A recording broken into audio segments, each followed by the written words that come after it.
The lady in white let out another melodious giggle, the sound as gentle as the soft rustle of wind through leaves. Her crimson eyes sparkled with amusement as she listened to Rex's frustrated rant. "While it is true that you are my son," she began, propping herself up on the massive, cloud-like bed, her head resting on her hands.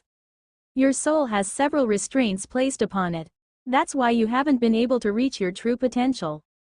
She kicked her legs idly behind her, the motion childlike and carefree, completely at odds with the immense power radiating from her. Rex crossed his arms, raising a skeptical brow. "Well then, if you're my mother, who's my father?" he asked, deciding to humor her far-fetched claims for the sake of maintaining his sanity. She tilted her head, pretending to think deeply for a moment before flashing him another dazzling smile. "You don't have a father, you were born from me and me alone." "Ha! How is that even possible?" "No, wait, that's not important," Rex said, shaking his head as if to clear the absurdity. "Why? What I really want to ask is why you decided to show up now. No, wait, scratch that. If you're my mother, why did you abandon me, or, better yet?" His questions spilled out in rapid succession, each one more incredulous than the last. He was full of them, his curiosity warring with his frustration and disbelief. The lady in white sighed softly, resting her chin in her palm as she watched him with a serene expression. "I'm afraid there isn't enough time for me to answer all your questions," she said, her voice gentle but firm. "However, I will tell you this. The little girls you chose as your heralds are in grave danger. You must go to them and help them. I will use what little strength I have left to give them a boost, just enough for them to hold on until you arrive." Rex's eyes narrowed, his posture stiffening. "Wait, what heraldals? What are you talking about?" He locked eyes with her, his expression demanding answers. The lady in white pursed her lips and made a thinking gesture, her delicate fingers tapping her temple. I'm not very good with names, but I think it was something like Nunu and Lulu," she said with a playful tilt of her head. Rex blinked, stunned. "You mean Naira and Lyra? What's happening to them?" he shouted, his voice rising in panic. "Oh," she said casually, her face now buried in a fluffy white pillow. "Some children of the night are attacking them, I think. Vampires, if I'm not mistaken. I can't see very far right now, though, since I'm too weak." She sighed dramatically, nuzzling her pillow like a content cat. "Then tell me how I can leave this place," Rex demanded, his hand already on the wooden cabin's door, ready to bolt. "What do you mean?" she replied, tilting her head as if the answer were obvious. "You just have to wake up, and that's it." "Wake up? What do you?" "Okay, time's up, honey," the lady in white interrupted, clapping her hands together. Her smile remained warm, but her voice carried a finality that sent a shiver down Rex's spine. Before he could argue, the world around him began to shatter like glass. The white desert, the cabin, the stars, all of it dissolved into fragments of light, leaving Rex in an empty void. As the illusion faded, so did the mask of strength the lady in white had worn. In the real world, her radiant form lay in a dark, oppressive place. Her body was encased in a writhing mass of black slime that oozed and pulsed with malevolent intent. The only thing keeping the slime at bay was a faint, shimmering shield of white energy, though the barrier was weakening.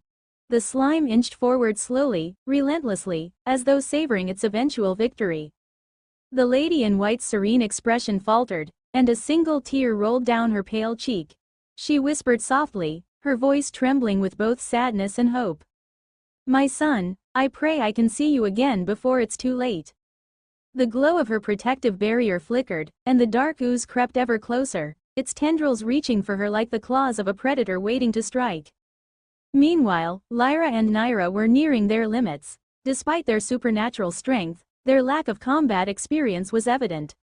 The assassins, trained killers and far more experienced, pressed them relentlessly. The twins were forced to rely entirely on the shields crafted from Rex's golden blood, their only line of defense against the onslaught. But the reserves of Rex's blood that flowed within them were almost depleted, leaving them exhausted and vulnerable. Every second made the situation more desperate. Their movements slowed, their breathing grew ragged, and the shields flickered with unstable light. The assassins, sensing their advantage, moved in for the kill, their weapons gleaming in the dim light. And then it happened. The tide of battle turned in an instant as something primal, something ancient, awakened within the twins. Their bodies froze mid-motion as an overwhelming surge of power radiated from within them. It was unlike anything the assassins had ever felt before. Suddenly, horns erupted from the twins' foreheads, sleek, curved, and predatory. Their once human crimson eyes shifted, taking on the slit pupils of a superior predator, glowing with an ominous, otherworldly light. The air grew thick with an oppressive force that seemed to crush the will of all who stood near them. The twins turned their gaze toward the assassins, their lips curling into a smirk that carried the weight of unshakable dominance. Then, they spoke. "Kneel," they commanded, their voices resonating in perfect harmony. It wasn't just a sound, it was a decree, laced with a power so overwhelming that it struck at the very core of those who heard it. The voice carried the authority of an ancient ruler, something far beyond mortal comprehension. "What the fuck are you talking about, bitch? You should know your place." One of the assassins cursed, his voice dripping with disdain, but before he could finish, his knees buckled. His body collapsed to the ground as if he were a puppet whose strings had been cut. And he wasn't the only one. Every assassin within earshot crumpled to their knees, their faces twisted in shock and disbelief. They couldn't fight it. They couldn't resist. Their bodies betrayed them, bowing in submission to the overwhelming power of the twins' commands. "What? What is this?" one of the assassins muttered, his voice trembling as he stared at the ground, unable to lift his head. While the lesser assassins were forced to kneel, the leader of the Crimson Assassins, the strongest of them all, resisted. His body shook with effort, his mind screaming against the compulsion. He gritted his teeth, snarling like a cornered beast, and ripped the golden spear from his leg with a savage cry. Blood poured from the wound, but he didn't care. "I don't kneel to anyone," he roared, his voice raw with rage. He launched himself at the twins, his sword raised high, ignoring the pain that racked his body. His professional composure was gone, replaced by unhinged fury. "Die, you bitches!" he screamed hysterically, closing the distance between himself and the twins in a blur of motion. But he didn't make it. Just as the leader's blade was about to strike, his body froze in midair. An invisible force seized him, holding him in place like a fly trapped in amber. He thrashed and roared, but it was useless. The twins turned their glowing, predatory eyes toward him. Their expressions were calm, but their voices dripped with contempt as they spoke in unison. "Your time is done, scum. The boss is near." Their words echoed with ominous finality, and as soon as they finished speaking, the glow in their eyes faded. Their horns vanished, their bodies collapsing to the ground like marionettes whose strings had been cut. They had pushed themselves too far, the last vestiges of Rex's golden blood spent. The leader fell to the ground, freed from their invisible grip. He landed awkwardly, stumbling to his feet, his lips twisted into a maniacal grin, his bloodied body trembling with exhilaration. "Ha ha ha! It's my win!" The leader of the assassins screamed hysterically, his voice echoing through the battlefield. His eyes gleamed with unhinged triumph as he raised his sword, preparing to finish the unconscious twins.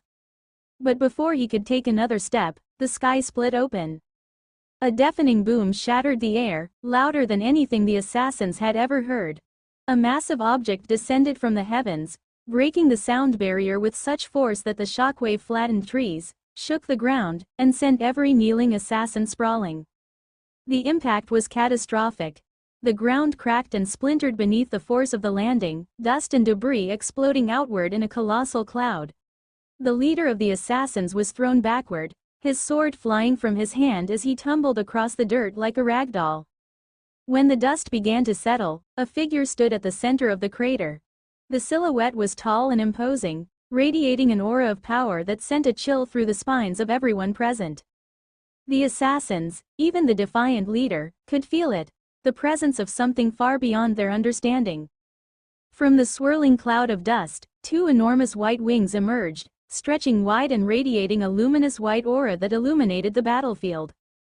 The dust began to clear, revealing a towering figure shrouded in an overwhelming energy that seemed to distort the very air around him. Each step the silhouette took sent shockwaves rippling through the ground, the earth trembling beneath the weight of his power.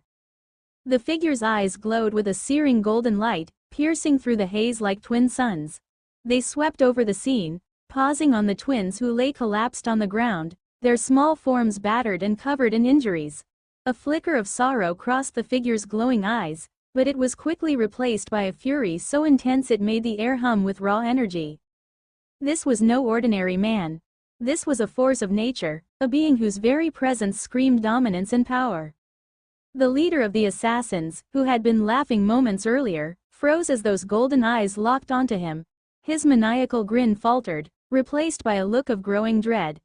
The overwhelming pressure emanating from the figure was suffocating, pressing down on him like a tidal wave.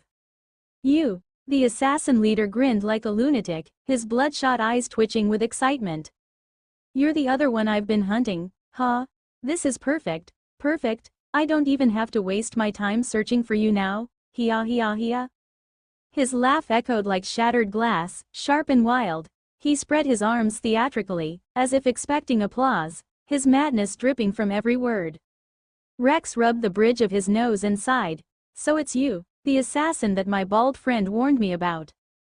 He took a step forward, his boots crunching against the gravel with a deliberate slowness. "You know what, little bastard?" His voice was calm, almost too calm, but there was a weight to it, like a storm waiting to break. From beneath the assassin leader, white chains shot up from the ground, slamming into his limbs with a ferocity that rattled his bones. The chains coiled around him like angry serpents, pulling him into the air as he struggled and cursed. What the hell is this? Release me, do you have any idea who I am?" The assassin leader barked, his earlier confidence cracking. His eyes darted around like a cornered rat. "If you hurt me, my uncle will make you regret it, you'll wish you were never born." He screamed, a mix of fear and arrogance dripping from his words. Rex stopped just inches away, his eyes level with the assassin's as the chains held him aloft. A cold smirk tugged at the corner of his lips. "Not a single day goes by where I regret being born," Rex said, his voice carrying the kind of chill that made even the bravest men falter. And then, without warning, his fist slammed into the assassin's stomach with enough force to shake the ground. The assassin gasped, blood spurting from his mouth as Rex's arm plunged straight through his torso. But instead of fear, the assassin leader laughed, a wet, gurgling sound that made Rex raise an eyebrow. "Ha! That's it? That's your best shot?" The assassin wheezed, his voice rasping but defiant. "Do you think I'm scared of a punch? I'm immortal, idiot. You can't kill me with your pathetic tricks." He grinned, blood staining his teeth as his chest heaved. Rex didn't react. He didn't even blink. Instead, he touched the communicator on his neck. "Cleo, is that enough data for you?" he asked, his tone flat and detached, like he was ordering groceries. "Affirmative," came the cool voice of Cleo through the communicator. "The blueprint for the device has been sent to your HUD. Proceed as planned." "Good," Rex said, cracking his knuckles as he turned his gaze back to the assassin. "Now, take the twins and your soldiers. Get out of here. Things are about to get messy." "Understood. Phantom unit, retrieve the twins, and fall back," Cleo commanded. From the shadows, sleek black soldiers materialized like specters, their crimson visors glowing menacingly. Unlike Cleo's usual pristine white Aegis units, these were darker and deadlier, their silence more unnerving than any battle cry. Two of the phantoms shifted their arms, blades of crackling energy extending from their wrists. With mechanical precision, they sheathed the blades and scooped up the unconscious twins before vanishing back into the darkness. Rex waited, watching until every last one of Cleo's troops was gone. The assassin leader watched too, though his smirk was beginning to waver. The silence felt heavy, suffocating, as Rex slowly opened and closed his hands, the metallic gleam of his freshly crafted brass knuckles catching the faint light. "Still playing with toys, huh?" the assassin leader sneered, though his voice quivered ever so slightly. "Do you think those useless trinkets can stop me? I told you, I'm..." Rex's fist smashed into his face before he could finish the sentence. The sound of the impact was like a gunshot, reverberating through the air. The assassin's head snapped back, his nose breaking with a sickening crunch, but Rex didn't stop. The next punch came harder, slamming into the side of his jaw. A third followed, then a fourth, Each hit carried more force, more fury, until the assassin's taunts turned into gurgled screams. His once proud grin was replaced by shattered teeth and blood that dripped down his chin like a crimson waterfall. "You talk too much," Rex muttered, wiping some of the blood from his knuckles onto the assassin's cloak. "Immortal or not, I'm going to make you feel pain in ways you didn't even think were possible." The assassin leader coughed, blood splattering from his mouth as he tried to speak. You're insane." "No," Rex said, his voice as cold as ice. "I'm just thorough." The chains tightened, twisting the assassin's limbs at unnatural angles until the sickening sound of bones snapping filled the air. The leader screamed, his voice raw and desperate, but Rex showed no mercy. He brought his fist down again and again, each blow carrying the weight of unrelenting rage. "Immortal, huh?" Rex said, his voice laced with dark amusement as he stepped back to admire his handiwork. The assassin's face was unrecognizable, a pulpy mess of blood and bruises, but somehow he was still alive. Let's test that theory, shall we?" And with that, Rex grabbed the chains, pulling them until the assassin's body contorted further, his screams echoing into the night. "Laugh now," Rex whispered, a grin finally spreading across his face. "Let's see how much your uncle cares when he gets you back in pieces." The eyes of Rex that were of a beautiful golden before were now as dark as the abyss. While chaos raged outside the mansion, the twins stirred awake in the serene yet sterile environment of the medical bay. The faint hum of the equipment accompanied their slow return to consciousness. Amelia was the first to notice and wasted no time rushing over, wrapping the two girls in her arms like a mother hen. "You're awake, oh, thank heavens," Amelia exclaimed, her voice trembling slightly as she clutched them tightly. Emmy, how did we even get here?" Lyra mumbled sleepily, rubbing her eyes. Her soft, innocent voice carried a tone of confusion as she glanced around the room. "Last thing I remember, we were fighting those gross, ugly villains, weren't we?" Amelia pulled back slightly, her gentle eyes scanning their faces. "You don't remember anything else, young ladies?" she asked carefully, her gaze lingering on them as if searching for something deeper. Naira sat up straighter, her brow furrowed. "No, I don't," she admitted reluctantly, rubbing her temple as if trying to force her memory back into place. "I remember fighting them, and then, nothing. It feels like there's something I should remember, but I just can't." Amelia let out a soft sigh and patted Naira's head, but before she could say anything further, Cleo's voice rang out. "Well, girls, it's clear to me you've still got a long way to go." Cleo's holographic form materialized in the room, her shimmering figure projecting an air of authority. "This little experience just proves it. So from now on, your training regimen will be increased, dramatically." The twins glanced at each other, both groaning softly, though Lyra's pout was far more pronounced. "Teacher," Lyra whined in her usual sugary voice, "do you really have to? I thought we were doing well." Cleo's holographic form raised a virtual eyebrow. "You thought wrong. If you'd been even a fraction more prepared, you wouldn't have gotten yourselves knocked unconscious." Her tone was sharp, but there was a subtle undertone of concern beneath her scolding. "We understand, teacher," the twins replied in unison, their voices a mix of resignation and determination. The momentary calm was shattered by the echoing loud sound of a distant explosion, followed by the deep, bone-rattling sound of shockwaves tearing through the air. The girls jumped slightly, their wide eyes darting to the nearest window, though it offered no view of the outside chaos. What was that?" Naira asked, her voice sharper now, the edge of her curiosity tinged with unease. "Oh, that? Don't worry," Cleo said, her tone unusually casual, almost dismissive. "That's just Rex, having a little talk with one of our uninvited guests." "A talk?" Lyra tilted her head, blinking in innocent confusion. "But it sounds so loud, is he yelling at them or something?" Naira frowned, her instincts kicking in.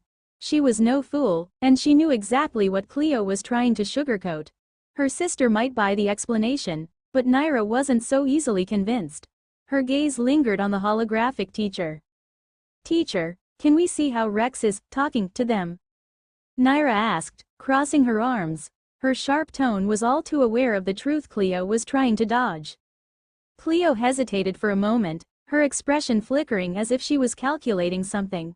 Over the past week, the twins had begun calling her teacher, out of respect, not just for the combat training she'd given them, but for the countless other lessons she'd drilled into them. From empire management to survival skills, even down to the subtle art of cooking something as simple as a perfect egg, Cleo had become their unyielding mentor. Cleo mused aloud. I can't show you everything. Some parts are classified. She was already filtering the footage, removing anything too visceral or gruesome from Rex's ongoing interrogation. But I can show you a little, just enough for context. With a flick of her holographic hand, Cleo summoned a massive holoscreen that filled the center of the medical bay. The video began playing, showing Rex's arrival at the scene, his cold, methodical approach to the assassin leader, and the first devastating punch that broke the assassin's smug demeanor. The screen cut off there, leaving the twins with just enough to paint a picture, but far from the whole story. Their reactions couldn't have been more different. Lyra's eyes widened in shock, her hands gripping the blanket tightly as she tried to process what she'd just seen. Is that how Rex talks to people? She stammered, her voice trembling with a mix of fear and disbelief. She shrank back slightly, almost as if she could still feel the echoes of Rex's chilling aura through the screen. Naira, however, had an entirely different reaction. Her lips curved upward in a sly, almost devious smile. She rested her chin on her hand, her eyes gleaming with a dangerous curiosity. So that's how he deals with them, she murmured, her tone low and amused. It wasn't fear she felt, it was admiration. Cleo noticed the stark contrast between the two girls and narrowed her eyes slightly, addressing them both. You'd do well to remember that Rex's methods aren't something to take lightly. What you saw wasn't a game, nor was it a show of strength for entertainment, it was a necessity. Lyra nodded quickly, still clutching the blanket as if it might shield her from the thought of Rex's brutality. I get it. He was just doing what he had to, right? Naira, on the other hand, leaned forward, her grin widening. I get it, teacher. Believe me, I get it. Her voice was practically dripping with mischief. After nearly an hour of what could barely be called a conversation with the assassin leader, Rex finally stepped back, letting out a deep breath as he crouched by the small river in the garden. He dipped his bloodied hands into the cool water, scrubbing them with a kind of calm precision that felt unnervingly out of place after what had just transpired. Behind him, the leader of the assassins still dangled limply in the air, suspended by the same white chains that had held him since the beginning. If the assassin leader could still think, if he could still feel, he might have begged for mercy. But his broken body told another story. His face was no longer recognizable, a pulpy mess of swollen flesh and blood. His limbs were twisted at grotesque angles, like some nightmarish pretzel. Even his infamous healing factor had given up hours ago, the sheer brutality of Rex's punishment having pushed his body beyond any hope of recovery. He wasn't even breathing heavily anymore, just wheezing shallow, broken gasps. Rex stood, shaking the water from his hands before turning his gaze back to the mangled figure. You know, this could have all been avoided if you'd just told me who sent you. His voice was conversational, almost friendly, like he was chatting with an old acquaintance. Although, Rex scratched his chin, as if considering something. Now that I think about it, if I keep punching your face like that, there's no way you'd be able to talk even if you wanted to. My bad. Anyway, it doesn't matter. He smiled faintly, almost apologetically. I know someone who can rip the answers straight from your brain. So, yeah. Guess I overdid it for nothing. Rex turned away from the leader, letting the chains hold what little remained of his dignity. His pitch-black eyes scanned the garden until they landed on the rest of the assassins. They were scattered across the ground, each one bound tightly by the same glowing chains that now felt more like a death sentence than a prison. Unlike their leader, they were still intact, unbroken in body, if not in spirit. The assassins stared at Rex, wide-eyed and trembling. They had all witnessed the brutality unleashed upon their strongest warrior, the one they had believed was invincible. Now, as Rex began walking toward them, their fear grew so thick it was suffocating. Rex stopped a few steps away, just close enough for all of them to hear him clearly. He placed his hands behind his back, tilting his head slightly as if deep in thought. What should I do with you all? He mused aloud, his tone light and playful. He suddenly clapped his hands together, grinning. Oh, I've got it. His voice carried a mock excitement that made the assassins shiver. Here's the deal. If you don't want to end up like your boss over there. He pointed with a thumb toward the mangled figure still dangling in the air. Swear your loyalty to the twins you were trying to kill. Sounds fair, doesn't it? I mean, better than the alternative. The assassins froze. Rex's smile was anything but comforting. The oppressive weight of his presence hung over them like a storm cloud, his abyss-black eyes boring into their very souls. His smile didn't reach his eyes, in fact, it made the aura surrounding him even more terrifying. Every fiber of their being screamed at them to respond, to say something, but their voices were trapped in their throats. Well? Rex asked, spreading his arms as if inviting them to speak. Anyone? No? His smile faded slightly, replaced by a look of mild disappointment. Guess I'll have to make some more organic art. Don't worry, I'm getting pretty good at it. Rex reached out, his hand inches from the head of the nearest assassin, who began hyperventilating as tears streamed down his face. The assassin's lips moved, but no sound came out. He couldn't even beg for his life. Before Rex could go any further, a familiar voice rang out behind him. That's enough, Rex. He froze mid-motion, slowly straightening as Cleo's voice carried across the garden. The tone was calm and neutral, yet it carried an authority that couldn't be ignored. Rex turned his head slightly, just enough to glance over his shoulder. Cleo stood at the edge of the garden, her holographic figure glowing faintly in the dim light. She met Rex's gaze without flinching, her golden eyes sharp and unwavering. They can't answer you because your aura is too heavy. Cleo continued, her voice steady as she stepped closer. You're suffocating them, Rex. They aren't defying you. They physically can't respond. Rex turned fully now, the chains retracting slightly as he released the trembling assassin. His abyss-black eyes locked onto Cleo's golden ones, and for a moment, neither of them spoke. The air between them felt electric, charged with tension. Cleo's usual perception of Rex, bright, dependable, a beacon of hope, was completely shattered. The man standing before her now felt alien, his aura so oppressive and sinister it made her feel uncomfortably. Where she once saw a radiant, white light surrounding him, she now saw something entirely different. A swirling void of blackness, suffocating and impenetrable. Who are you? Cleo asked, her voice quieter now, though it carried an edge of suspicion. Rex tilted his head slightly, a flicker of confusion passing across his features. What kind of question is that? He replied, his tone calm but tinged with curiosity. You aren't the same, Cleo said, narrowing her eyes as she studied him closely.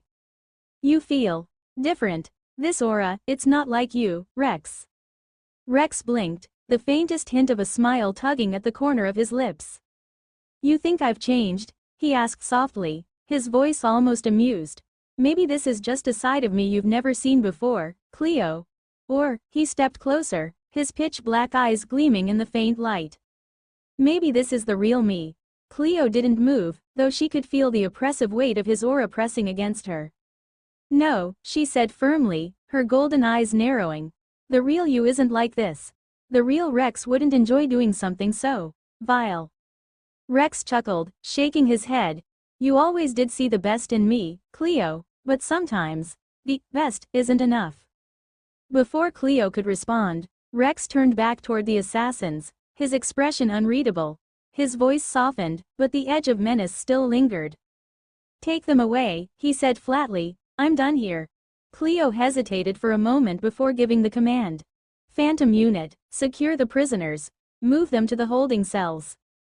As the black armored units emerged from the shadows to carry out her orders, Cleo's gaze lingered on Rex.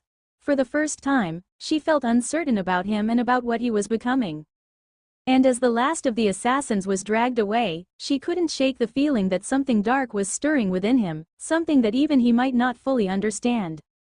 After the Blood Clan assassins were dragged away, the garden fell silent, save for the soft murmur of the artificial river. Rex made his way toward the pool that connected to the water's flow, his steps slow and deliberate. The adrenaline from earlier had faded, replaced by a strange heaviness he couldn't shake.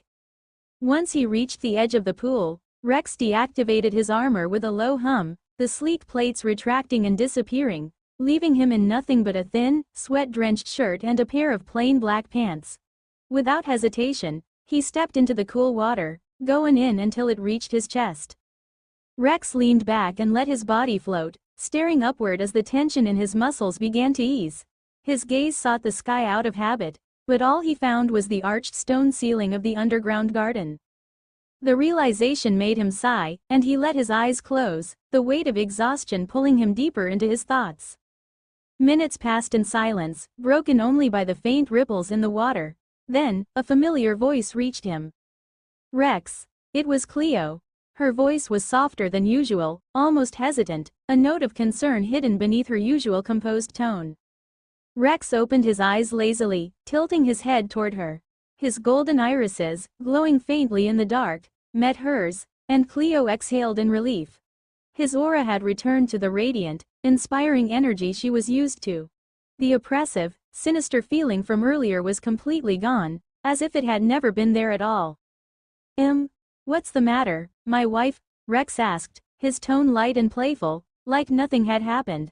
He gave her one of his usual grins, the kind that could disarm a battlefield of tension in an instant. Cleo paused, studying him. It was as though the person standing before her now was an entirely different man from the one she had seen earlier, with abyss-black eyes and an aura that could crush the strongest wills. It left her unsettled. "There's nothing wrong," Cleo said carefully, though her golden eyes betrayed her concern. "I just wanted to see how you were feeling after, you know." She hesitated, clearly trying to find the right words to express herself. "Oh, that," Rex said, his smile fading slightly. He moved toward her in the shallow water, his steps deliberate but slow, as if considering his response. Without warning, he grabbed Cleo's hand and gently pulled her into the pool, catching her by the waist as she splashed in. "Rex." Cleo gasped, her expression half shocked, half annoyed, but she didn't pull away from him. He wrapped his arms around her, holding her close as he let out a deep sigh. "I'm sorry you had to see that side of me," Rex murmured, his voice quieter now. "So far, only Carlos has ever seen me like that. It's just, when someone hurts the people I care about, I lose myself. I can't help it. It's like something in me snaps." Cleo stared up at him, her golden eyes catching the faint glimmer of the artificial river's ripples. The garden lights had been destroyed by the shockwaves of Rex's punches, leaving the area cloaked in shadows, but somehow, her eyes seemed to glow even brighter in the darkness. Rex reached up, brushing a few strands of damp hair from her face. "I'm sorry if I scared you," he said softly, his fingertips lightly trailing across her cheek. Cleo held his hand against her face, her expression softening as her fingers intertwined with his. "So you're telling me, that was really you?" she asked, her voice steady now, her concern giving way to curiosity. Rex nodded, a faint smirk pulling at the corner of his mouth. "Well, yeah, if it wasn't me, then who else would it be?" He teased her, though his tone carried a hint of self-awareness. Cleo sighed, rolling her eyes but keeping her hand on his. "You don't make it easy to understand you sometimes, you know that?" Rex chuckled, the sound low and warm. "Let's not dwell on it right now, alright? I'll make it up to you later, but first." His tone shifted slightly, becoming more serious as he gazed into her eyes. "Why didn't you step in to help the twins earlier? You could have stopped all of this before it started." Cleo arched an eyebrow at the sudden shift in topic. "Because they weren't in any real danger," she explained simply. "The Phantom units were with them the entire time, cloaked and ready to intervene if anything went wrong. I wanted them to gain some combat experience, but I didn't expect you to show up the way you did." Rex tilted his head, processing her answer. "Oh, I see. So you were letting them have a little trial by fire." He smirked, shaking his head. "I guess that's fair, but next time, maybe give me a heads up so I don't storm in thinking the world's ending." "I'll keep that in mind," Cleo replied, her lips curving into a faint smile. She was starting to relax, the oppressive tension from earlier now feeling like a distant memory. Rex leaned back slightly, running a hand through his wet hair as a thoughtful expression crossed his face. "You know, it's funny. I had a weird dream before all of this. There was this woman in white.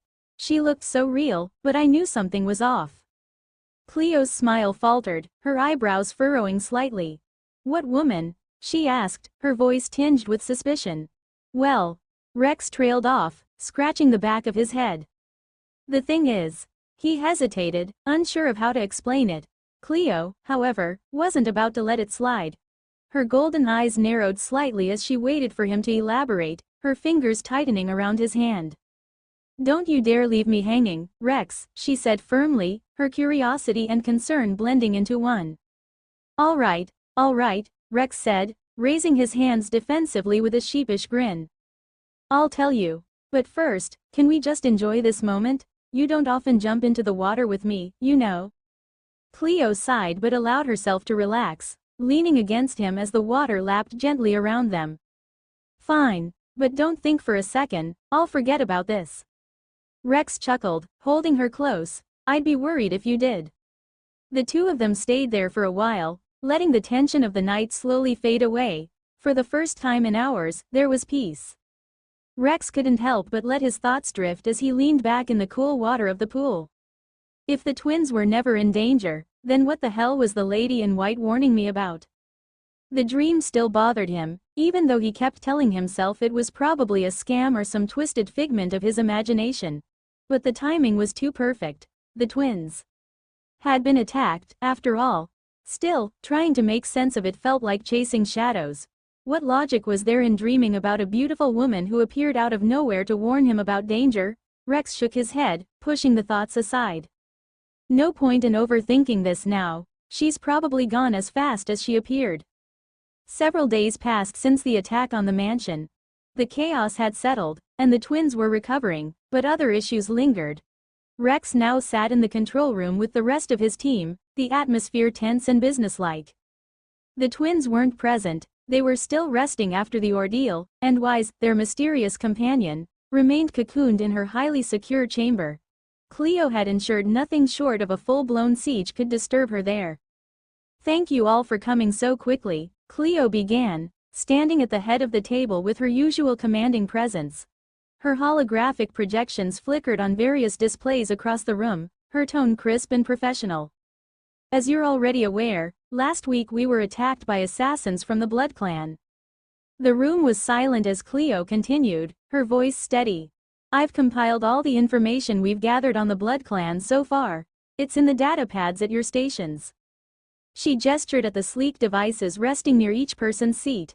It took me several days to extract and comb through the memories of their leader, but I've finally found something useful. With a flick of her hand, a massive hollow screen appeared in the center of the table, its glowing surface displaying the image of a middle-aged man dressed in regal attire. His face bore the smug expression of someone accustomed to wielding power. This, Cleo said, her tone icy, is the mayor of this planet. He was the one who contracted the Blood Clan assassins, acting as a middleman. Rex frowned, leaning forward slightly. A middleman? So he's not the one pulling the strings? Correct, Cleo confirmed. The mayor is merely a pawn. He's working under a noble from Nexum Dynamics. The noble's name is still unknown, but the mayor knows who it is, and we're going to make him talk.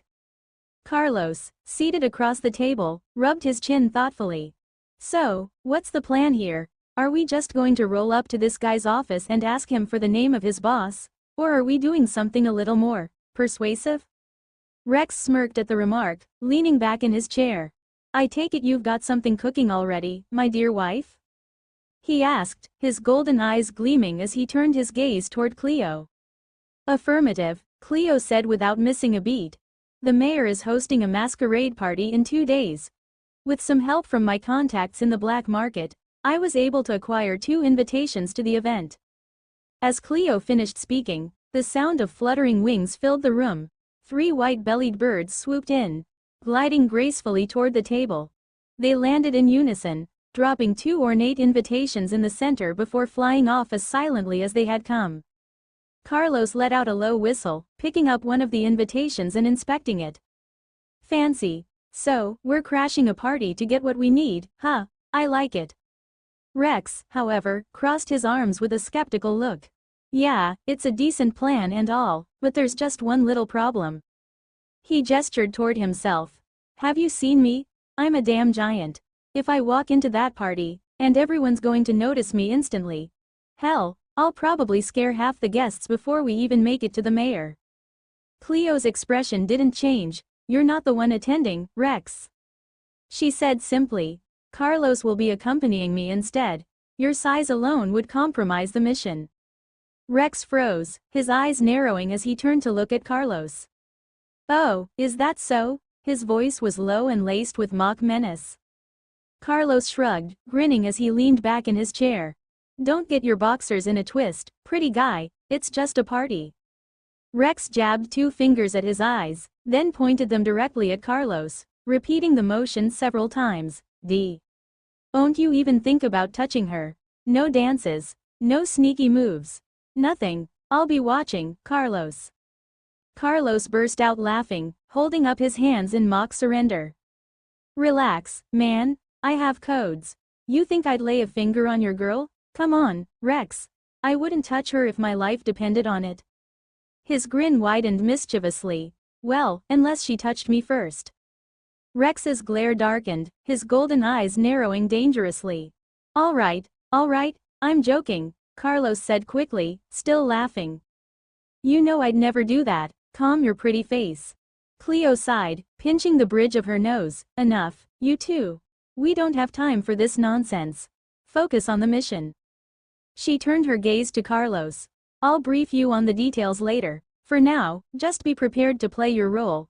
The success of this operation depends on subtlety, which means no unnecessary theatrics. Got it, boss, Carlos said, giving her a playful salute. Rex muttered something under his breath, clearly not thrilled with the arrangement, but he let it go for now. The team had a mission to focus on, and as much as he hated the thought of Carlos attending the party with Cleo, he knew she was more than capable of handling herself. Still, as he leaned back in his chair, Rex couldn't help but let his mind wander. The memory of the lady in white lingered in the back of his thoughts, her words faint but persistent.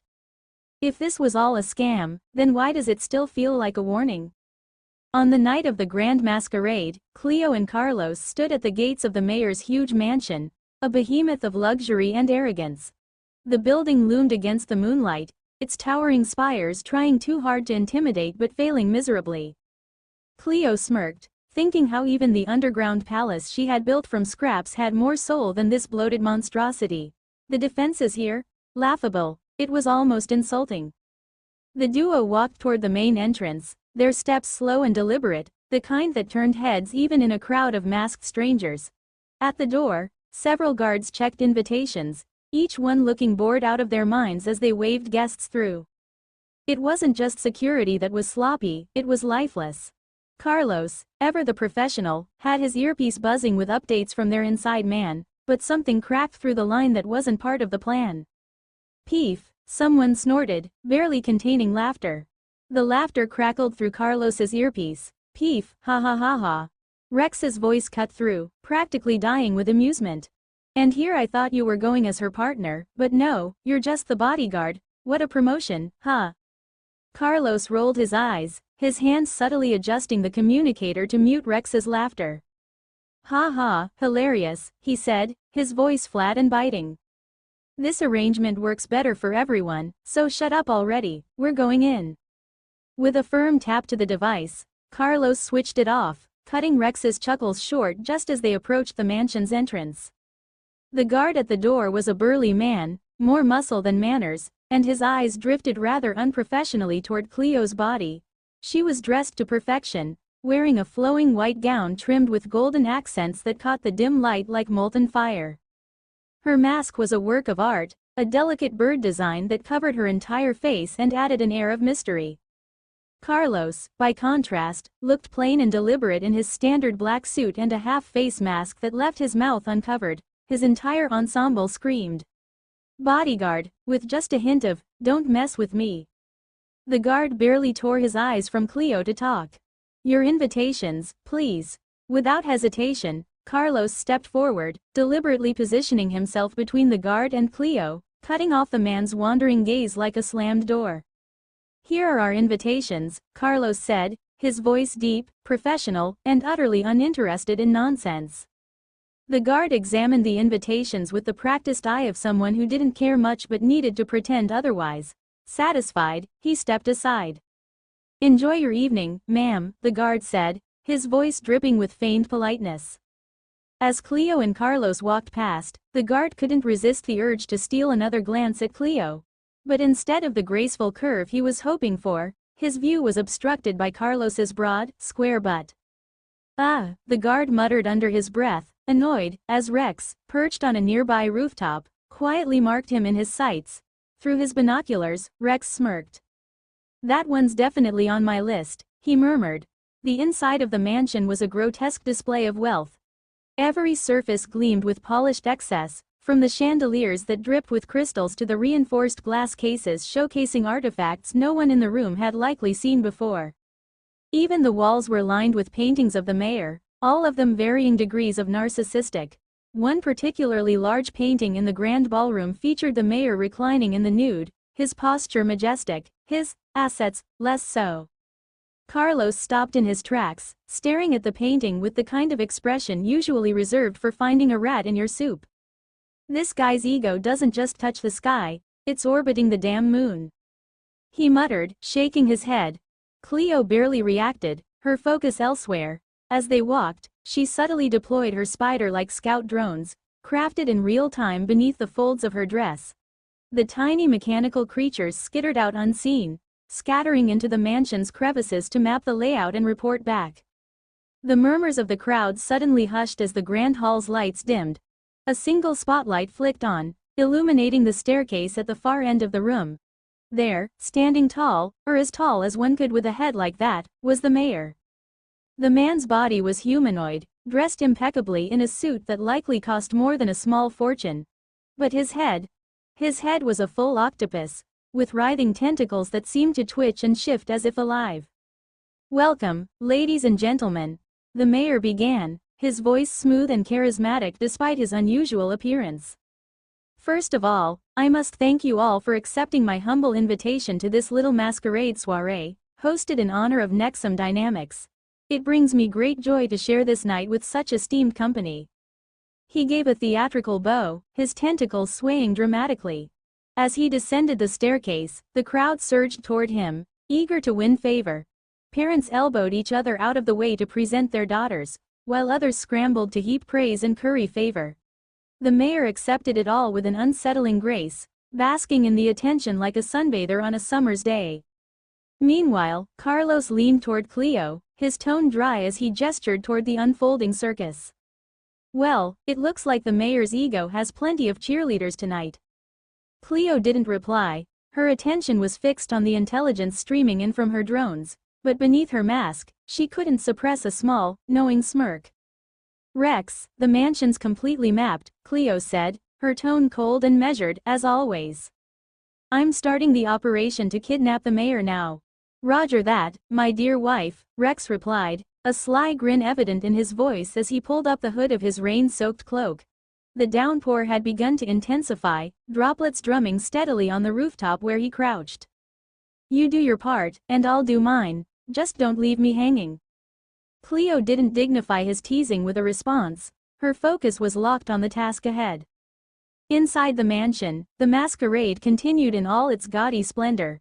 One overeager guest, a man with far too much jewelry and far too little shame, pushed his daughter forward, practically shoving her into the mayor's personal space.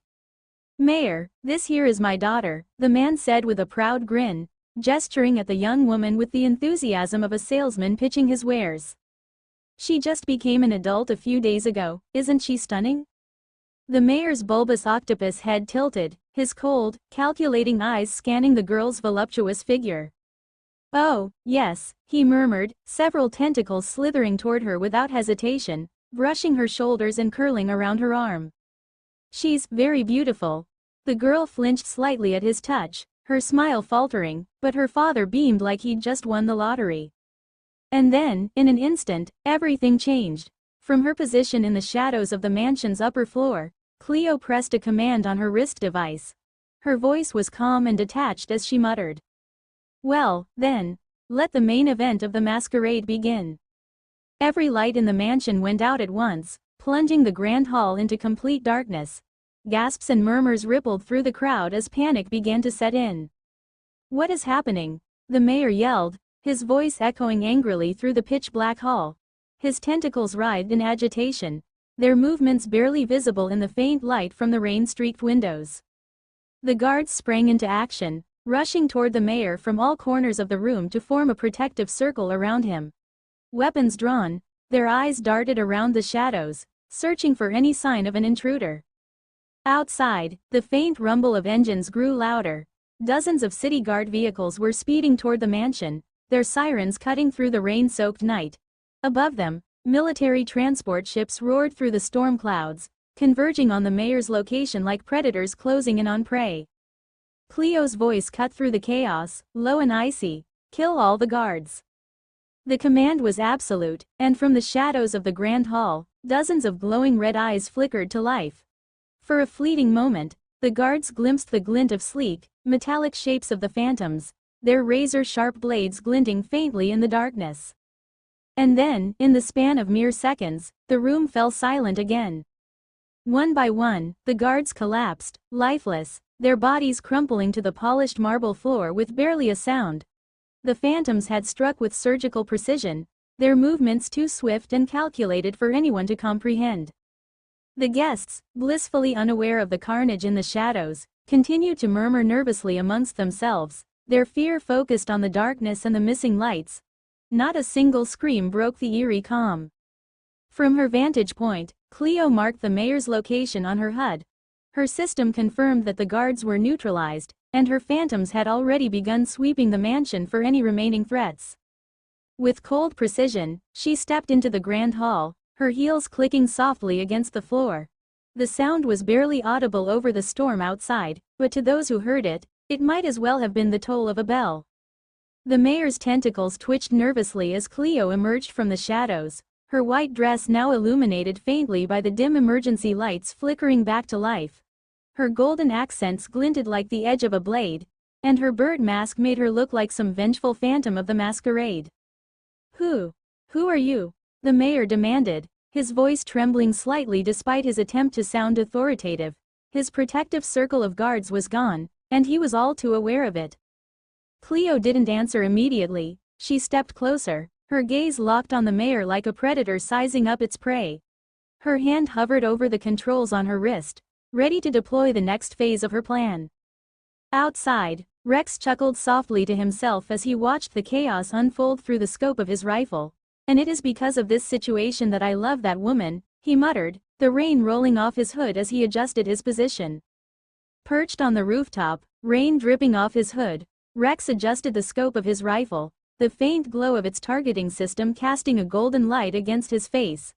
Below him, the patrol cars of the city guard rolled into view, their flashing lights cutting through the stormy darkness as they approached the mansion in a tight formation.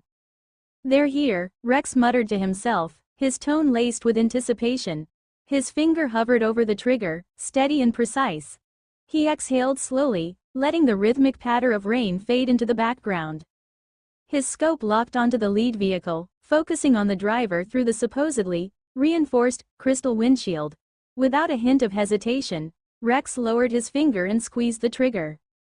A blinding golden laser burst from the barrel of his rifle, tearing through the storm and striking its target with deadly precision. The beam punched cleanly through the windshield, piercing the driver's chest. The man barely had time to react before slumping forward onto the steering wheel, his foot pushing the accelerator. The patrol car veered sharply to the left, its tires screeching as it spun out of control. It slammed violently into the vehicle beside it, the impact crunching metal and sending sparks flying into the rain-soaked air. Both cars careened off the road, one flipping onto its side with a deafening crash, while the other plowed into a lamppost, its lights flickering and dying. The convoy behind them screeched to a halt as the guards scrambled to assess the situation. Shouts of confusion erupted, their voices barely audible over the rain and the roaring engines. Rex smirked, leaning back slightly as he recharged his rifle for another shot. "Reinforced crystal, my ass," he muttered, lining up his next target. Through the scope, he could see the chaos unfolding below, the guards spilling out of their vehicles, weapons drawn, their movements frantic and disorganized. Too easy, he said, settling his sights on the next driver. His finger tightened on the trigger once more, the golden light of his rifle illuminating the storm-soaked battlefield. The rain continued to pour, and Rex, as calm as ever, prepared to turn the city guard's reinforcements into nothing more than smoldering wreckage. "Take cover," the high-ranking city guard officer yelled, his voice cutting through the chaos. The guards, shaken but responsive, scrambled to follow his orders, diving behind vehicles and overturned debris as the rain pounded down around them. Rex let out an irritated click of his tongue as he watched through his rifle's scope. "Tisk, that officer's got brains. Guess I'll have to step it up." With a casual motion, he pressed the communicator on his neck. "Phantoms of Squad 201, proceed with the mission, leave no survivors." The moment his words were spoken, the shadows around the convoy came alive. Black laser beams erupted from seemingly every direction, slicing through the rain like jagged streaks of midnight lightning. The Phantom, Kael'Zar's elite assassin units, moved with inhuman precision, their attacks swift and unrelenting. Guards who had taken cover behind vehicles dropped like stones, their positions obliterated before they even had time to react. Shouts of panic turned into screams and then silence as body after body fell in the blink of an eye. The smarter ones, if you could call them that, crawled under vehicles or threw themselves inside patrol cars, flattening their bodies and staying low. But even those who survived knew it wouldn't last long. The city guards were never a true fighting force.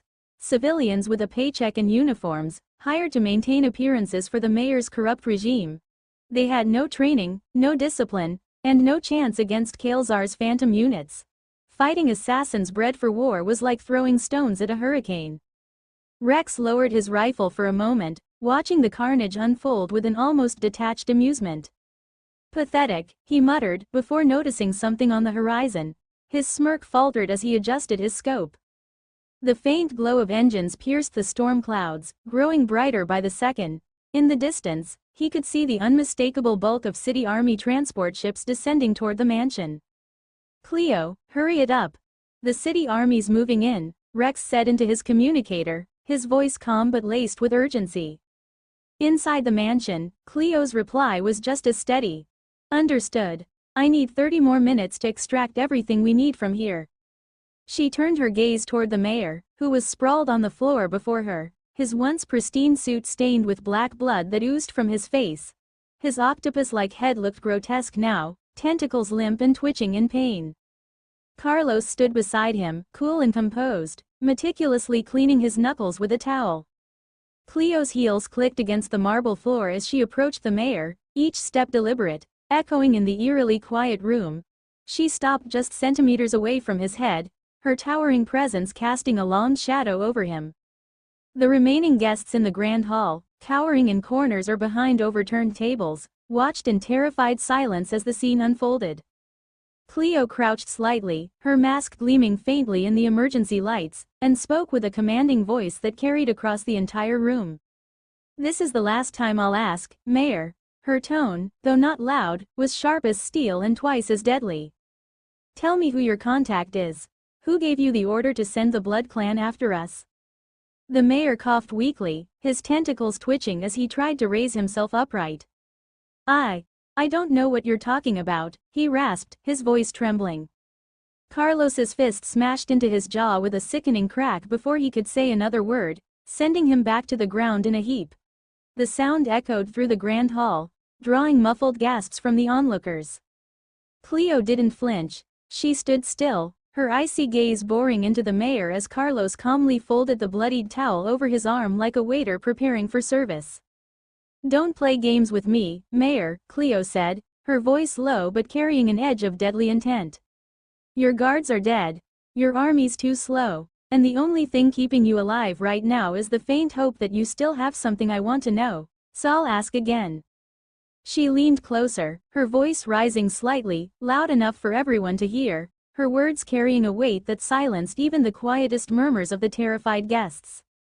"Who gave the order?" The mayor whimpered, his tentacles weakly waving in a pitiful gesture of surrender. I can't tell you," he choked out, barely audible. "They'll kill me if I do." Cleo tilted her head, her tone cold as the storm raging outside. And what exactly do you think I'll do if you don't? The room fell deathly silent, save for the faint hum of her phantoms patrolling the hall, their glowing red eyes like specters of death in the shadows. Outside, the distant rumble of the approaching army drew closer, but inside, all eyes were on Cleo, waiting for what would happen next. The mayor shuddered, his resolve crumbling as he stared up at her. He knew there was no escape. What do we know about the situation at the mayor's mansion? The general of the city military asked, his voice sharp enough to make the officers around him straighten instinctively. His second-in-command, standing nearby with a datapad clutched tightly in his hands, hesitated. Nothing, sir," the officer stammered, his fingers fumbling as he scrolled frantically through the feeds. The general's eyes narrowed, his expression twisting into one of barely contained frustration. "How is it possible that we don't know anything? No updates, no visuals, no communication?" He paused, taking a deep breath to steady himself. Losing his composure wouldn't help, not now. His tone was more measured as he spoke again. "Fine. Then tell me what we do know about the situation outside the mansion." The second-in-command gulped, his face pale as he glanced back at the datapad. "Sir, the moment the silent alarm on the mayor's body was triggered, the city guard units responded immediately. They reached the mansion within minutes, but..." He hesitated again. "But what?" the general snapped, his patience wearing thin. "But there's been no communication since. No reports, no updates. Their last confirmed position was just outside the mansion." The general's face darkened as the weight of the situation settled over him. "They're likely dead already," the second-in-command added grimly, his voice barely above a whisper. "Dead?" The general let the word hang in the air for a moment, his jaw tightening. He turned to his crew. "Raise the threat level to red and prepare for..." Before he could finish, the transport ship lurched violently, the cabin shaking with an ear-splitting boom. The lights flickered, alarms blared, and the entire vessel tilted sharply to one side as the pilot's voice crackled through the speakers. "Missiles inbound. We've been hit. Brace yourselves, we're going down."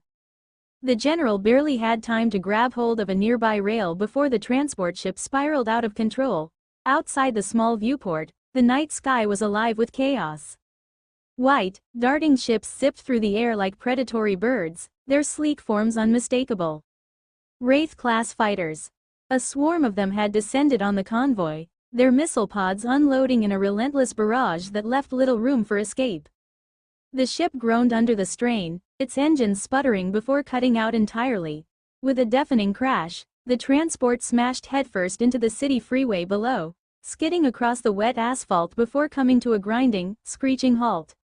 Smoke and fire erupted from the wreckage, illuminating the rain-soaked night like a beacon of destruction. For a moment, there was silence, broken only by the crackle of flames and the distant sound of sirens. Then, with a metallic clang, the cargo doors of the transport ship were kicked open from the inside. The twisted metal creaked as the general emerged, dragging his injured second-in-command out of the wreckage. Blood ran down the side of his face, and his uniform was torn and burned, but his resolve hadn't wavered. He placed the unconscious officer against the crumbling wall of the freeway, checking briefly to make sure he was still breathing before rising to his feet. The general winced, clutching his side where a shard of debris had pierced his armor. Despite the pain, his focus remained locked on the night sky above. The battle in the air was unlike anything he'd seen in years. More Wraith-class fighters swooped down, their pale, ghostly forms darting through the city's airspace with deadly precision. The remaining transport ships from his convoy tried to evade, but it was useless. One by one, they were struck down, their fiery wreckage raining onto the streets below. The general narrowed his eyes, watching as a particularly large fighter executed a flawless strafing run, obliterating a convoy vehicle with chilling accuracy. The ships were too familiar, too precise, and yet, he couldn't place them. Where had he seen these ships before? His fists clenched as he muttered under his breath. What kind of enemy has that bastard mayor pissed out this time? Meanwhile, inside the mayor's mansion, Carlos had the writhing, black-blooded mayor slung over his shoulder, dragging him unceremoniously toward the grand entrance. The once glorious hall was now in shambles, scattered debris, shattered glass, and lifeless bodies of guards strewn across the marble floor. Carlos's boots echoed loudly as he walked, his pace steady and deliberate. Cleo followed closely behind, her sharp eyes scanning the surroundings as her systems confirmed the successful extraction of all data from the mansion's network. "There's nothing else left here. Let's move," she said curtly. When they reached the armored vehicle parked just outside the entrance, Carlos opened the cargo compartment and dumped the mayor inside without a shred of gentleness. The octopus-headed man groaned in protest but didn't dare speak as Carlos slammed the hatch shut. Carlos climbed into the driver's seat while Cleo took her place beside him. With a low hum, the vehicle roared to life, its reinforced tires crushing debris underfoot as they sped away from the mansion. Cleo activated her communicator, her voice calm yet commanding. "Rex, we're done here. Retreat." There was a brief crackle of static before Rex's voice came through, agitated and unusually tense. I'd love to, but that's not happening. We've got complications." Cleo frowned, her tone sharp. "What do you mean complications, Rex?" But Rex wasn't listening, he couldn't afford to. On the rooftop, his normally cocky demeanor was gone, replaced by razor-sharp focus as he squared off against two hulking figures. They were experimental soldiers, twisted creations of Nexum dynamics, their bodies rippling with unnatural musculature and enhanced cybernetics. Their wild, frenzied movements reminded Rex of something, or rather someone. Wise. Only these creatures had none of YS's discipline or intelligence. They were pure, mindless brutality. One of the soldiers charged him, its clawed hand swiping toward him with bone-shattering force. Rex barely dodged, the claws slicing through the air just inches from his face. The second soldier followed up with a leaping strike, its fist slamming into the ground where Rex had been standing, sending a shockwave through the rooftop.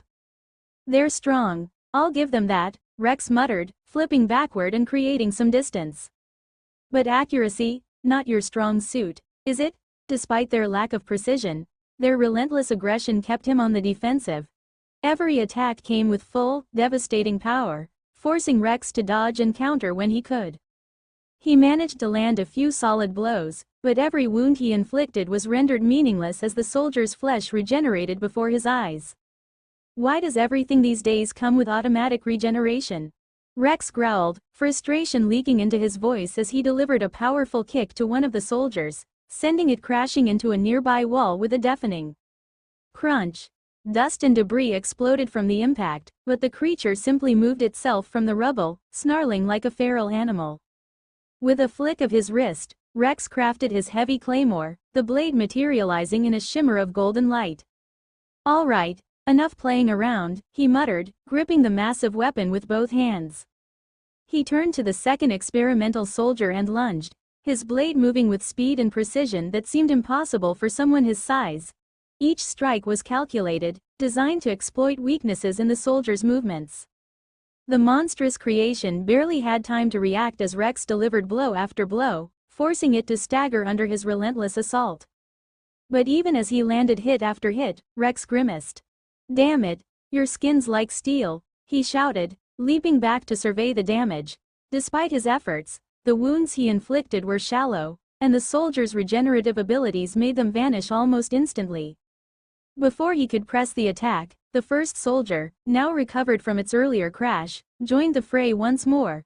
The two experimental soldiers charged him in unison, their eyes glowing with unbridled fury. Rex braced himself as they closed in, their movements wild but devastatingly fast. One swung its clawed hand at him, forcing Rex to duck and roll to the side. The other followed up with a powerful strike, its fist slamming into the ground and creating a massive crater in the road. The sheer force of the impact sent chunks of asphalt flying through the air. "Cheating bastards," Rex muttered, gripping his claymore tightly as he prepared for the next round. But before he could launch his counterattack, a voice rang out from below, cutting through the chaos. "That is, Captain Rex." The words made Rex pause. He turned his head, his glowing HUD instantly locking onto the source of the voice, a familiar figure standing among the wreckage of a crashed transport ship. The man was battered and bloodied, but his uniform, even in its torn state, made his rank clear. his identity flashed across Rex's HUD. The general was wide-eyed as he stared up at the towering warrior. There was no mistaking the 2.5-meter frame, the white and gold armor, or the iconic claymore. It was the same figure who had fought alongside him during the first wave of that hellish planetary invasion years ago. The same figure who had disappeared after the fighting, leaving nothing but stories behind. "It really is you," the general muttered, his voice tinged with disbelief. "Captain Rex." Rex let out a low chuckle, even as he sidestepped another claw strike from the experimental soldiers. Well, if it isn't General Kale, I'd say it's nice to see you again, but under these circumstances." He deflected another strike with his claymore, sparks flying as metal clashed against flesh. "I think we can skip the pleasantries," one of the soldiers roared and lunged at him, its claws outstretched. Rex leapt backward, landing on a cracked section of road just as the soldier's attack connected with the ground. The impact was catastrophic, creating an explosion of concrete and leaving a gaping hole in the middle of the street. Rex sighed, rolling his shoulders as he tightened his grip on the claymore. "So, General," he called out, his tone almost conversational despite the chaos around him. "Mind telling me what the hell your mayor got himself into this time, because these guys?" He gestured to the regenerating monsters before him. "They don't exactly scream normal citizens." The general didn't answer, his focus fixed on the battle before him. Rex turned back to the experimental soldiers, his grin returning despite the odds. While the car sped through the rain-slick streets, Cleo's fingers danced over the holographic interface of her wrist console. She was crafting bird drones in real time, sending them one by one into the stormy sky to scout Rex's location. Her instincts told her something was wrong, and she wasn't the type to sit idle while chaos brewed. Just as her fifth drone shot into the air, Carlos stiffened in the driver's seat. "Cleo, we've got company," he muttered, his eyes narrowing as several black armored cars appeared on the road behind them, their headlights cutting through the night like twin blades. Mounted on top of each car was a heavy laser turret, and as soon as they came into range, the guns whirred to life. Bright streams of crimson energy lit up the night, streaking toward their vehicle in a deadly barrage. Thankfully, Carlos had learned from the last ambush he survived. His car, once a standard six-seater, was now a fortress on wheels, a two-seater bristling with Cleo's upgrades. The shields flared to life the moment the lasers hit, creating a shimmering blue barrier that deflected the onslaught with ease. "Ha! Not this time," Carlos said with a smirk, gripping the wheel tightly as he maneuvered around obstacles at breakneck speed.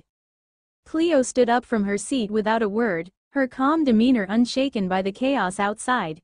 She reached behind her, grabbing the plasma machine gun secured to the back seat.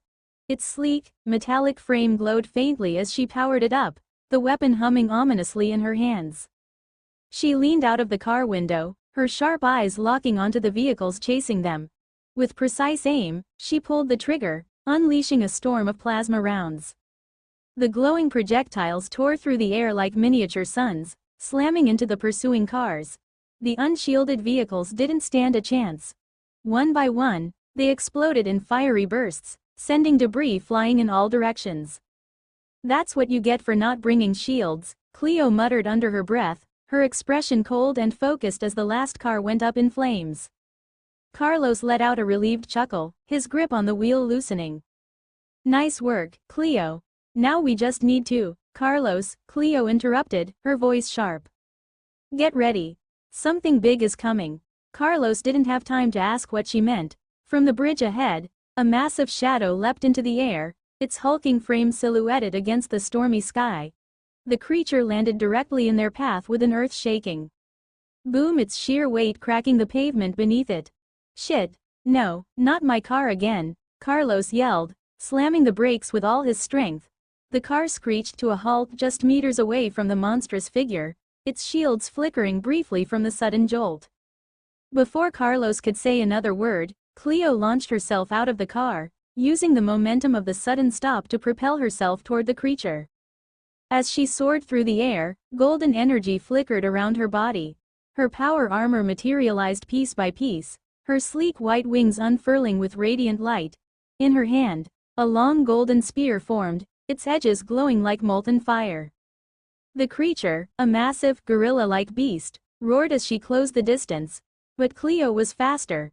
With a single, precise strike, she drove her spear through the creature's thick torso, piercing what should have been its head. The sheer force of the impact created a shockwave that echoed across the bridge. She flipped gracefully in midair, landing on the ground with a practiced ease.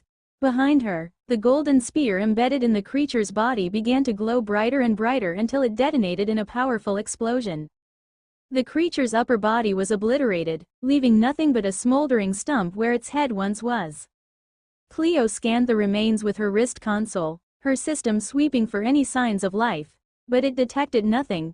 Satisfied, she turned and began to float back toward Carlos, her wings leaving faint trails of light in the air. But before she could reach him, a deafening thud made her stop in her tracks. The headless creature, which should have been lifeless, slammed its massive fist into the ground. The impact sent shockwaves rippling through the road, cracks spider webbing outward. Cleo barely had time to react as the creature's other fist came swinging toward her with terrifying force. The blow connected, slamming into her side and sending her flying like a rag doll. She crashed into the ground with bone-jarring force, tumbling end over end before finally skidding to a stop. Smoke and debris surrounded her, but she forced herself to her feet, pain radiating through her body. Her glowing wings flickered for a moment before stabilizing as she steadied herself. Coughing slightly, she turned her gaze back toward the creature, her eyes narrowing. It was regenerating. The massive stump where its head once was began to reform, sinew and muscle weaving together at an alarming speed. The process was grotesque, unnatural, and impossibly fast. Within moments, a new head, if it could even be called that, had grown in place of the old one, its grotesque features snarling with primal rage. Cleo stared at the creature in silence for a moment, her expression unreadable. Of course, she muttered finally, brushing dust off her armor as she prepared for round 2. While Cleo was locked in combat with the massive beast, Rex found himself in an equally dire situation. What had started as a 2-on-1 battle against the experimental soldiers had quickly spiraled out of control. A third enemy, one of the massive, hulking creatures like the one Cleo was fighting, had entered the fray, its sheer size and power forcing Rex to the defensive. Pinned between wild, unrelenting strikes from the monstrous creature and the rapid, albeit poorly aimed, attacks of the two experimental soldiers, Rex had no choice but to activate his overdrive. A golden glow erupted from his armor as his Kael'zar core surged with energy, pushing his physical and mental capabilities to their peak. His wings expanded, glowing fiercely, their metallic feathers acting as both weapons and shields. Each flap sent a shockwave through the air, and when the massive creature slammed its fists toward him, Rex brought his wings forward, shielding himself from the crushing blows. The impacts were deafening, the ground beneath him shattering with each strike, but Rex stood firm. Enough of this, Rex snarled, spinning out of the creature's reach. In a single, fluid motion, he severed the head of one of the smaller experimental soldiers with his claymore, its body crumpling before the head began its cursed regeneration process. He turned, slashing at the other soldier with precise strikes, cutting through its arms and head repeatedly to keep it at bay. But the larger creature wasn't so easily deterred. Its massive fist swung at him with terrifying force, sending shockwaves that knocked even the smaller creatures back. Rex barely managed to leap away, his wings carrying him higher into the air as the beast roared in frustration. "Guys!" Rex shouted, his voice booming over the chaos. "Are you just going to stand there watching the show, or are you actually going to help me?" Below him, the general of the city military and his surviving soldiers stood near their crashed transport ship, watching the carnage unfold. The general's face was grim as he raised his voice to respond. "I'm sorry, Captain," the general said, bowing his head slightly. "While we don't understand why you're Nexum Dynamics target, our orders are clear. We cannot intervene. All we can do is nothing. Not help you, and not help them." Rex's eyes narrowed, his frustration boiling over. "Then get the hell out of here, because things are about to get ugly." He flapped his wings once, rocketing into the sky, dodging the massive creature's wild swipes as it tried to grab him midair. Rex soared above the battlefield, taking a moment to assess the situation. Below him, the ground was a war zone, with smoke, fire, and debris everywhere, with the massive creature wreaking havoc as the two regenerating soldiers regrouped. But before he could formulate a plan, a sharp beeping from his HUD caught his attention. Rex's eyes darted to the incoming threat. A swarm of missiles, their glowing trails streaking through the stormy sky. Great! As if this wasn't bad enough, Rex muttered under his breath, his grip tightening on his claymore. He recognized the pattern immediately. Swarm missiles deployed from the Wraith-class fighters. I hope this works, Rex said to himself, his voice edged with doubt. And I hope it doesn't kill me in the process. The first missile closed the distance, mere meters from his back. Rex took a deep breath, summoning the golden artifact on his back, the Radiant Circle, a gift from the King of the Kael'zar during his time on that hellish first-wave planet. The glowing ring materialized behind him, its intricate patterns pulsating with energy as it boosted his overdrive even further. His senses sharpened, time seemed to slow, and his movements became almost impossibly precise. As the missile came within centimeters of him, Rex twisted his body in midair, extending his hand. The radiant circle glowed brighter, its power allowing him to grasp the missile's trajectory with pinpoint precision. In one swift motion, he redirected it downward, aiming straight for the massive creature below. The missile streaked toward the beast's head, and even as the creature raised its massive arms in an attempt to shield itself, it was too slow. The projectile hit its mark, exploding with devastating force. The shockwave rocked the ground, scattering debris and even knocking the smaller experimental soldiers off their feet. But Rex wasn't done. 5 more missiles were closing in, their glowing trails weaving through the air like serpents. With each one, Rex repeated the maneuver, redirecting them toward the massive creature. Each missile found its mark, detonating with devastating precision. One hit its torso, tearing through its armored skin. Another struck its leg, forcing it to kneel under its own weight. The remaining missiles created a cascade of explosions around it, sending flames and smoke shooting into the air. The battlefield was a chaotic mess of fire and destruction. The massive creature was barely visible through the thick smoke, its bellowing roars echoing even as its body was ravaged by the missile barrage. Rex hovered in the sky, his wings glowing faintly as he caught his breath. The radiant circle flickered behind him, its energy spent but its purpose fulfilled. Messy, Rex muttered, watching the ground below, but effective. As the smoke began to clear, however, his confident smirk faded. Through the fog, the massive creature's hulking silhouette began to emerge. Its body, though scorched and battered, was regenerating rapidly. The limbs that had been blown apart were already reforming, sinewing, and muscle knitting back together at an unnatural speed. Rex's hands tightened on his claymore as he watched the creature stand tall once more, its regeneration complete. It let out an earth-shaking roar, its glowing eyes locking onto him with renewed fury. Of course, Rex said dryly, shaking his head, because why wouldn't it still be alive? The 2 smaller experimental soldiers regrouped alongside the massive creature, their own wounds fully healed. All 3 stared up at Rex, their primal rage almost palpable. Rex took a deep breath, rolling his shoulders. All right. He muttered, his white wings flaring as he readied himself. Round 2 it is. Below, the general and his soldiers could only watch in stunned silence as the battle raged on, knowing full well they had no place in a fight of this magnitude. As Cleo tumbled across the pavement, her glowing wings flickering in and out of focus, Carlos stepped forward, shrugging off his suit jacket with a huff. The tattered remains of his dress shirt clung to his shoulders, but he didn't care.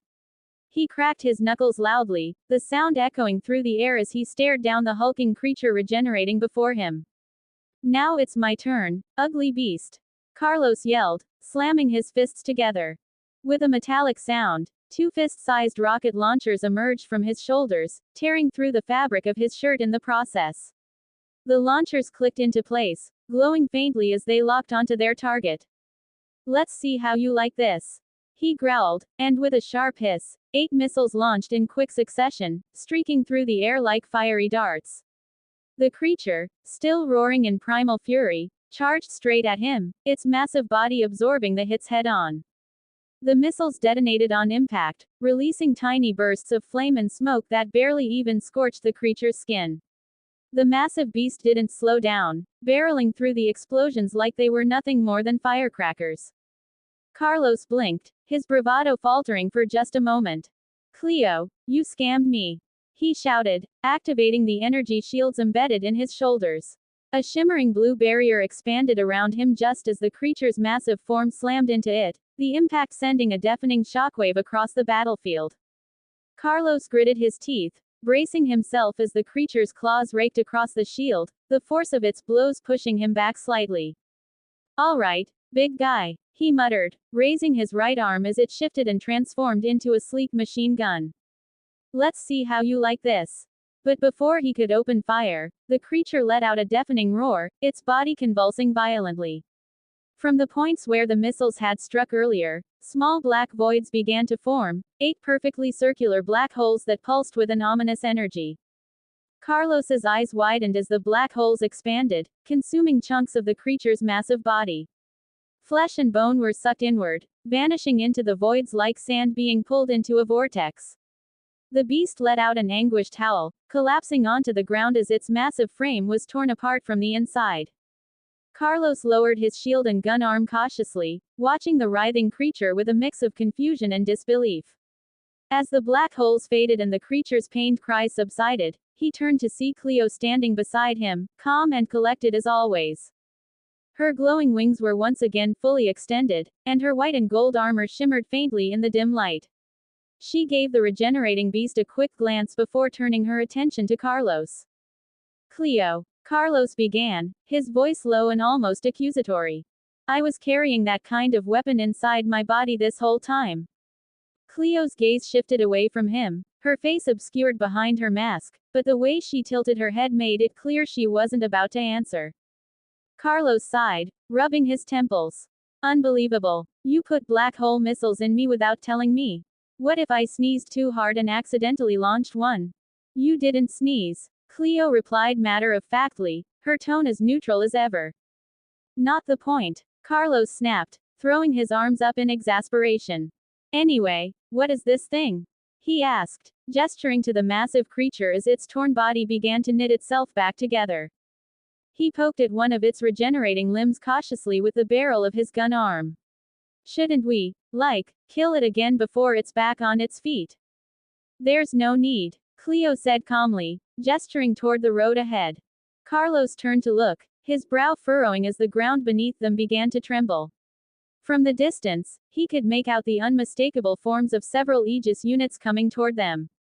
Their glowing energy cores pulsed with light as they sprinted toward the scene, their massive frames closing the distance with terrifying speed. They'll be here in a few minutes, Cleo continued, her tone unbothered. Let them handle it. Carlos raised an eyebrow, watching as the Aegis units moved with deadly precision, their weapons systems already powering up.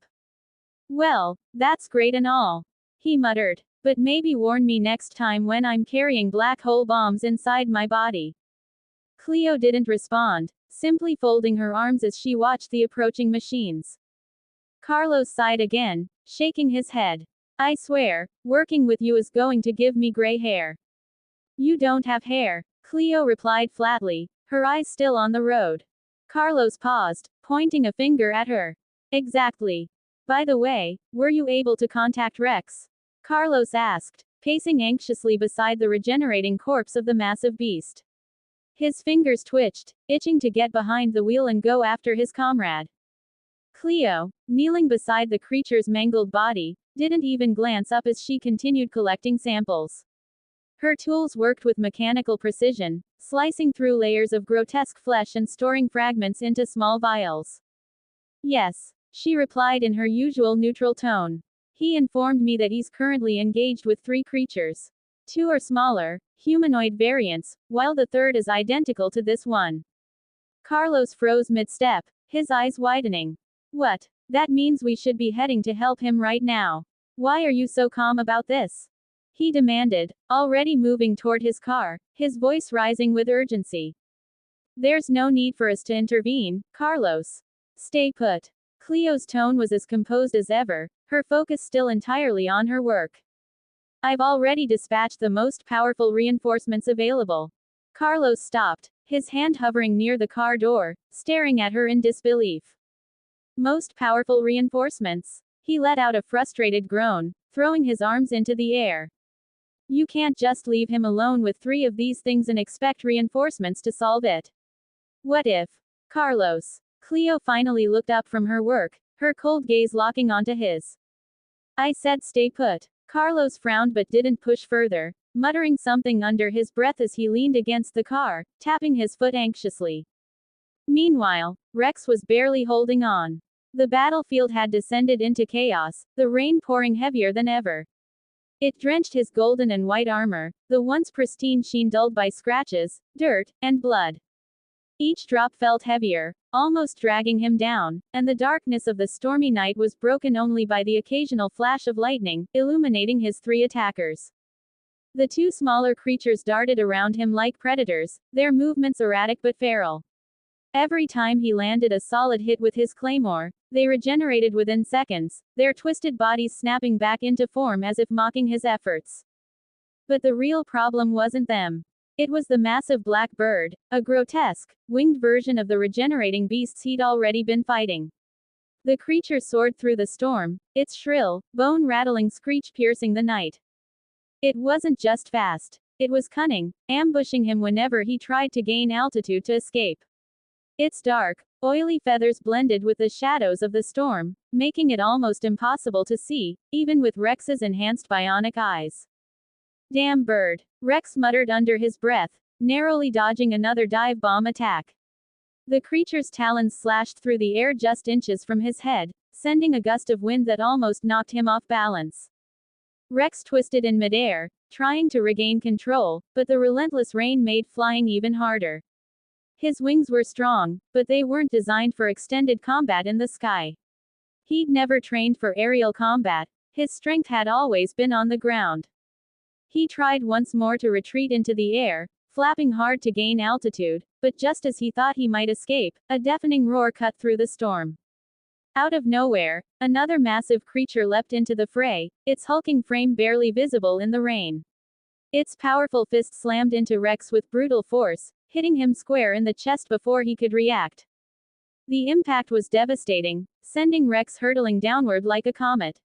He crashed into the road with an ear-splitting boom, shattering the pavement and sending chunks of debris flying in every direction.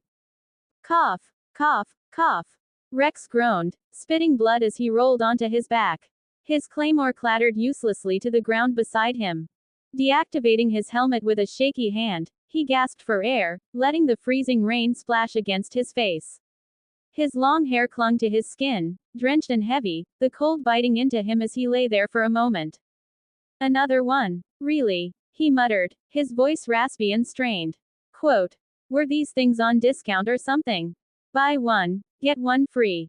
He chuckled bitterly, wincing as pain flared through his ribs. Through the rain, he saw the 3 creatures closing in, the 2 humanoids and the new, hulking beast that had just sucker-punched him. Their glowing eyes burned with murderous intent, their movements primal and filled with bloodlust. They wanted to end him. Well, then, Rex growled, forcing himself to his feet, his armor sparking slightly as it struggled to keep up with the damage. If you bastards want me, you're going to have to earn it. He gritted his teeth, crafting a second claymore into his left hand. The blades gleamed faintly in the darkness, their golden edges still sharp and deadly despite the rain. With a determined glare, Rex planted his feet firmly on the ground, ready to make his last stand. But before he could even swing his blades, the ground behind him exploded. The deafening crash shook the battlefield, sending a shockwave that threw Rex off his feet and hurled him forward. He tumbled across the shattered road, gritting his teeth as debris pelted him from all sides. What the hell now? Rex roared, coughing as he struggled to get back on his feet. A massive cloud of dust and debris hung in the air, obscuring whatever had just landed behind him. Lightning flashed, briefly illuminating the scene. Rex turned, his glowing eyes narrowing as he tried to make out the shape through the dust. Whatever it was huge. The creatures that had been charging toward him stopped in their tracks, their primal growls replaced with a moment of hesitation. Even they seemed unsure of what had just arrived. As the dust began to clear, Rex gripped his claymores tightly, his breathing ragged but steady. All right, he muttered under his breath.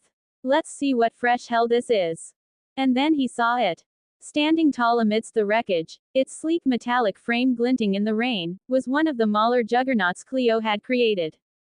The towering battle mech radiated power, its glowing blue energy core humming with barely contained energy. Its multi-barreled cannon rotated into place, and its glowing optics locked onto the regenerating creatures ahead. Rex couldn't help but laugh, his voice dripping with relief and exhaustion. About damn time. The Mauler unit took a single step forward, the ground trembling beneath its massive weight. Its weapon systems began to glow brighter, charging up for what could only be described as overkill. The creatures roared in defiance, but the mech's cold, mechanical voice cut through the storm, issuing a single command. Hostiles detected. Neutralizing targets. And then, all hell broke loose. From the swirling dust cloud, 6 golden plasma blasts erupted, cutting through the rain-soaked battlefield like burning comets. Each shot struck with pinpoint precision, slamming into the 2 smaller humanoid creatures. The sheer heat and force of the plasma left nothing behind but a cloud of ashes, carried away by the storm's winds. The remaining massive dark creature let out an ear-splitting roar, its primal fury shaking the ground as it charged recklessly at the Mauler unit. But the towering mech didn't flinch. Instead, the Mauler unit's engines roared to life as it charged forward to meet the creature head-on. Its massive, multi-barreled plasma cannon glowed brightly, rotating as it built up another shot. The ground trembled beneath its heavy metal feet as it moved, its glowing optics locked on the oncoming beast. As they closed the distance, the Mauler unit fired its cannon at the creature to its left, the golden plasma beam slicing cleanly through its shoulder, leaving a molten wound that bubbled and smoked. At the same time, it swung its other arm, a massive weaponized cannon straight into the second creature on the right. The impact sent the beast hurtling into a nearby building, the crash shaking the structure as chunks of concrete and glass rained down. The Mauler didn't stop. Its cold, mechanical precision gave it the advantage, and it wasn't about to waste it. The creature that had crashed into the building let out a low growl as it attempted to pull itself from the rubble, its twisted body already beginning to regenerate. But before it could get far, the Mauler unit stepped forward, its massive metal foot slamming down onto the creature's head with a resounding crunch. The beast thrashed wildly beneath the weight of the mech, but it was no match for the Mauler's overwhelming strength. Without hesitation, the Mauler unit aimed its plasma cannon downward and fired repeatedly into the creature's torso. Each shot sizzled and hissed as it burned through flesh and bone, the intense heat overwhelming the creature's regenerative abilities. It let out one final guttural scream before its body fell limp, its regeneration permanently halted. The second beast, now burning with rage, charged toward the Mauler unit at full speed, its claws scraping against the pavement as it roared. But the Mauler unit was already prepared. With an almost effortless motion, its torso rotated to face the creature, and a barrage of missiles fired from its shoulder-mounted launchers. The missiles detonated on impact, the shockwaves forcing the creature to halt its charge as it howled in pain, its body riddled with smoldering wounds. The Mauler unit didn't let up. With a heavy step forward, it unleashed a relentless flurry of blows, its cannon arms doubling as brutal melee weapons. Each punch landed with bone-shattering force, driving the creature back with every strike. The sound of metal meeting flesh echoed through the storm, and the beast's cries grew weaker with each blow. When the creature finally staggered, the Mauler unit aimed both of its cannons at point-blank range and fired simultaneously. The twin plasma blasts tore through its body, reducing it to a lifeless heap. The battlefield fell silent except for the soft hum of the Mauler unit's systems and the steady patter of rain. The towering mech scanned the area for any remaining threats, its glowing optics sweeping through the haze of smoke and rain. Then, in its cold, mechanical voice, the Mauler unit announced. Objectives eliminated. The words echoed through the ruined streets, a stark reminder of the machine's ruthless efficiency. From a safe distance, Rex sat up, coughing as he wiped the rain from his face. His claymores lay discarded beside him, and his white wings flickered weakly as he struggled to his feet. Damn, he muttered, staring at the Mauler unit as it stood over the smoldering remains of the creatures. And I thought I was overkill. The Mauler unit didn't react to his words. It simply turned, its massive frame moving with eerie precision, and began its slow march back to Cleo and Carlos's location. Rex stood amidst the destroyed battlefield, his eyes drawn to the sky. The massive black bird, still writhing as it tried to stay airborne, was being pursued relentlessly by several Wraith-class fighters. Their sleek, predatory forms zipped through the storm, trailing the monstrous bird like wolves hunting wounded prey. Lightning flashed, illuminating the scene as one of the fighters broke formation and launched a missile unlike anything Rex had seen before. It didn't explode upon contact. Instead, the missile expanded into a swirling black void, an artificial black hole. The bird let out an ear-piercing screech as the black hole consumed a large chunk of its abdomen and tore away one of its wings. The monstrous creature spun uncontrollably, spiraling downward before crashing into the ground with a deafening boom. The impact shattered the earth, sending debris and smoke billowing into the air. As the dust settled, one of the Wraith-class fighters descended, hovering just above the downed creature. A bomb dropped from its underbelly, a sleek metallic device that seemed unassuming at first. But when it touched the regenerating bird's body, it ignited into a blazing inferno, forming a fiery mushroom cloud that lit up the stormy sky. The heat was so intense that the bird's flesh evaporated into ash within seconds, leaving nothing behind but a charred crater in the earth.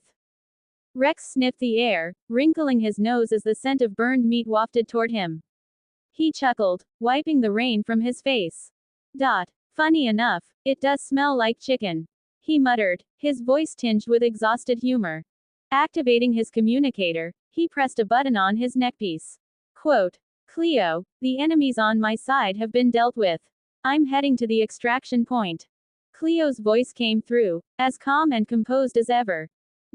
Understood. We'll rendezvous in the underground city.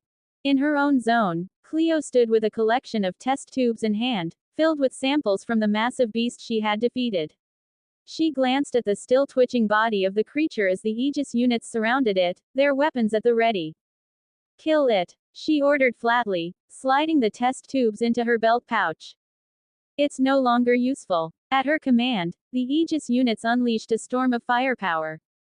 Their plasma rifles tore through the creature's body, filling it with glowing holes as the heat burned through flesh and bone.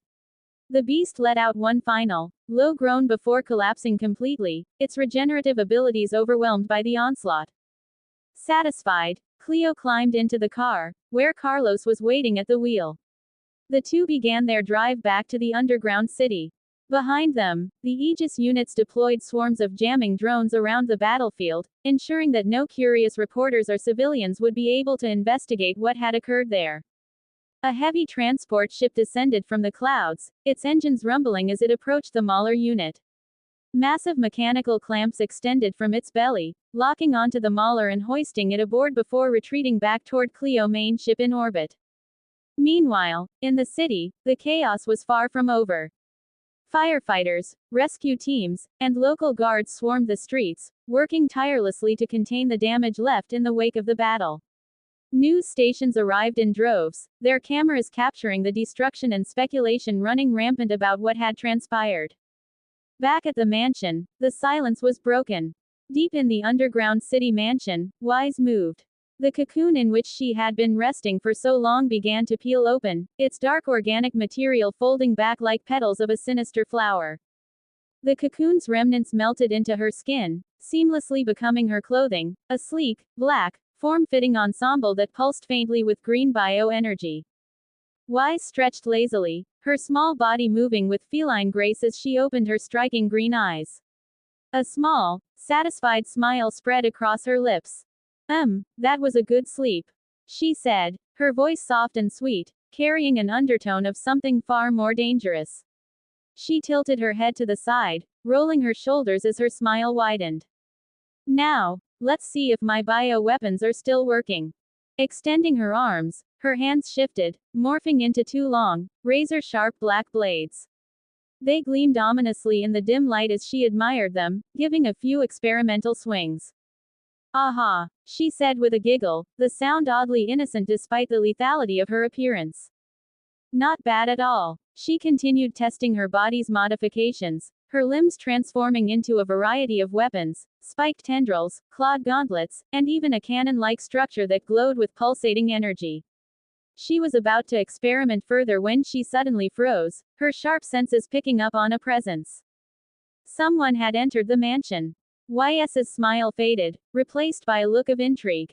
Her green eyes narrowed as she focused on the approaching figure. The energy signature was familiar, and her lips curled into a mischievous grin. Well, she purred, her voice dripping with excitement. It seems my darling has finally arrived. I've been waiting so long to meet you again. Her arms shifted back to their normal form as she turned toward the mansion's entrance, her movements slow and deliberate. The sound of her bare feet against the cold floor echoed eerily through the corridor as she stepped into the shadows, anticipation radiating from her with every step. Let's see, she whispered to herself, her grin widening. Have you gotten stronger, or are you just as fragile as before? Rex was the first to arrive at the mansion, stepping off the private transport ship with a sense of calm that contrasted sharply with the chaos of the night. As he entered the mansion halls, he deactivated his armor with a flick of his wrist. The sleek white and gold plating dissolved into thin streams of light, leaving him in his usual attire, his fitted black pants and simple, weathered shirt. His steps echoed softly against the cold marble floors, and a faint smile crossed his lips as he wiggled his toes, enjoying the cool, grounding sensation of the floor beneath his bare feet. It had been a long, violent night, but here, in the familiar halls of the mansion, there was an odd comfort. He wandered through the corridors, his hands tucked casually into his pockets, until he reached the long hallway that led to the grand dining room. Just as he began to cross it, the sound of hurried footsteps reached his ears.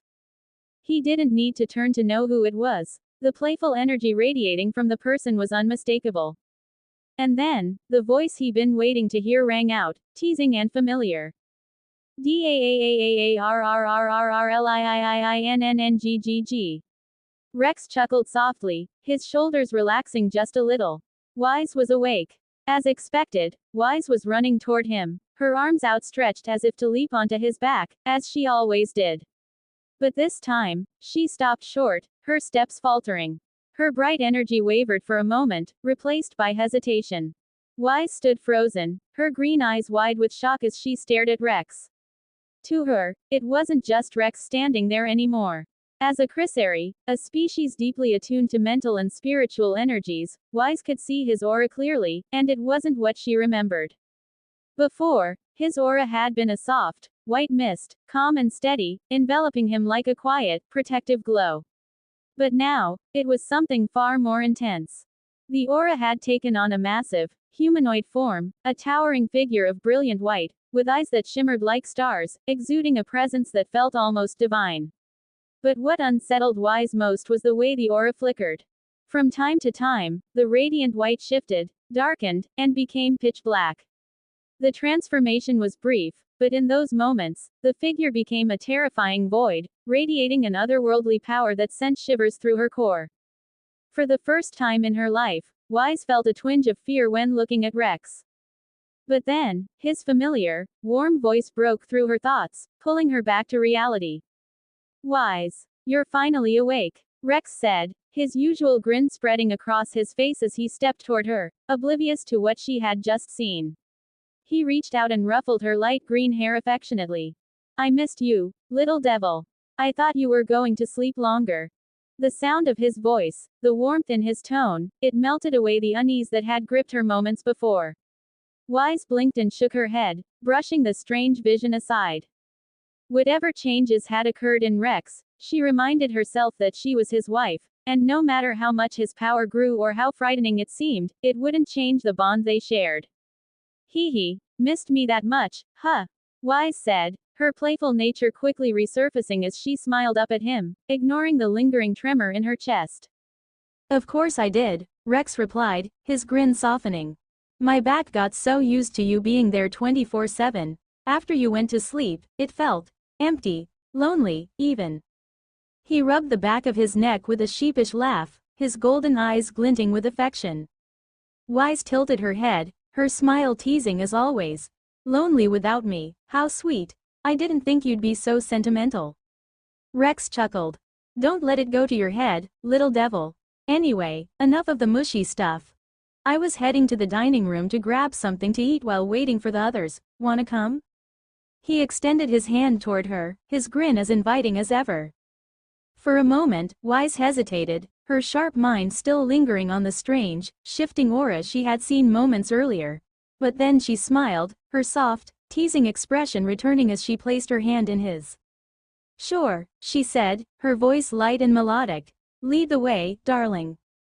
Together, they walked down the corridor, their footsteps echoing softly in the silence. Wise glanced at Rex out of the corner of her eye, her smile remaining steady even as questions began to swirl in her mind. Whatever had changed in Rex, she would find out eventually, but for now, she was content to let things be, to enjoy the quiet moment with him. After all, Rex was still Rex, and no matter how much power he wielded, or how his aura shifted between divine and monstrous, he was hers just as she was his, and that would never change. Several hours later, everyone had gathered in the command room. The atmosphere was tense yet familiar, with the group seated around the massive circular table in the center of the room. Carlos leaned back in his chair, arms crossed, his cybernetic fingers tapping lightly against the armrest. A grin crept across his face as his eyes settled on his. Well, look who's finally awake, our pocket-sized grandma is back. Wise, seated across from him with her legs crossed, didn't miss a beat. Her green eyes sparkled mischievously as a devilish grin spread across her lips. And I see you're still as insufferable and bald as ever. She shot back, her tone sugary sweet. Her gaze flicked over Carlos's heavily cybernetic frame, and after a moment, she tilted her head, her grin widening. Wait a second. Every time I see you, you're missing more body parts. At this rate, you're more machine than man. You planning to leave anything human intact, Carlos? Carlos chuckled, unbothered by her jab. Of course I'm losing body parts, pocket-sized immortal grandma. Unlike you, I'm just a normal human. He said, gesturing toward his heavily modified cybernetic limbs. We mortals actually take damage, you know. Not all of us get to hibernate in a cocoon for decades like some pint-sized relic of the past. She raised an eyebrow, feigning offense, though the playful glint in her eye betrayed her amusement. Relic? I've forgotten more about warfare than you'll ever learn, and I'm still cute enough to get away with it. Meanwhile, you're one bad upgrade away from being mistaken for a toaster. Before Carlos could fire back, Rex clapped his hands sharply, cutting through their banter. All right, you two, enough. Save the arguing for later. Cleo has something important to discuss, so let's focus for now. He gestured toward Cleo, who sat at the far end of the table, her expression as stoic and composed as ever. Thank you, Rex, Cleo said with a slight nod. She tapped a control on the table, and a large hollow screen materialized in the center, casting a pale blue glow over the room. Please direct your attention to the screen, Cleo began, her calm voice carrying just enough authority to silence any lingering chatter. This is the latest report following the skirmish we had yesterday. The situation is escalating, and I want you all to see the consequences of our actions. The hollow screen flickered to life, displaying a recording from the Intergalactic news network. The screen showed a polished news anchor standing outside the ruins of the mayor's mansion. The once lavish estate was now a smoldering husk, surrounded by emergency response teams and heavily armed guards. As you can see, Cleo narrated as the footage played. The media has spun the events as a terrorist attack and a kidnapping. They're keeping the details intentionally vague, but the damage to our reputation and the increased bounty on our heads will be unavoidable. The anchor's voice filled the room, accompanied by scrolling text at the bottom of the screen. Less than, breaking news. Terrorist attack rocks commercial city mayor kidnapped by extremists. Greater than. This is the aftermath of what officials are calling an unprecedented act of terrorism. The anchor reported, her tone somber. The mayor of the commercial city remains missing after a violent attack on his mansion. Witness accounts are scarce, as all known footage of the attack was mysteriously deleted, and signals from news drones in the area were jammed. However, we do know that the perpetrators acted with extreme ruthlessness. Cleo paused the video, letting her team absorb the weight of the situation before continuing. The media is painting us as extremists, which works to their advantage, and while the footage was erased, they've managed to find witnesses who were near the area at the time of the assault. The video resumed, showing the anchor approaching two individuals, a young maid in a uniform and a man dressed like an average civilian. "Here we have two witnesses," the anchor said, turning toward the maid with a sympathetic smile. "Hello there, miss. Could you please introduce yourself and tell us what you know about the terrorist attack that occurred yesterday?" The maid hesitated, clutching her hands nervously before taking the microphone. "Why yes," she stammered. "I'm a maid who works at the mayor's mansion. What happened yesterday was horrible, just horrible." Her voice broke as she continued, her eyes welling with tears. "A lady in white and her human slave attacked the mansion. They killed the guards and assaulted the mayor without warning. It was so cruel, they were merciless." She choked on a sob, her shoulders trembling as the anchor offered her a comforting hand. The room was silent as the video continued to play, the tension in the air thick. Carlos leaned back in his chair, shaking his head with a mix of frustration and disbelief. "Human slave," Carlos muttered, his tone dripping with sarcasm. "I guess that's me. Great, they couldn't even give me a badass nickname or something." "Focus, Carlos," Cleo said without looking at him, her gaze still fixed on the screen. She fast-forwarded the footage to show the anchor interviewing the second witness, a man who claimed to have heard explosions and screams but saw nothing concrete. Cleo shut off the video and turned back to the group, her gaze sharp. "This is the narrative they're building against us. No footage, no evidence, just hearsay and emotional testimony. But it's working. Public opinion is shifting, and we'll face more resistance moving forward. We need to be prepared for that." Rex nodded thoughtfully, leaning forward and resting his elbows on the table. "So what's the plan? I'm guessing this isn't just about damage control." Cleo tapped the table again, bringing up a new display. "No, it's not. The mayor's disappearance wasn't the endgame, it was the opening move. What happens next will determine whether this operation succeeds or collapses. But before we get into specifics, I need everyone here fully committed and focused. There's no room for distractions." Wise smirked, her green eyes gleaming with a playful glint as she glanced at Carlos. "Hear that, Carlos? No distractions. Try not to lose any more body parts, okay?" Carlos rolled his eyes but grinned. "And you try not to fall asleep for another century, Grandma." Rex clapped his hands again, shaking his head with a sigh. "You two are impossible." "And?" Rex asked, his tone steady as he skimmed through the data pad Cleo had handed him before the meeting. His golden eyes flicked up briefly to meet hers. "Did we get anything useful out of our guest in the underground prison?" Cleo shook her head, her calm demeanor unshaken. "Negative. The mayor was either too cautious or too uninformed. The only useful piece of information we extracted was that whoever is targeting is communicated with the mayor exclusively through encrypted cards. No names, no aliases, no traceable identifiers." Rex let out a low hum, his gaze dropping back to the data pad as he processed her words. "HMPH. Figures," he muttered, flipping to the next page on the pad. Carlos leaned forward in his chair, his curiosity piqued. "Then what did we get?" he asked, his tone more hopeful. Cleo tapped the hollow console on the table, pulling up a large star map of the sector. A specific location on the asteroid belt flashed in red, drawing everyone's attention. "We uncovered another lead from the mayor's personal records. There's a trading station on the asteroid belt in this sector. 4 days ago, it came under attack by pirates. The station sent multiple distress calls to the mayor, requesting reinforcements." "And?" Carlos raised an eyebrow, leaning closer.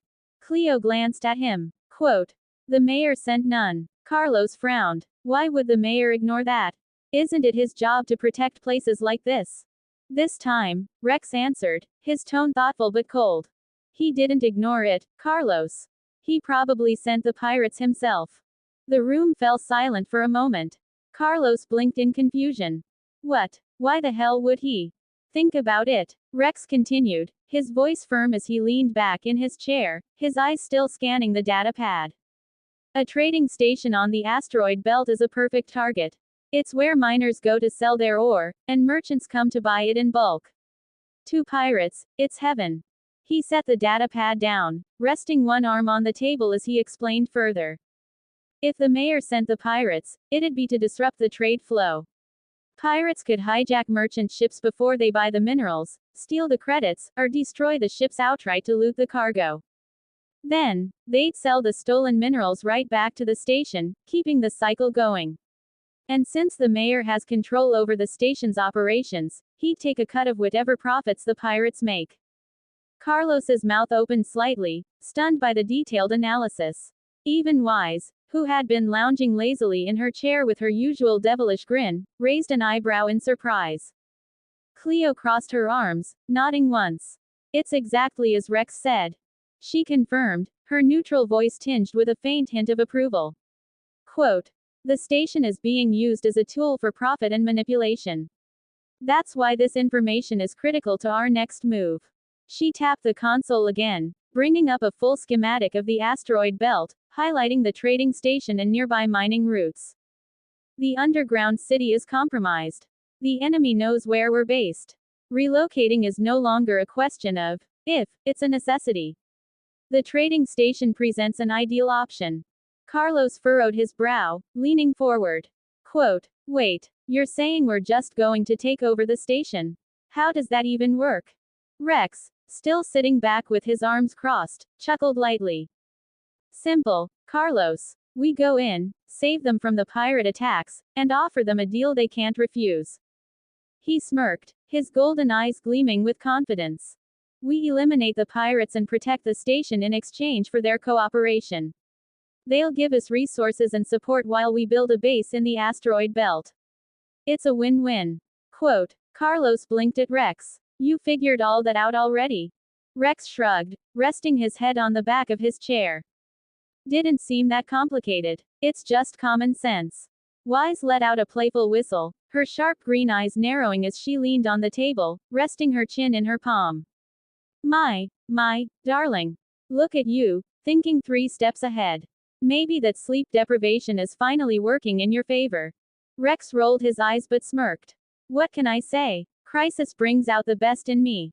Cleo, unfazed by their banter, nodded once more. Rex's assessment is accurate. If we can secure the station, it will give us a significant strategic advantage.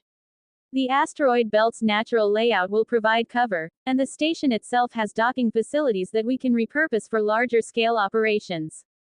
Carlos finally sat back, processing everything. All right, so let me get this straight. We head to the station, wipe out the pirates, and convince the traders to let us stay. Sounds ambitious. Affirmative, Cleo replied simply. Rex clapped his hands together, the sound cutting through the room. Then what are we waiting for? He said, standing up with a grin. Let's get to it. Cleo turned off the holo display, her sharp gaze sweeping across the team. We'll move out immediately. Rex, Carlos, and Wise prepare for deployment. I'll coordinate the fleet to ensure backup is ready if needed. She stretched lazily, a mischievous smile tugging at her lips. Oh, this should be fun. Pirates, asteroid fields, traders begging for our help, it's practically a vacation. Quote, asteroid belt, principal mineral source in the sector. Sir, we can't hold on any longer. The frantic voice of the station's lead engineer echoed through the command room. His face was pale and drenched with sweat as he gripped a console for support. Quote, the shields are down, and we've run out of parts and energy to bring them back online. Where are the reinforcements? The trading station administrator stood silently by the reinforced observation window, his gaze fixed on the void of space beyond. The darkness was punctuated only by distant stars and the faint flashes of pirate ships circling the station like vultures. His shoulders sagged under the weight of his years, and his expression was grim. There won't be reinforcements, the administrator said finally, his voice low and heavy. Without turning, he reached for a data pad on the desk beside him and tossed it to the engineer. The young man caught it clumsily, his hands trembling. He stared at the screen in disbelief as the administrator spoke. Those are all the calls I've sent to the mayor for help. Every one of them went unanswered. Not a single response. The administrator finally turned, his tired eyes meeting the engineer's. We've been left to die. No, The engineer's voice cracked as he scanned the data pad. That can't be true. Maybe the pirates are jamming the communications. Yes, that has to be it. His voice rose, desperation creeping into his tone. That's why the requests aren't reaching the mayor. He doesn't know we need help.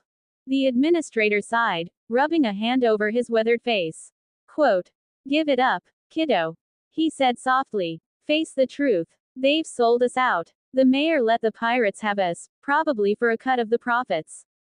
The engineer shook his head violently, his breathing quick and shallow. No, that can't be. He wouldn't. The administrator stepped forward and placed a firm hand on the young man's shoulder, forcing him to meet his gaze. Listen to me. We can't waste any more time clinging to false hope. The shields are down, the pirates are coming, and we have no backup. It's time to fight. The engineer stared at him, tears welling in his eyes as his trembling lips tried to form words. But the administrator didn't wait for a reply. He let out a long, tired sigh before walking toward the large storage locker in the corner of the room. "Send the order to the guards," the administrator called over his shoulder. Quote, "Tell them to prepare for a siege. The pirates will board soon, probably today. That's how they operate. They disable the shields, then come for the kill. If we're going down, we're taking some of those scum with us." The administrator opened the locker, revealing an old suit of armor that bore the insignia of the station's defense force. It was scratched and battered, but it still fit as he donned it piece by piece. Finally, he reached for a laser rifle mounted on the wall. Its barrel was worn, but it had been meticulously maintained over the years. He cradled it in his hands for a moment, the weight both familiar and nostalgic. Once fully suited up, he turned back to the engineer, who stood frozen in place. The administrator crossed the room and placed a hand on the young man's head, ruffling his hair gently. Quote, "I'm sorry, kiddo," he said, his voice thick with emotion. Quote, "I promised your parents I'd keep you safe, but it looks like I failed." The engineer's lips quivered, and tears began streaming down his face. "Gramps," he choked out, his voice barely audible. The administrator turned toward the automatic doors, his armored boots clanking against the metal floor. As the doors slid open with a hiss, he prepared to join the other guards in the station's lower levels. "Wait," the engineer shouted, his voice breaking as he wiped his tears with his sleeve. "Gramps, wait." The administrator paused, glancing over his shoulder. If this is the day we're going to see my parents," the engineer said, his voice shaking, "then it's better if we go together." He straightened his back, taking a deep, unsteady breath before grabbing his laser rifle from a nearby rack. The administrator's weary expression softened into a rare smile. "Ha, that's more like it," he said, clapping the young man on the back. "I expected no less from my grandson." The two of them strode toward the door together, the faint sounds of alarms and distant gunfire growing louder as they made their way toward the station's main defenses. On the lower levels, the station's guards were scrambling to strengthen their positions. Makeshift barricades had been erected along the main docking corridors, and the sound of laser rifles being charged filled the air. The tension was palpable, each person fully aware that they were outgunned, outnumbered, and likely out of time. The administrator and his grandson entered the room, their presence immediately commanding attention. "Listen up," the administrator barked, his voice cutting through the chaos. The guards turned to face him, their expressions a mix of fear and determination. "I won't lie to you," he continued, his tone firm. "Reinforcements aren't coming. This fight is ours and ours alone. But if those pirate bastards think they can take this station without a fight, they've got another thing coming." He raised his rifle, the barrel glowing faintly in the dim light. "We hold the line here. For the station. For our people. For everything they've taken from us." A cheer rose from the guards, shaky but resolute. The engineer tightened his grip on his rifle, standing beside his grandfather with a look of steely determination. "We're with you, Gramps." The administrator smiled faintly, then turned to face the docking bay doors. The sound of metal grinding against metal echoed through the station as the pirates began to breach the airlocks. "Here they come," he muttered. "Hold your ground." With a deafening explosion, the docking bay doors were blown apart, sending a shockwave that rattled the station's walls and sent debris flying in every direction. The pirates stormed in, their blood-curdling war cries filling the air as they opened fire with laser rifles and electric cannons. The station guards and desperate civilians returned fire from behind the makeshift barricades, their laser shots streaking through the smoke-filled air. The room was chaos, flashes of light, the sharp crackle of electric discharges, and the screams of both the living and the dying reverberating off the steel walls. "Hia hia hia. The top 5 beauties on the station are mine tonight," said one of the pirate leaders, a grotesque figure dressed in mismatched armor adorned with crude trophies, bits of jewelry and scraps of clothing stolen from past victims. His grin revealed jagged yellow teeth as he crouched behind a group of pirates wielding siege shields. One of his underlings, a wiry man with wide, nervous eyes, turned toward him cautiously. "But boss, the big boss said the most beautiful ones are his to play with first. You know, before." The underling trailed off, shuddering as he remembered the torture sessions their leader was infamous for. The pirate leader let out a shrill laugh, licking his cracked lips as his bloodshot eyes gleamed. "Hia hia hia. Who said I want the most beautiful girls?" He leaned toward the underling, his voice dropping into a disturbingly flirtatious tone. You're not so bad yourself. How about it, pretty boy? Care to keep me company tonight?" The underling's face turned pale as a sheet. Without saying another word, he bolted toward the front line, grabbing the nearest weapon he could find. Better to risk death than endure that. Hia hia hia, what a shame. The pirate leader laughed, watching with amusement as his underling tried to prove his bravery on the battlefield. A moment later, a laser blast from the station's defenders blew the poor man's head clean off, sending a spray of blood and charred flesh across the floor. PFF'd. Guess he didn't have much of a head for battle. The pirate leader jeered, throwing his head back in cruel laughter as his men pressed forward. Meanwhile, the station's administrator ducked behind a stack of cargo crates, his old guard armor scratched and battered from stray shots. "Don't stop firing," he barked, his voice rough but steady. He peeked out from cover, carefully aiming his old laser rifle. His shot struck true, blasting through the helmet of one of the pirates and sending the man crumpling to the ground.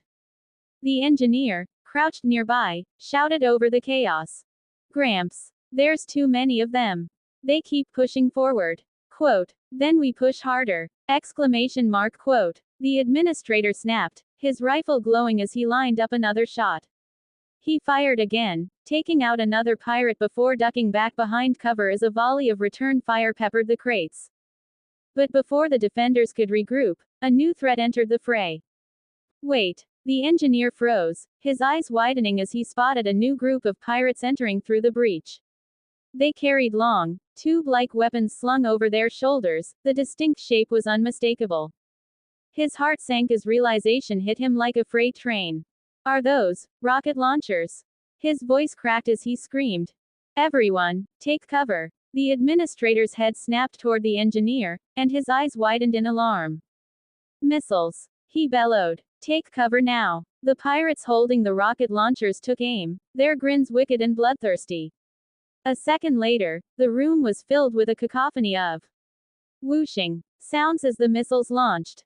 The defenders scrambled, diving behind whatever cover they could find as the rockets streaked through the air, leaving trails of smoke in their wake. Explosions rocked the docking bay, tearing through barricades and throwing debris in every direction. The force of the blasts sent several guards flying, their bodies slamming into walls with sickening thunder. Cargo crates shattered into splinters, and clouds of dust and smoke filled the room, choking the air and obscuring vision. The administrator gritted his teeth, shielding the engineer with his body as chunks of metal and debris rained down around them. "Damn it!" he hissed, coughing as the smoke burned his lungs. "They're tearing us apart." The engineer peeked out from behind the administrator, his face pale as he surveyed the carnage. Several defenders lay motionless, their bodies twisted and broken, while others struggled to crawl back behind cover. The pirates were advancing again, their laughter and jeers echoing through the ruined bay. "Gramps, what do we do?"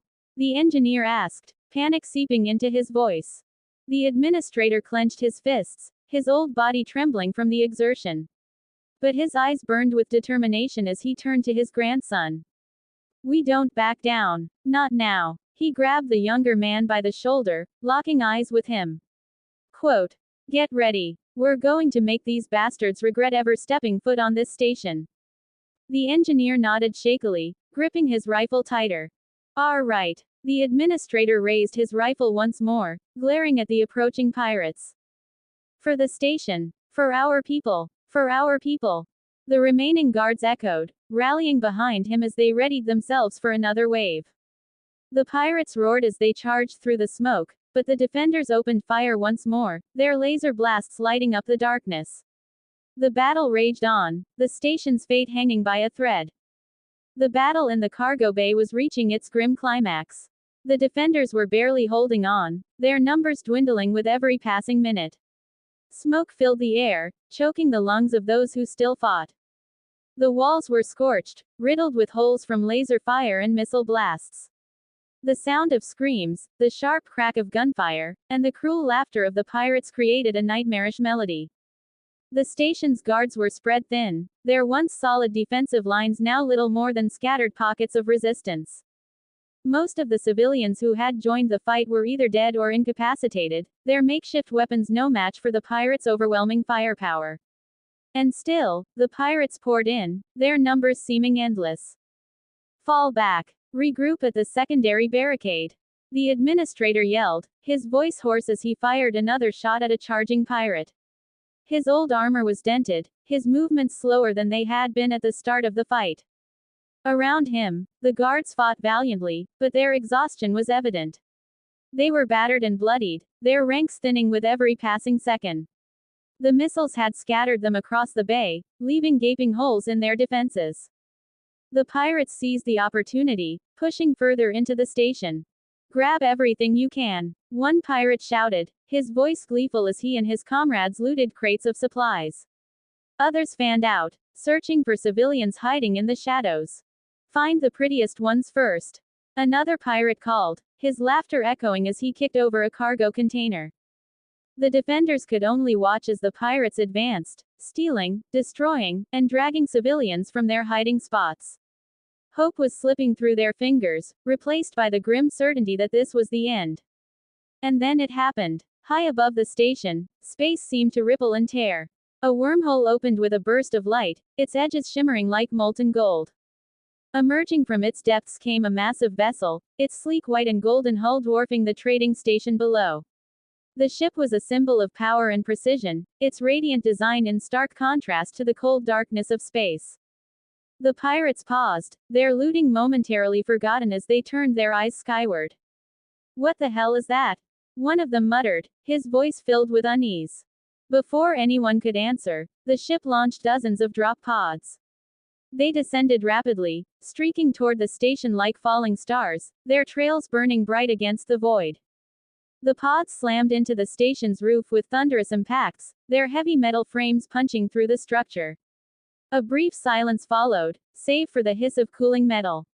Then, with mechanical precision, the pods activated their cutting lasers, carving large circular openings into the station's hull.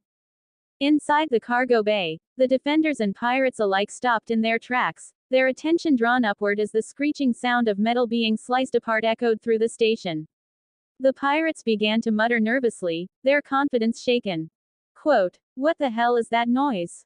one pirate snarled, his eyes darting to the ceiling. A second later, the answer came.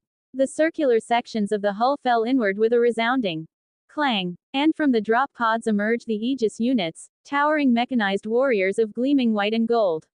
Each pod held 5 of the fearsome machines, their glowing optics scanning the surroundings as they moved with military precision. The Aegis units wasted no time. With powerful strides, they began sprinting toward the cargo bay, their heavy footsteps reverberating through the station's corridors. The faint hum of their energy cores grew louder as they approached, a harbinger of salvation for the defenders and destruction for the pirates. Back in the cargo bay, the defenders were barely hanging on. The administrator had been forced to retreat behind a fallen cargo crate, his grandson beside him, clutching his rifle with trembling hands. The pirates were advancing rapidly, looting as they went, and the last of the barricades had all but crumbled. Gramps. The engineer whispered, his voice shaking. We can't stop them. There's too many of them. The administrator didn't respond immediately, his eyes fixed on the chaos in front of him. He knew the boy was right. This fight had turned into a massacre, and there was no hope left.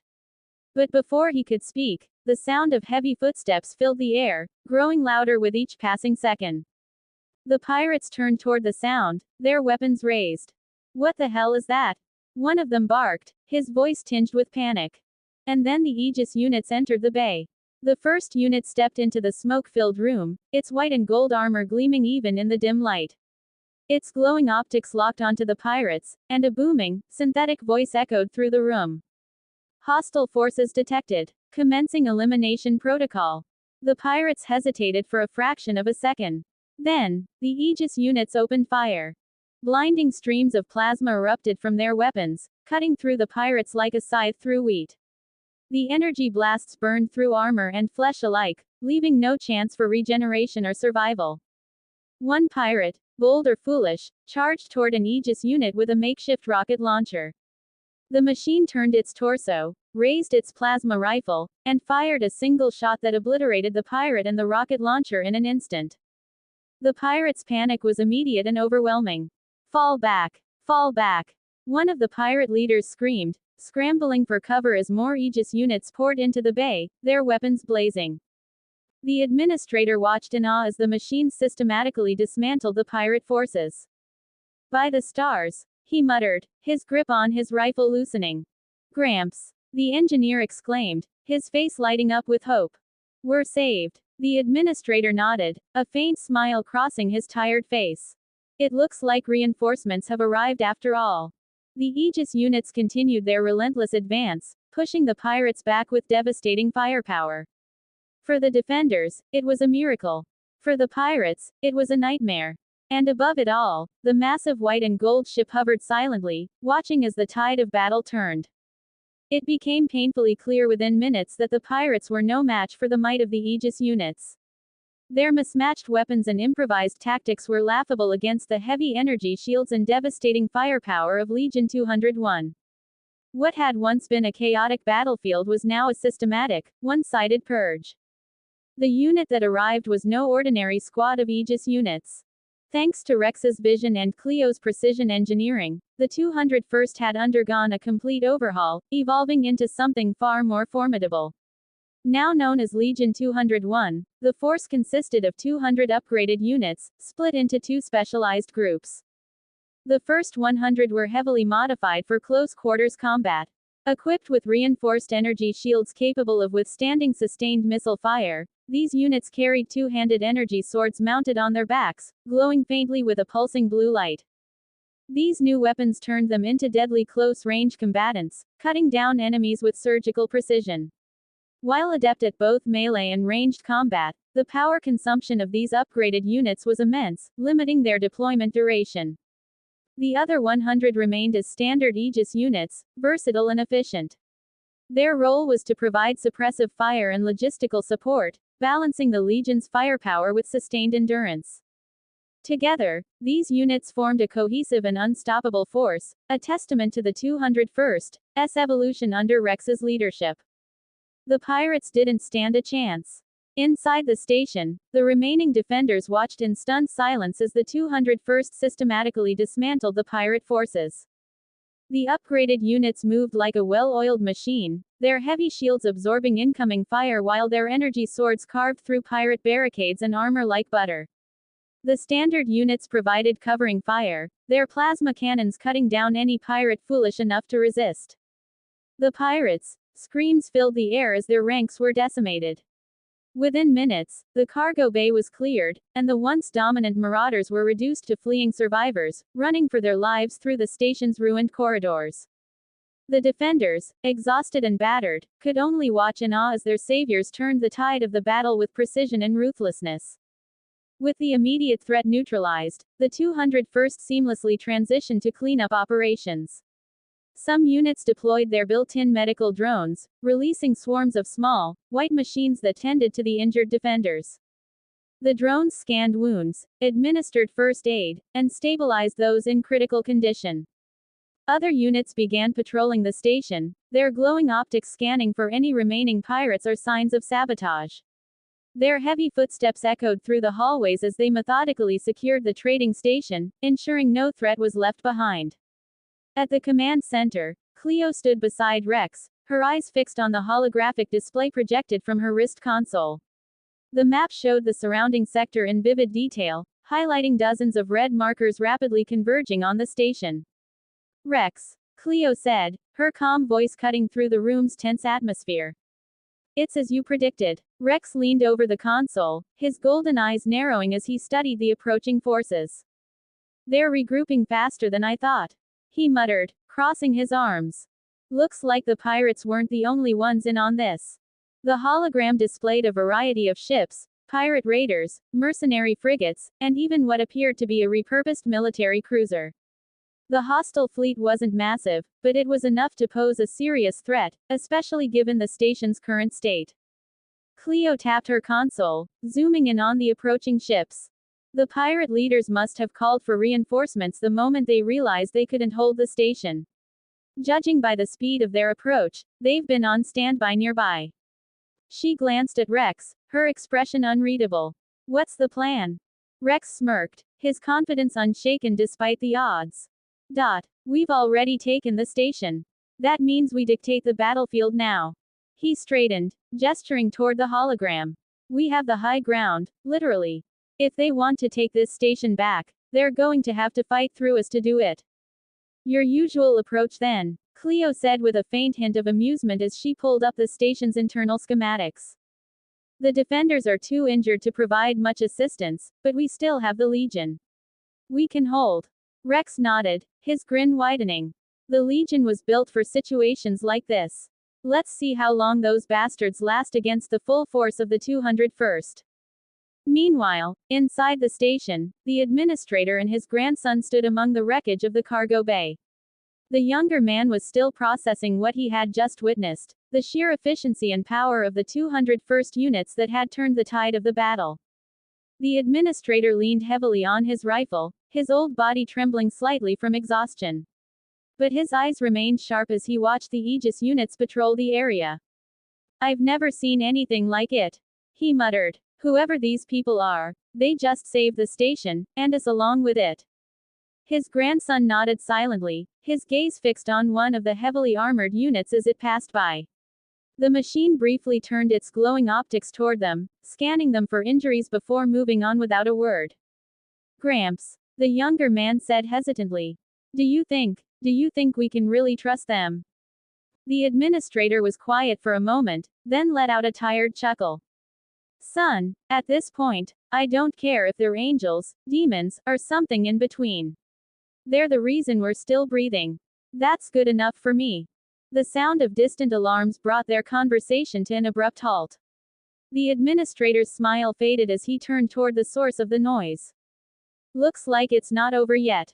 From above, the white and gold vessel loomed, its presence a silent guardian as the Legion prepared for the next phase of the battle.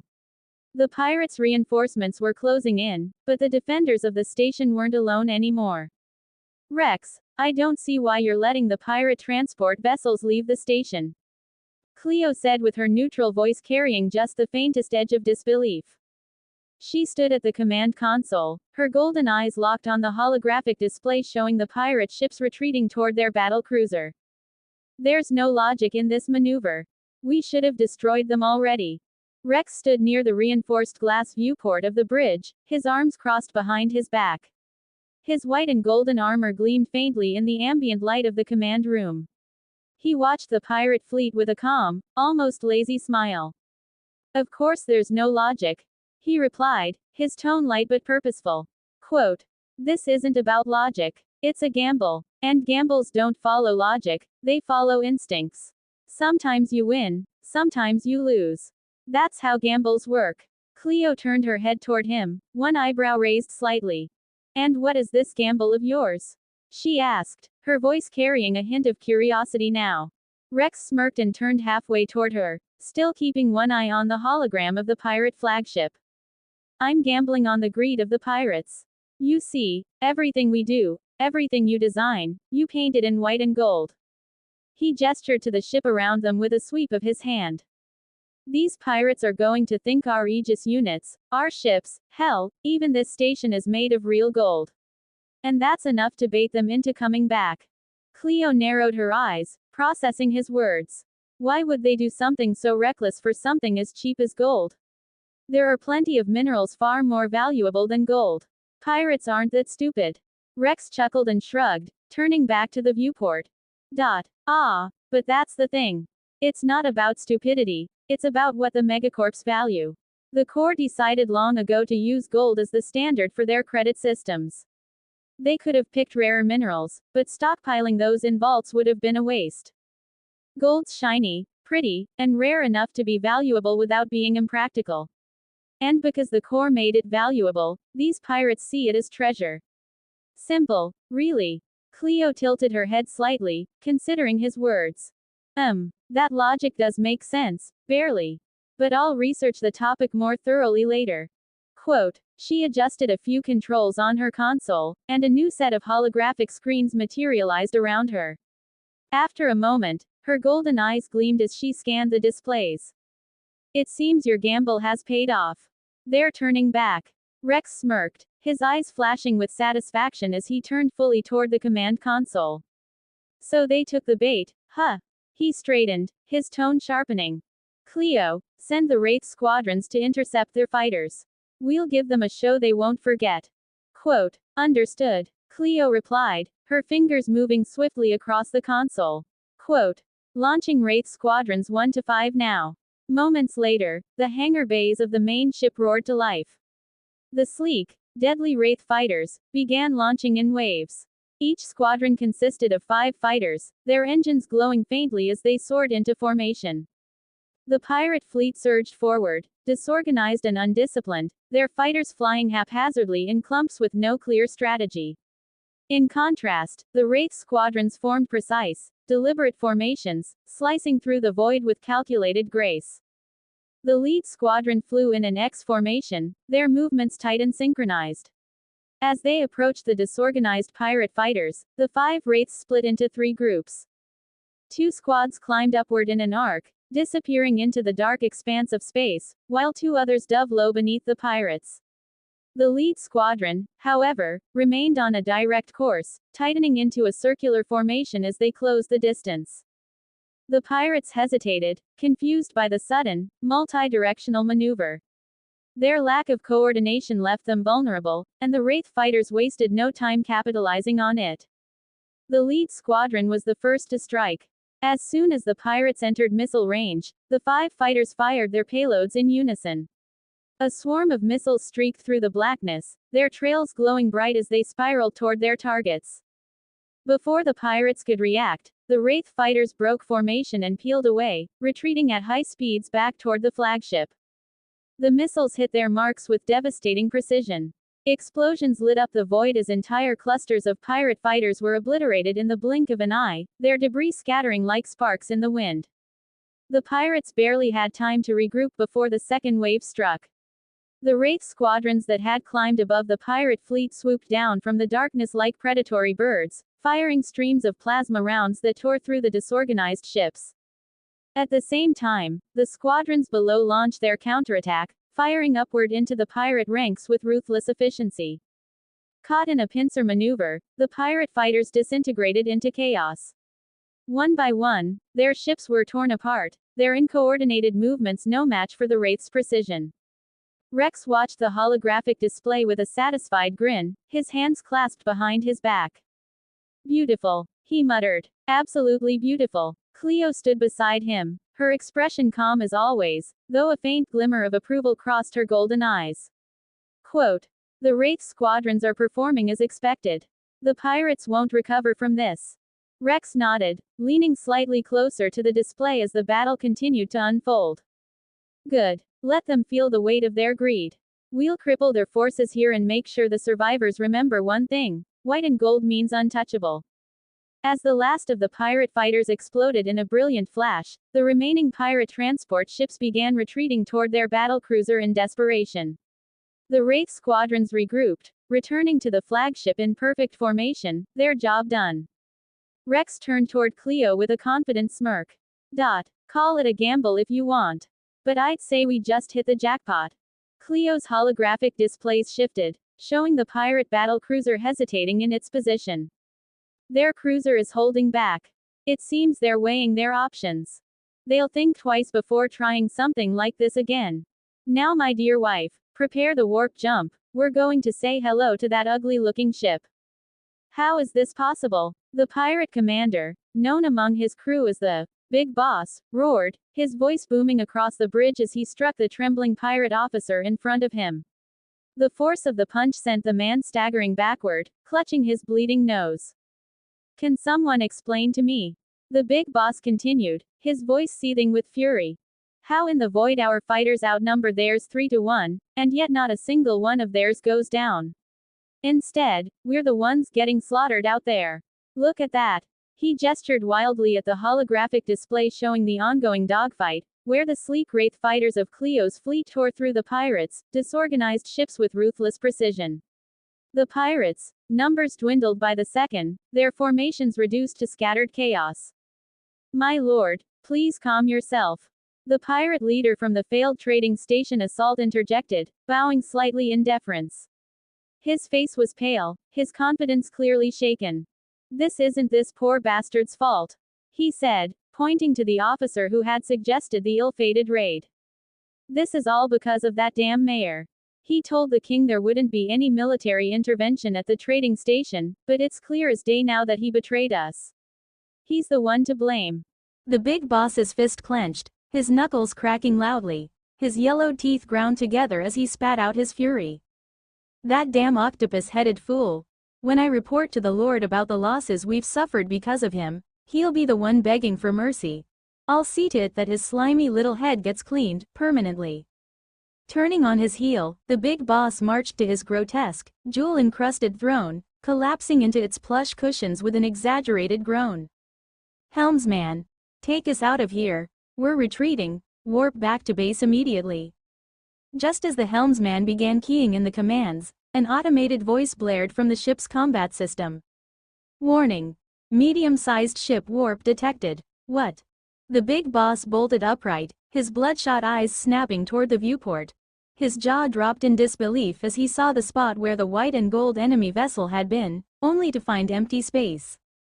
Where did they? A second later, the space beside the pirate battleship rippled and distorted, as though reality itself were being stretched. Within moments, Cleo main ship emerged from the warp, its massive form shimmering in the void, positioned just 1 kilometer off the pirate ship's starboard side. The sheer audacity of the maneuver left the pirate bridge in stunned silence. They're insane, the Big Boss shouted, his voice cracking as he leapt to his feet. All stations prepare for combat. Redirect the wormhole energy to the shields, now. Though a pirate, the Big Boss was no fool. He had decades of experience in space warfare, and his orders reflected the logic of a hardened veteran. His crew scrambled to obey, rerouting power to the ship's shielding systems as alarms blared throughout the battleship.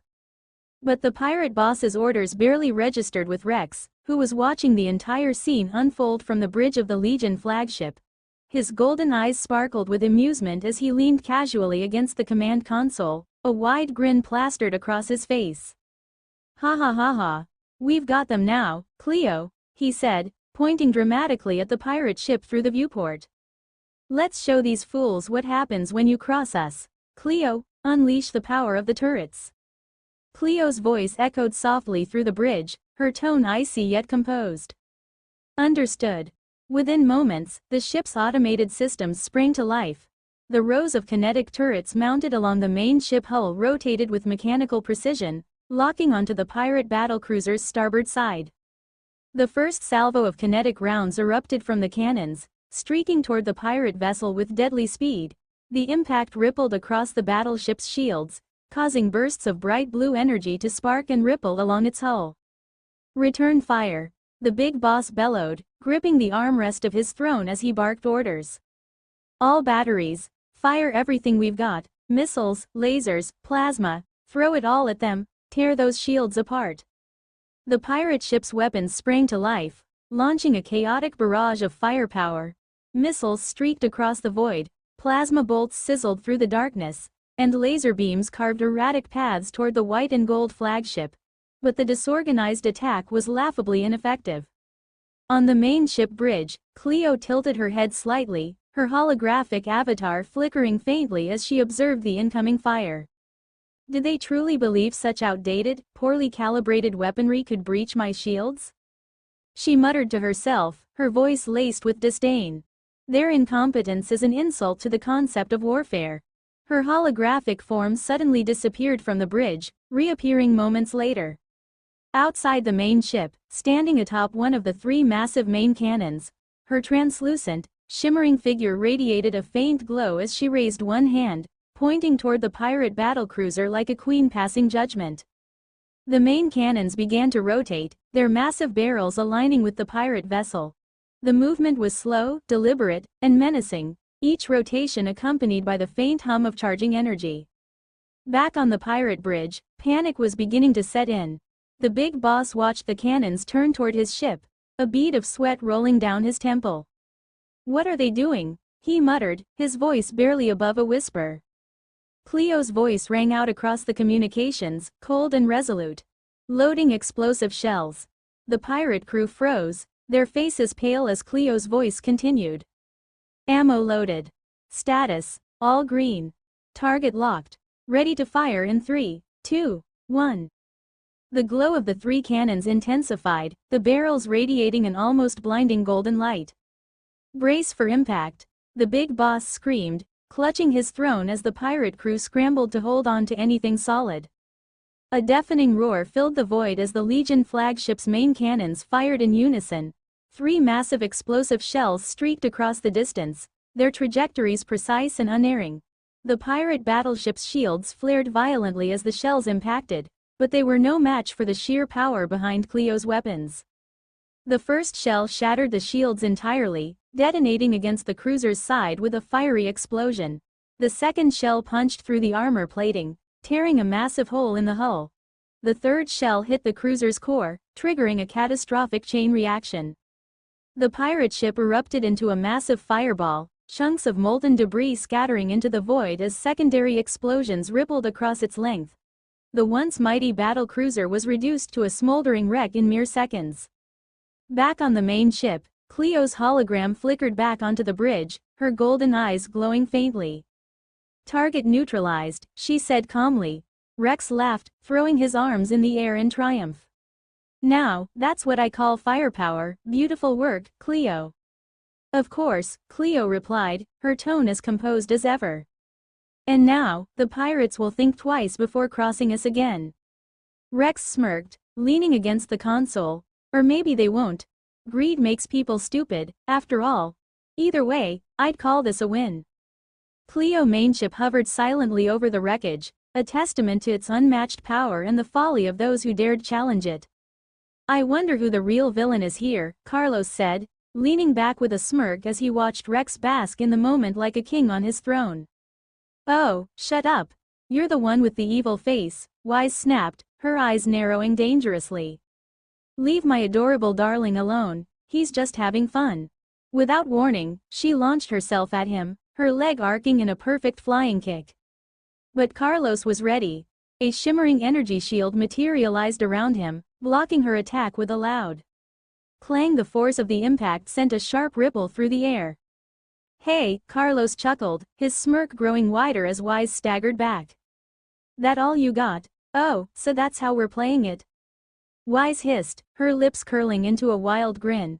Before anyone could stop her, her right arm twisted and warped into a massive black blade, its razor-sharp edge glowing with an eerie green light. "Both of you stand down. Right now," Cleo yelled, her voice cutting through the chaos like a whip. "If you start a fight on my ship, I'll toss you both out into space myself." Her glare was so sharp it could have sliced through steel. "She's right," said Rex, who was still lounging like he didn't have a care in the world. "Come on, guys, stop being so dramatic. I promise we'll build an arena later where you two can blow each other to pieces. But for now, maybe try not to destroy Cleo's ship. You know how she gets." Cleo shot Rex a look but didn't argue. Instead, she turned back to the controls. "Taking us to the trading station now," she said flatly, still radiating the kind of energy that made everyone want to behave. As the crew settled down, the ship hummed softly, its engines powering them forward. But for the group of rescued passengers watching all this unfold, the scene felt nothing short of surreal.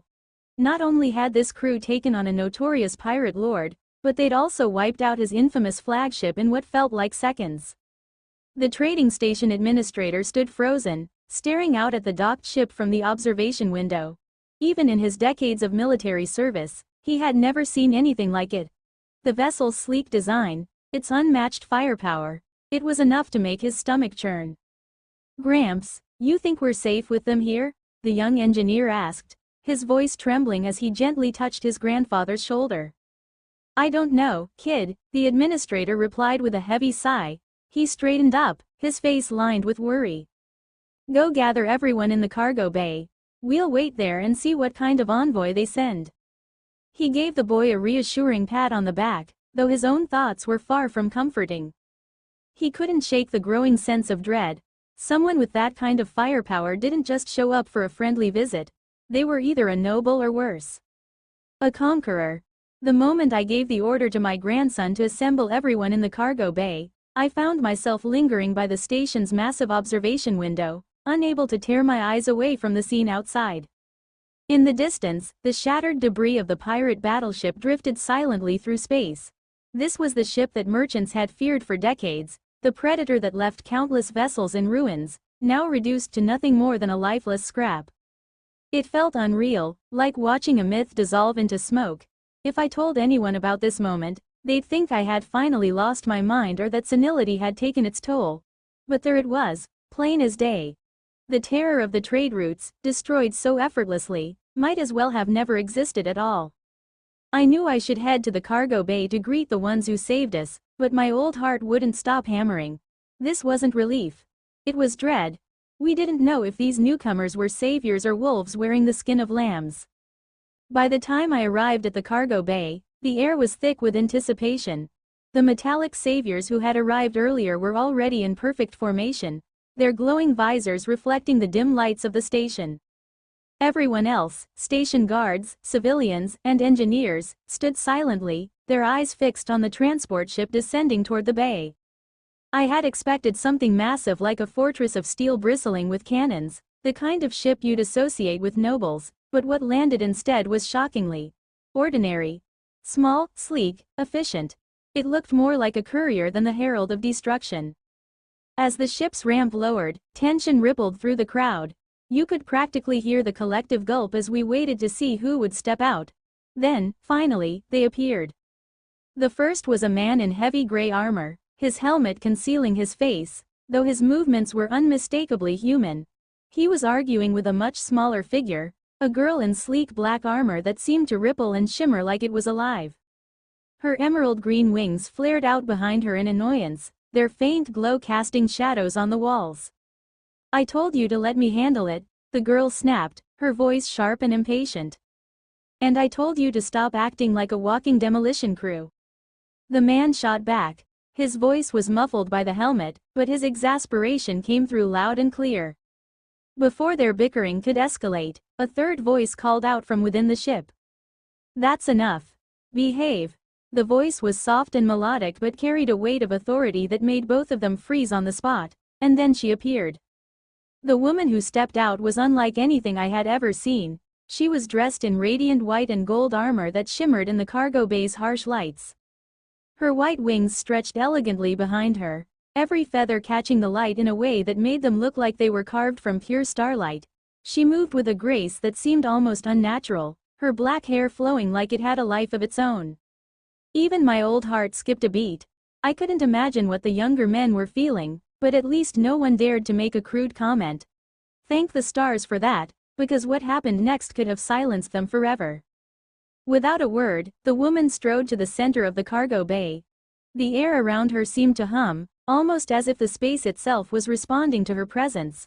Then, with a casual flick of her wrist, she created a throne, a towering construct of white marble and gold that materialized out of thin air.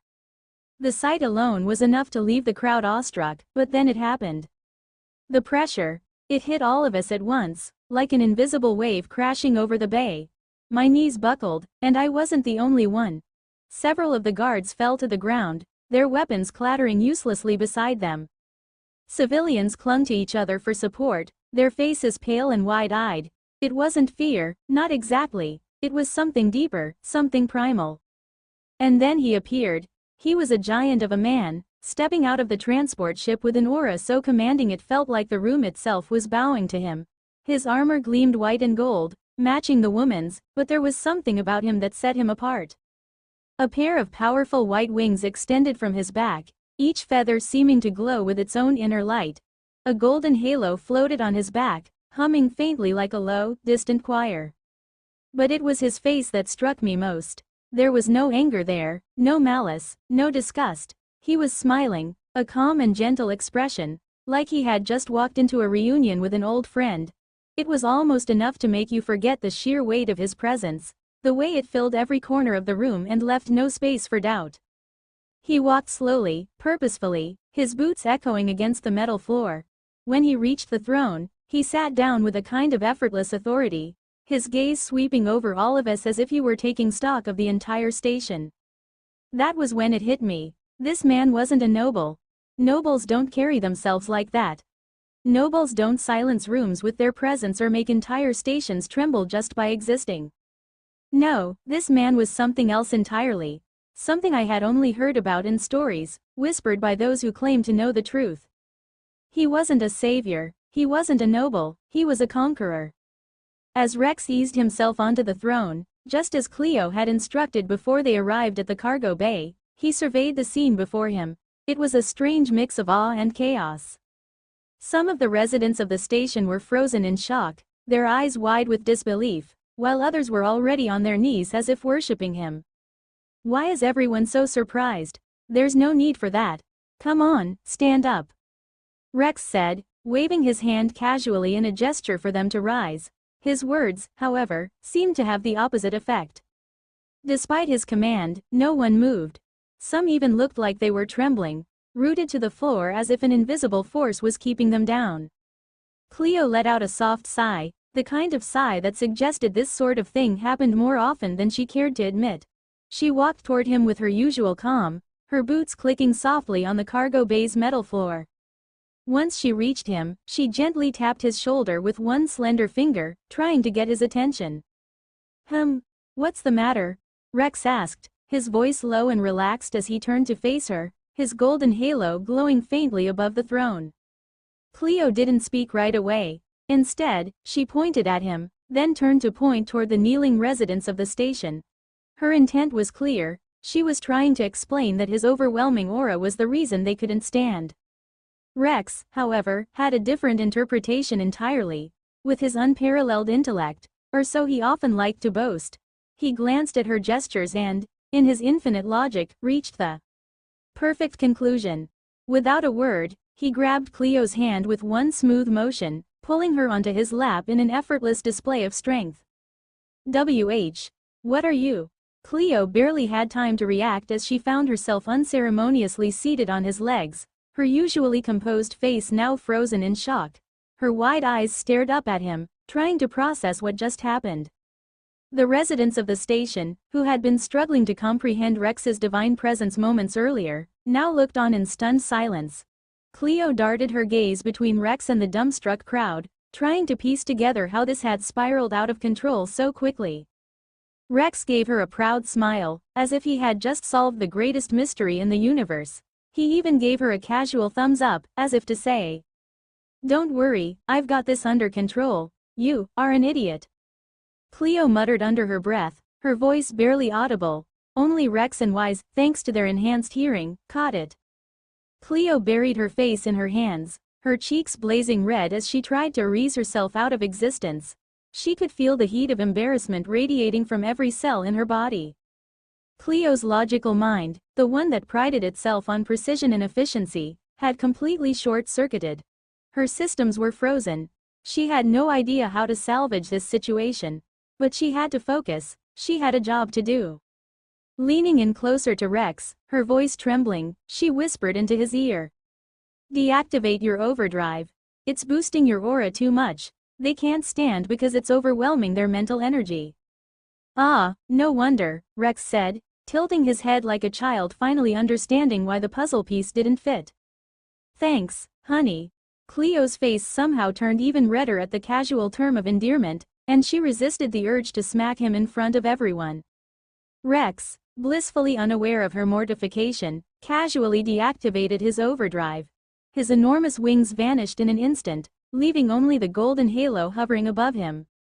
With the suffocating aura gone, the tension in the room lifted. The residents of the station began to rise shakily, exchanging wary glances as they tried to regain their composure. Rex, as oblivious as ever, chuckled and leaned forward. Haha, sorry about that, everyone. Didn't mean to make you kneel or anything. Honest mistake. Anyway, who's in charge around here? He said, pulling Cleo closer with one arm as if it were the most natural thing in the world. Cleo let out a quiet groan, her face still buried in her hands, while Wise, who had been watching everything unfold, was turning a deep shade of red as well. But hers wasn't embarrassment. No, hers was pure, unfiltered envy. Her emerald green wings twitched behind her as she clenched her fists. Carlos, meanwhile, was having the time of his life. His shoulders were shaking as he struggled not to burst into laughter. Every time Wise shot a glare his way, she only made it harder. Finally, an elderly man stepped forward. The station administrator, his steps slow but steady, approached the throne. His face was lined with years of experience, though his expression was one of wariness. I'm the one in charge, the old man said, his voice firm but tired. His eyes flicked between Rex, Cleo, and the rest of the group. He stopped just short of the throne, his hands clasped behind his back as he tried to mask his unease. Oh, hello there, Rex greeted him warmly, his voice carrying a friendly and almost disarming tone. He leaned back on the throne, still casually holding Cleo on his lap like it was the most natural thing in the world. My name is Rex. We're just a normal mercenary group that happened to be passing through when we saw the commotion. Thought we'd lend a hand. The old administrator, whose weathered face betrayed years of hard-earned wisdom, narrowed his eyes. Despite Rex's smile and casual demeanor, there was something unsettling about him. Something that made every instinct in the old man's body scream for him to run. If you're mercenaries, the administrator began cautiously, his voice steady despite the cold sweat forming on his back. Does that mean you're here to demand a reward? Rex tilted his head slightly, as if amused by the question. I like people who catch on quickly, he said with a grin, his golden eyes gleaming. Without missing a beat, he began patting Cleo's head like she was some kind of house pet. This, of course, caused Cleo's face to flush an even deeper shade of red. The administrator's frown deepened. I see. Unfortunately, we don't have enough credits to pay for your help. The pirate blockade and their attacks have completely halted trade traffic for over a year now. We're barely scraping by. His voice carried the weight of exhaustion and sorrow, a man who had seen his station struggle against impossible odds. Rex raised a hand, wagging his finger as if to stop the man mid-thought. Oh no, I think there's been a slight misunderstanding here. He leaned forward, still smiling, as though he were about to share some wonderful secret. We're not here for your credits. What we want is your full cooperation with what we plan to do in this region. The administrator stiffened. Full cooperation? And what exactly does that mean? His voice carried a sharp edge now. Years of dealing with shady merchants and opportunistic contractors had taught him to be wary of vague promises. Rex gestured lazily to Cleo, who was still very much trapped in his arms. Well, you can talk out the details later with my wife here, but, judging by the look on her face, I don't think she's quite in the mood for negotiations right now.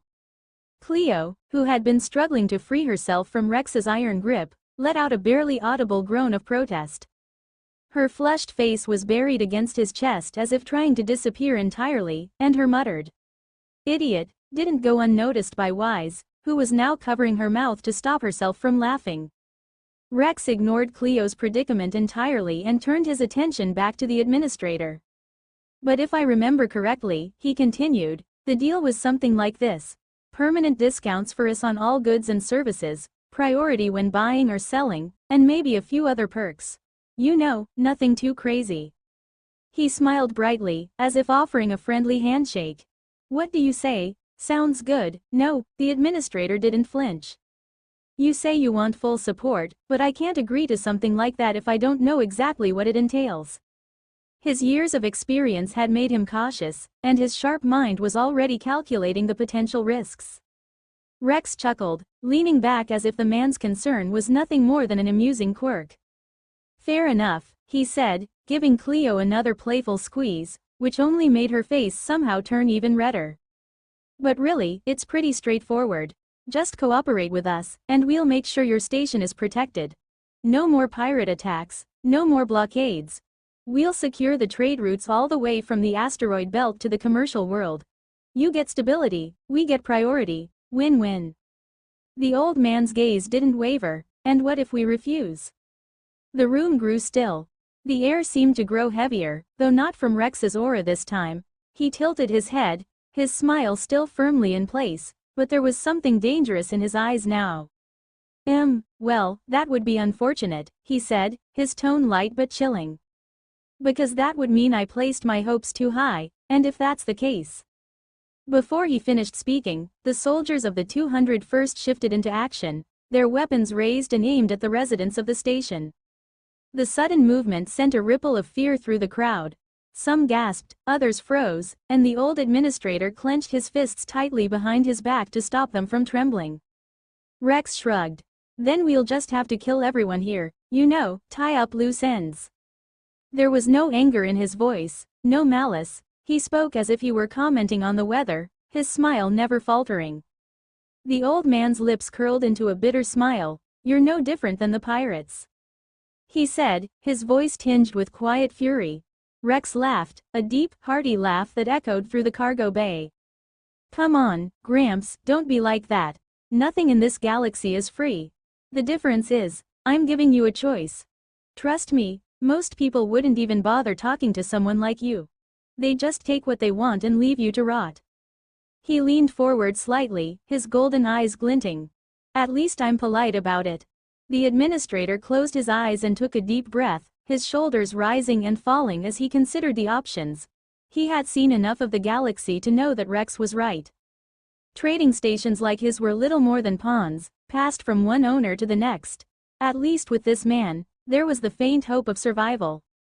Very well, the old man said at last, opening his eyes to meet Rex's gaze. I choose the first option, but I hope you'll keep your word. Rex's grin widened. Now that's what I like to hear, he said cheerfully. He snapped his fingers, and the 201st immediately lowered their weapons. Don't worry, old man. You've got my word. From now on, this station is under our protection. You're part of the family now. The administrator didn't respond. He simply nodded, his expression grim but resolute. In his heart, he knew he had made the right choice. Or at least, the only choice that wouldn't end in bloodshed. Well, now that we've taken care of the negotiations, I have a little gift for you all. Rex said, his voice cheerful and carefree as he signaled Carlos with a casual wave of his hand. Carlos, who had been waiting near the transport ship, gave a polite bow and disappeared inside without a word. Moments later, Carlos returned, followed by two towering Aegis units. Between them, they dragged a figure whose head was concealed by a black bag. The person's once pristine white suit was now tattered and smeared with grime and blood, giving the impression of someone who had been through hell. The metallic footsteps of the Aegis units echoed ominously through the cargo bay as they brought their prisoner forward. Thanks, Carlos, Rex said with a nod. Before you leave, though, would you mind uncovering the gift we brought with us? Carlos gave a sly grin, stepping forward to grab the bag. In one swift motion, he yanked it off, revealing the prisoner's face to everyone present. The moment the bag was removed, a collective gasp rippled through the crowd. The residents murmured among themselves, their voices a mixture of shock, anger, and confusion. Even the old administrator, who had worked hard to maintain his composure during the entire ordeal, faltered. His eyes widened as he recognized the man in front of him, and for a brief moment, his mask of calm authority cracked. What is the meaning of this? The administrator stammered, his voice shaking as he struggled to process what he was seeing. Rex, as always, remained utterly composed, his golden eyes gleaming with amusement. What? You don't like my gift, he said, feigning a pout. You're hurting my feelings, you know. I went out of my way to bring you the one responsible for all your recent pest problems here at the station. The administrator's hands trembled as he stepped closer, his gaze fixed on the battered prisoner who was now slumped between the Aegis units. But that's not possible, the old man muttered, his voice barely above a whisper. Then, louder, with growing anger. How could the mayor, of all people, be behind this? The crowd erupted into chaos at his words. What, the mayor? Is that really him? It can't be. This station belongs to him, why would he attack it? He must have been framed, no way, look at him, he looks guilty. The crowd's reactions ranged from disbelief to fury, and even a few voices of sympathy. The revelation that the man lying in a broken heap on the floor was none other than the station's mayor sent a shockwave through the room. The once respected leader, the man they had trusted to protect and guide them, was now exposed as a traitor. Rex leaned back in the throne, watching the unfolding chaos with a grin that bordered on smug amusement. The reactions were exactly what he had expected, and he seemed to be enjoying every second of it. How dare you? The administrator hissed, turning his attention back to Rex. You expect us to believe that he, the man who built and ran this station, was behind the attacks? What proof do you even have? Rex raised an eyebrow, his smile never fading. Proof? Oh, old man, you wound me. Do you really think I'd drag this sorry excuse of a leader here without something to back it up? He motioned toward Carlos, who stepped forward and tapped a small device on his wrist. From the Carlos device, an hologram sprang to life in the center of the cargo bay, casting a bluish glow across the room. It displayed a recording of the mayor in his office, seated behind his polished desk as he passed out orders. Increase the pressure on the station, the mayor's voice snarled. We need them desperate. The more chaos, the better. They'll have no choice but to sell to us at a fraction of the value. Those merchants will crawl back to me on their knees, begging for salvation. The room fell silent as the recording played. The residents watched in stunned horror as their leader, the man they had trusted for so long, laid bare his treachery. That's not all, Carlos said, his voice cutting through the silence. He tapped the device again, bringing up another recording. This time, it showed the mayor standing on the bridge of a pirate cruiser, flanked by several of the station's most infamous attackers. You will blockade the station and allow nothing through without my approval. The mayor commanded. No supplies, no weapons, no reinforcements. The longer they suffer, the easier it will be to control them, do you understand? As the second recording ended, the room erupted again, this time with anger and outrage. That bastard sold us out, how could he? We trusted him. I knew something was off when the pirates left certain shipments untouched. The administrator, still staring at the mayor, closed his eyes and let out a heavy sigh. He had suspected something was amiss for months, but he hadn't dared to entertain the possibility that it was the man he had once respected as a friend. Meanwhile, the mayor, still slumped on the floor, lifted his head weakly, his lips curled into defiant sneers. You think you've won, he rasped, his voice barely audible. You have no idea what's coming. You're all dead men walking. Rex laughed, the sound rich and booming as he stood from the throne. You really don't get it, do you? He said, his voice light but dripping with condescension. Your little schemes are done. Your pirate fleet is scrap metal floating in space. Your leverage is gone. You are nothing. He gestured toward the administrator with a grand sweep of his hand. Consider this a favor, Gramps. I've not only taken care of your pirate problem but handed you the very man who caused it on a silver platter. Do with him what you will. Lock him up, put him on trial, toss him out an airlock, or whatever helps you sleep at night. The administrator looked at Rex, his face a mix of exhaustion and gratitude, though there was still a flicker of unease in his eyes. I don't know what to say, he admitted quietly. How about, thank you? Rex replied with a grin, his golden halo shimmering faintly above his throne. The administrator gave a slow, reluctant nod. Thank you. He said at last, though his voice carried the weight of a man who had just lost a great deal of his faith in humanity. Rex clapped his hands together, his tone bright and cheerful once more. Now that's what I like to hear. All right, folks, let's wrap this up. Carlos, clean up the mess. Cleo, make sure our dear administrator here has the proper documents for our little agreement, and Wise. Don't even think about giving me a job, Wise snapped, folding her arms as she glared at him. Rex laughed again, already heading toward the transport ship. The residents of the station watched them go, their emotions a chaotic mix of relief, anger, and unease. Their lives had been turned upside down in the span of an afternoon, and none of them could shake the feeling that this was only the beginning. Even as Rex made his way back to the transport ship, he carried Cleo in his arms, who by this point had resigned herself to her fate. Her face burned brighter than a supernova, redder than a ripe tomato, her usual composed demeanor completely shattered. She buried her face in Rex's chest, hoping that somehow this moment would be erased from existence. Behind them, the rest of Rex's team filed into the transport ship. Carlos was smirking like he'd just witnessed the funniest thing all week. Wise was still muttering under her breath about how unfair it all was. Without another word, the transport's doors hissed shut, and the sleek vessel lifted off, leaving behind the trading station and the shattered remnants of its once proud mayor.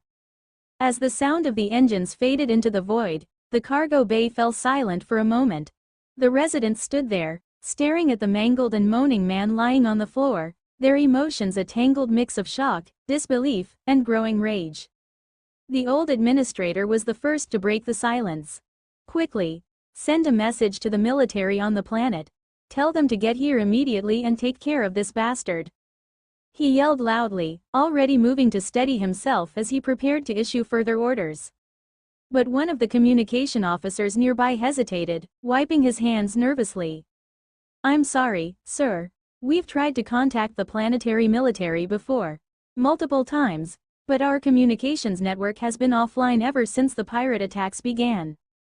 The administrator froze mid-step, his hands gripping the edge of a console.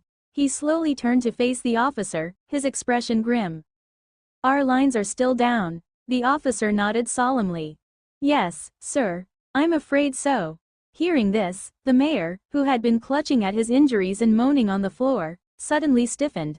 His trembling grew more violent as realization set in.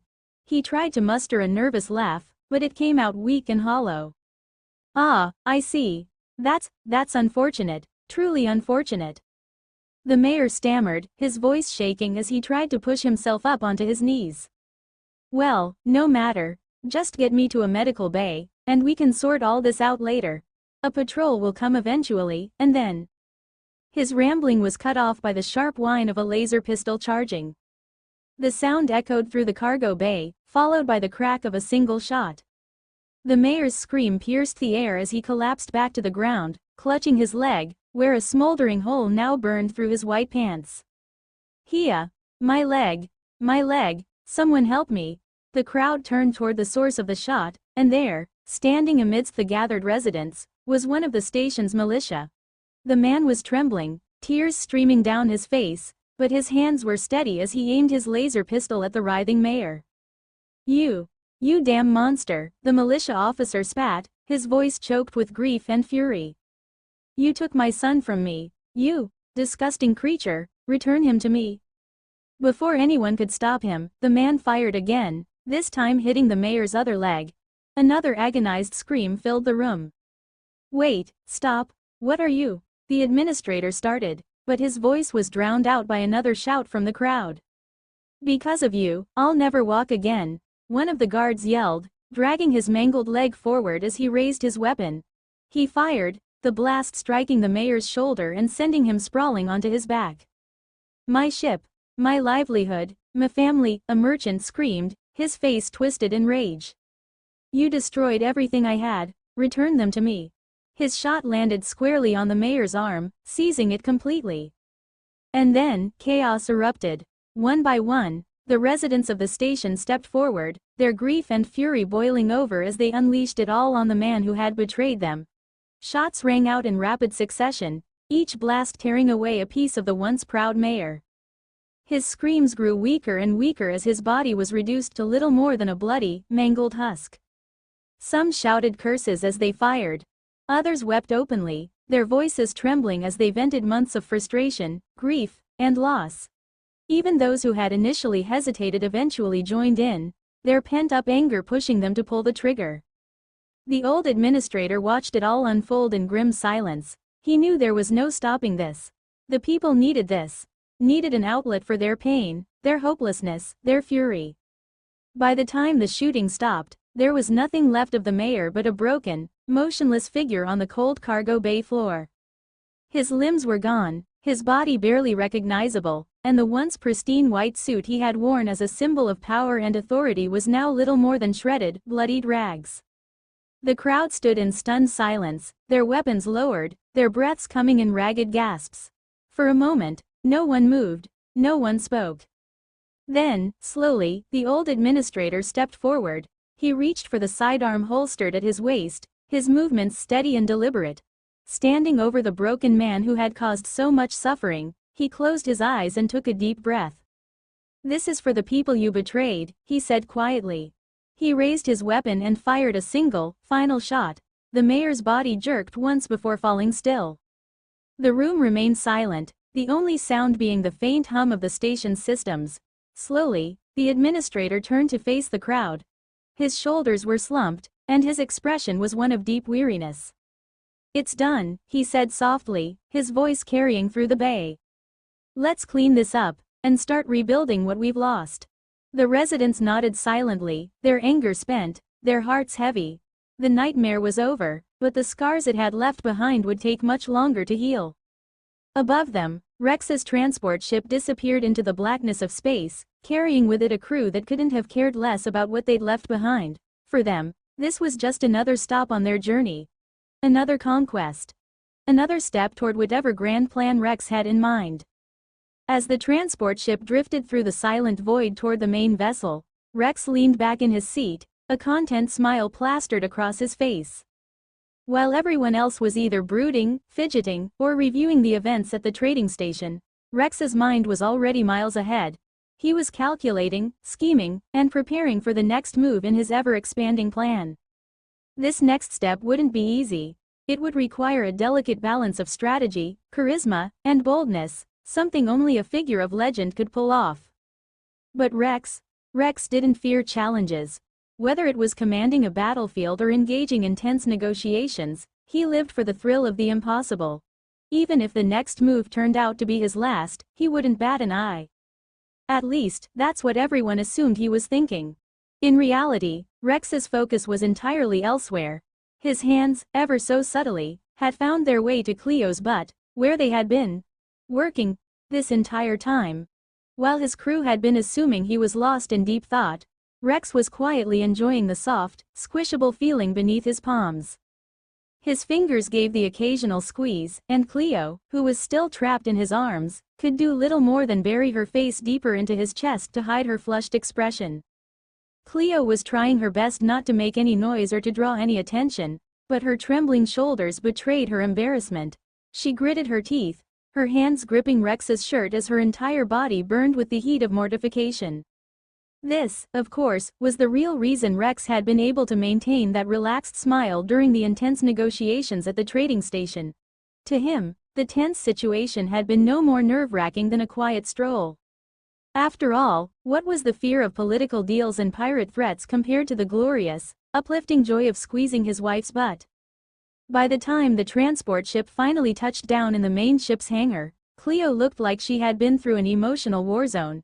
Her usual composure was shattered, her face was still red, and she couldn't even lift her head to meet anyone's gaze. The ramp lowered with a hiss, and everyone began filing out. "I'll see you all later," Rex announced, walking down the ramp with Cleo still firmly in his arms. His tone was light, but there was a smugness to his words that didn't go unnoticed. "I'm going to put Cleo to bed. She's not feeling well, or maybe she just ran out of energy." Carlos, who had been standing near the ramp, raised an eyebrow, a knowing smirk creeping across his face. "Ran out of energy, huh?" he muttered under his breath, the corner of his mouth twitching as he fought back a laugh. Wise, meanwhile, crossed her arms and rolled her eyes. "You're not even trying with these excuses anymore, Rex," she muttered, shaking her head. "Huh, yeah, sure," Carlos replied, giving Rex a mock salute as he walked past. His smirk widened as he turned to Wise. "All right, Pocket-sized grandma. Let's head to the training area. I need to burn some steam. Maybe I'll finally get lucky and beat you for once. Wise whipped her head toward Carlos, her emerald green wings twitching in irritation. Ha! You beat me? What a joke, but fine, challenge accepted, let's go. She jabbed a finger toward the hallway, already marching toward the gym. Carlos followed behind her, a single, glistening manly tear sliding down his cheek. He already knew this was going to hurt a lot. But sometimes, a friend's duty required enduring pain for the sake of distraction. If Rex was going to live the dream, Carlos figured he could at least enjoy the satisfaction of pushing YS's buttons. Back in the hangar, Rex strolled casually toward the hallway that led to his quarters, Cleo still clinging to him like a rag doll. Her entire body was limp, her face still burning red from the sheer audacity of what had transpired on the transport ship. You're the worst, Cleo finally mumbled, her voice muffled against his chest. Ah, come on, honey, Rex replied with a chuckle, giving her one last playful squeeze. Admit it, you wouldn't have me any other way. Cleo groaned in response, her hands weakly smashing against his chest. She knew he was right, and that only made it worse. Back in the gym, Carlos stood across from Wise, who was already cracking her knuckles and smirking like she'd already won. Better give it your best shot, Carlos, she teased, rolling her shoulders as she stepped into the sparring ring. I'd hate for you to embarrass yourself too quickly. Carlos stepped in after her, stretching his arms as he muttered to himself. All right, buddy, you can do this. She's only a couple of feet shorter than you. How bad could it be? The answer, as always, was very, very bad. While Carlos was being killed by Wise in the gym, Rex was completely lost in the warmth of Cleo's lips. He kissed her as though they were the sweetest candy he'd ever tasted. The moment they got to their room, he couldn't hold back anymore. He threw her gently onto the bed and leaned in. Cleo had given him that playful, slightly mischievous look, the kind that made his heart race. He couldn't resist. Without hesitation, he deactivated his armor, the metallic plates clinking softly as they fell away. He climbed on top of her, grabbing her face in his hand as he kissed her gently at first, then deeper, slower, with more intensity. His hand slid from her chin to the back of her head, pulling her closer. Their lips finally parted, just barely, and for a moment, they lingered, connected by a thin string of saliva that broke as they pulled away. They stared at each other in silence, their breaths uneven but synchronized. Rex's eyes dropped to her armor, and he gestured for her to deactivate it. Cleo hesitated for only a second before obeying. With a soft hum, her armor disappeared, leaving her in nothing but a pair of shorts and a thin, almost sheer white nightdress. Rex's hand moved under the hem of the dress, his fingers brushing over the soft skin of her stomach. Slowly, they explored upward, gliding over her abdomen, until they reached the curve of her chest. He let his fingers linger, his touch light but deliberate. Ah, Cleo gasped softly, biting her lip as she squirmed under his touch. Her golden eyes, now wide and glowing faintly in the dim light, locked onto his. Rex, wait, she murmured, her voice trembling just slightly. No, I won't, Rex said with a sly grin. Before Cleo could say anything else, he leaned in and pressed his lips to her neck, leaving soft kisses that turned into playful, teasing licks. Ah, not there, wait, Cleo murmured, her voice trembling as her fingers tangled in his hair. She shut her eyes tight, her breathing uneven. A sharp gasp escaped her lips.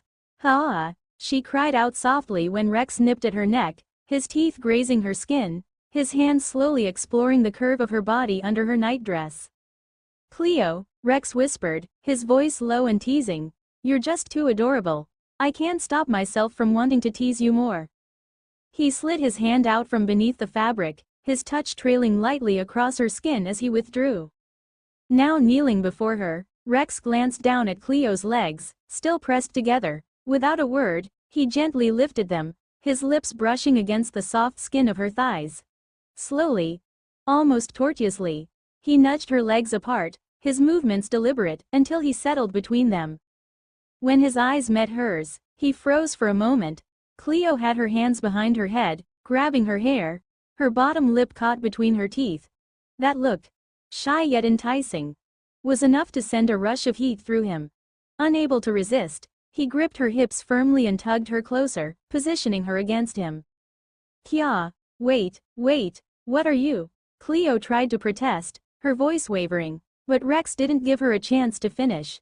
He raised her left leg, his hands strong but careful, and brought his lips to her skin.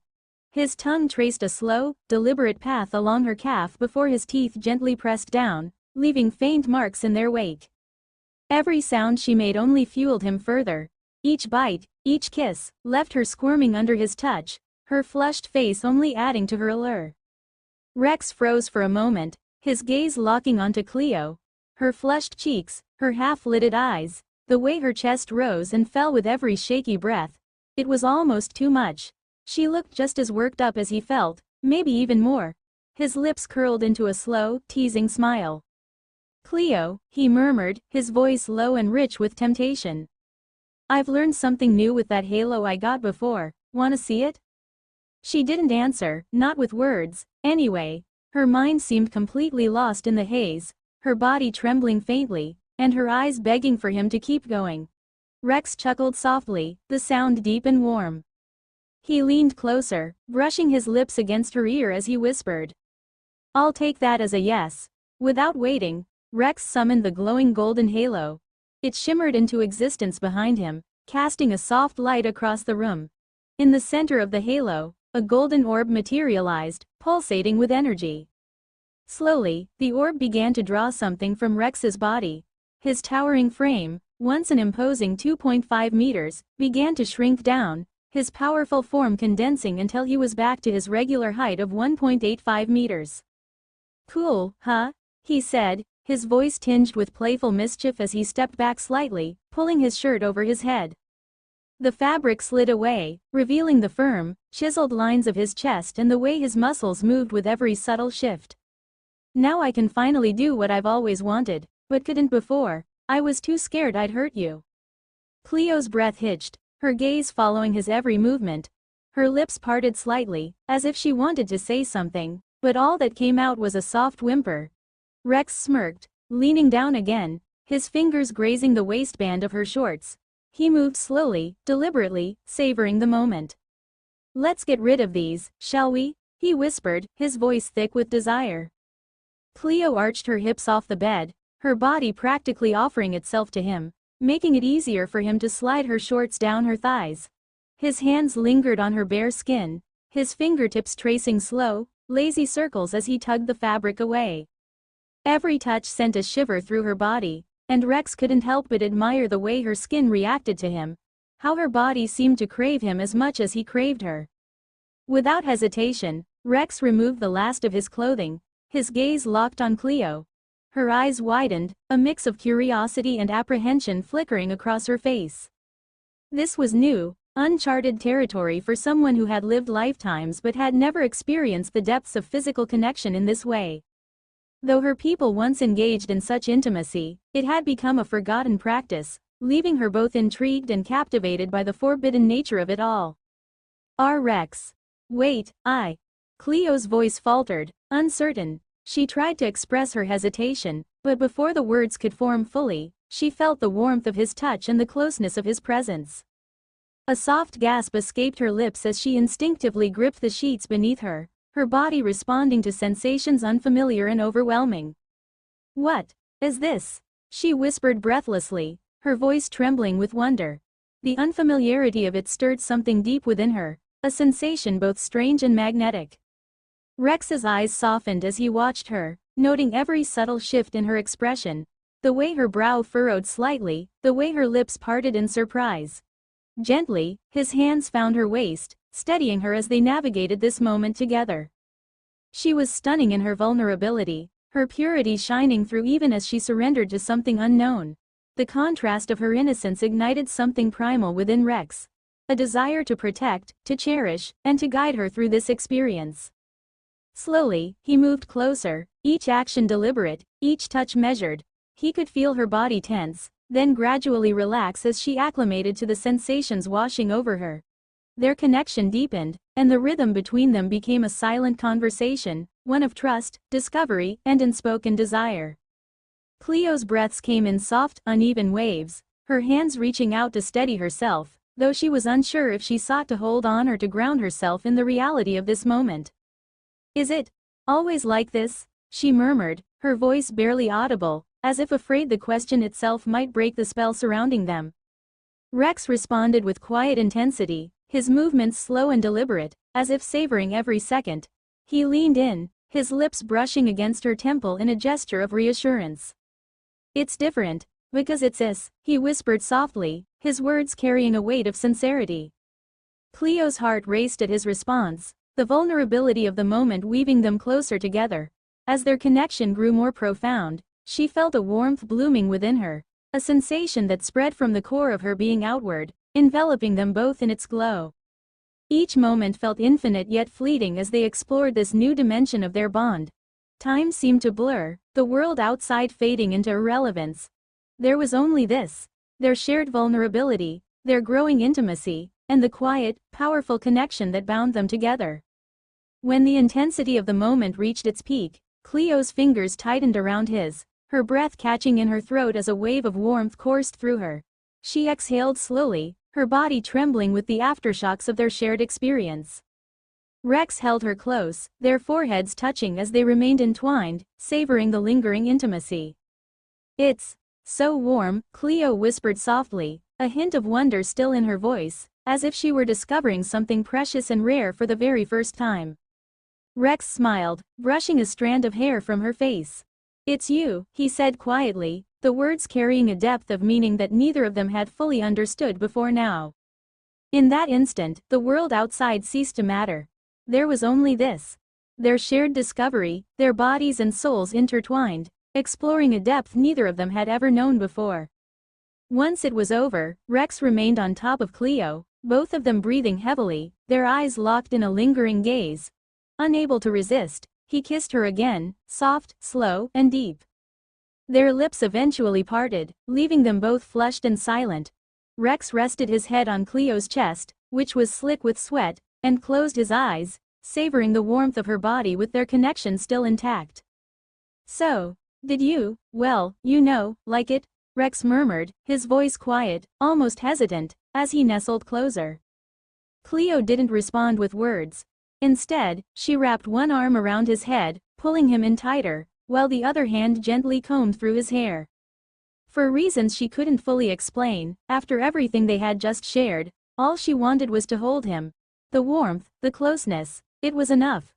Words felt unnecessary. An hour passed, maybe more. They had cleaned up and now lay together in bed. It was different tonight. Instead of retreating to their usual sides, they found themselves in the center, wrapped around each other. Cleo lay sprawled on top of him, skin against skin, her head resting on his chest. Rex had one arm around her waist, the other tucked behind his head as he stared at the ceiling in thoughtful silence. The room felt still, heavy with unspoken emotions, until he finally broke it. "So, I've been thinking," Rex said softly, running his fingers gently through her hair. "Everything we've been through, it's been wild, right?" Cleo tilted her head slightly, her voice softer than usual, almost tender. "What do you mean?" Rex let out a breath, as if gathering his thoughts. "A few years ago, I was just a slave. Then I became a corporate worker, an office worker slave. Not much of an upgrade if you think about it. But then they shipped me off with the bald guy to that desert planet. And that's where I met you, and Wise." Cleo's lips curled into a small smile as memories surfaced. "Yes, you were half dead when we found you. Huh, yeah, I was pretty messed up." Rex admitted with a chuckle, though the memory still sent a shiver through him. "I thought I was done for. Honestly, I was sure I was about to die, or maybe I did, in a way. But that's not the point." He paused, his hand resting lightly on her back. "What I really want to know is, why did you choose me?" His voice grew quieter, as if he'd been holding on to that question since the day they fled the unforgiving sands of the desert planet. "Well, at first, the plan was for me to take over your body once you died, in exchange for a painless death." Cleo began, her voice trembling slightly as she avoided Rex's gaze. "But you refused me, and since you were the only compatible body I had found in hundreds of years." Her arms tightened around him as she continued, I wasn't going to let you go, no matter what. I didn't want to stay in the dark any longer, waiting for my energy to fade and for me to stop existing altogether. So, all I can say is that you're my savior. Rex blinked in surprise before breaking into a soft smile. He placed a comforting hand on her head, ruffling her hair gently. Well, I could say the same to you, Cleo. You saved me too, you know, if it weren't for you, I'd be dead. So I guess that makes us even. He paused, his expression turning thoughtful as he shifted the conversation. Oh, right. That reminds me, have I told you about the weird dream I had? I know it sounds crazy, but hear me out first. Cleo tilted her head curiously, her golden eyes locking onto his. A dream? Go on. Rex nodded and began recounting the details of what he had experienced. He told her about the strange, vivid encounter with the lady in white who claimed to be his mother, how she spoke of the twins being in danger, and how it all felt far too real to be just a dream. Cleo listened intently, her brow furrowing as she processed his words. Once he was finished, she crossed her arms, her mind already racing with possibilities. There are indeed many races with powerful mental abilities, she said while summoning a series of glowing hollow screens with a flick of her wrist. The screens floated in the air, displaying various alien species, each with unique traits and abilities. But, Cleo continued, scrolling through the data. I don't have any record of a race strong enough to create an entirely fictional world to communicate with someone. That kind of psychic feat would require a staggering amount of mental energy on the scale of a small star. Rex leaned closer to the hollow screens, his eyes widening slightly as he scanned the alien races displayed before him.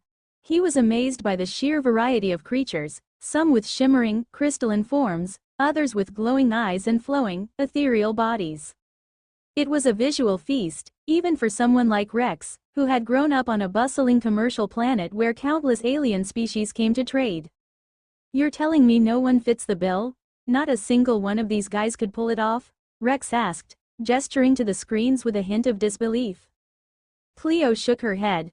None of these species match the description of the lady in white from your dream, and even if one of them could manipulate mental energy at that scale, there's another problem. Rex raised an eyebrow. What kind of problem? Your astral image. She brought up another screen, showing a glowing humanoid outline with faint energy radiating from it.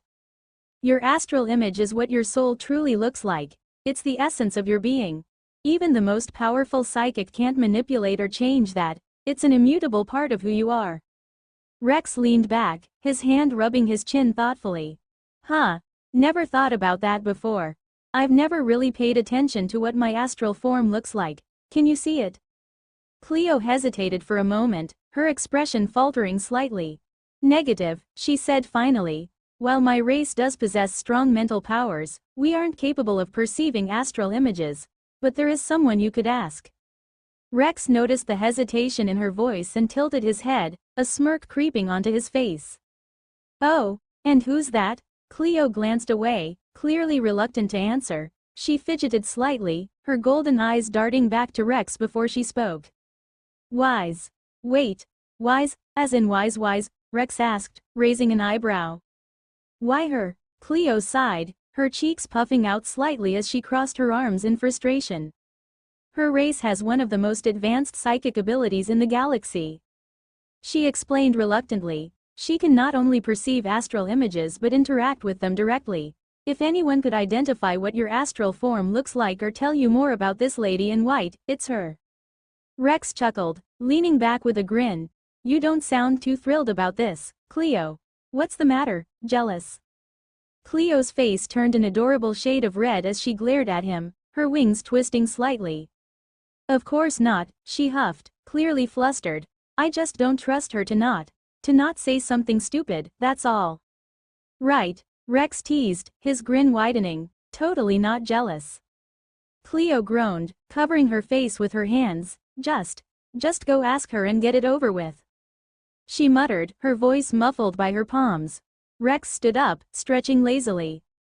All right, I'll go talk to her, but if she starts teasing you while we're at it, don't blame me. Cleo peeked at him through her fingers, her golden eyes narrowing slightly. I'm blaming you already, Rex. Laughing to himself, Rex turned and made his way out of the room, leaving Cleo behind to stew in her mixture of irritation and embarrassment. Meanwhile, in the training area, Wise was busy throwing Carlos across the room for the third time, her emerald green wings flaring with excitement as she laughed. Carlos groaned as he struggled to his feet, muttering, "Why'd I do this to myself?" Rex strolled down the dimly lit corridors of the ship, his boots softly echoing against the metallic floor. The faint hum of the vessel's engines reverberated through the walls, steady and reassuring. Passing by one of the massive reinforced windows that lined the corridor, he paused, his eyes drawn to the endless expanse of dark space outside. But something changed. His golden eyes, so full of life and mischief, suddenly dimmed and shifted to an abyssal black, as if all the light within them had been snuffed out. His expression turned eerily blank, and yet his gaze remained fixed in one direction, unyielding, as if piercing the void of space itself. His hand rose slowly, pressing against the cold surface of the reinforced window. His low and hollow voice broke the silence. "I'm coming for you," Rex murmured, the words almost inaudible but filled with an unsettling weight. Then his body gave out. His legs buckled, his hand slid from the window, and he collapsed onto the cold floor without another sound. When Rex finally opened his eyes, the warm glow of the room's ceiling lights greeted him. He blinked a few times, groaning as the stiffness in his body made itself known. "Ah! How did I get here?" he muttered to himself, rubbing his face with one hand. His body ached in ways he hadn't felt in years. "Why'd I feel so damn sore? We need a new bed. This one's so stiff it feels like I got into a wrestling match with Wise and lost." He stretched, his muscles protesting loudly, when suddenly the sound of the dormitory's automatic doors opening caught his attention. "Rex." The familiar voice made him sit up, or at least attempt to. Before he could even swing his legs over the edge of the bed, Cleo rushed into the room, her usual composure momentarily slipping. She stopped just short of his bedside, visibly controlling her emotions. "I see you're finally awake," she said, her voice quieter now but still trembling slightly. "Do you feel any pain? Can you remember anything?" Rex tilted his head, a little thrown off by her unusually frantic demeanor. No. I don't think so. I remember walking toward the gym to meet Wise, and that's about it. After that, nothing. Next thing I know, I'm waking up here. Why? Did something happen?" Cleo's hands moved fluidly, crafting several small robotic birds from her palms. They flitted around Rex like glowing fireflies, scanning him with beams of blue light while emitting soft, rhythmic hums. She studied the results on the translucent holoscreens floating around her, her expression unreadable. "Don't move," she finally said, stepping closer and gently placing a hand on his chest to stop him as he tried to sit up again. "You've been unconscious for 3 months. Your organic parts are severely weakened.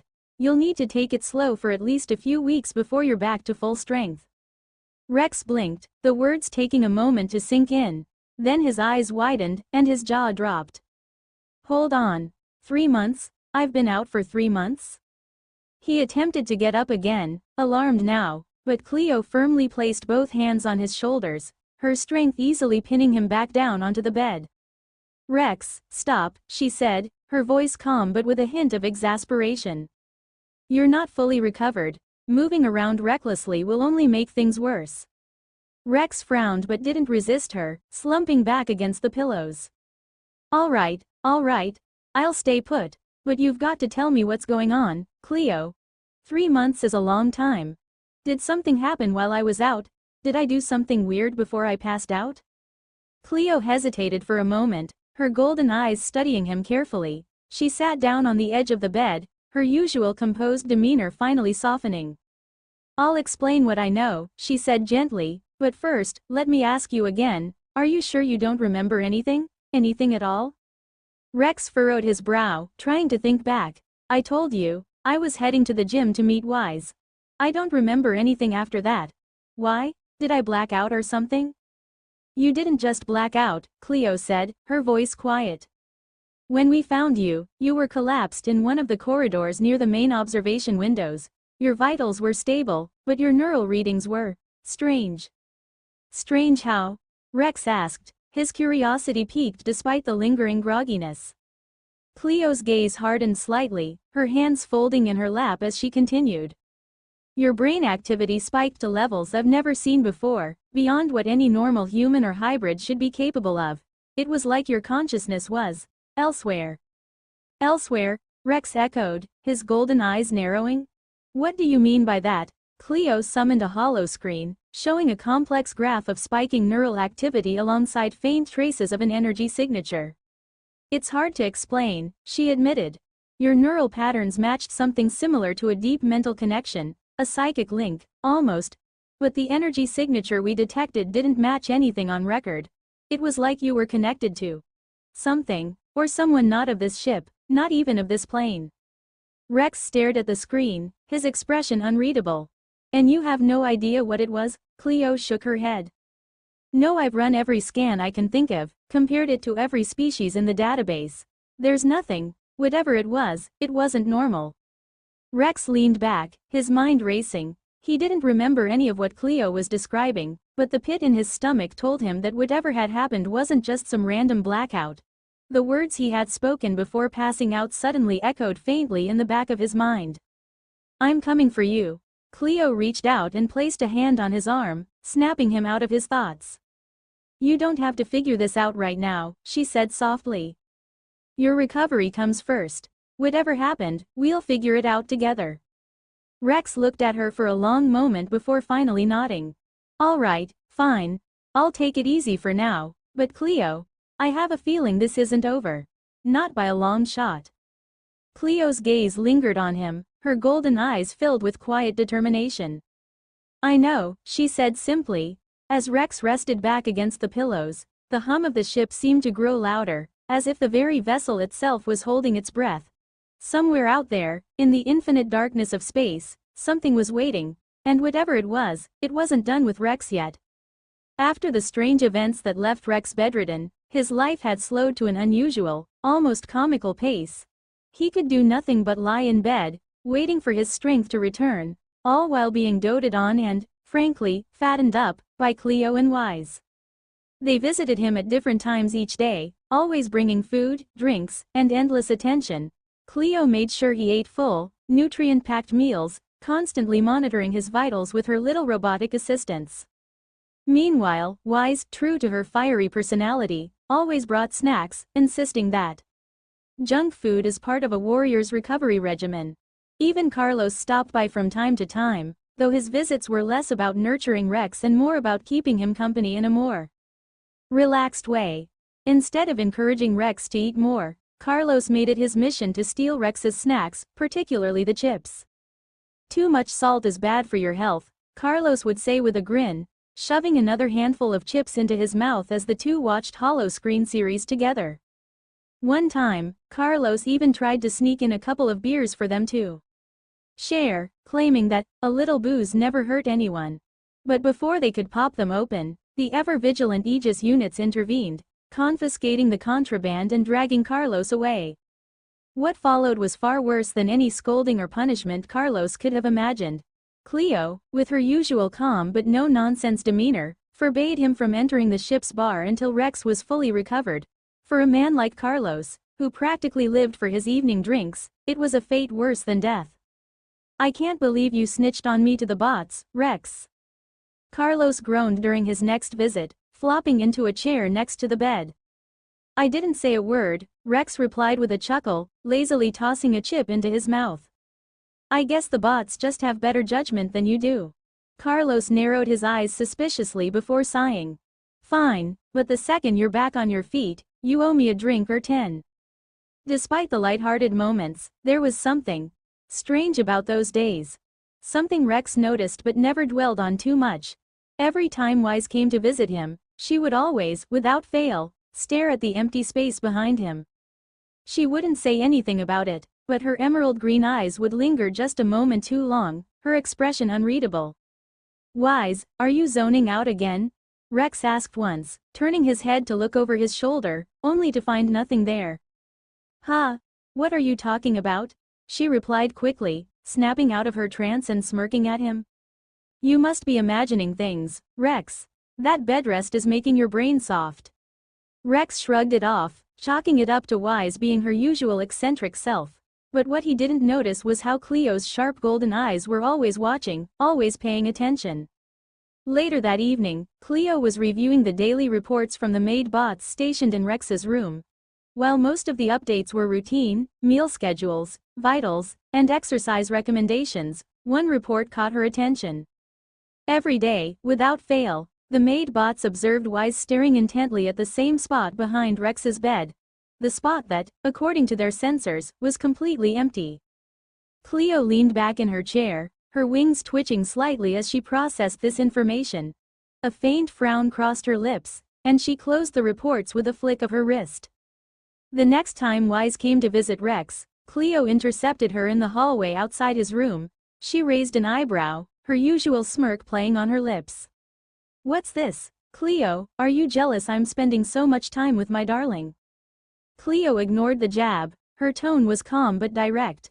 "Izera," she said, addressing Wise by her full name, which instantly caught the other woman's attention. "I know you can see something that the rest of us can't.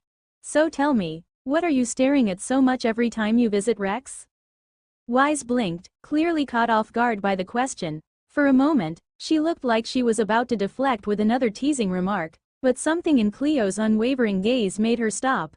Her wings shifted uncomfortably as she glanced away, rubbing the back of her neck. "You've noticed, huh?" Wise finally said, her voice quieter than usual. "The maid bots noticed," Cleo corrected, folding her arms. "And I want answers. What are you seeing?" Wise hesitated, her usual confidence faltering for the first time in a long while. She looked back at Cleo, her smirk completely gone, replaced by an expression of mild unease. "I don't know how to explain it," Wise admitted. "It's not something solid, it's more like a shadow, a presence." "A presence?" Cleo repeated, her voice hardening slightly. "Be specific." Wise sighed, clearly uncomfortable with the conversation. "It's not like I can see it in the way you'd see a person, it's more like I can feel it hovering there, behind Rex. Every time I visit, it's there, just watching, waiting, and..." She hesitated, her voice trailing off. "And what?" Cleo pressed, stepping closer.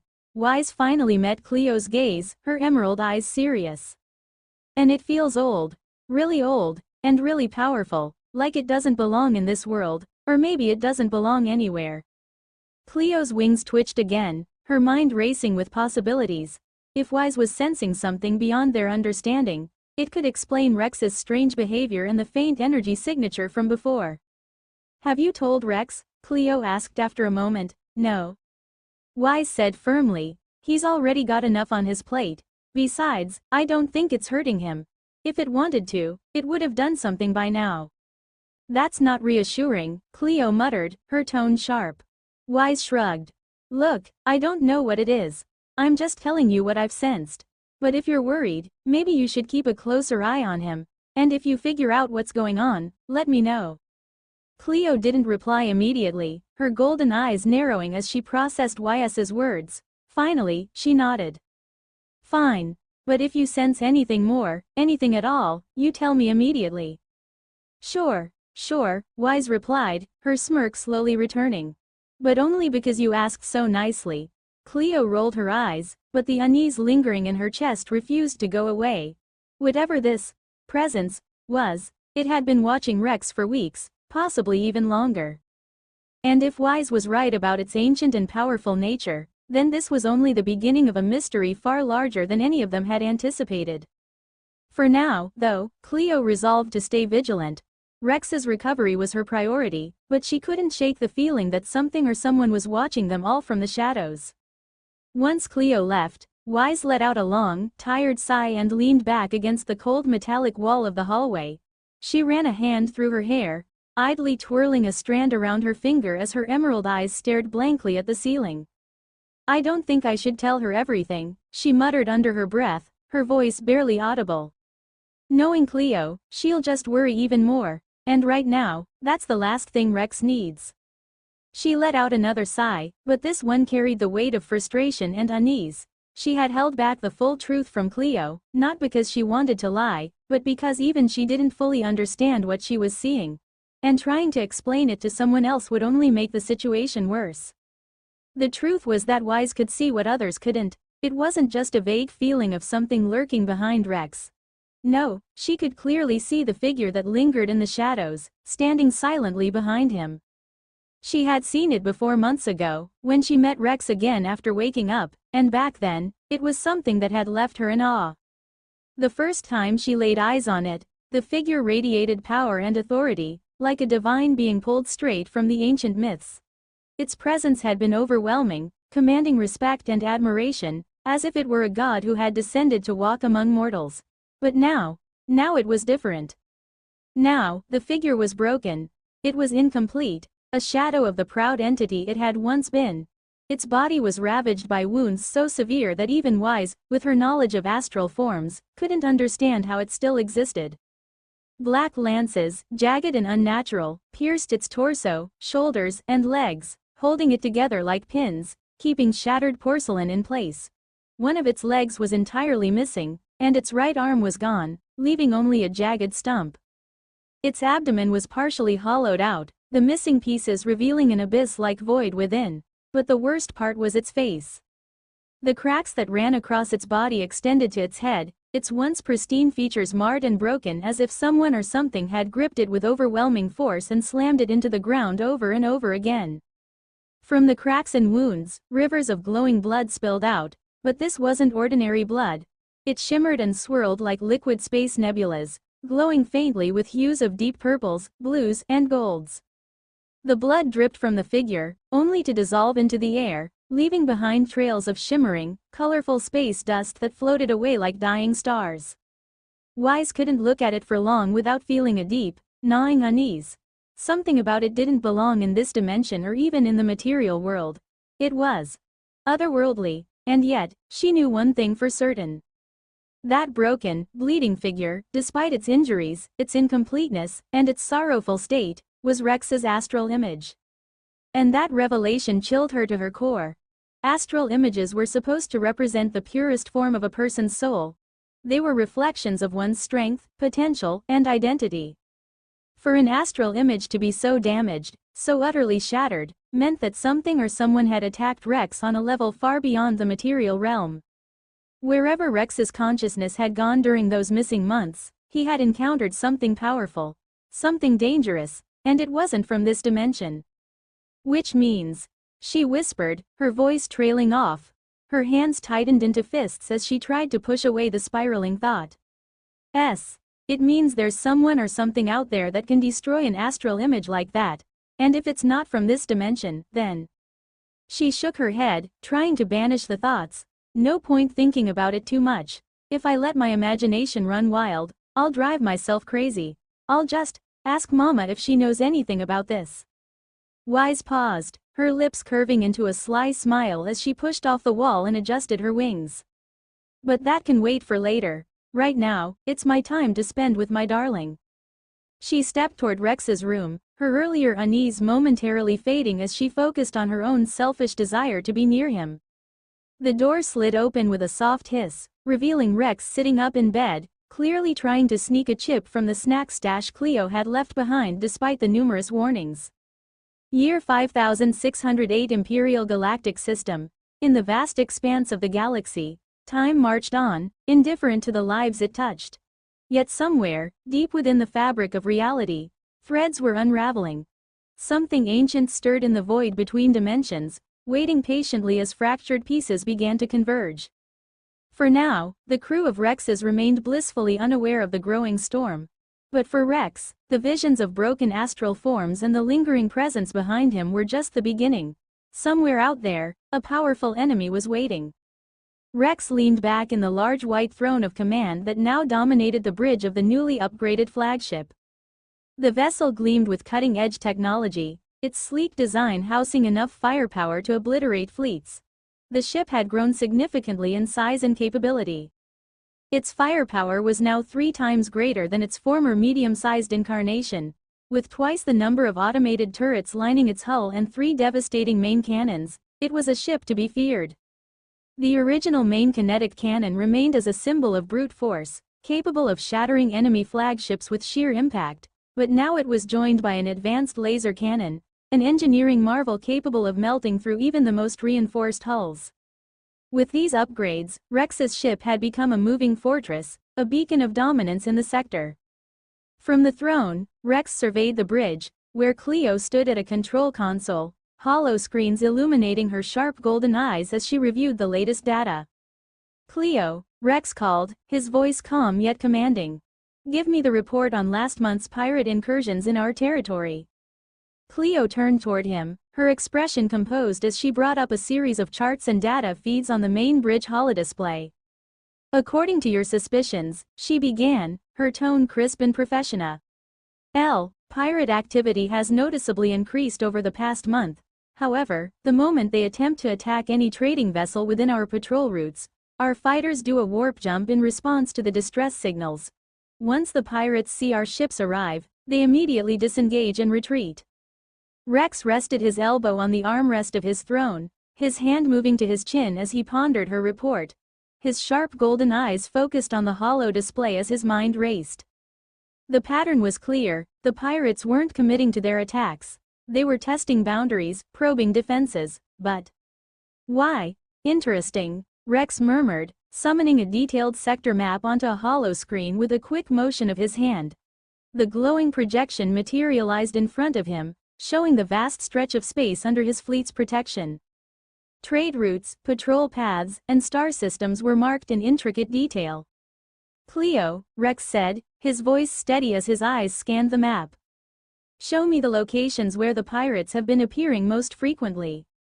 "Understood," Cleo replied, tapping a few commands into her console. Red markers began to appear on the sector map, highlighting the points where pirate ships had been detected or intercepted. Rex leaned forward slightly, studying the screen with a focused intensity. The markers were scattered across several key trade routes, but there was something off about the pattern. The pirate appearances weren't random, they formed a loose arc around a central area of the map, avoiding direct confrontation with the main fleet. Rex's fingers tapped rhythmically on the armrest of his throne. "They're not just attacking aimlessly, they're testing us, but they're also avoiding something." Cleo's analytical mind worked in tandem with Rex's. She spoke up, her tone thoughtful. "The data suggests they're staying just outside the effective range of our fleet's main patrol routes. It's possible they're attempting to map our response times and warp jump capabilities. Or," Rex said, his golden eyes narrowing, "they're deliberately avoiding something in this region. Look here." He pointed to the central area of the map, which was conspicuously free of any pirate activity. "No incursions. No sightings. It's like they're steering clear of whatever's in this area." Cleo nodded, her hands moving quickly to bring up additional data. "I'll run a deeper scan of that region. If they're avoiding it, there's a reason. It could be a natural phenomenon, a trap set by another faction, or something entirely different." Rex leaned back again, a slight smirk forming on his face. "Good. Do it. If these pirates think they can outmaneuver us, they've got another thing coming. I want to know what they're running from or what they're hiding." The bridge fell into a focused silence as Cleo worked, her fingers gliding over the controls. Data streams and sensor reports filled the hollow displays, the ship's advanced systems combing through every trace of information in the sector. "Anything unusual yet?" Rex asked after a moment. Cleo's eyes flicked to a new screen that appeared in front of her, her brows furrowed slightly. "Preliminary scans show no obvious anomalies in the region, no black holes, no spatial distortions, no signs of enemy fleets, however." Rex prompted, his smirk fading as he noticed the shift in Cleo's expression. "There's an unusual energy reading," Cleo said carefully, her tone carrying a note of caution. "It's faint, almost undetectable, but it's there. Something is emitting a consistent energy signature deep within the region the pirates are avoiding." Rex's eyes gleamed with interest. "Show me." Cleo zoomed in on the map, highlighting the source of the energy signature. It was faint, barely registering on the ship's sensors, but it was unmistakably there, a pulsating blip of unknown origin. "It doesn't match any known ship or station type," Cleo explained. "The signature is unusual. It doesn't conform to standard energy outputs. It could be a cloaked ship, a hidden station, or something entirely else." Rex studied the display in silence for a moment before speaking. Whatever it is, it's enough to spook the pirates, and if it's scaring them, I want to know why. Cleo, prepare a reconnaissance mission. I want a stealth unit to investigate that location and report back. Understood, Cleo replied, already relaying orders to the fleet's recon division. Rex leaned back in his throne, his fingers steepled as he stared at the glowing blip on the map. His mind was already working through the possibilities, calculating risks and strategies. If there was something out there powerful enough to influence pirate activity, it wasn't something he could ignore. Let's see what you're hiding, Rex murmured, his voice low but filled with determination. And let's see if you're worth my time. The bridge buzzed with activity as the crew prepared for the mission, the hum of the upgraded ship filling the air. Outside the reinforced windows, the vast expanse of space stretched endlessly, the sector waiting to reveal its secrets. So, how was I? Did I do good, Teacher Cleo? Rex asked, grinning confidently as he sprawled across the massive white throne that dominated the ship's command center. His golden eyes gleamed with pride, though a faint hint of nervousness lingered in his voice. Over the past 5 years, Cleo had been drilling him relentlessly in the art of strategy and fleet command. And while the pirates in their sector had provided plenty of opportunities for real-world practice, Rex still had a long way to go. Cleo stood a few feet away, her posture as poised as ever, arms crossed and her golden gaze fixed on him. Despite her usual poker face, there was a slight twitch at the corner of her lips that betrayed her thoughts. She began, tilting her head slightly as if evaluating a student. I'd give you a 7 out of 10. You've improved, but you're still too tense when giving orders, and you take far too many gambles when fighting the pirates. Gambles? Rex said, sitting up straighter in mock indignation. That's not gambling, that's called high-risk strategy. Cleo raised an eyebrow, her expression remaining flat. And what about that time you almost blew up an entire trading convoy with one of those so-called high-risk strategies? Rex opened his mouth to respond but stopped short, leaning back in his throne with a sheepish grin. I don't know what you're talking about, he muttered, waving a dismissive hand. Anyway, where's Carlos and Wise, what are they up to? He leaned forward slightly, clearly hoping to steer the conversation in a safer direction. Cleo's wings twitched slightly, her fingers swiping through a hollow screen as she answered. Carlos is currently escorting a VIP convoy transporting energy cells and ammunition for the station's new defense system. Ah, that makes sense, Rex said, nodding. What about Wise? She doesn't usually miss the chance to rejoice after one of our fights. Wise took one of the smaller ships and went further into the asteroid belt.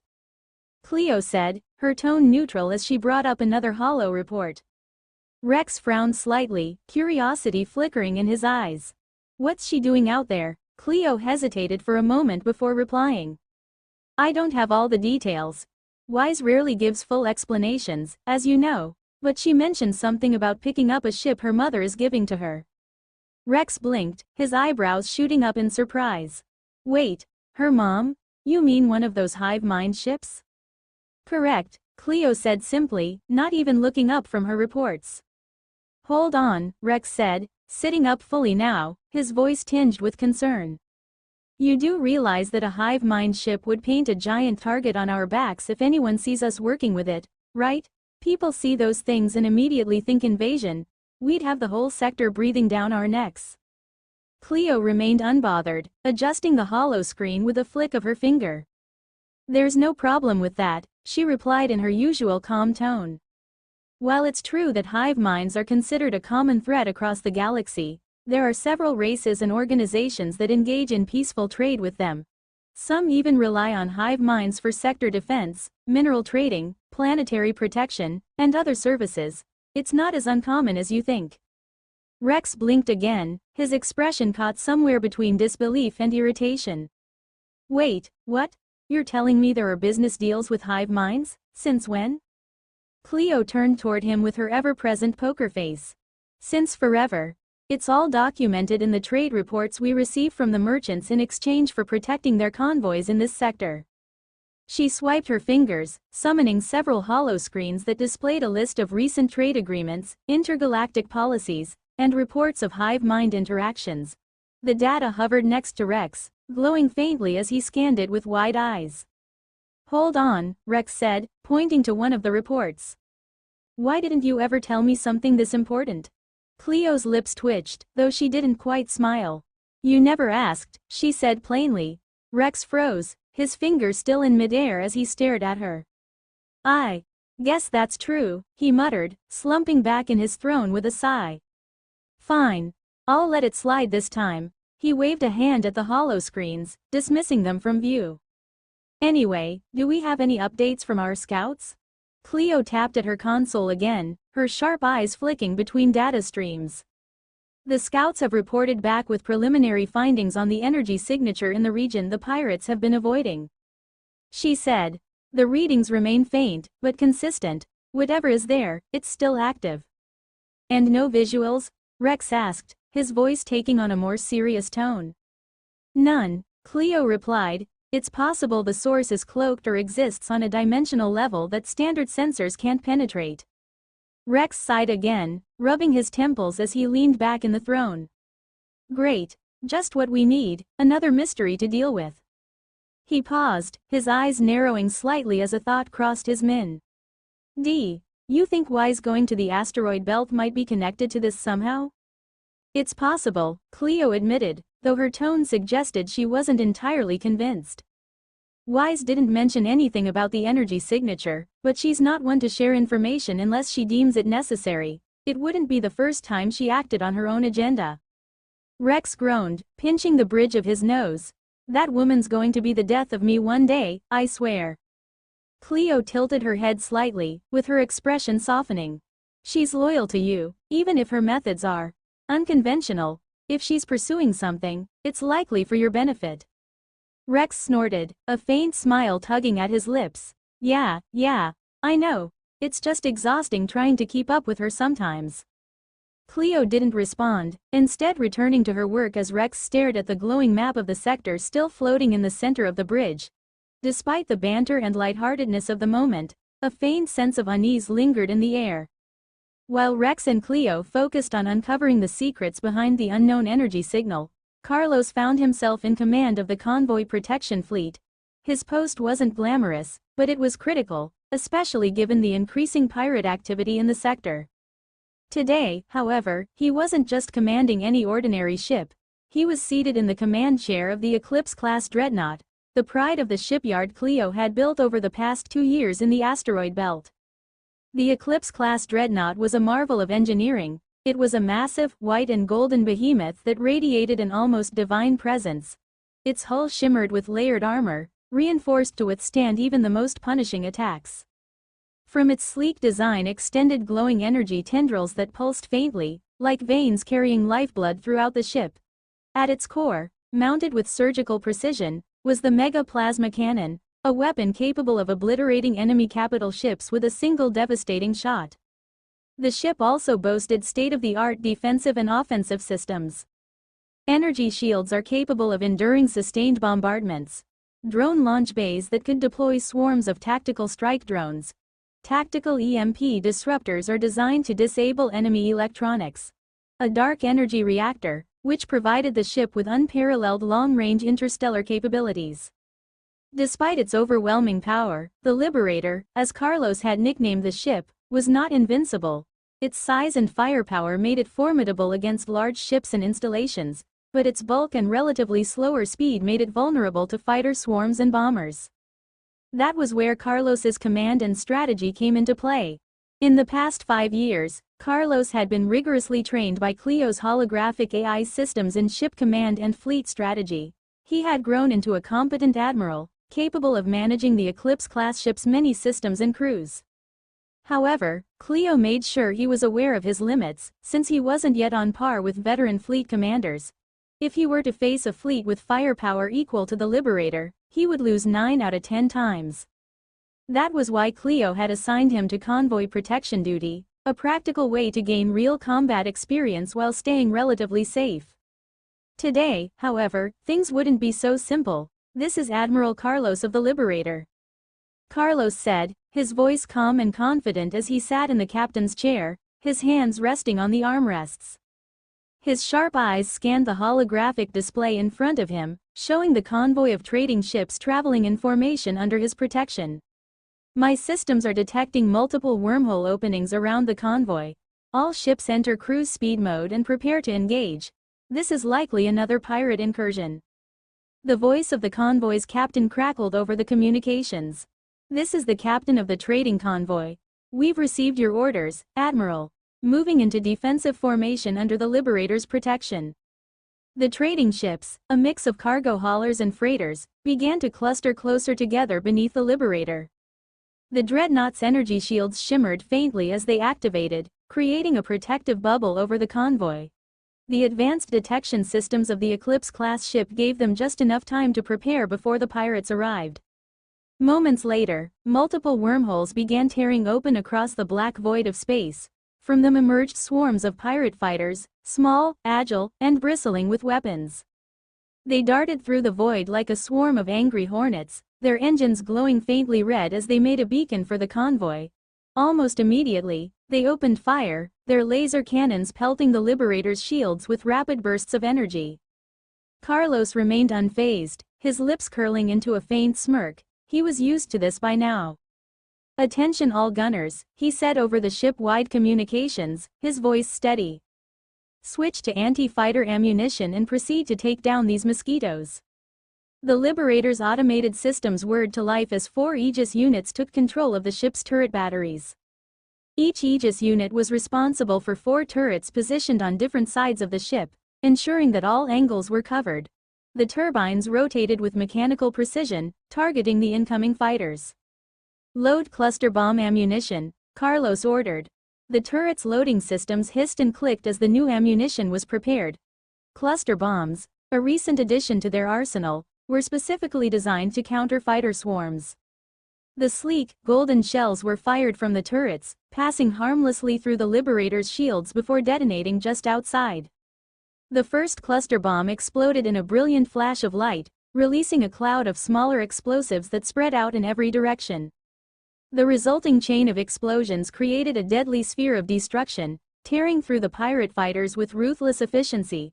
Ships caught in the blast were shredded instantly, while others veered off course, damaged but still operational. "Direct hits on multiple targets," one of the Aegis units reported in its monotone voice. Carlos grinned, leaning back in his chair. "Good.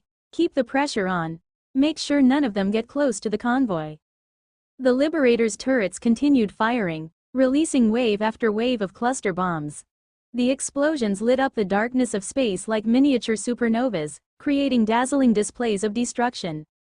The pirate fighters, realizing they couldn't penetrate the dreadnought's defenses, began to retreat, zipping back toward the wormholes they had emerged from.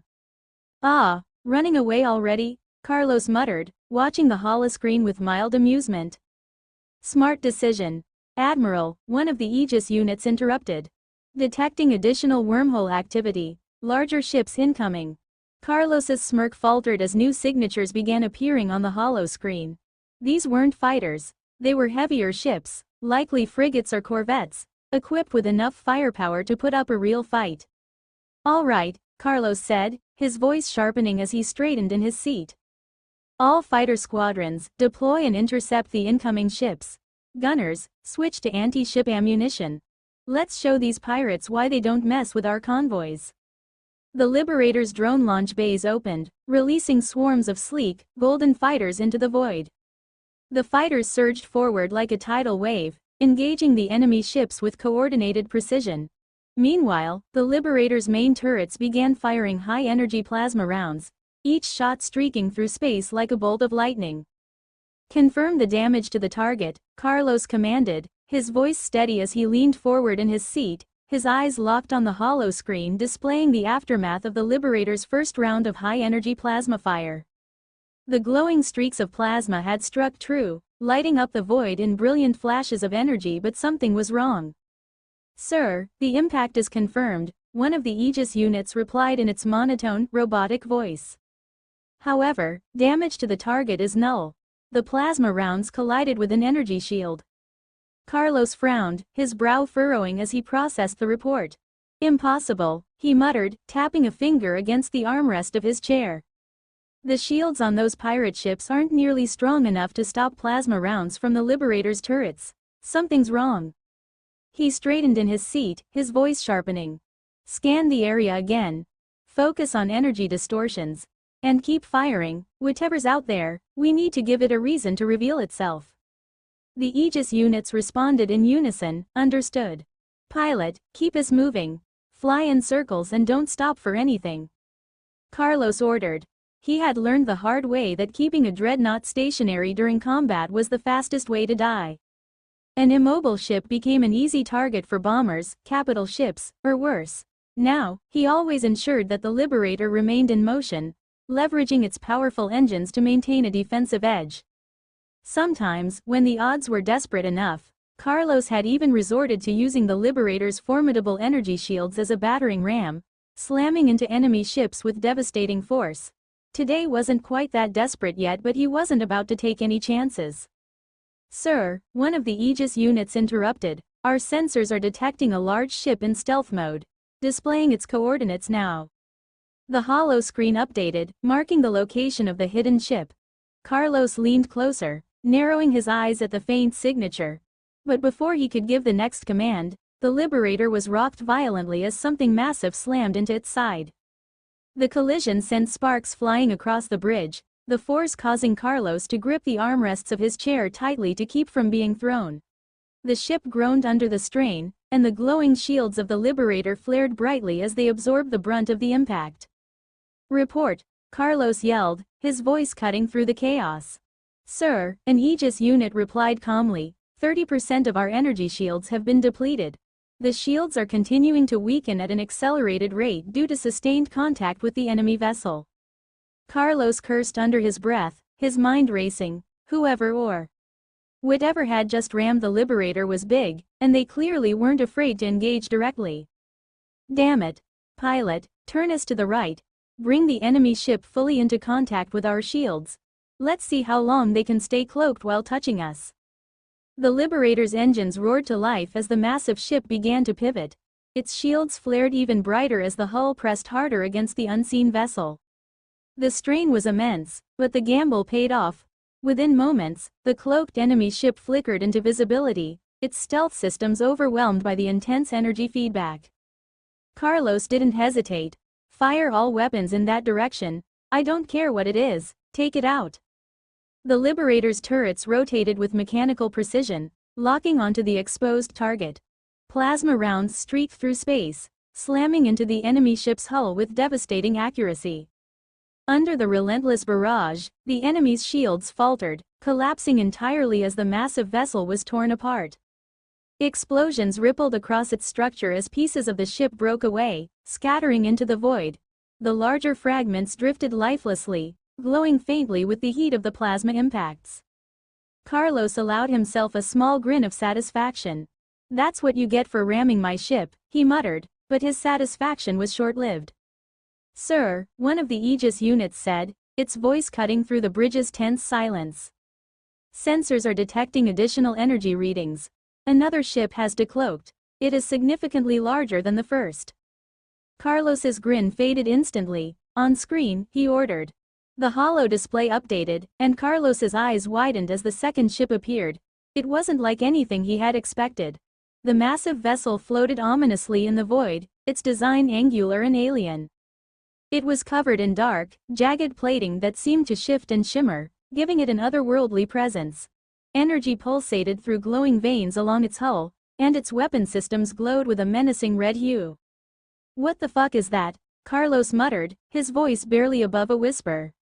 The librarian's systems scrambled to analyze the vessel, and a stream of data began appearing on the holo screen. Carlos quickly turned to one of the Aegis units.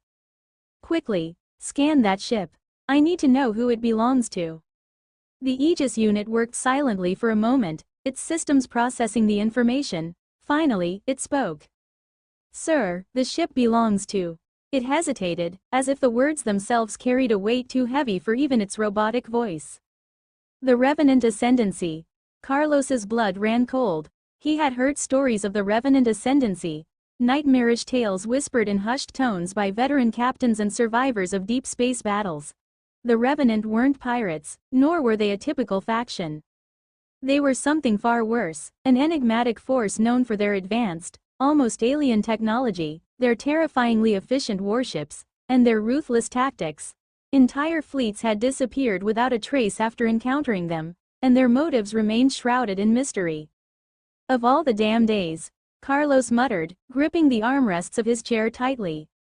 Sir, the Aegis unit continued. The Revenant vessel is charging weapons. Incoming energy surge detected. Shit, Carlos growled. He knew the Liberator was powerful, but even a dreadnought like this wasn't guaranteed to survive an encounter with a Revenant warship. All hands, brace for impact. Activate the EMP disruptors and launch the drones. We're not going down without a fight. The Liberator's systems roared to life as it prepared for what could only be described as a battle for survival. Swarms of drones launched from the ship's bays, their golden hulls glinting as they raced toward the enemy.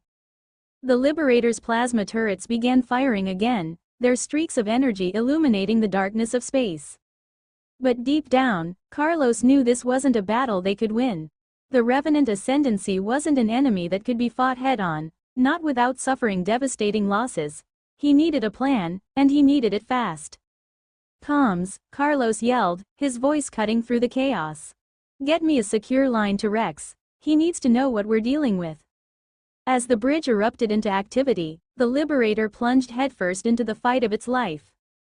Just before Carlos's encounter with the Revenant Ascendancy, Rex's ship, Cleopatra, had completed its wormhole jump into the heart of the mysterious signal's origin.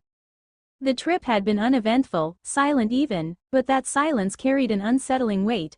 For the past several minutes, Rex had been trying to re-establish contact with the scouts Cleo had sent to this location. There had been no response.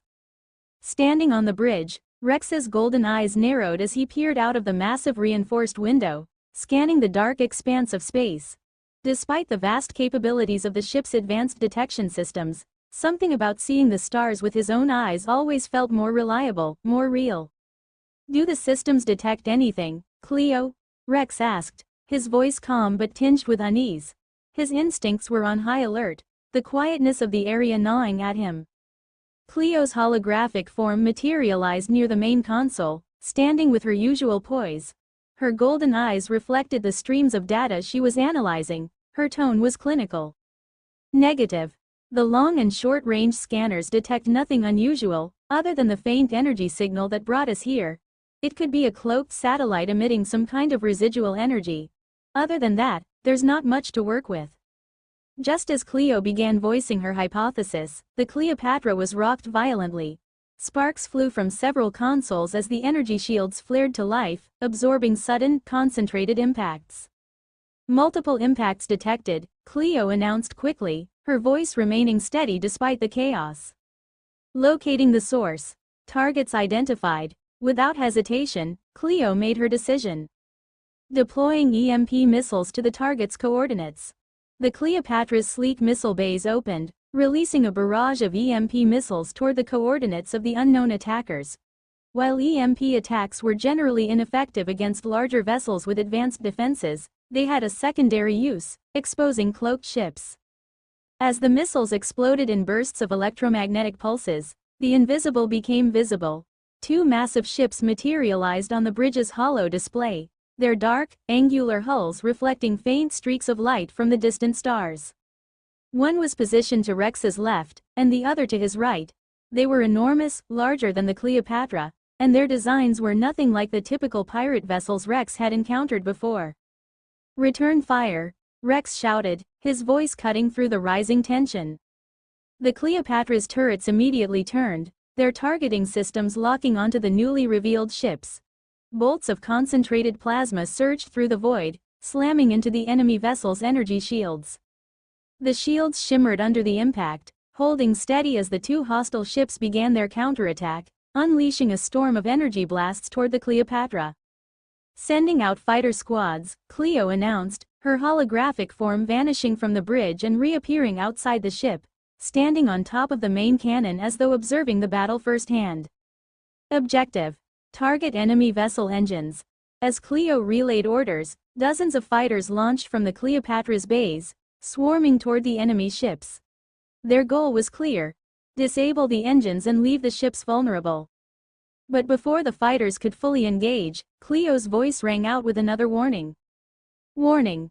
Multiple warp signatures detected. Analyzing. The signatures match known pirate vessels. Rex's jaw tightened as he turned his gaze to the direction Cleo was staring. Space itself seemed to ripple and distort, like a pond disturbed by stones. One by one, smaller wormholes began to tear open, and from them emerged hundreds of pirate fighters, their engines glowing red as they swarmed into the battlefield. Shit, Rex muttered under his breath, they got us. He turned toward Cleo, his expression resolved. Cleo, I'm giving you command of the forces. I'll be going out with the 201st Flying Wing. Cleo's holographic form turned to face him, her golden eyes locking onto his. She gave a curt nod. Understood. Enemy weapon systems have been categorized as highly dangerous. Permission to use the main guns has been granted. Locking onto targets. Objective locked. Firing. As Rex made his way to the elevator, the ship's main cannons roared to life. The Cleopatra's primary weapons systems were a spectacle of destructive power. The first two main cannons, mounted along the ship's spine, fired enormous kinetic rounds. These shells were designed for pure explosive force, capable of obliterating even heavily armored ships with direct hits. The massive projectiles streaked through space, slamming into the enemy ship to the right.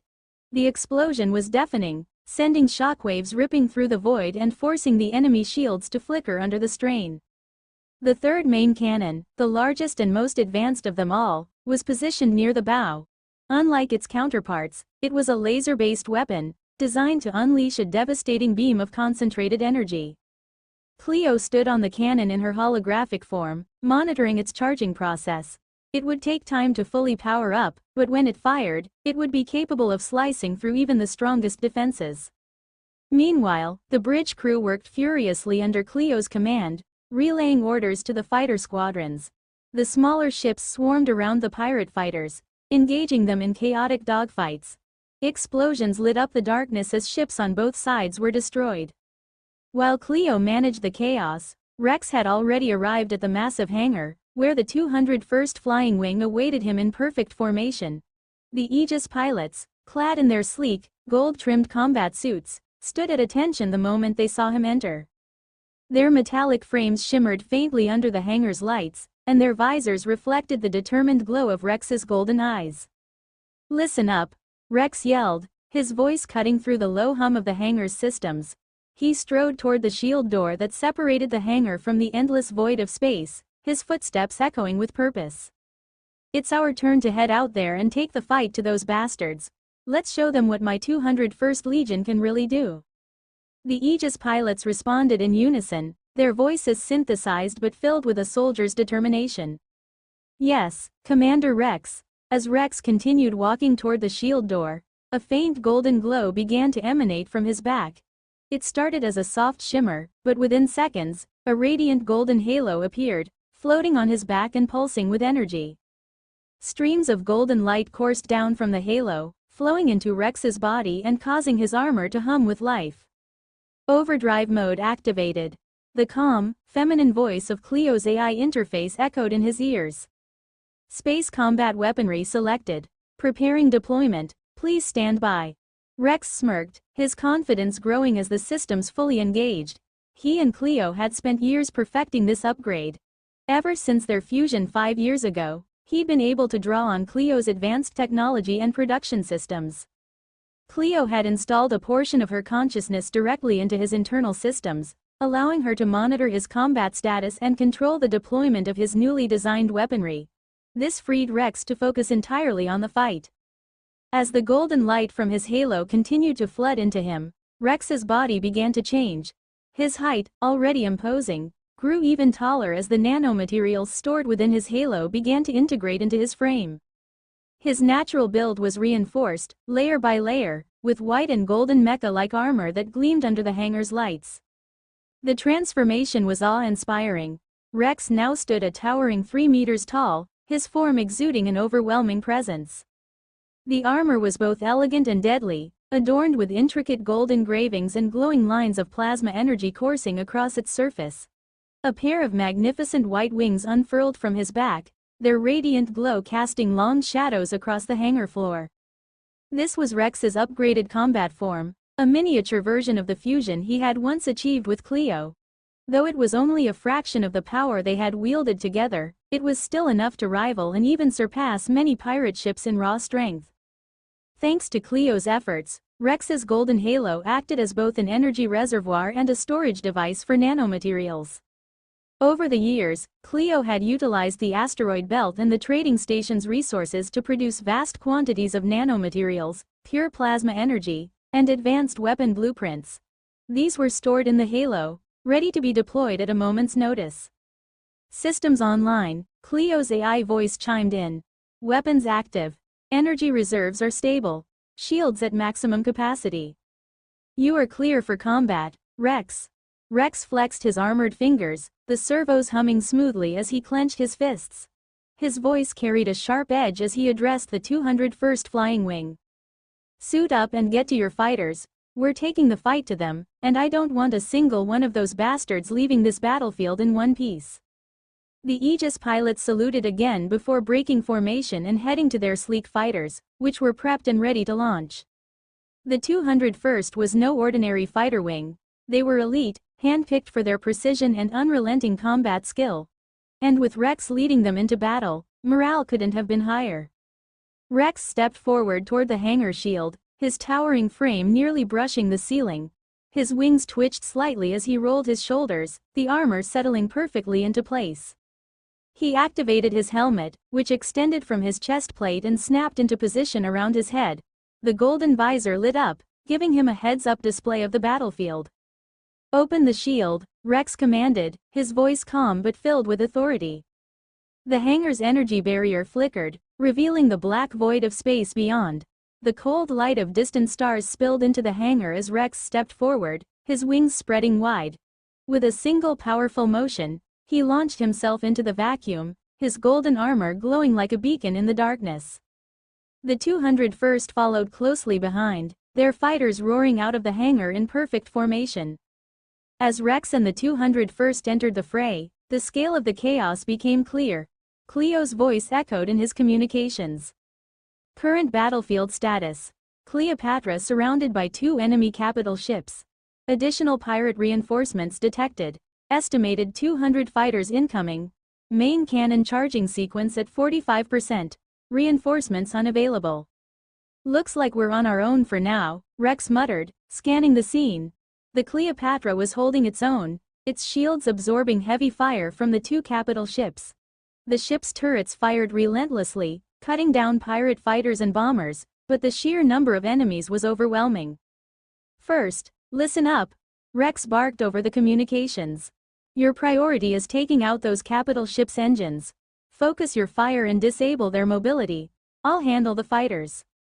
Understood, Commander, came the unified response of the Aegis pilots. Rex propelled himself into the swarm of pirate fighters, his wings glowing as bursts of plasma energy fired from their tips. His targeting systems locked onto multiple enemies at once, and with pinpoint precision, he unleashed a storm of golden energy bolts. Fighters exploded around him in dazzling bursts of fire and debris as he weaved through the chaos with ease. 2 pirate fighters broke off from the swarm, attempting to flank him. Rex twisted in mid-air, his armor's servos responding instantly as he drew 2 plasma blades from his forearms. The blades crackled with golden energy as he slashed through the first fighter, then hurled the second blade like a spear, impaling the second craft before it could fire. Cleo's voice chimed in again. Enemy capital ship engines destabilized, 201st fighters maintaining pressure. Main cannon charges at 75%. Recommendation: hold the line until the firing sequence completes. Anything for you, my wife, Rex replied, dodging another volley of laser fire. Keep those shields up, Cleo, we're not losing today. As Rex cut through the pirate fighters, the battlefield began to shift in their favor. The Cleopatra's main cannon was almost ready to fire, and the enemy capital ships were struggling to maintain their offensive. Rex's white and golden armor gleamed brighter than ever as he soared above the battlefield, his voice cutting through the communications. 201st, regroup on me. Let's finish this. Rex accelerated, his white and golden armor glowing brilliantly against the darkness of space as he flew toward the engines of the enemy capital ship. Behind him, the 201st Flying Wing followed in perfect formation, their sleek Wraith-class fighters darting like predatory birds. As seconds passed, more fighters joined the growing swarm, rallying to their commander. The sight was enough to inspire awe, Rex leading an army of fearless Kael'zar soldiers, the galaxy's ultimate warriors, into the heart of danger. Attention! Enemy vessel defensive turrets have locked onto us. Cleo's voice chimed in his helmet, calm but urgent. Everyone, evasive maneuvers, Rex shouted over the comms. The 201st scattered into chaotic yet controlled flight patterns as bright red laser fire streaked toward them. Rex, thanks to Cleo's advanced predictive systems, was weaving through the barrage with precision. Arcs of energy missed him by a hair, guided by the holographic trajectories displayed on his visor. But not everyone was as fortunate. Some of the Wraith-class fighters were hit, their shields flaring brightly before failing. A few fighters exploded, their debris scattering into the void, while others managed to limp away with heavy damage. Yet, even in the face of destruction, the Kael'zars pressed forward without hesitation. These warriors knew no fear. They were bred for battle, engineered to be the perfect soldiers, and their loyalty to their commander was absolute. They surged toward the capital ship's engines, following Rex's lead as he carved a path through the chaos. "Prepare the bombs," Rex ordered through the comms, his voice sharp and commanding. He raised his left arm, summoning the internal AI embedded in his systems. Mini Cleo, craft the laser cannon. Laser cannon crafting initiated.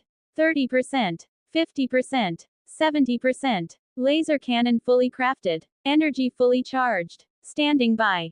The massive laser cannon materialized next to Rex, constructed from nanomaterials stored within his golden halo. This was a weapon he had used once before to take down the Chrysari champion years ago, but now it was stronger, larger, and deadlier, thanks to Cleo's meticulous upgrades.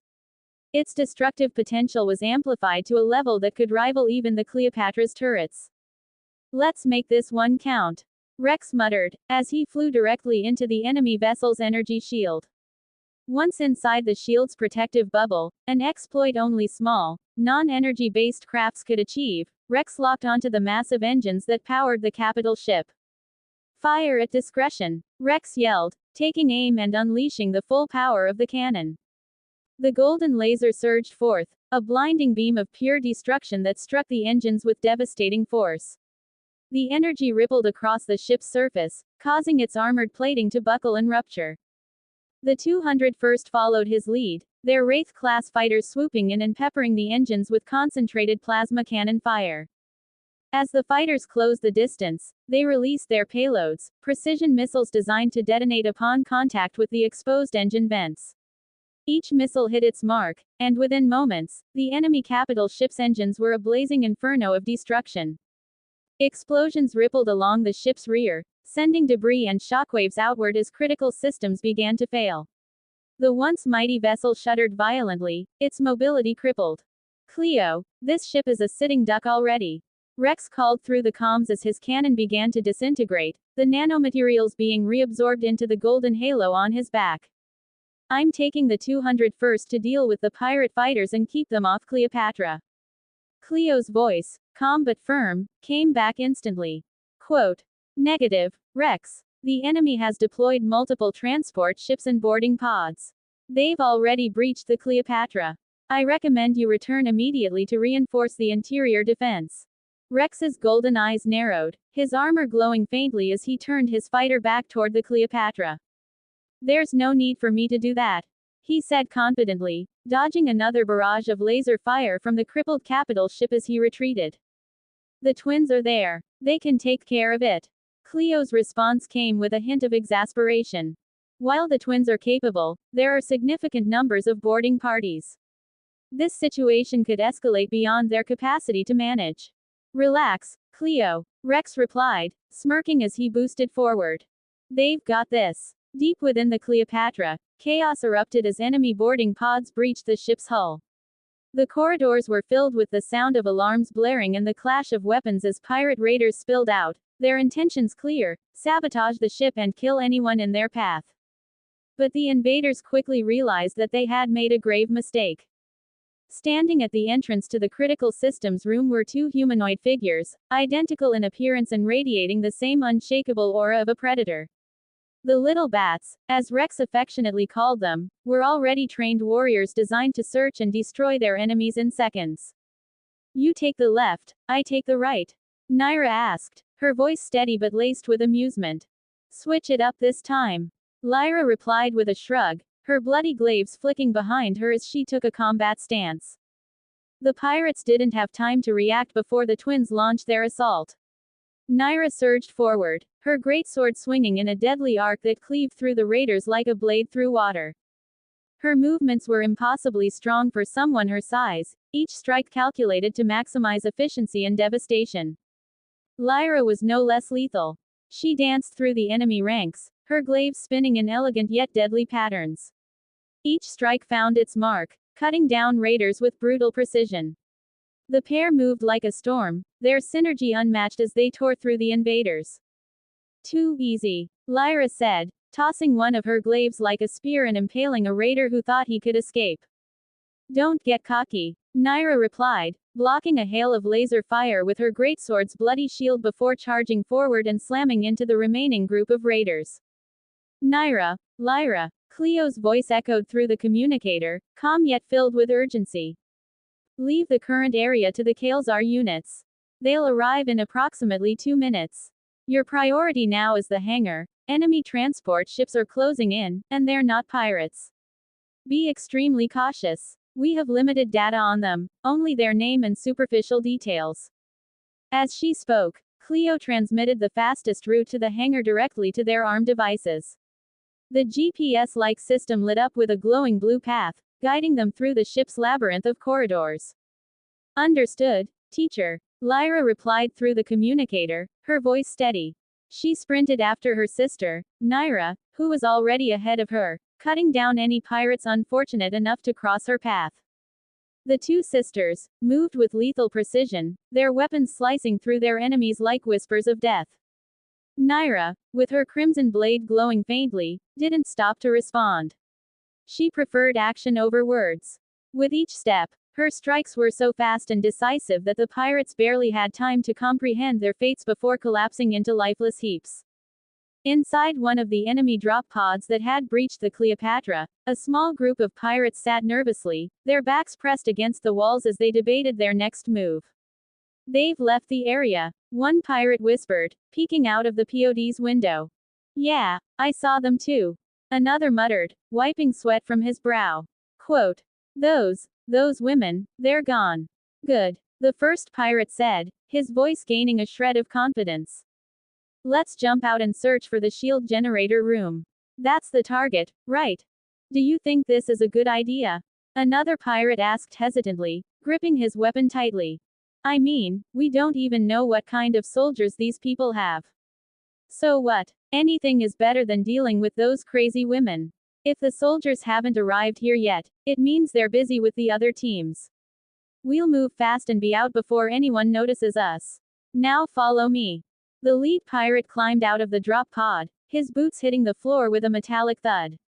The others hesitated but eventually followed, their weapons held close to their chests.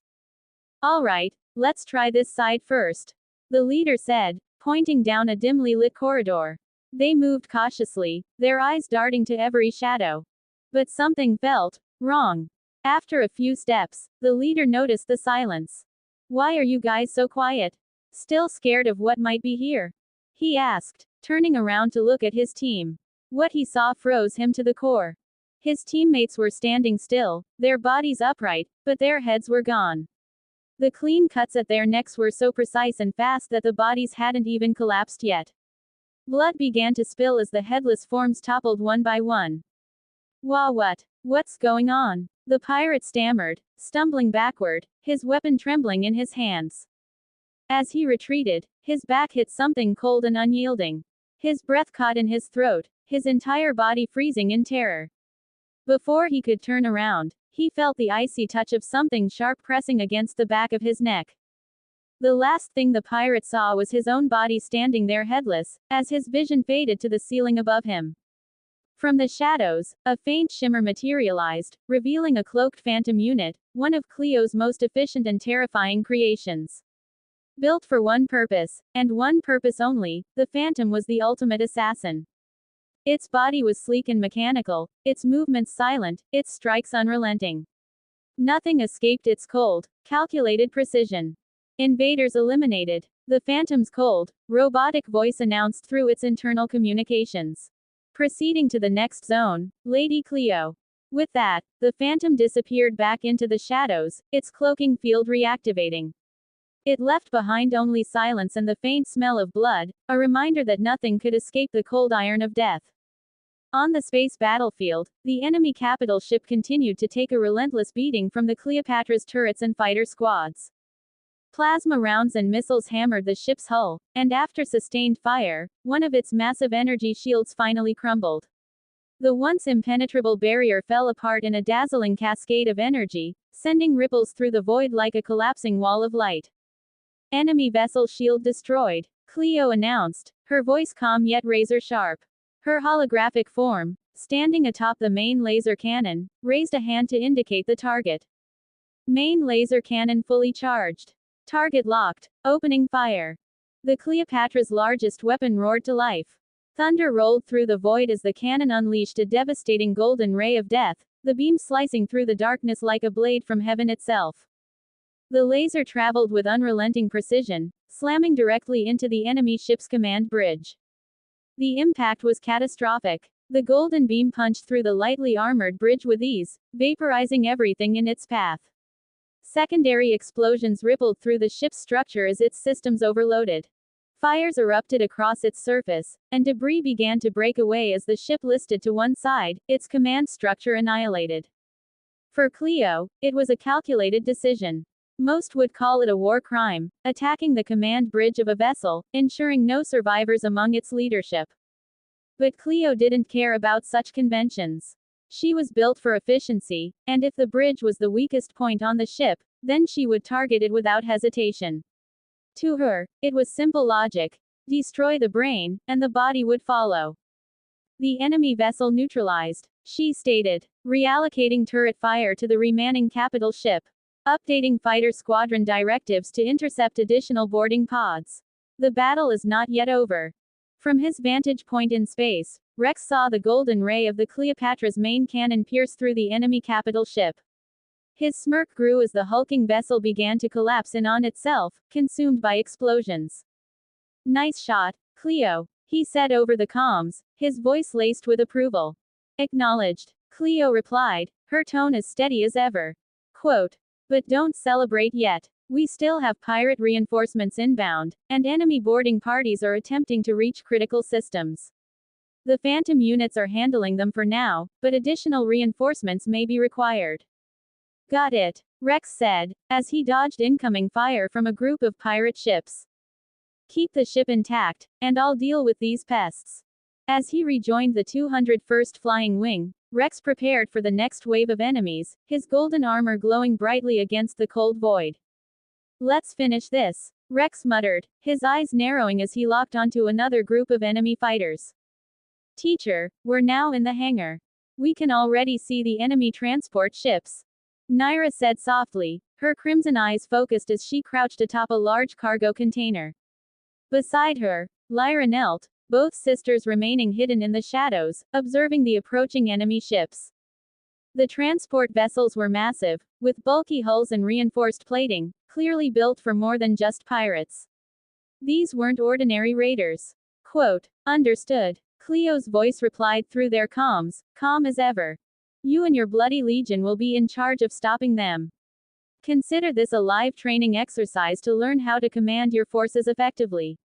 Your objective is simple. Hold the line and endure until Rex arrives to reinforce you. Our Rex is coming, Lyra whispered, a faint flush rising to her cheeks.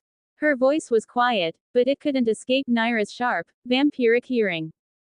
Naira turned her head slowly, raising an eyebrow at her twin before breaking into a mischievous smirk. Without warning, she raised her hand and delivered a playful spank to Lyra's rear. Ouch! What was that for? Lyra hissed, rubbing her sore backside as she glared at her sister. Her cheeks now burned brighter, both from the sting and the embarrassment. Hee hee. Nyra chuckled, striking a proud pose with one hand on her hip and the other pointing dramatically at Lyra. That's what you get for having such a big butt. It was clearly asking for it. What big sister? We're twins. Lyra shot back, her face still flushed. Quote. And you have a big butt too. Maybe even bigger than mine. Nyra smirked even wider, not missing a beat. Quote. Don't be so rude to your big sister, little Lyra. She teased, ignoring the fact that they were the exact same age. Lyra stood up abruptly, fuming as she clenched her fists. Oh, that's it. You're so getting kicked for that. But before Lyra could make good on her threat, Nyra laughed and jumped down from the container, dashing toward the Bloody Legion as if nothing had happened. Catch me later, little sis. Right now, we've got invaders to crush. Nyra's teasing demeanor vanished the moment she reached the Bloody Legion, a force made up of two distinct groups. The Aegis units, upgraded to sport a striking red and gold design, stood in disciplined ranks, their advanced combat systems ready to execute commands. Alongside them were the Blood Clan assassins, shadowy and lethal warriors who had once been feared across countless battlefields. Now, however, the assassins were bound by the progenitor aura of the twins, serving them with unwavering loyalty. The assassins believed they were merely following the natural order, submitting to the more powerful vampires who had bested them in combat. They had no idea that Nyra and Lyra were progenitors, beings of such immense power that their influence was absolute. The twins, now 18 years old, were a far cry from the children they had once been. Their once innocent features had matured into striking, almost ethereal beauty, with sharp, alluring eyes and graceful yet powerful frames. Their special combat armor, developed by Cleo with regenerative technology inspired by the Blood Clan's ancient designs, clung to their forms, enhancing their agility and offering unmatched protection. The armor's tight fit and elegant design only accentuated their already stunning appearances, a fact that often left their enemies distracted and regretful. Nyra strode confidently to the front of the Bloody Legion, her crimson blade resting against her shoulder as she addressed the troops. Remember everyone, Nyra shouted, her voice ringing out above the chaotic hum of descending engines. Hold your fire. Do not shoot the transport ships. Let them land, otherwise, teacher will lose her mind about us wrecking the hangar bay. Her crimson eyes scanned the Bloody Legion, her command ensuring that discipline remained tight even as the massive transport ships loomed overhead. Cleo had made it clear in her instructions that the hangar bay wasn't just a battlefield, it was a vital operational hub. Damaging it would jeopardize more than just this fight, it could cost lives. The transport ships were unlike anything Nyra had seen from pirates before. Their reinforced hulls glinted under the artificial lights, clearly military grade, not slapped together scrap heaps. As the first vessel landed with a metallic groan, its side doors hissed open, revealing rows of heavily armored soldiers, their forms obscured by black, angular plates that glowed faintly with ominous red energy lines.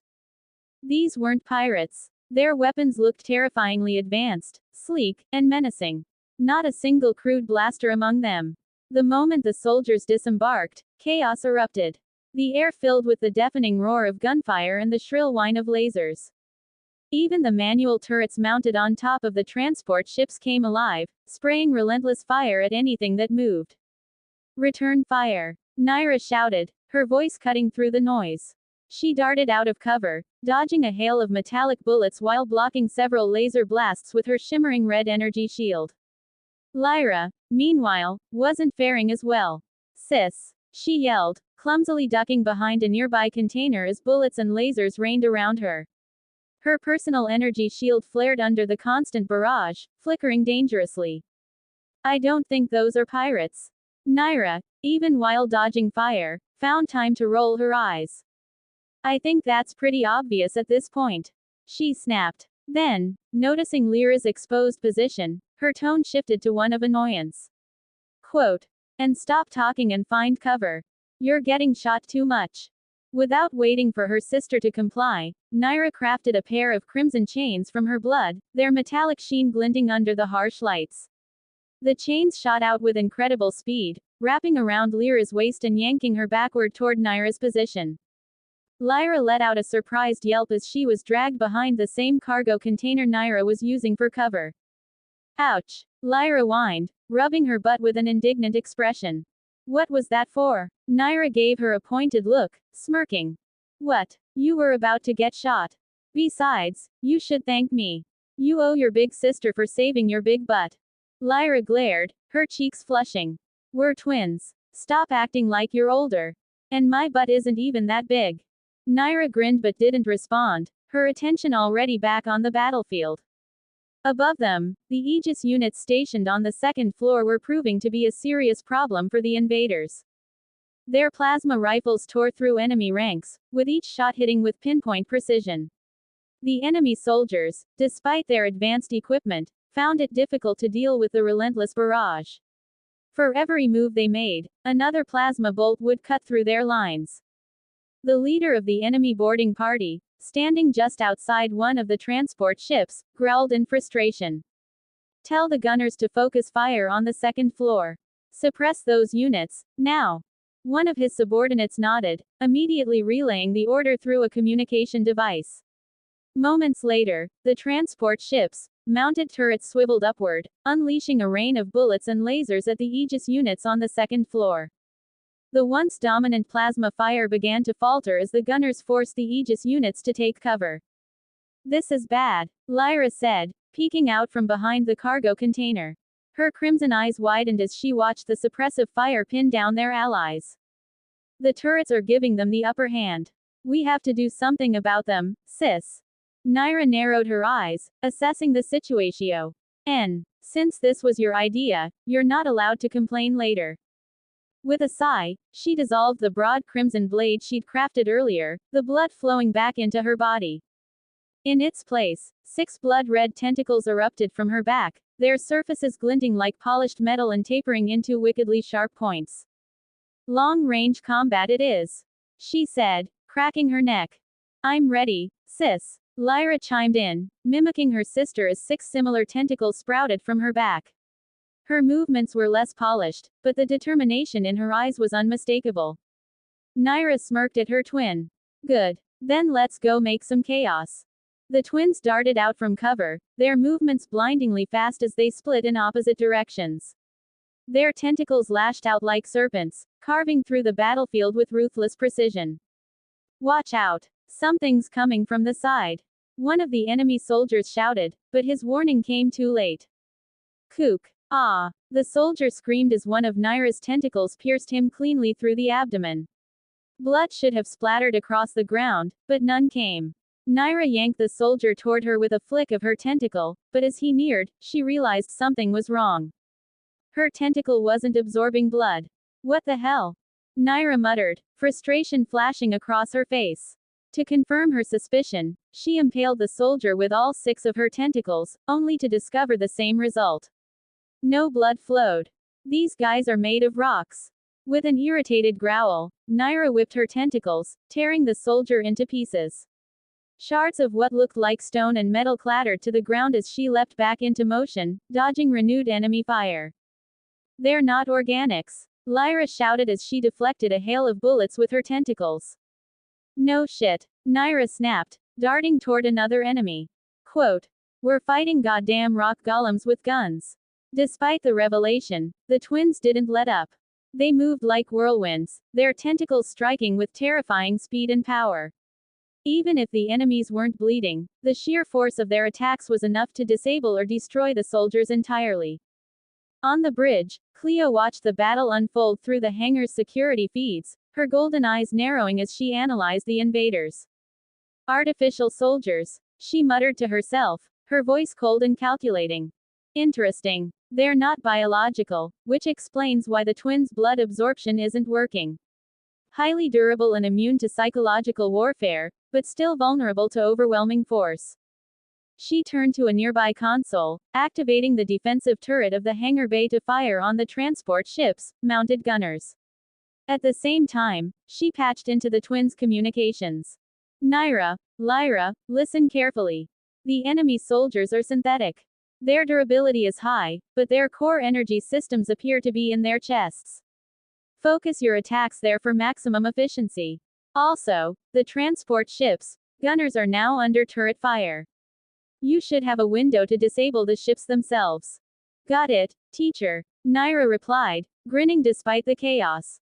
See, Lyra, told you it wasn't just about swinging blades around like a maniac. Lyra rolled her eyes, spinning her tentacles defensively as she prepared for the next wave. Just focus, sis. We've got a lot of rocks to crush before Rex gets here. Rocks or not, Naira said, her grin widening. They're still going to regret landing here. Warning, energy shield at 2% on the Cleopatra's command bridge. A red hollow screen suddenly flared into existence, glowing ominously beside Cleo's holographic form. The message was simple yet foreboding. Activating armored mode. Cleo's calm, serene voice echoed across the ship's systems as she confirmed the order. Initiating transformation to armored mode. All personnel, brace for structural reconfiguration. From the outside, the Cleopatra began to undergo a dramatic transformation. Its once sleek and elegant design, a ship of pristine beauty and engineering, was replaced by something far more menacing. Thick layers of reinforced armor panels emerged from concealed compartments, sliding into place with mechanical precision. The glowing golden trims and artistic curves were swallowed by angular, utilitarian plating. Turrets repositioned themselves behind additional protective covers, and missile bays were fortified.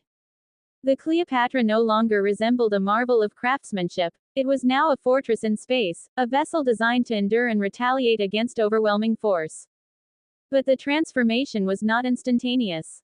As the Cleopatra shifted into its armored configuration, its energy shields began to flicker and finally collapsed under the relentless barrage from the remaining enemy capital ship. Shields are down, Cleo noted, her golden eyes narrowing as her sensors detected the enemy ship's main cannons turning toward her vessel's most vulnerable area, the command bridge. The glowing tips of the enemy ship's massive cannons unleashed their fury, and in an instant, two titanic energy blasts surged toward the Cleopatra's bridge. They landed with devastating precision, the sheer force of the impact shrouding the entire bridge tower in a thick cloud of smoke and debris. The impact sent tremors rippling through the ship. For a moment, the battlefield went silent, both friend and foe watching to see if the command center had been obliterated.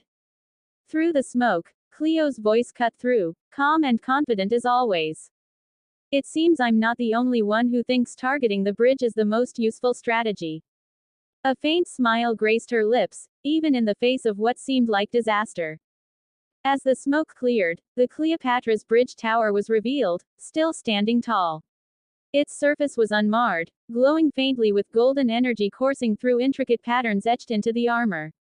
Upon closer inspection, a honeycomb-shaped energy shield shimmered around the structure, reinforcing it further. But I'm not foolish enough to ignore a countermeasure for something I would do myself. Cleo said, her voice carrying a sharp edge of amusement. The energy shield surrounding the bridge was one of Cleo's most advanced defenses, an independent adaptive barrier matrix that only activated when the ship's shields were down.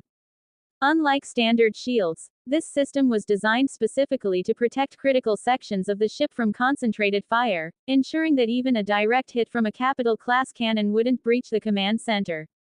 The enemy ship hesitated, its bridge crew likely stunned by the failed strike. Cleo took advantage of the pause. Her holographic form raised a hand, pointing a single finger toward the now vulnerable capital ship. Nice try, she said coolly, her expression unchanging. Now, it's my turn to return the gift. With her command, the Cleopatra's main cannons rotated with mechanical precision, their glowing barrels locking onto the enemy ship. The air on the bridge was tense, the silence before the storm, as Cleo prepared to fire. Meanwhile, elsewhere in the chaos of the battlefield, Rex was locked in a brutal dogfight. His golden armor gleamed as he soared through the void, weaving and twisting to avoid enemy fire. The 201st Flying Wing fought valiantly around him, their sleek Wraith-class fighters engaging both pirate ships and the new enemy fighters, which moved with eerie, almost unnatural precision. These new fighters were unlike anything Rex had seen before. Their designs resembled floating rhombuses of jagged rock, glowing faintly with intricate energy patterns etched across their surfaces. Their appearance was alien and ancient, and their method of attack was both terrifying and reckless. Instead of engaging in traditional gunfire, these strange fighters would ram into their targets, using their reinforced bodies as weapons. The force of their impact was catastrophic, often resulting in the complete destruction of the enemy ship, though at the cost of their own. Rex. Cleo's voice came through his comms, her tone clipped with urgency. Those fighters are kamikaze-class drones.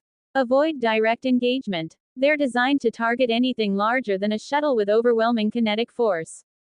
Yeah, I noticed, Rex replied, narrowly dodging one of the drones as it hurtled toward him. The glowing ROM scraped against his shields before spinning off into the void. They're like suicidal meteors with engines.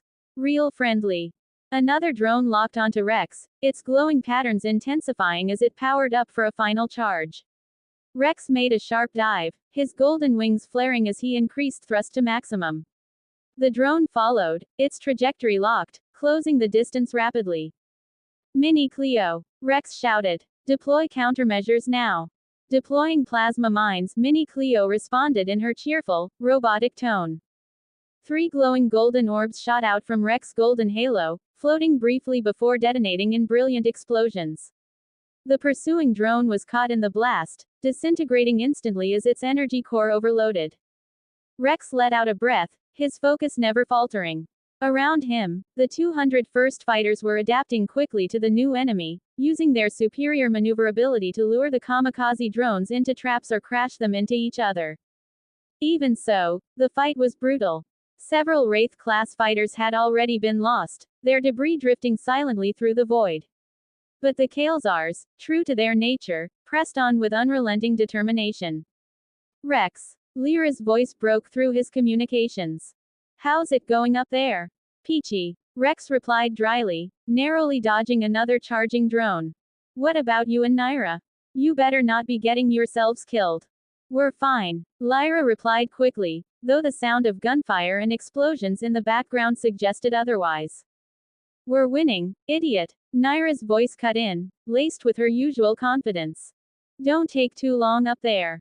We've got the ground fight under control, but these guys are built like rocks, literally. Yeah, I noticed that too, Rex said, smirking despite the chaos. Keep them busy. I'll clean up the skies and join you soon. Back on the Cleopatra, the main cannons had finished locking onto their target. Cleo's voice carried across the ship's systems. The enemy capital ship is locked. Main cannons are fully charged. Opening fire. The Cleopatra's main weapons roared to life. The 2 kinetic cannons unleashed devastating rounds, each shot streaking through the void with blinding speed. The rounds struck the enemy ship's hull, punching through its armor and sending shockwaves rippling across its structure. Then, the 3rd main cannon, the laser cannon, powered by Cleo's advanced energy systems, fired its golden beam. The weapon unleashed a blinding ray of concentrated energy, carving through the void and slamming directly into the enemy's command tower. The beam didn't just pierce the hull, it vaporized it. The enemy's bridge exploded in a cascade of fire and debris, the ship's systems faltering as command functions were obliterated. Secondary explosions erupted across the ship's surface as its core destabilized. The enemy vessel has been neutralized, Cleo said, her voice as calm as if she'd just announced the weather. Redirecting fire to remaining threats. As the capital ship broke apart, Cleo's focus returned to the battlefield inside the ship and the remaining fighters that were now going to retreat after their last capital ship was destroyed. Rex. Come in. Answer now, or your brother here will become some delicious roasted meat. Carlos's voice crackled through the communicator, distorted but loud enough to carry his usual mix of sarcasm and urgency. Rex immediately frowned, his golden eyes narrowing as he adjusted his fighter's controls. The 201st Flying Wing was trailing behind him in formation as he made his way back to the Cleopatra's docking zone. What do you mean, Baldy? Rex asked, irritation creeping into his voice. Wait, don't tell me you're under attack too. What? You guys were attacked too? Wait, that doesn't matter right now. Carlos shouted back, the sound of alarms and static filling the background. I was ambushed by 2 big ships, and my shields are already down. I'm under HEA. Before Carlos could finish his sentence, the transmission erupted into chaos. Explosions roared through the communicator, so loud and violent that Rex instinctively pulled back from the console. The line crackled with static before cutting off entirely. Carlos. Rex yelled into the comms. Carlos. Answer me. Silence. Instead of Carlos, it was Cleo who responded. Her voice was calm but carried a grim undertone. It's no use, Rex. His ship's communication array was likely destroyed in the attack. That explosion you heard must have hit it directly. Rex clenched his jaw, his fists tightening around the controls. Damn it, he growled, frustration boiling over. Cleo, what's his status? Can we get a visual? Cleo's holographic form materialized on the fighter's HUD, her expression as composed as ever. With a wave of her hand, a holographic projection of Carlos's Eclipse-class dreadnought, the Liberator, appeared. The massive ship was marked with multiple critical damage indicators, its hull glowing red in several places where enemy fire had penetrated its armor. Red warning lights flickered across the hologram, signaling the ship's perilous condition. The Liberator is in critical condition, Cleo said, her voice flat but with a faint undertone of concern. Its shields have completely failed, and its hull integrity is compromised. Energy reserves are nearly depleted. At this rate, Carlos has approximately 15 minutes before the ship is irreparably destroyed. 15 minutes, Rex shouted, his anger and worry mingling. Quote, can we make a wormhole jump to his location? We've got to help him, Cleo. Cleo shook her head, her holographic eyes meeting Rex's. Negative, she said bluntly. The Cleopatra used the majority of its energy reserves maintaining the armored maiden function and powering its shields during the previous battle. The reactors require at least 2 to 3 hours to regenerate enough energy for a long-range jump.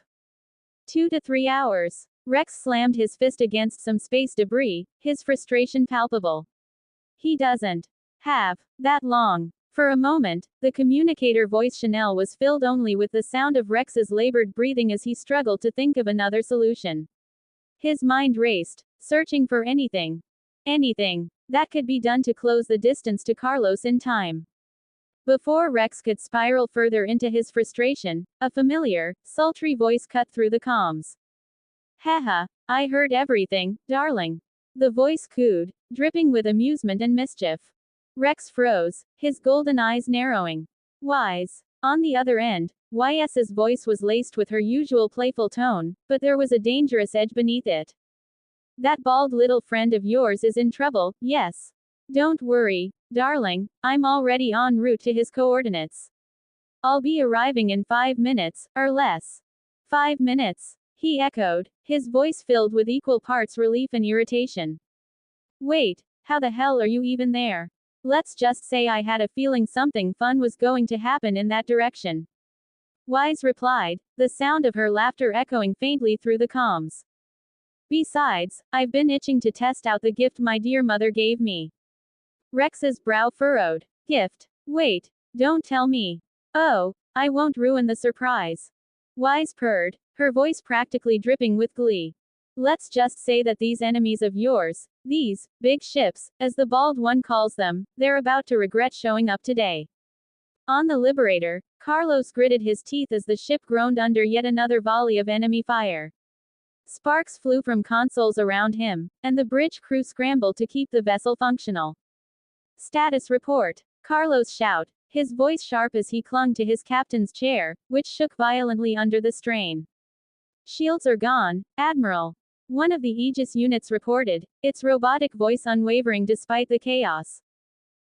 Hull integrity at 32%. Weapon systems at 45% capacity. Reactor output is insufficient to maintain sustained fire. Carlos swore under his breath, slamming a hand on the armrest of his chair. Damn it. These bastards came out of nowhere. The Liberator was outmatched. The 2 enemy capital ships that had ambushed him were relentless, their coordinated attacks leaving him no room to maneuver. The Liberator's energy reserves were drained from previous battles, leaving it unable to maintain its shields. Carlos had managed to land a few solid hits on one of the ships, but it wasn't enough to turn the tide. Admiral, another Aegis unit called out. We are detecting an incoming warp signature. Unknown vessel approaching fast. Carlos's eyes widened slightly. Reinforcements. Before the Aegis unit could respond, the ship shook again as another barrage of enemy fire struck its weakened hull. Alarms blared, and Carlos grabbed the armrests of his chair to steady himself. If it's not reinforcements, we're screwed anyway. Carlos muttered, his tone grim. Quote, deploy the defensive units. And show me where those bastards are. Carlos shouted, his voice cutting through the blaring alarms. He took off his coat and tossed it aside, already feeling the adrenaline pumping through his veins. Combat was inevitable, and he was ready for it. The enemies are moving near the main cannon. The ship's AI reported, its calm voice contrasting with the chaos around them. Opening square bracket. There is a high probability they are attempting to disable it. Carlos slammed his fist on the console, his jaw tightening. Those sons of. Start charging the main cannon and aim it at the nearest enemy shield. How are the engines holding up? Charging the main cannon. 3% and rising. The AI replied. The engines are at 60% integrity. Our fighters are holding the line, but the asteroid field is causing severe damage.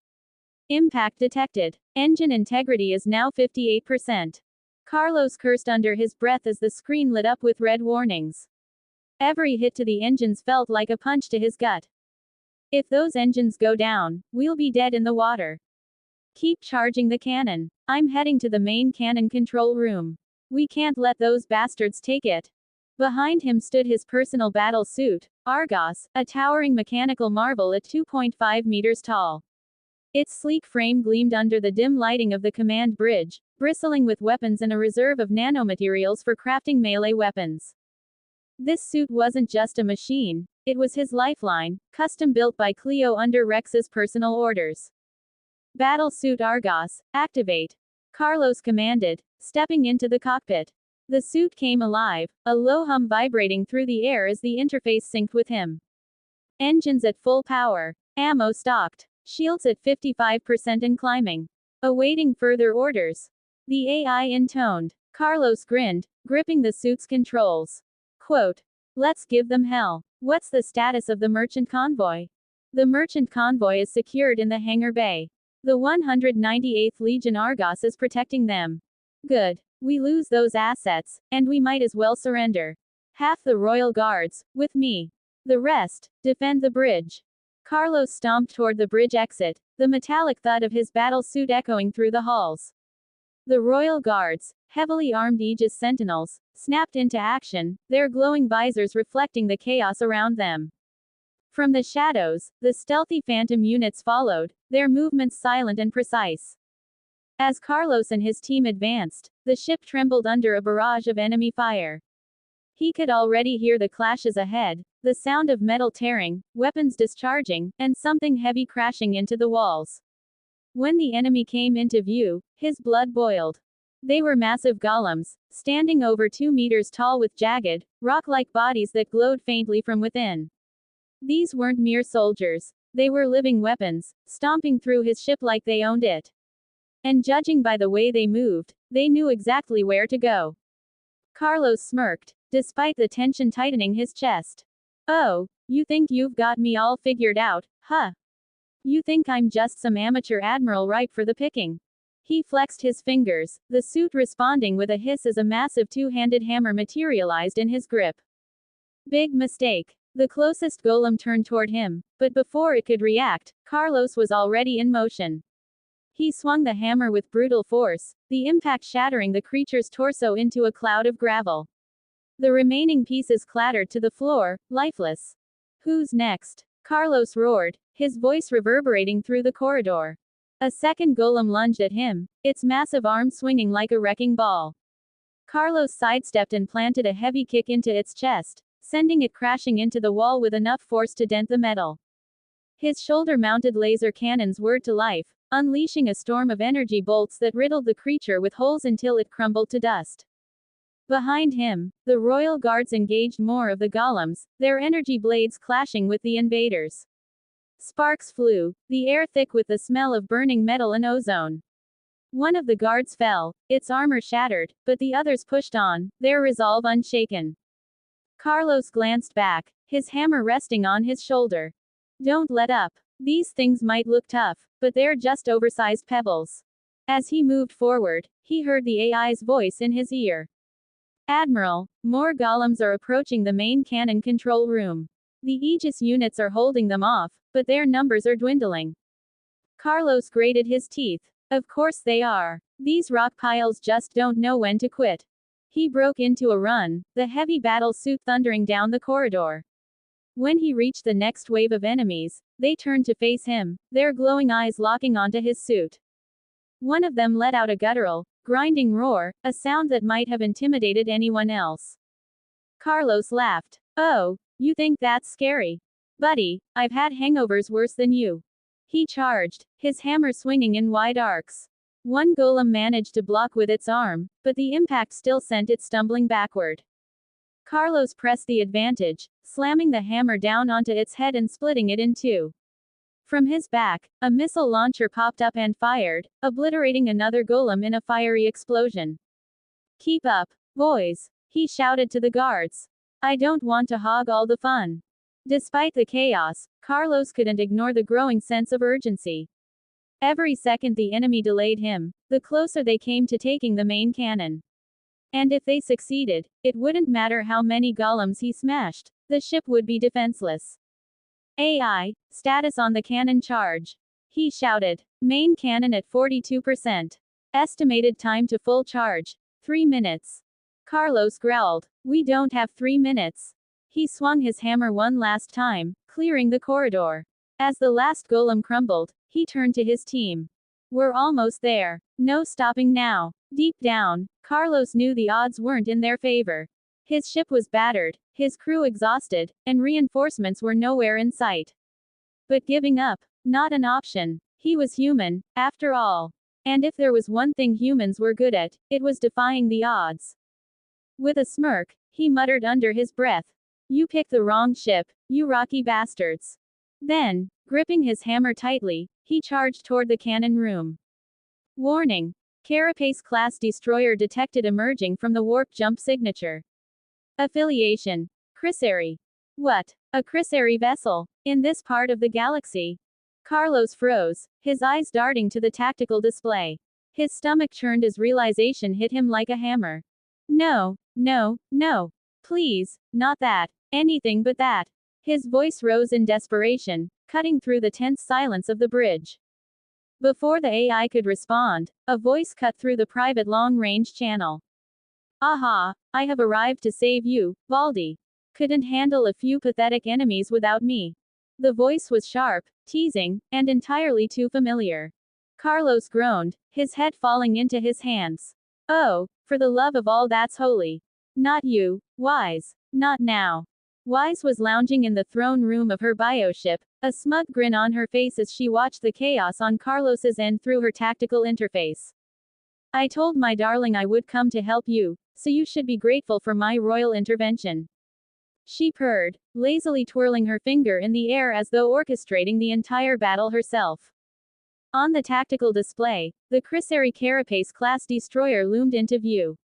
It was an ominous sight, a kilometer-long vessel resembling a massive beetle with an armored shell that seemed to ripple with life. Its reinforced hull gleamed under the faint light of distant stars, its bio-organic nature unmistakable.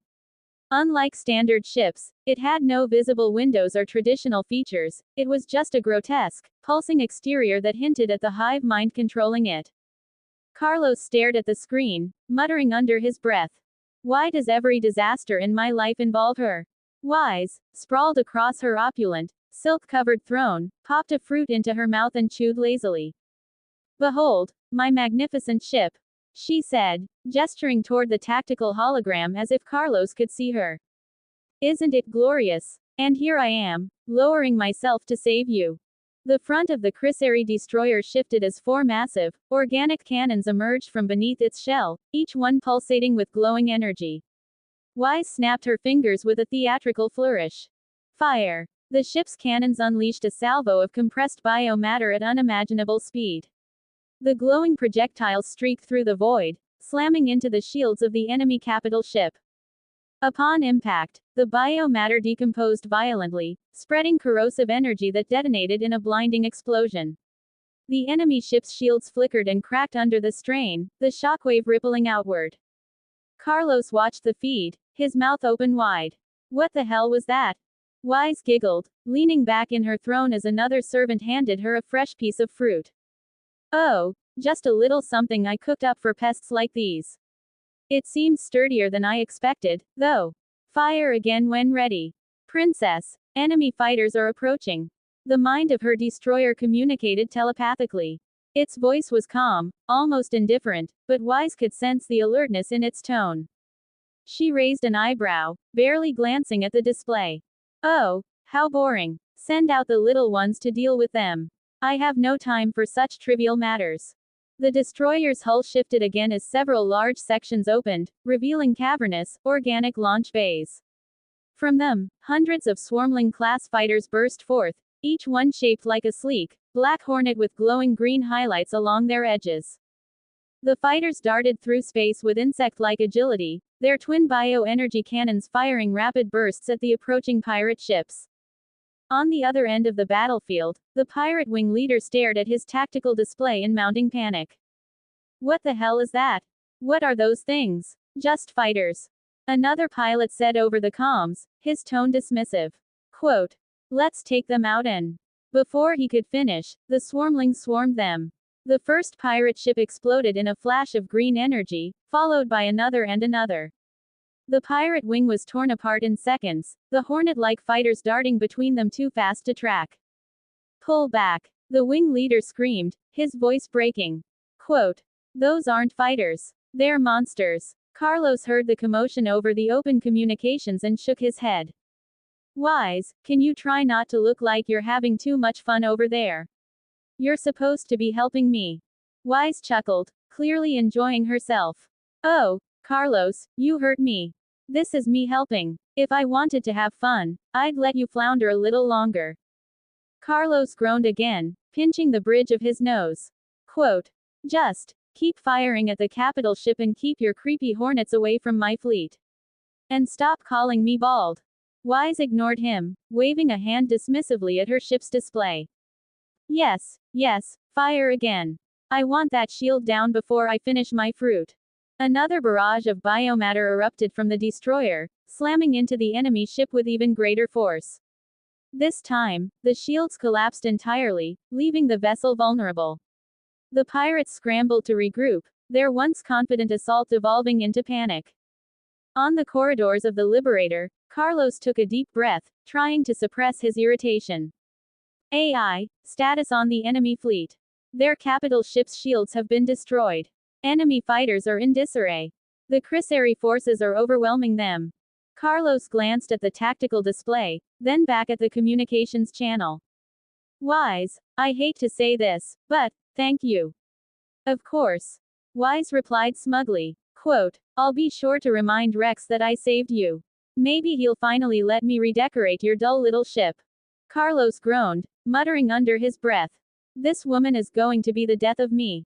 As the Chrysari fighters tore through the remnants of the pirate fleet, Carlos turned back to his own crew. All units, keep pushing forward.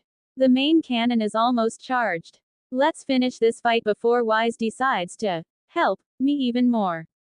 From her throne, Wise smirked, popping another piece of fruit into her mouth. You're welcome, Carlos. Try not to mess it up from here. Carlos charged down the corridor, panting as he finally reached the defensive line outside the main cannon control room. The scene was pure chaos. The Aegis units were holding back the golems, their plasma rifles lighting up the dark hallway, but the enemy's numbers weren't thinning fast enough. Royal Guard, hold the line, Carlos shouted, his voice booming through the comms. Quote, do not let those ugly bastards into the control room. If they get in, we're all screwed. Without missing a beat, Carlos activated the energy shield on his left arm. It shimmered into existence, wide enough to cover the entire corridor. Out of my way, he roared, barreling forward at full speed. The golems, with their unnaturally beautiful yet grotesque crystalline forms, barely had time to react before Carlos slammed into them like a freight train. The impact sent several of them skidding back, crashing into walls, their bodies cracking under the sheer force of his battle suit.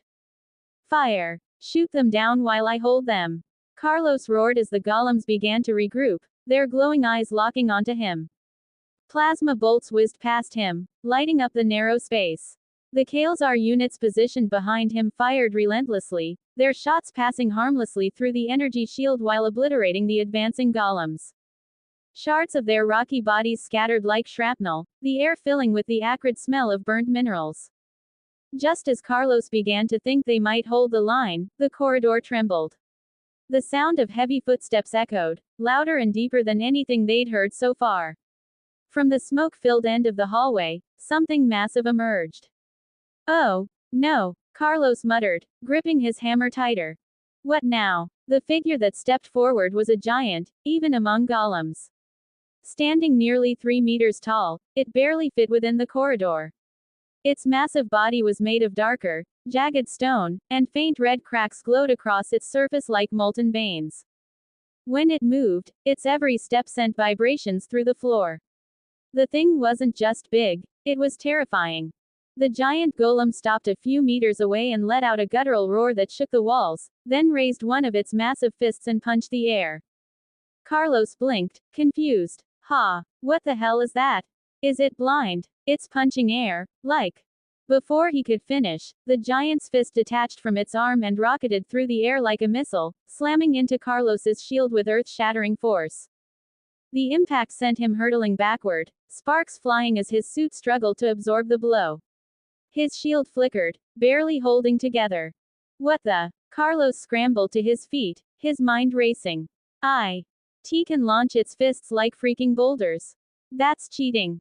No sooner had the words left his mouth than the detached fist, now floating midair, flew back to the giant and reattached itself as if nothing had happened. The golem let out another roar, its glowing red cracks flaring brighter. Carlos turned to see his royal guards staring at him. One of them tilted their head as if to ask, "What did you do?" He sighed, throwing his arms up in exasperation. "Don't look at me. It already knew how to do that. It's not my fault." Before they could respond, the giant golem launched its other fist. This time, it struck one of the Aegis units dead on. The soldier didn't even have time to react before the massive stone fist obliterated its upper torso, leaving nothing but a pair of lifeless legs that crumpled to the floor. "Everyone, dodge those fists!" Carlos shouted. "If it hits you, you're done for." The golem's attacks grew faster, the fists flying like cannonballs down the corridor. One barely missed Carlos, smashing into the wall beside him and sending debris flying. "Damn it! This thing just gets angrier the more I insult it," he muttered, gripping his hammer tighter. Then came another fist, aimed directly at him. Carlos didn't move. He planted his feet, raised his hammer, and grinned. "All right, big guy, let's see who's stronger and better looking." With a roar of his own, he swung his hammer into the incoming fist. The collision was deafening, a shockwave rippling through the corridor as sparks flew from his battlesuit's damaged arms. The force nearly knocked him off his feet, but he held firm. "Ha! Home run, baby!" Carlos shouted as he swung with all his might, sending the stone fist hurtling back toward its owner. The projectile smashed into the giant golem's face, causing it to stagger and stumble backward. Carlos seized the moment. "Now's my chance." He charged forward, his hammer sparking as it powered up.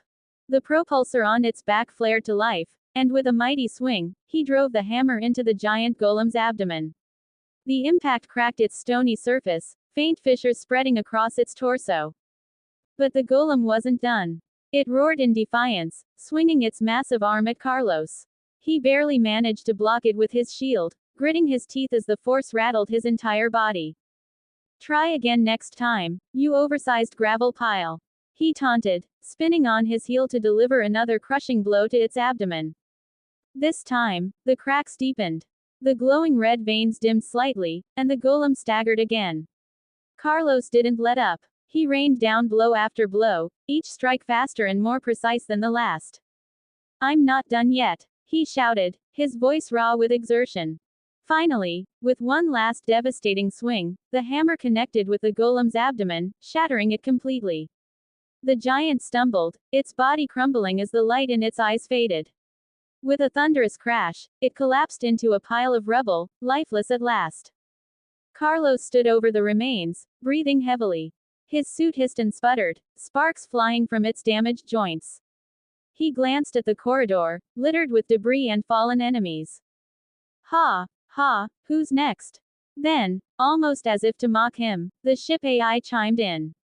Main cannon charging complete. Target locked. Firing in 10, 9, 8. Carlos groaned, leaning on his hammer. AI, next time, maybe tell me before I almost get killed. Understood, Admiral. As the countdown continued, Carlos straightened, wiping sweat from his brow. All right, everyone, hold the line. We're not out of this yet. Firing the main cannon. The AI's voice rang out with chilling precision as the dreadnought's massive plasma cannon came to life. A deep hum shook the entire ship, and a blinding light surged from the weapon's barrel as it unleashed a supercharged ball of plasma energy. The beam tore through space, a miniature sun blazing with unstoppable force. The enemy capital ship, already battered and weakened from YS's relentless bioplasma bombardment, stood no chance. The plasma ball hit its hull dead center, and for a brief moment, there was silence. Then the unthinkable happened. The point of impact didn't simply shatter, it vanished. The hull around it dissolved into nothingness, as if erased from existence. The plasma ball continued its merciless journey, tearing through the core of the ship like a fiery reaper, carving a glowing, molten path that melted metal and vaporized everything in its wake. Carlos watched the destruction unfold on the main display, his eyes wide. Holy, did we just erase half their ship? The massive energy ball reached the heart of the enemy vessel, and then came the explosion. It wasn't just a regular detonation, it was an apocalyptic chain reaction. The ship's already fragile structure began to collapse in on itself, sparks and fire erupting from every corner. Smaller explosions rippled along the remaining sections of the hull, tearing the vessel apart piece by piece. And then it happened. The nuclear core went critical. The enemy ship detonated in a final, cataclysmic explosion, a fiery shockwave radiating outward like the wrath of a dying star. The explosion was so bright it momentarily outshone the surrounding stars.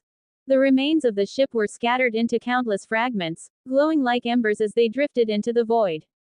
The bridge of the Liberator shook violently from the shockwave, though the ship's shields managed to hold. Carlos gripped the edge of his console, blinking away the afterimage burned into his retinas. Damn. When I said to shoot, I didn't mean obliterate the universe. YS's voice chimed in through the comms, smug as ever. Oh, Carlos, your little cannon is so cute. Did you see how my bioplasma cannon softened them up for you? You're welcome, by the way. Carlos rolled his eyes. Quote, sure, wise. Your princessly greatness saved the day. Let's pretend it wasn't the giant hole I just blasted through their ship that did the trick. Wise laughed, clearly enjoying herself. Oh, Carlos, I do love how you cling to these small victories. They suit you. In the background, the sound of her casually munching on another piece of fruit was almost infuriating. Ignoring her, Carlos turned to the tactical display. The remnants of the pirate fleet were in full retreat, scattering in every direction like cockroaches under a spotlight. His crew cheered, but Carlos raised a hand to silence them. AI, status report. He said, his tone firm. The enemy capital ship has been destroyed. Remaining enemy forces are retreating. Moderate damage sustained to the Liberator. Shields at 2% and recharging. Carlos nodded, exhaling a breath he hadn't realized he was holding. Good. And the merchant convoy? All merchant vessels remain secure in the hangar bay. The 198th Legion Argos successfully defended them. No casualties among the convoy. That's what I like to hear. Carlos said, slumping back in his chair. His battle suit groaned as he finally let himself relax. All right, folks. Start cleanup. Let's round up the retreating pirates and salvage what we can. No point letting their junk go to waste. YS's voice crackled over the communications again. Carlos, don't forget to thank me properly. Without me, you'd be space dust right about now. Carlos sighed, rubbing his temples. Quote, thank you, your royal laziness. I'll be sure to send you a fruit basket as payment for your heroic deeds. He gasped dramatically. A fruit basket? Is that all I'm worth to you? I'll be expecting much better when I visit next. Carlos shook his head, a small smile tugging at his lips despite himself. AI, cut the communications before I lose what's left of my sanity. Understood, Admiral. As the channel closed, Carlos stood and stretched, the weight of the battle finally lifting from his shoulders. Good work, everyone, he said. But don't get too comfortable. If we survive this, it just means something worse is probably on its way. Out in the void, the last remnants of the enemy ship's glowing debris faded into darkness, leaving nothing but silence and the faint hum of the Liberator's engines as it powered down from battle mode. Meanwhile, in the hangar bay of the Cleopatra, Rex sat casually atop a massive cargo container like it was nothing more than a bench. At 3 meters tall, the towering warrior looked almost comically oversized in the bustling hangar. His armor, still hot and battered from the battle, hissed faintly as steam escaped from vents along its joints. His presence dominated the space, and yet he seemed almost bored, leaning back with one arm resting on his knee. Hey, Rex, how was the big, bad battle out there? Anything fun happen? Naira's teasing voice cut through the noise of repair crews. She gave his boot a playful kick, clearly trying to grab his attention. The petite girl barely came up to his knee, but that didn't stop her from acting like she owned the place. Rex glanced down lazily, raising an eyebrow as if noticing her for the first time. Oh, it's you, Naira. Fun. Sure, if you count getting lit up by stray bullets and almost roasted alive by a turret as fun. The energy shields held, though, so I'm still here. Guess I'd rate it a solid 6 out of 10. Could have used more explosions. Naira smirked, crossing her arms. PFF'd, only a 6. You're getting soft, Rex. Maybe next time, I'll let you handle the boring stuff while I take care of the action. Before Rex could respond, a softer voice chimed in. Hi, Rex, Lyra stammered, standing a little behind her sister. She fidgeted with her gloves, her face pink as she awkwardly nudged his boot the way Naira had. The motion was hesitant, almost unsure. Rex's golden eyes softened slightly as he looked at her. Hey, Lyra, how'd your first ship siege go? You holding up okay? Lyra's eyes widened as he addressed her directly, and she immediately froze like a deer caught in headlights. Her lips moved, but no sound came out. She glanced nervously at Naira, who was grinning like a cat that had caught a mouse. Rex, Naira interjected, pointing a finger at him with mock accusation. Could you not stare at my sister like that? You're going to melt her into a puddle if you keep looking at her with those golden eyes of yours. Melt her? What are you? Rex paused, realizing how flustered Lyra looked. He scratched the back of his neck sheepishly. Ah, my bad. Sorry, Lyra. Didn't mean to freak you out. Maybe I'm still radiating heat from the laser turret shot that almost fried me. Actually, can you find me a maintenance drone to cool me off? Lyra perked up, her nerves momentarily forgotten. Why yeah, I'll get one right away. She bolted, nearly tripping over her own feet as she rushed off into the maze of cargo containers. Rex watched her go, shaking his head. She's sweet, but she's going to break something if she keeps running around like that. Naira hopped onto a cargo drone that was hovering nearby, commandeering it as her personal floating chair.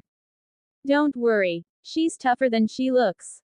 So, Rex, who were those guys that boarded the ship? They looked like walking jewelry displays. Rex leaned back, his armor groaning under the shift in weight. Beats me. Cleo said something about them before the fight, but I wasn't paying attention. Too busy trying not to get vaporized. We'll have to wait for her to finish the damage report. He glanced at her with a smile. Quote, what about you? Any trouble with those shiny rockheads? Naira rolled her eyes and stretched her legs, letting them dangle off the edge of the drone. Not really. They didn't even bleed, which was super annoying. Our ranged weapons were useless, so we had to use the tentacles. They were way tankier than I expected. Naira chuckled, reaching into his armored pouch. Speaking of rocks, I figured you'd like this. She pulled out a glimmering blue crystal the size of his palm and tossed it toward her. Rex's eyes lit up as she caught it. Oh, shiny. You actually thought of me. How sweet. He twirled the crystal in his hand, admiring the way it caught the light. Don't get used to it. Naira said, smirking. But I can't just take it for free, so tell me what you want in exchange for it. Rex asked while raising an eyebrow. Naira hesitated, her usual confidence faltering for just a moment. She glanced at the crystal, then at Rex, before clearing her throat and grinning. Well, I didn't give it to you expecting something in return, but if you insist, how about a HEA? Hey, guys, I'm back. Lyra's cheerful shout echoed across the hangar, and Naira immediately froze, her face flushing as if she'd been caught doing something embarrassing. Lyra came bounding over, practically skipping as she led a maintenance drone into the area. I found one. It's already got the freezing system loaded up, so you're good to go. She hopped off the drone with a surprising amount of energy, patting its metallic side like she'd just tamed a wild beast. Rex raised an eyebrow at Naira, who was glaring daggers at her sister for interrupting. What were you saying, Naira? Something about a head. He teased, a mischievous glint in his eye. Nothing. Absolutely nothing. Let's focus on getting you cooled down before you start cooking for the rest of us. The maintenance drone rolled forward, extending a nozzle toward Rex's suit. A blast of icy mist sprayed over him, causing steam to hiss and swirl around his massive frame. He sighed in relief, leaning back on the cargo container. Ah, much better. Thanks, Lyra. Lyra beamed, practically glowing at the praise. You're welcome. Anytime. Naira groaned, rubbing her temples. Lyra, stop being so cute. You're making the rest of us look bad. The sisters bickered lightly as Rex watched, a faint smile tugging at the corners of his mouth. For all the chaos and destruction outside, moments like this reminded him why he fought so hard to protect this crew. As the drone finished its work and trundled off, Rex stood up, his towering frame casting a long shadow across the hangar. All right, enough sitting around. We've got a lot of cleanup to do. Let's get to it. Naira hopped off the cargo drone with a stretch, grinning. Race you to the next fight, big guy. Lyra followed closely, her shy smile growing a little braver. I'll do my best too. Rex chuckled, cracking his knuckles. You two keep up. I don't slow down for anyone. Quote. Rex, what will you do with the twins? Cleo's voice came through Rex communicator's private line. Rex leaned against a wall, his massive frame casting long shadows in the flickering hangar lights. He tossed a piece of debris onto a nearby pile while the maintenance drones buzzed around, cleaning up the aftermath of the battle. Fighter ships were circling outside, waiting for the hangar to be cleared so they could land. The scent of scorched metal still hung in the air. What do you mean what I'll do with them? Rex asked, glancing at Cleo's holographic form as she shimmered into view above the maintenance station. He spoke casually, but there was a faint tension in his voice. Cleo, perched on top of the Cleopatra's main cannon in her shimmering projection, tilted her head slightly.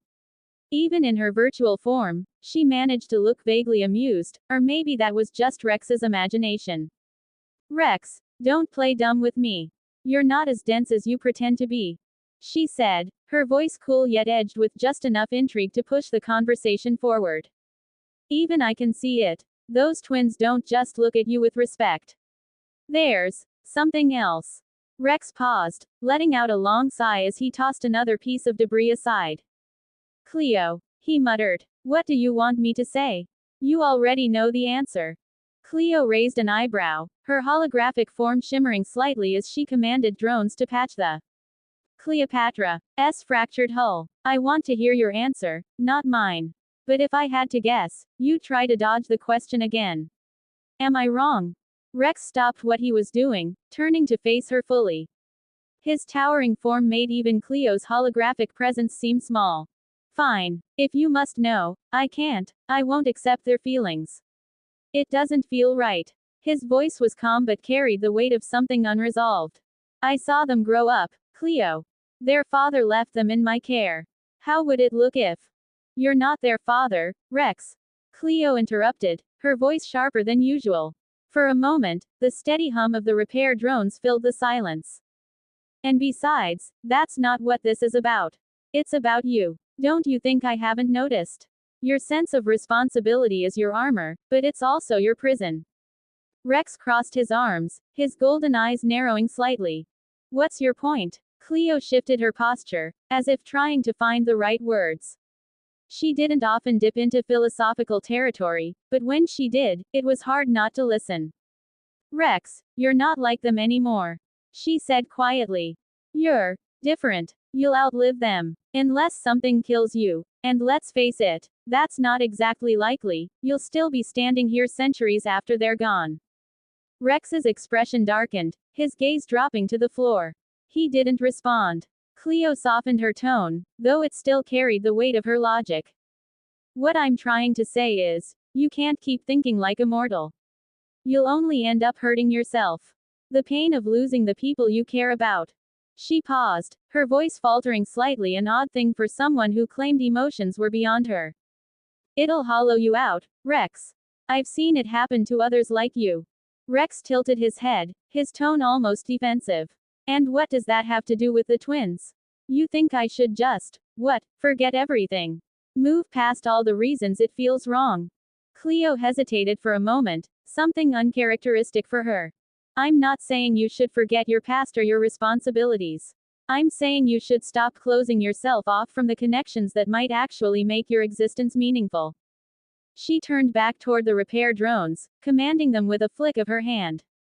Like it or not, Naira and Lyra are more like you than anyone else you've known. They might not be immortal, but they'll be here longer than most. And unlike you, they aren't afraid to reach out. Rex scratched the back of his head, his voice carrying a hint of frustration. I get what you're trying to say, Cleo. But it's not that simple. I'm not like you, okay? You don't feel things the way I do. Hell, you just admitted you don't even fully understand human emotions. Cleo's projection flickered slightly, and for the briefest moment, her neutral tone softened. You're right. I don't understand everything about human feelings. They're messy and illogical.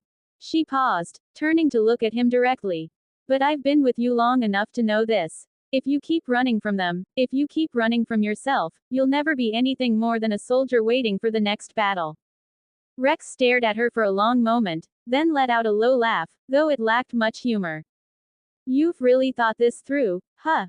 I had a lot of time while you were getting shot at. Cleo replied dryly. And don't pretend this hasn't been on your mind, too. You just don't like it when someone else says it out loud. Rex exhaled, the golden halo behind his back dimming slightly as his energy receded. Fine. You win this round, Cleo. But let's drop it for now, alright? I've got enough to deal with without trying to untangle my messy human emotions. Give me the damage report instead. Cleo nodded, her usual tone returning. Fair enough. The Cleopatra sustained significant damage to the hull and engines. Wormhole traveling is currently impossible until we stabilize the core and repair the outer plating. I estimate another 20 hours before we can even consider heading back to the trading station. Rex's body began to shrink back to his normal size as the energy surrounding him dissipated completely. He leaned against the wall, running a hand through his hair. 20 hours, huh, all right. Plenty of time for you to figure out how to explain all this emotional stuff better next time. Cleo's projection smirked faintly, a rare expression for her. Don't count on it, Rex. Human emotions are your problem, not mine. Rex chuckled, shaking his head. Yeah, you win this time. Just, let's focus on fixing the ship. As Cleo returned to her repair duties, the hangar grew quiet again, save for the hum of the drones. Rex glanced at the faint glow of the engines in the distance, his mind far from the repairs. For all her bluntness, Cleo had a point, one he wasn't sure he was ready to face. After days of travel, the Cleopatra finally emerged from warp space, its massive form shimmering into view against the backdrop of the bustling trading station. The station had grown considerably over the last 5 years. It was now a sprawling hub of activity, 3 times its original size, with sleek defensive towers bristling with turrets of various calibers, ready to take on anything from nimble fighters to imposing warships. Around it, patrol teams zipped by in tight formations, their engines leaving faint trails of light in the dark void. But the real sight to behold was the endless stream of merchant traffic. Ships of all shapes and sizes came and went, their hulls glinting under the artificial light of the station. They moved like ants in a massive colony, a continuous flow of trade that underscored the station's importance in the region. The communication channels buzzed with chatter, negotiations, and docking clearances. When the Cleopatra emerged, it was as if time froze for a moment. Conversations stopped, pilots paused mid-trajectory, and even the patrols slowed to a crawl. Despite the ship's visible battle damage and scarred, some plating bent and scorched, it radiated an almost otherworldly beauty. Its sleek design, faint golden glow, and elegant lines made it look more like a masterpiece than a vessel meant for war. "Hey, look at that!" one dockworker shouted, pointing through the observation window. His voice carried through the station's main promenade, where dozens of merchants and engineers had gathered to watch ships come and go. "What the hell is that?" another merchant asked, craning his neck for a better view. "It doesn't look like anything from the megacorps. No logos, no fleet markers, nothing." "Yes, and look at the damage. What kind of monster could leave a ship like that limping back?" A third chimed in, his voice filled with both awe and concern. The chatter quickly spread, and soon a small crowd had gathered near the observation deck. Everyone was talking at once, speculating about the mysterious ship. Could it be a prototype from one of the outer colonies? Maybe it's black market tech. That golden glow doesn't look natural. Or maybe it's alien. That doesn't look like anything I have ever seen. Among the crowd stood a young man, tall and dressed in the grease-streaked overalls of an engineer. His sharp green eyes flicked toward the ship, a knowing smirk spreading across his face. It was hard to miss him. He carried himself with the confidence of someone important, though he didn't flaunt it. This was the grandson of the station's old administrator, a skilled engineer in his own right. Hearing the murmurs around him, he strode toward the group, hands tucked into his pockets. "You're all pretty fascinated, huh?" he said, his voice cutting through the noise. "I don't blame you. Not every day you see something like that." The dockworkers turned to him, their curiosity shifting toward his confident tone. Quote, "Oh, you know something about that ship?" one asked eagerly.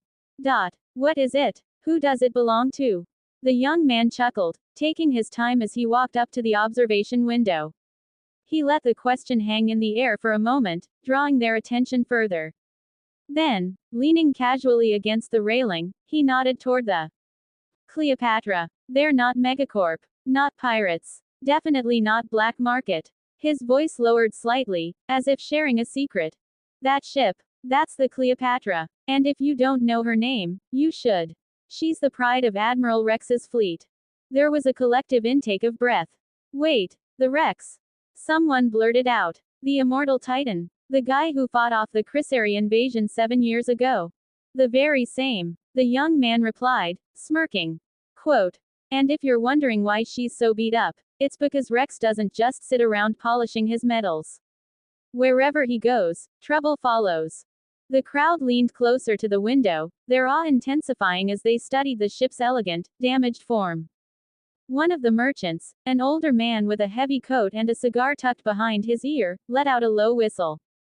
"I heard stories about that guy. They say he's not even human anymore.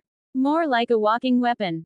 The engineer shrugged. "Depends who you ask. But I'll tell you one thing. If he's here, it means something big is about to go down." The station intercom cracked to life, interrupting the growing buzz of conversation. "This is Trading Station Control. Vessel Cleopatra, you are cleared for docking in Bay Alpha 1. Please proceed at reduced speed." The Cleopatra began its slow approach, its engines humming like the low growl of a predator. As the ship neared the station, the damage it had sustained became even more apparent, with gashes along its hull, exposed wiring, and scorch marks that told a story of intense battle. And yet, it moved with purpose, unbothered by its injuries, like a warrior returning home after a hard-fought victory. As the ship disappeared into the docking bay, the young engineer pushed off the railing and stretched. "Well, I'd better get back to work. I'm sure the Cleopatra's crew will need all the help they can get fixing her up. You lot better pay attention. This station might be busy, but it's about to get a lot more interesting." The crowd lingered at the observation window, their eyes still glued to where the Cleopatra, had vanished. They spoke in hushed tones now, as if afraid to disturb the gravity of what they'd just witnessed. Inside the station, Rex stepped off the Cleopatra's ramp, his heavy boots clanging against the metal floor. He glanced around, his sharp golden eyes scanning the bustling hangar. Behind him, Cleo's holographic form flickered into existence, perched on a nearby support beam. Quite the welcoming committee, Cleo said, her voice dripping with dry humor. They're staring at us like we're celebrities. Rex snorted. Let them stare all they want. By the way, what about Carlos and Wise? Have they made it back yet? Rex asked, his deep voice breaking the quiet hum of the trading station's corridors. He strode toward his temporary quarters, his armored boots thudding lightly against the metallic floor. The glow of repair drones in the distance cast fleeting shadows across his broad frame. Minnie Cleo perched playfully on Rex's head like an energetic pixie, folded her legs, and leaned forward. Her translucent figure flickered slightly as she processed his question. The last report I got said that the Liberator sustained significant damage to the communications, engines, and hull. They're coming back slowly, making several warp jumps while YS's vessel escorts them. Rex sighed, rolling his neck as if trying to shake off the weight of the news. So, they're crawling home. Typical Carlos. Betty's cracking jokes to keep everyone's spirits up while Wise pretends she isn't annoyed. Quote, he smirked faintly at the thought, but it quickly faded. And here I was thinking I'd be busy cleaning up after him. Guess that means we're stuck with nothing to do, huh? Minnie Cleo hopped down from his head and floated alongside him at eye level, her hands clasped behind her back. Affirmative. All scheduled tasks were suspended after the enemy engagement. For the next few days, the original AI will be busy handling upgrades and repairs. Rex scratched his chin thoughtfully. Free time, huh? Feels weird. We've been fighting so long, I don't even know what to do with it. His golden eyes brightened as an idea struck him. Wait, what if we take a vacation? Somewhere fancy. Somewhere we can kick back, drink something fruity, and pretend war doesn't exist for a few days. Minnie Cleo tilted her head, intrigued. A vacation? That's uncharacteristically indulgent of you. Indulgent, please. It's Caldi stress management, and it's long overdue. Rex grinned and threw his arms up dramatically. Minnie Cleo, search for the best pleasure cruisers nearby. None of that budget tier nonsense. VIP treatment only. 5 stars. No, make it 6 stars if it exists. Minnie Cleo giggled, her tiny figure zipping around him like an excited assistant. Searching. Done. I've found several high-end luxury cruisers within range. Displaying options now. She conjured 4 holographic screens that floated in front of him, each one showcasing opulent vessels with glittering destinations, a paradise planet with crystal beaches, a sky city orbiting a gas giant, and even a private space station with simulated gravity pools. Nice. Let me take a closer look. Wait. Rex paused as they approached his temporary quarters. Before I pick, I need to wake up Cleo. She'll want in on this. The entrance slid open, revealing a modest but well-furnished apartment. Standing guard outside were a line of Aegis royal guards, their golden capes fluttering slightly as they shifted their weight. Each one was an imposing figure, their armored forms brimming with energy shields, enhanced reflexes, and enough firepower to take down small armies. Their glowing visors turned to acknowledge Rex as he passed, but they remained silent. Inside the room, Cleo's body lay on a sleek recovery platform, her features serene, almost doll-like in their perfection. She appeared to be sleeping, her black hair cascading around her bare shoulders like liquid. Minnie Cleo floated to the edge of the platform, tilting her head curiously. She always looks so peaceful when she's in standby mode. Almost like she doesn't spend half her time yelling at people to follow protocol.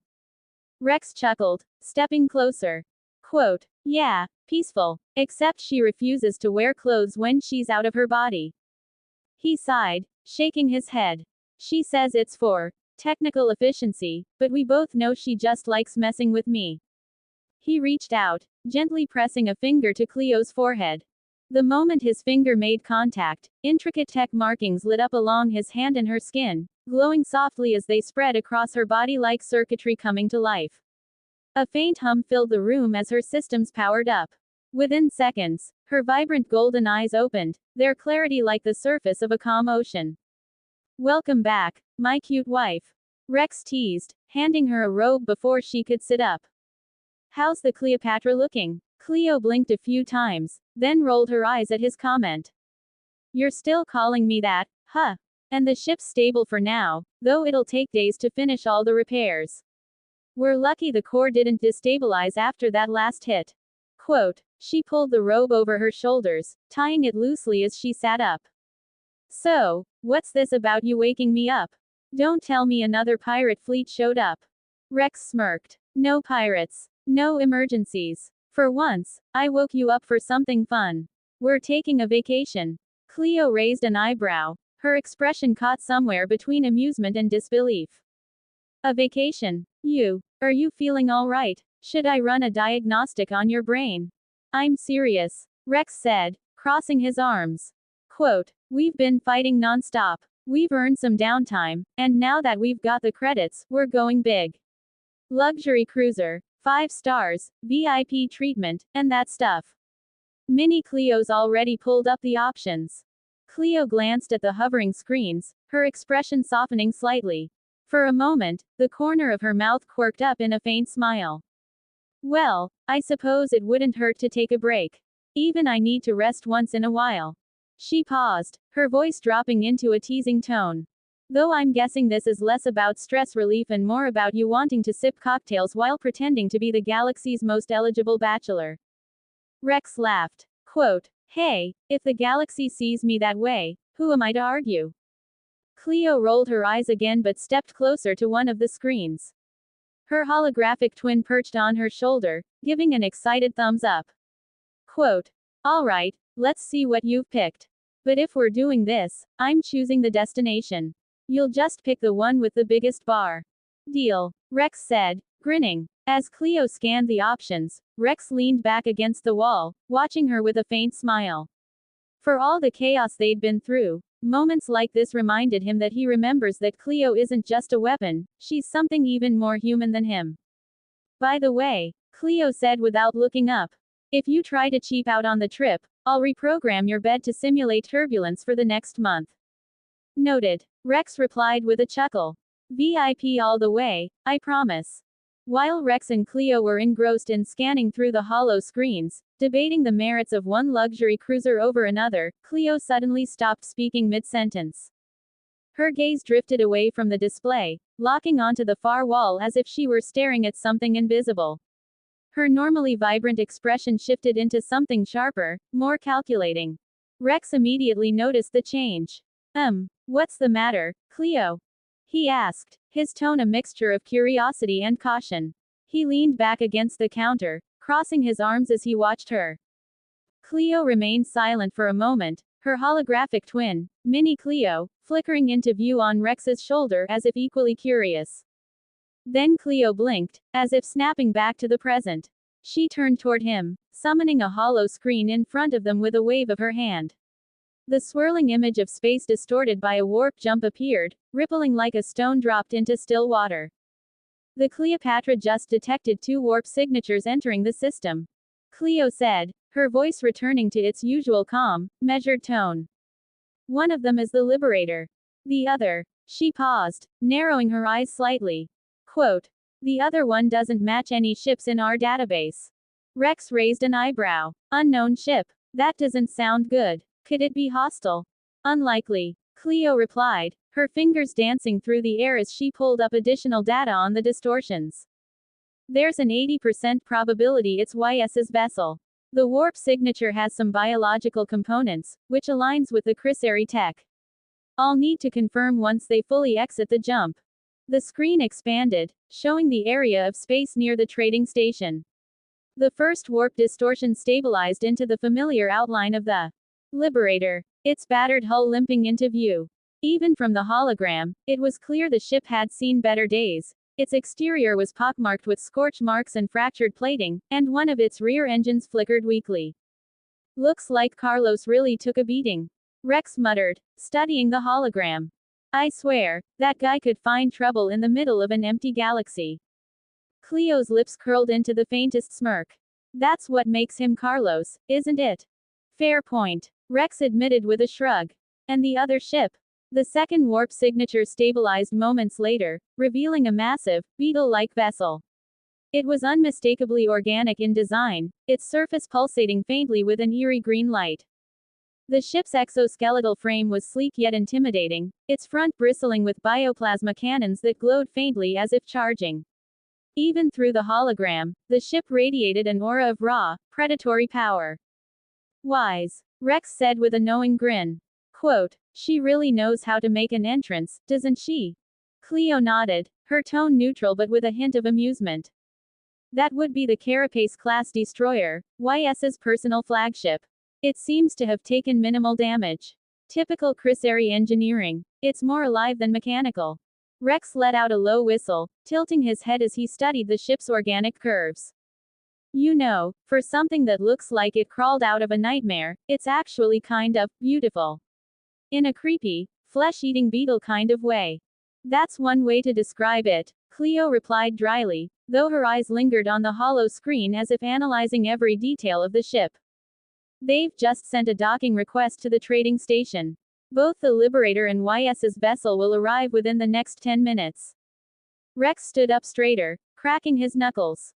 All right, it looks like our vacation planning's on hold. Let's go greet them. Knowing Wise, she's probably already got something weird lined up. Mini Cleo floated in front of him, wagging her tiny finger. ND Carlos probably has an entire monologue ready about how heroically he limped back to safety. Should I prepare an applause track? Rex chuckled. Save it. I'd rather see the look on his face when I tell him I've been browsing luxury cruises while he's been out getting shot at.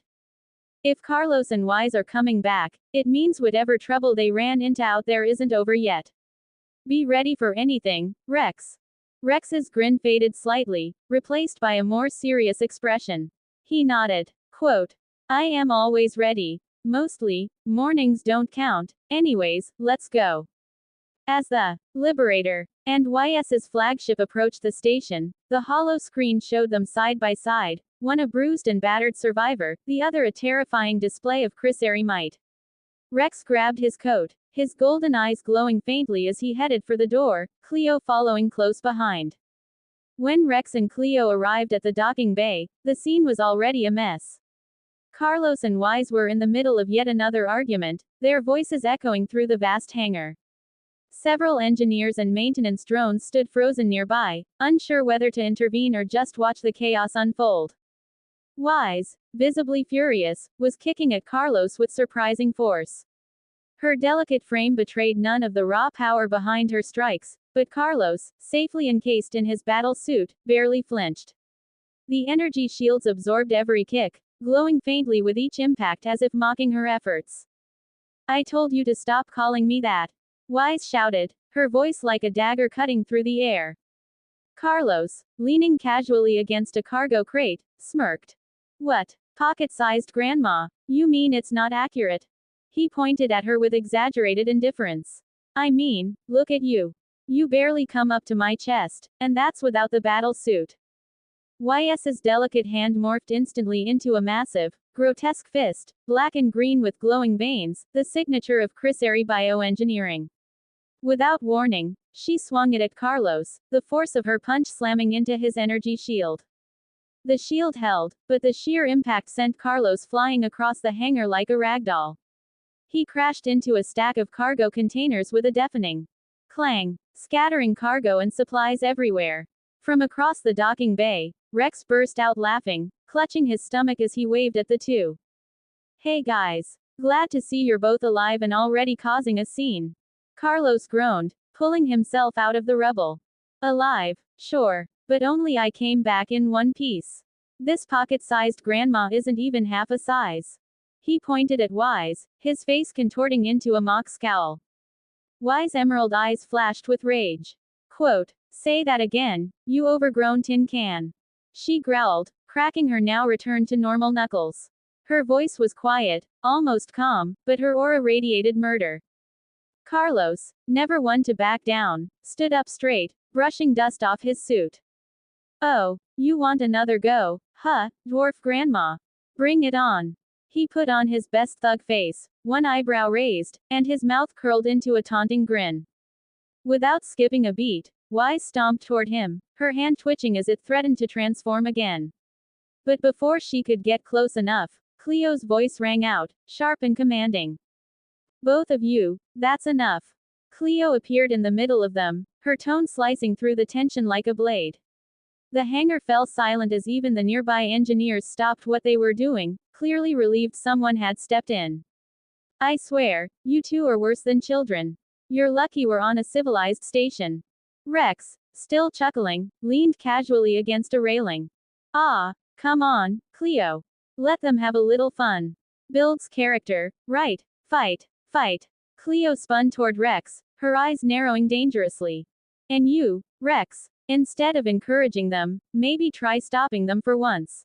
Rex cleared his throat, standing up straighter. Ahem. Yes, of course. Absolutely. Guys, she's right. You need to stop fighting. There's a time and place for everything. He glanced at Cleo, trying to keep a straight face, though his lips twitched dangerously close to another grin. Carlos dusted himself off again, glaring at Wise but refraining from making another comment. Wise crossed her arms, looking away with a huff, clearly still fuming but unwilling to push Cleo's patience any further. Rex walked up to Carlos, clapping hands on his armored shoulder. All right, big guy, let's change the subject before you end up embedded in another wall. He gestured toward the Liberator, its scorched and battered hull now fully visible in the dock. The damage was even worse up close. Deep gashes along the hull, burnt plating, and an engine that was barely holding on. Seriously, though, what the hell did you fight out there? The Liberator isn't some transport ship, it's a damn dreadnought. What could do that to you? Carlos sighed, the bravado in his expression fading into something closer to exhaustion. He leaned back against a crate, crossing his arms as he glanced at the Liberator. Trust me, I've been asking myself the same thing. He muttered. Quote, we got ambushed on our way back. First, it was just pirates, nothing we couldn't handle. But then, something else showed up. Something else, Rex repeated, his golden eyes narrowing. Yeah, Carlos's voice grew more serious, the usual humor absent now. Quote, a ship. I've never seen anything like it before. No markings, no identification, nothing. It didn't move like a normal ship, it hunted us. Every time we thought we'd shaken it, it would show up again, tearing through our defenses like they were nothing. Rex exchanged a glance with Cleo, who was already pulling up schematics and reports on a hollow screen. Her brows furrowed as data streamed in. No known configuration matches that description. Cleo said, her tone clipped. What about its weapons? Did you get any scans? Carlos shook his head. We tried, but whatever tech it's using, it's beyond anything we've seen. It hit us with some kind of energy weapon that fried half our systems before we even knew what was happening. If Wise hadn't shown up when she did, we'd be scrap metal by now. Wise, who had been silently fuming nearby, finally spoke up, her voice icy. You should be thanking me, you ungrateful tin can. If I hadn't intercepted that last volley, your shields would have collapsed, and you'd be space dust. Carlos shot her a side glance. Yeah, thanks, Grandma, I owe you one. His voice was sarcastic, but there was a flicker of sincerity in his eyes. But next time, try not to punch me into a pile of crates, okay? Wise smirked, clearly satisfied. No promises. Rex rubbed his chin, staring at the Liberator, with a more serious expression now. Unknown tech, no ID, and it hunted you. Sounds like more than just a random attack. He glanced back at Cleo. What do you think? I think, she said slowly, that this ship, whatever it is, wasn't just after the Liberator. It's testing something. And if it's capable of doing this to a dreadnought, we need to be prepared for the next encounter. The tension in the docking bay grew palpable as Rex, Cleo, Carlos, and Wise all fell into a rare moment of silence, the weight of the unknown pressing down on them. Outside, the Cleopatra and YS's flagship stood docked, their presence a silent reminder that the galaxy had far bigger threats waiting just beyond the next jump. All right, Rex said finally, breaking the silence. Let's get to work. Cleo, I want a full analysis of the Liberator's damage and whatever data Carlos managed to scrape together. Carlos, Wise, try not to kill each other in the meantime.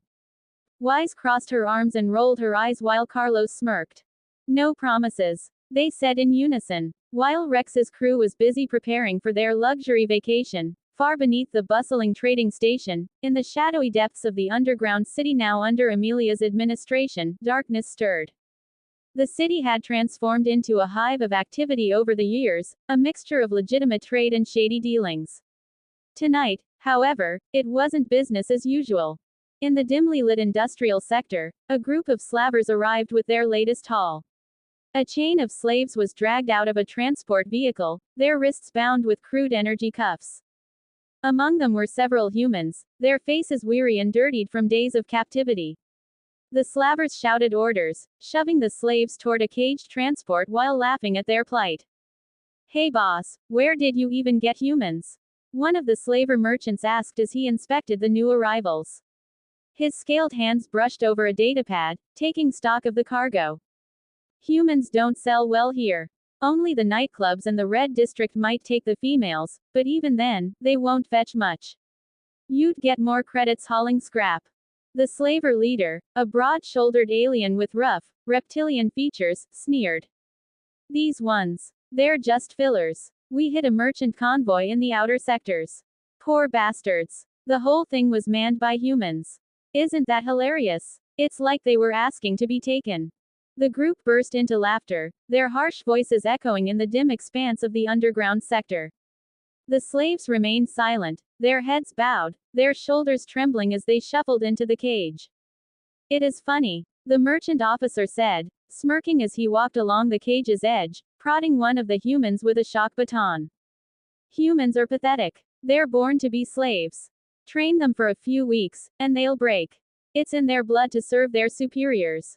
The officer's words were cut short by a sudden, sharp crack. Dot. A flash of red light zipped through the darkness, striking the officer square in the forehead. A perfect, smoking hole burned through the center of his skull. His lifeless body swayed for a moment, then collapsed to the ground with a sickening thud. His baton rolled out of his hand, sparking faintly before falling silent. The slaver leader froze, his reptilian eyes wide with shock. What the hell? Everyone take cover, he screamed, diving to the ground and scrambling beneath the transport vehicle. His claws scraped against the floor as he wedged himself under the cage that held the slaves, his heart pounding like a drum. The dimly lit area exploded into chaos. Red laser fire rained down from the shadows, illuminating the dark with deadly precision. Slaver guards shouted in panic, some firing blindly into the darkness, others fleeing for cover. Their screams echoed in the night, only to be silenced one by one. The sharp crack of gunfire and the occasional hiss of a blade cutting through armor reverberated through the space. One by one, the slaver guards fell. Some collapsed with searing holes in their chests. Others were cut down in flashes of crimson light. The slaves, huddled in their cage, watched with wide, fearful eyes as their captors were slaughtered before them. And then, silence. The slaver leader lay trembling beneath the transport, his claws gripping the ground as his breathing grew shallow. His mind raced. Opening parenthesis. What was that? Who were they? Pirates? Mercenaries? He wanted to peek, to see what had happened to his crew, but fear pinned him in place. He squeezed his eyes shut, praying, begging, to whatever gods might be listening. Opening parenthesis. Don't let them find me. Please don't let them find me. Metal footsteps shattered the silence. The sound was slow and deliberate, like a predator stalking its prey. The slaver leader felt his heart climb into his throat, pounding so hard it was almost painful. He dared not move, his body stiff with terror. But the footsteps grew louder and closer, each one a death knell. Then, the transport shifted slightly.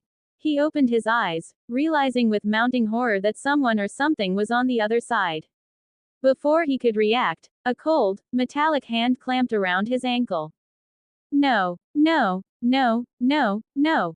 Let go of me, he screamed, kicking wildly as he was dragged out from under the transport like a helpless insect caught in a web.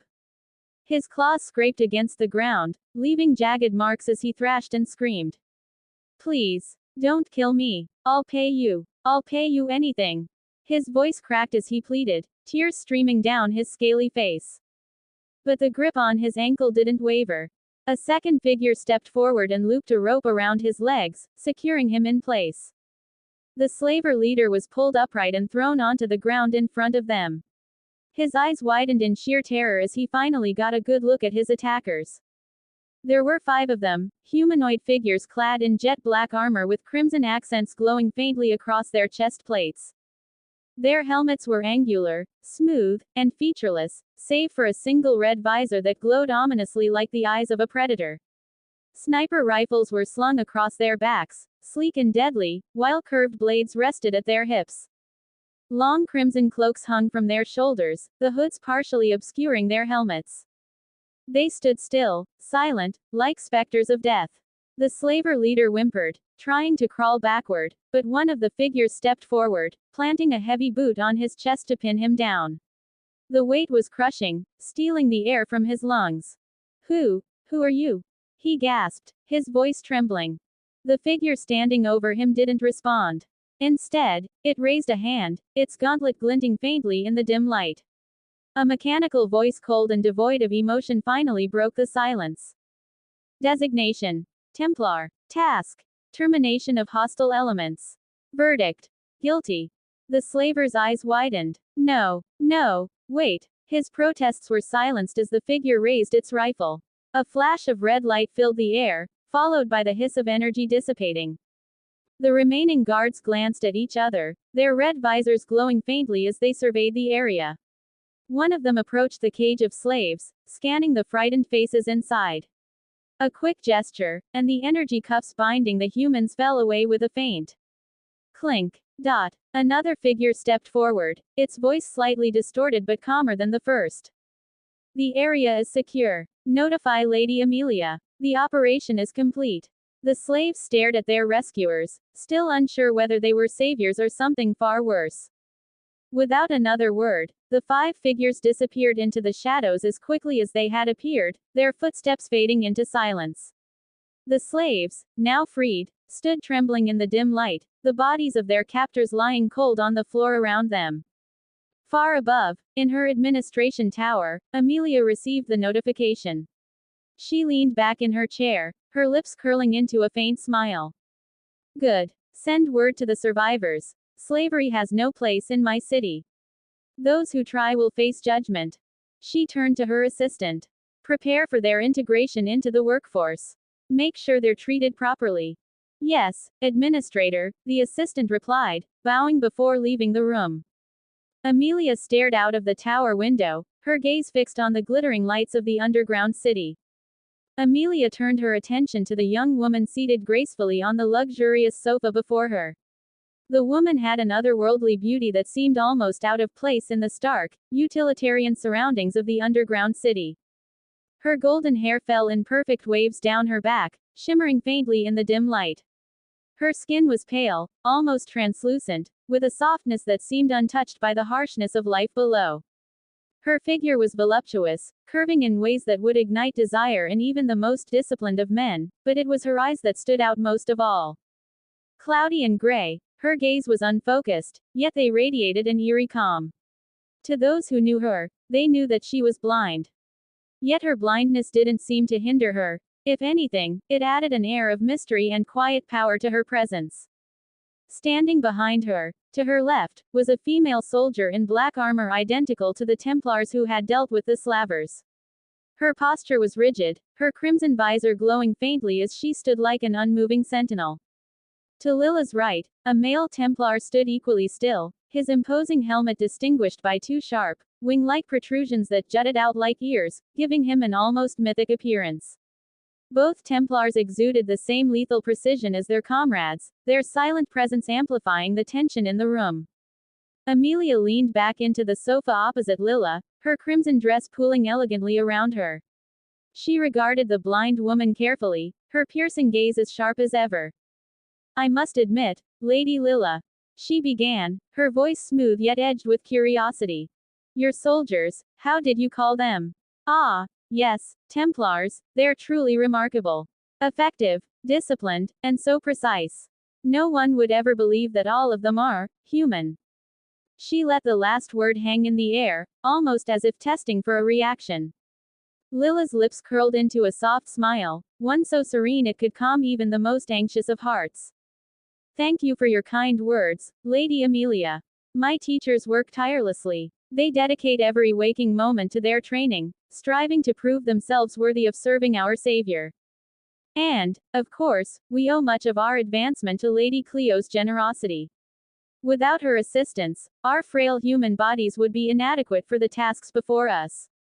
After saying that, Lilla just kept smiling while staring at Amelia. Even though she was blind, it was as if she could see even more than others. Ah, yes, Amelia said, her tone shifting slightly, her sharp intellect now on full display. She crossed one leg over the other, resting her chin lightly on her hand. That reminds me. The treaty you signed with Lady Cleo, wasn't it something to the effect of her allowing you to purchase advanced technology as a favor to my lord? But as I recall, there was a condition, wasn't there? You were required to secure the funds yourselves. Amelia's lips curled into a sly smile, her curiosity brimming. Quote, I have to say, I'm quite curious. Just how do you and your people manage to make that much money? Especially enough to equip all of this. She gestured lightly toward the Templars, their equipment a gleaming testament to their wealth and efficiency.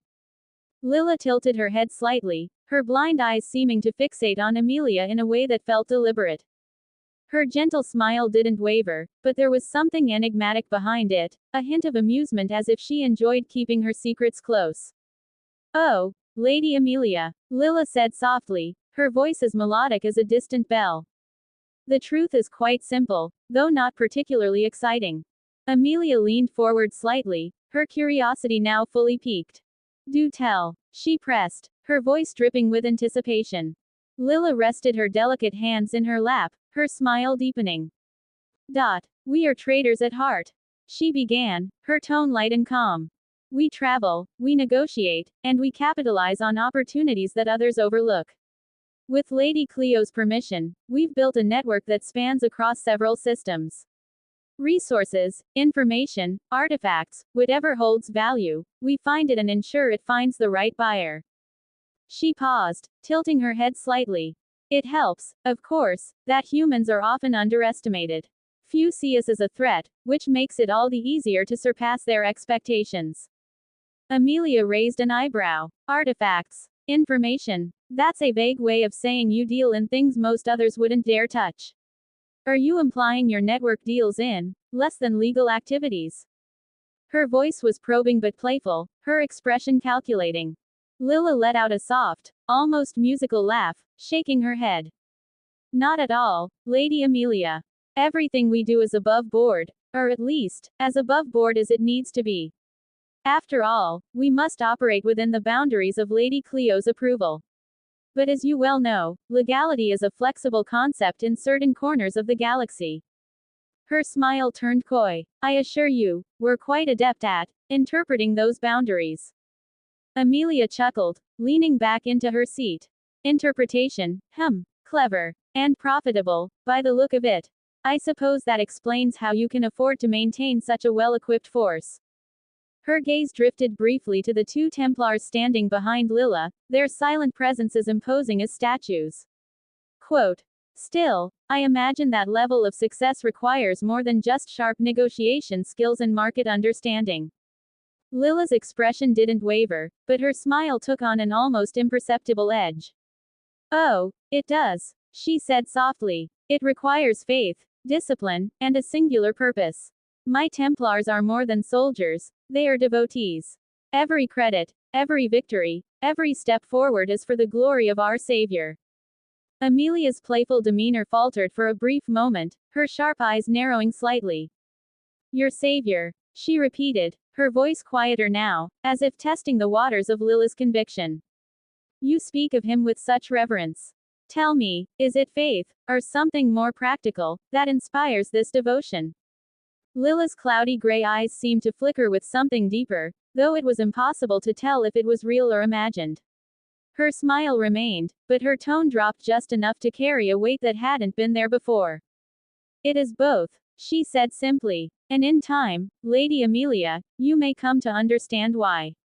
Amelia regarded Lila for a long moment, her calculating gaze meeting the blind woman's unseeing eyes. A silent tension passed between them, unspoken but palpable. Finally, Amelia let out a soft chuckle, shaking her head. You're a fascinating woman, Lady Lila, she said, her voice returning to its usual smoothness. And your savior is fortunate to have such capable followers. Lila bowed her head slightly, her smile as serene as ever. And I am fortunate to serve. The room fell quiet for a moment, the weight of their conversation lingering in the air like the aftermath of a storm. Behind Lila, the two Templars remained still as statues, their glowing visors betraying no emotion. Amelia finally broke the silence, rising gracefully from her seat. Well then, I suppose I'll leave you to your faith and your mysteries. Do let me know if there's ever anything you need from this city. My door is always open. Your generosity is appreciated, Lady Amelia, Lila said, her voice soft but unwavering. And rest assured, should we need anything, you will be the first to know. The female Templar stepped forward silently, her imposing armor seeming lighter as she moved to stand before Lila. She reached out slowly, her gauntleted hand brushing against Lila's delicate fingers. Lila, as graceful as ever, took the Templar's hand, allowing herself to be gently guided to her feet. Once standing, Lila turned toward Amelia, her expression calm and composed, though there was a faint trace of hesitation in her otherwise serene demeanor. Before I go, Lady Amelia, may I ask, is there any news of Lord Rex? Her words carried a softness, but beneath it was something deeper, hope, or perhaps reverence. She paused mid-step toward the exit, waiting for Amelia's answer. News of my lord, Amelia replied, tilting her head slightly. Her sharp gaze flickered to Lila's cloudy gray eyes, as if trying to read the subtle meaning behind her question. Nothing new, I'm afraid. I only receive updates from him occasionally, when he deems it necessary. Why do you ask? Lila's delicate features shifted into a small, polite smile. Oh, it's nothing significant, she said, her voice light yet tinged with warmth. It's just that he is one of us, and we owe him everything. Please deliver a message to him when you can let him know that, should he ever need us for anything, he has but to ask. We will be honored to obey his orders. Amelia studied Lila for a moment, her crimson eyes lingering as if weighing her words. Then, with a slight bow of her head, she responded. Understood, Lady Lila. I will ensure your message reaches my lord. Lila gave a graceful nod before continuing toward the exit. The female Templar followed her silently, her every step measured and purposeful. Before leaving, the male Templar turned back to Amelia and gave her a deep, respectful bow, his crimson cape brushing the floor. Amelia returned the gesture with a small, polite nod, watching as the two Templars escorted Lila out of the mansion. Outside, the underground city was bathed in artificial light, the glow of neon signs and holographic advertisements flickering across the darkened streets. Lila's private transport ship waited for them, sleek and minimal in design, its engines humming faintly as the trio boarded. Once inside and en route to their base, the silence of the cabin was broken by the faint hiss of a helmet being removed. The male Templar lifted his helmet off, revealing golden hair that fell slightly across his sharp, noble features. His piercing blue eyes shone with the same intensity as Lila's cloudy gray ones once had, back when she could still see. He was none other than Lila's brother. Sister, he began, setting his helmet down on the seat beside him. Do you think it was wise to hide the truth about our income and the size of our forces from Amelia? His tone was calm, but there was a thread of concern woven into it. He stared directly at Lila, his expression serious. Lila's serene smile didn't falter as she turned her unseeing gaze toward her brother. Her fingers lightly brushed over the armrest of her seat, and her voice was gentle but firm. Quote, my silly brother, she said with a soft laugh. Even if Amelia is our ally now, we cannot be certain that will always remain the case. Humanity has suffered long enough. Only now are we beginning to stand on our own 2 feet again, thanks to our Savior. We cannot afford to be reckless with our trust. Her brother's expression softened slightly, though his concern lingered. I understand your reasoning, he said, his voice quiet. But what if hiding things creates problems later? What if she suspects us of deceit? Lila reached out and placed her hand on his, giving it a reassuring squeeze. If Lord Rex asks, I will hide nothing. But to outsiders, no, they do not need to know everything. Trust in your big sister, my silly brother. He sighed, leaning back in his seat. I do trust you, Lila. It's just. He paused, running a hand through his golden hair. Wait, hold on a second. Big sister, I'm the older one here. Lila tilted her head, her expression playful now. Era, where's your proof? She asked, a small pout forming on her lips. Her brother's jaw dropped slightly. Proof? There's no need for proof. I was the one who took care of you after our parents passed away. Who do you think changed your diapers, huh? Of course I'm the older one. Lila let out a soft laugh, but her brother wasn't done. He reached over and ruffled her hair, his larger hands making a complete mess of her carefully arranged golden locks. And this is what big brothers do. Ah, stop, stop, stop. Lila squealed, batting at his hands with her own as she tried to fend him off. You savage. Do you know how long it takes me to fix my hair? Her brother grinned, thoroughly enjoying her flustered reaction. Maybe next time you'll show some respect to your big brother, huh? You barbarian. Lila huffed, straightening her hair as best she could. You're lucky I don't order the Templars to throw you out of this transport. Their playful bickering filled the cabin, the tension from their earlier conversation melting away. If anyone were to witness this scene, they would never believe that the blind, delicate woman sparring verbally with her brother was a figure powerful enough to command the loyalty of human nobles, soldiers, and political players alike. Nor would they believe that her influence extended to the very foundations of the cult that worshipped the bloody angel, a symbol of humanity's rise from enslavement and despair. Meanwhile, far above in the trading station, Rex stood in his quarters, deep in thought. On the table in front of him were two hollow screens displaying swimsuits. One was a sleek, sexy design that would highlight Cleo's every curve. The other was a more modest but elegant piece that left a little more to the imagination. Rex let out a heavy sigh, scratching the back of his head. This is impossible, he muttered. If I pick the sexy one, I'll have to deal with everyone ogling her and probably fighting half the passengers by the end of the day. He frowned, leaning closer to the screens. Quote, but if I pick the modest one, she'll just call me boring and pick the sexy one anyway. Damn it. Why is this so complicated? Behind him, Cleo's holographic form flickered into view. She tilted her head, watching him with a mischievous glint in her eyes. Rex, are you really stressing over a swimsuit? You've fought wars, survived impossible odds, and commanded armies. But this. Rex spun around, startled. Cleo, don't sneak up on me like that. Cleo smirked, crossing her arms. You're lucky I didn't record this and send it to Carlos. He'd never let you live it down. Rex groaned, covering his face with one hand. Just, don't. I've got enough problems already. Cleo stepped closer, her smirk softening into something more playful. Relax, Rex. Just pick the one you like best. It's not that complicated. Rex glanced at the hollow screens again, then back at Cleo. A slow grin spread across his face. You're right, he said, his tone suddenly mischievous. But I think I'll just make you pick for me. Cleo's smirk vanished, replaced by a look of mild alarm. Wait, what? No, that's cheating. But Rex was already walking out of the room, laughing to himself. Quote, your problem now, Cleo. After days of preparation, everything was finally set. Cleo had booked a one-week trip on one of the most luxurious cruisers in the sector. The first 2 days of the journey would be spent aboard the cruiser itself, indulging in its vast array of entertainment like casinos, pools, nightclubs, gyms, event rooms, everything one could imagine. On the third day, they would visit a naturally protected world, staying there for 2 days and 3 nights to enjoy its pristine landscapes. Finally, they would end their vacation on an oceanic world renowned for its hunting games, where thrill seekers could hunt massive beasts while others relaxed or spectated. When the day finally arrived, Rex and his crew approached the cruiser discreetly.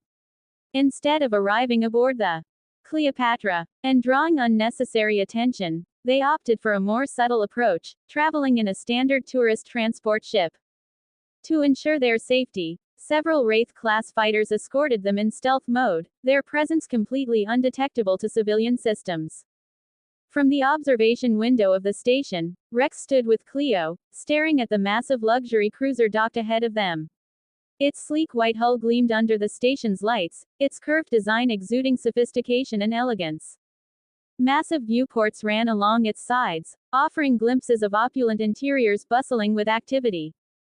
"So, we're finally here," Rex said, his tone more cautious than excited.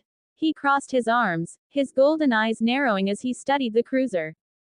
"I know this whole trip was my idea, but, just how safe is this thing? I mean, it's a luxury cruiser. No defenses, no mounted cannons, not even an escort." Cleo stood beside him, her black hair catching the light.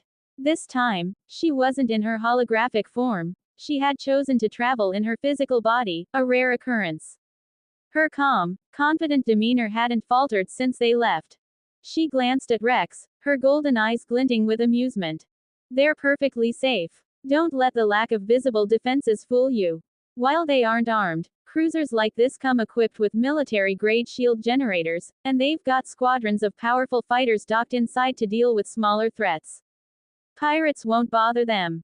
Rex frowned, unconvinced. "Won't it bother them? You've seen what pirates are like. Some of those guys have frigates or cruisers of their own. I've seen ships like that punch right through so-called military-grade shields. If one of those shows up, it could end badly, fast." Cleo smiled softly, letting out a quiet giggle.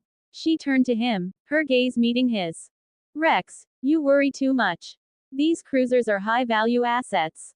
Do you know why? They're filled with rich individuals and nobles. That makes them extremely profitable for planet administrators and megacorps alike. No one's stupid enough to attack one. The backlash would be unpleasant." Rex arched a brow, waiting for her to elaborate. Cleo continued, her tone patient and reassuring. "If anyone tried to attack, the cruiser would send out a distress signal. Within minutes, the area would be swarmed by patrol fleets from every nearby megacorp. The pirates wouldn't stand a chance. Their entire operation would be wiped out before they could even fire a second volley." Rex rubbed his chin, still staring at the cruiser. You sound pretty sure about this." "Because I am," Cleo replied, her smile growing slightly. "Trust me, these cruises are among the safest modes of travel in the galaxy. The megacorps make sure of that." Rex finally sighed, his shoulders relaxing slightly. "All right, I'll take your word for it. But if pirates do show up, don't blame me for saying, 'I told you so.'" Cleo chuckled softly. "Duly noted." At that moment, Carlos and Wise returned, maneuvering a small electric cart piled high with luggage. Carlos was driving, wearing an exasperated expression as Wise lounged casually on the cart's passenger seat, flipping through a datapad. A single bag sat in her lap while the rest were crammed haphazardly into the back. "Here we are," Carlos called, parking the cart next to Rex and Cleo. Quote, "You guys pack enough stuff? It looks like we're relocating to a whole new planet instead of just going on vacation." Wise didn't even glance up from her datapad. "If you didn't spend all your time in that bulky battle suit, maybe you'd know the value of traveling with style. Some of us like options." Carlos rolled his eyes, hopping off the cart. "Yeah, well, some of us like to travel light. You know, in case we have to run from trouble." Wise smirked, her emerald eyes gleaming mischievously as she finally looked up. "If trouble shows up, Carlos, I'll make sure you have plenty of time to run, while I deal with it myself." Yeah, keep dreaming." Carlos grumbled, grabbing one of the suitcases and slinging it over his shoulder. He turned to Rex. Quote, "So, boss, are we finally ready to board this thing? Or are you still busy inspecting it like you're some safety inspector?" Rex smirked, shooting Carlos a sidelong glance. Quote, "I'm just making sure we're not about to walk into a death trap. You've seen what our luck's like." Carlos shrugged. "Fair point. But honestly, if pirates show up, I'll just let Wise deal with them. She's been itching for a fight ever since she lost to me at poker. Wise scoffed, crossing her arms. Quote, you didn't win. I let you have that game to spare your fragile ego. Carlos grinned, clearly enjoying her irritation. Whatever helps you sleep at night, princess. Enough, you two, Cleo said, her voice calm but firm. Save the banter for later. Let's get our things loaded before we miss the boarding call. Carlos and Wise both muttered under their breaths but complied, unloading the rest of the luggage from the cart. Rex shook his head, a small smile tugging at his lips as he watched them bicker. As they approached the boarding ramp, Rex glanced back at the cruiser one last time.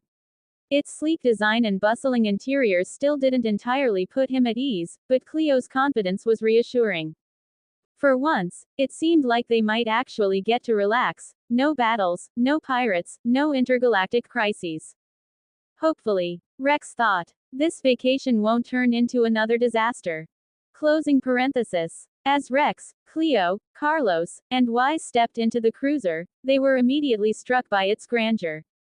The main lobby was a dazzling display of luxury, blending vintage elegance with cutting-edge technology. Intricate chandeliers hung from the ceiling, their crystalline designs refracting light in every direction, while the walls were adorned with expensive art pieces that seemed straight out of an intergalactic museum. Under their feet, the marble-like flooring gleamed with subtle energy lines that pulsed faintly, guiding passengers to their destinations. High-tech touches were seamlessly integrated into the aesthetic. Sleek hollow terminals hovered near the walls, offering information and entertainment options, while tiny drones floated gracefully through the air, assisting passengers or delivering refreshments. The fusion of old-world luxury and futuristic design was breathtaking. Whoa, Carlos said, his jaw dropping as he turned in circles, trying to take everything in. Yeah, Rex muttered, equally stunned as he gazed at the opulent surroundings. I wasn't expecting this. It's like stepping into another world. Carlos, however, wasn't focused on the decorations for long.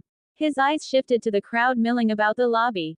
Elegantly dressed passengers walked by, their expensive outfits practically screaming wealth and status. Among them were countless stunning women, their polished appearances turning the heads of almost every man in the room. Carlos grinned like a kid in a candy store. I know what you mean. Look at this place. I wasn't expecting to see so many high-end butts walking around either. Damn, look at all those beauties. Rex turned to him, his brows furrowing. What are you? Carlos gestured subtly with his chin toward a group of elegant women nearby, their flowing gowns shimmering as they chatted amongst themselves. Their laughter was melodic, their presence exuding an effortless confidence that only came with wealth and nobility. Rex sighed, pinching the bridge of his nose. Quote, Carlos, those high-end butts you're ogling are probably nobles. You do know what happens if one of them hears you, right? Nobles don't take kindly to being disrespected. They'd send assassins after you just for looking at them wrong. Carlos shrugged, completely unbothered. Worth it. At least I'd die with a great view. Rex rolled his eyes, about to respond, when Carlos elbowed him lightly. Come on, Rex, take a look. I know you're curious. Don't leave me hanging here. Rex hesitated for a moment before giving in to the temptation. All right, fine. What are you talking about? He began to turn his head to see what Carlos was looking at. Before he could even get a good glance, Wise suddenly leapt onto his back like a playful predator, wrapping her arms around his neck and her legs around his waist to keep herself from falling. Nope, not happening, she declared, her tone light but possessive. Wise, what are you doing? Rex asked, startled as she clasped her hands over his eyes, blocking his view. You can't look at them, darling. Wise purred, her voice dropping to a sultry whisper as she leaned close to his ear. If you want to see something beautiful, you don't need them. I can show you something much better later, tonight. Rex froze, his face immediately turning several shades redder. Ehem, he coughed, clearing his throat and attempting to regain composure. Carlos, you, enjoy the view. I'll handle the suitcases and wait for someone to show us to our rooms. Wise giggled softly, still clinging to his back. Rex stood stiffly like a soldier, trying to endure the situation without further embarrassing himself. Her hold on him tightened playfully, and Rex realized he wasn't going to win this particular battle anytime soon. Meanwhile, Cleo, who had been silently observing the scene with her usual composed expression, finally spoke up. "If the two of you are done being ridiculous," she said dryly, "the concierge bot will be here shortly to escort us. Rex, perhaps you'd like to, I don't know, set a better example for Carlos." Rex sighed heavily. Noted. He stood straighter, his hands now clutching the handle of one of the suitcases as if grounding himself. "Wise, seriously, can you let go? People are starting to stare." Wise leaned her chin on his shoulder, her voice teasing. "Let them stare. I don't mind." Carlos, who had been thoroughly entertained by the whole situation, leaned back against one of the luggage carts and grinned. Quote, "This is the best vacation ever, and we haven't even left the station yet." Cleo shot him a warning look. Quote, "Carlos, if you keep this up, you're going to spend the rest of this trip locked in your room. And trust me, I'll make sure you don't have any views to enjoy." Carlos immediately straightened, though his grin didn't disappear entirely. All right, I'll behave." As if on cue, a sleek concierge bot floated toward them, its polished silver surface gleaming under the lights. It projected a soft blue holographic interface above its head as it stopped in front of the group. "Welcome aboard, esteemed guests," the bot said in a pleasant, melodic voice. "Please allow me to escort you to your private suites. Your luggage will be transported separately." "Finally," Rex muttered, shaking his head. He glanced over his shoulder at Wise. "Are you going to let go now, or do I have to carry you all the way to our room like this?" Wise smirked, resting her cheek against his back. Quote, "Tempting. But I suppose I'll let you off the hook, for now." With a graceful hop, she released him and landed lightly on her feet. Rex straightened his jacket and grabbed the remaining suitcase, muttering something about how he needed to rethink this whole vacation idea. As they followed the concierge bot toward the private suites, Carlos leaned toward Rex and whispered, "You know, you're really bad at pretending you're not enjoying yourself." "Shut up, Carlos," Rex muttered, though a small smile tugged at the corner of his lips. After several minutes of walking through opulent hallways and taking a few elevators lined with gold accents and glowing energy panels, the group finally arrived at their private suites. The concierge bot hovered politely as it handed over keycards and verified their room assignments. Carlos, unsurprisingly, claimed his own VIP room, a sprawling space with a king-sized bed, private balcony, and even its own mini pool. Rex, on the other hand, found himself sharing a suite with Cleo and Wise, much to his quiet dismay. The tension between the two women was palpable, both of them clearly determined to not let the other have any extra alone time with him. This living arrangement had become increasingly common ever since Wise had picked up the faint, lingering scent of Rex on Cleo's physical body after they did it. From that day forward, Wise made it her personal mission to stick to Rex like glue, leaving Cleo little room to monopolize his attention. As Rex hauled the last of the luggage into their shared suite, he glanced over at Carlos, who was lounging against the doorframe of his own room with an easygoing grin. "So, Carlos, what's the plan for you tonight?" Rex asked, brushing some imaginary dust off his hands. Carlos pushed off the doorframe and grabbed a nearby suitcase to help Rex. "You know me," he said, puffing his chest out a little. Quote, "I'm either hitting the pool or heading straight for the nightclub. Unlike you, I don't have anyone to keep me company, so I'll be putting this rugged charm of mine to work, seducing some of these rich girls." He finished his declaration with a proud, almost heroic pose, his hands on his hips. Rex burst out laughing, shaking his head. "Rich girls. Seriously, you do realize everyone on this ship is either filthy rich or nobility, right? Both options come with complications. Dangerous ones." Carlos grinned and waved off Rex's concern. Quote, "And that's exactly why I'm going for it. Think about it. These daddy's girls are probably bored out of their minds. They're used to the same old polished nobles and spoiled trust fund types. But me, I'm something they've never seen before. I'm wild. I'm rugged. I'm unpredictable." He struck a pose again, running a hand over his completely bald head. "They won't stand a chance against my raw charm. Rex leaned against the doorframe, his arms crossed, trying not to laugh too hard. Right. I'm sure your lack of hair will have them swooning in no time. But hey, good luck with that. Just try not to get stabbed by one of their bodyguards, or worse, assassins sent by their fathers. Carlos smirked and clapped Rex on the back. I'll take my chances, brother. What about you? What's the plan for tonight? Rex glanced back at the shared suite where Wise and Cleo were already unpacking, well, arguing. While unpacking, Cleo appeared to be organizing her belongings with precision, while Wise was casually tossing her things into a pile on the bed and looking unimpressed by Cleo's fussiness. He girls want to hit the casino tonight. Rex explained. They've been bickering about the best strategies to win big all day. And, well, I've never been to a real casino before, so I thought I'd check it out too. Carlos blinked, his expression turning incredulous. What are you talking about? We have been to a casino before. Back when we were slaves, remember? We used to sneak out at night and gamble to save up money for our freedom. Rex frowned, scratching his head. That wasn't a casino, Carlos. That was. Pretty sure that was an illegal betting den. I just realized that last night while Cleo was explaining how casinos work.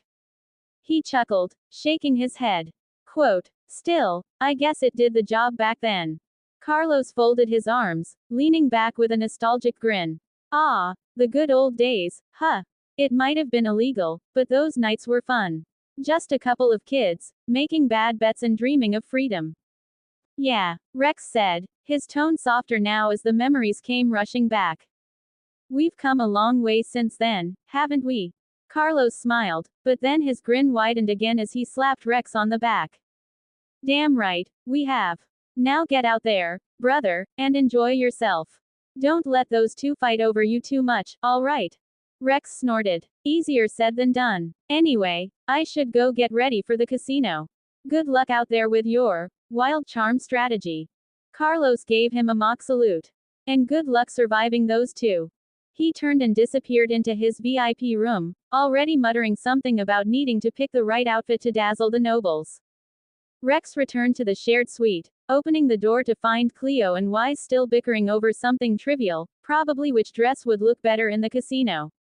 He shook his head, a small smile tugging at his lips despite himself. After a few hours of preparations, they were finally ready for the big event. The casino was one of the most anticipated attractions aboard the luxury cruiser, and Cleo, ever meticulous, had made sure that their night would be nothing short of perfect. Here we go, Rex muttered under his breath. Let the games begin.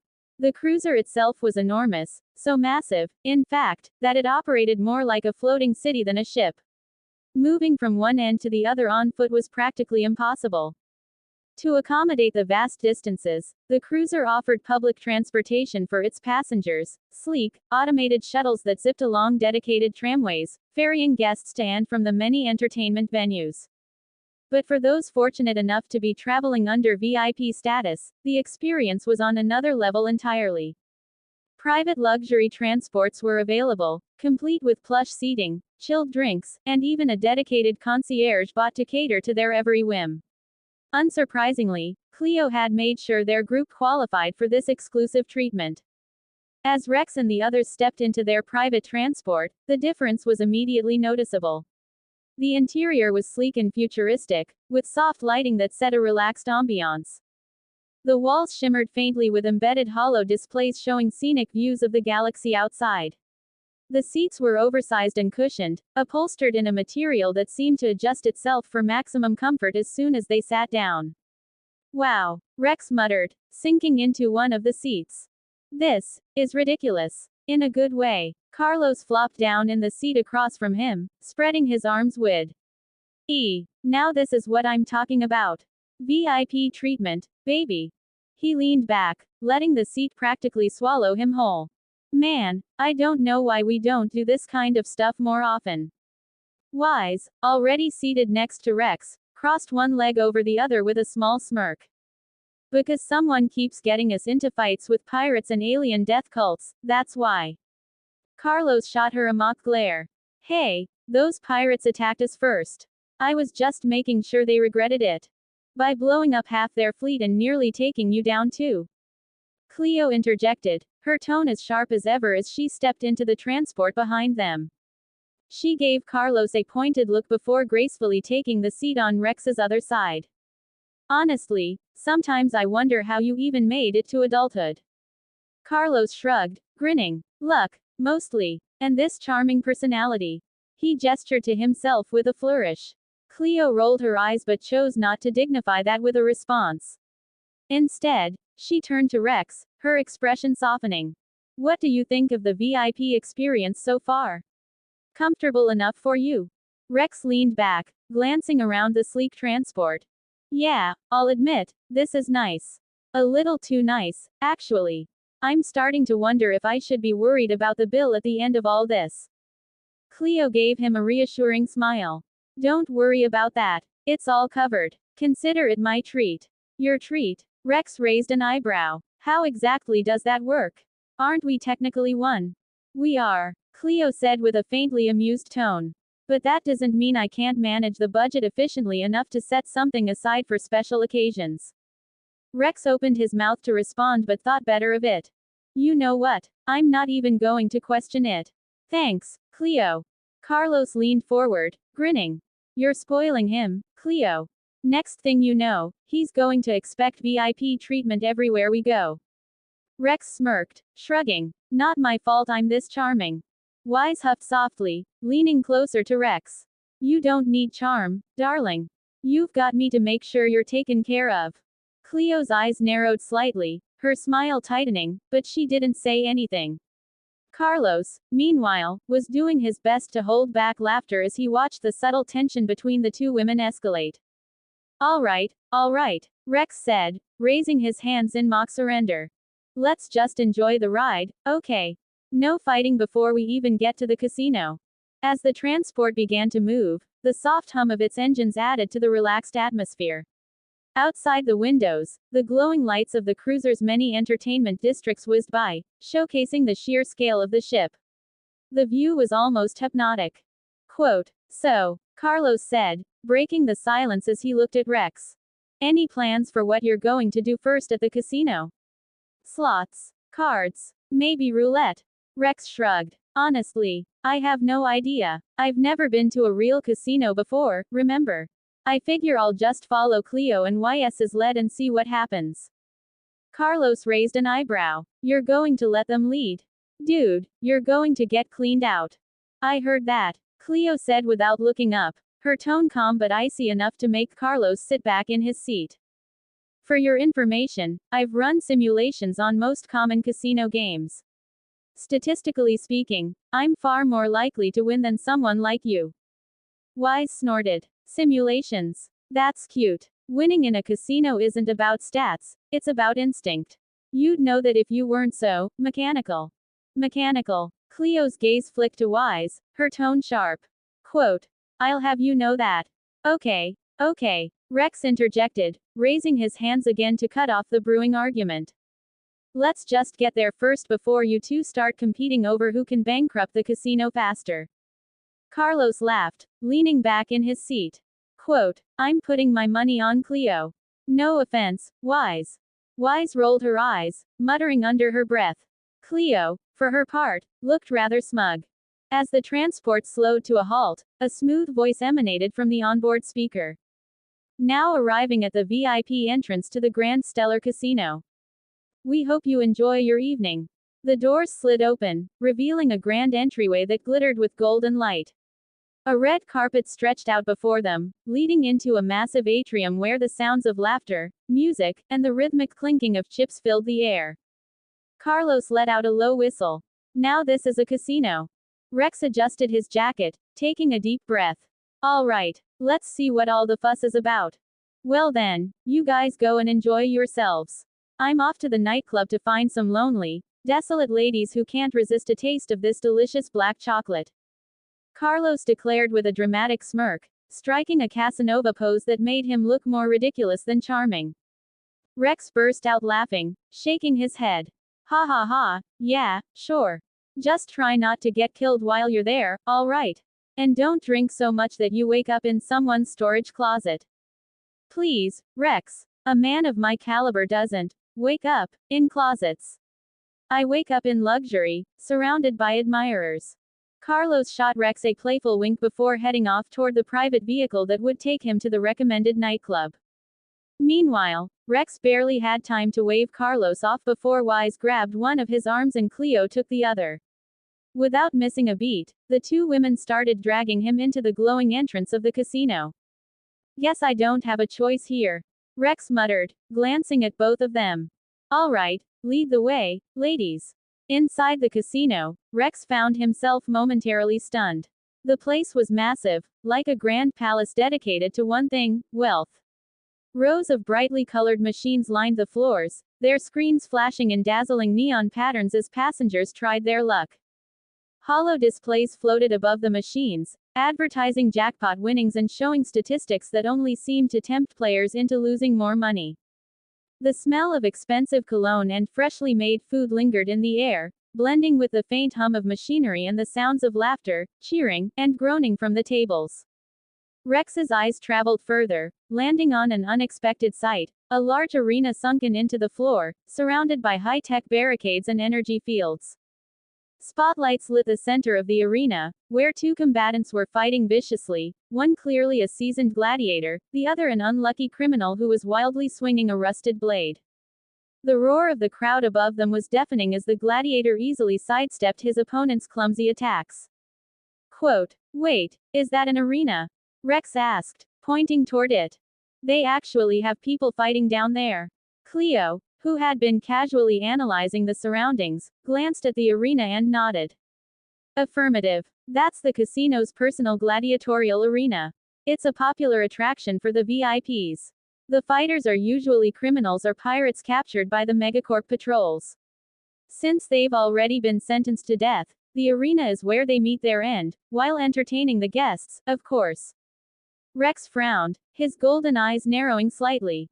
That feels sketchy. Is this even legal? Cleo tilted her head toward a group of men stationed around the arena, all dressed in sleek black uniforms with a small megacorp emblem stitched onto their sleeves.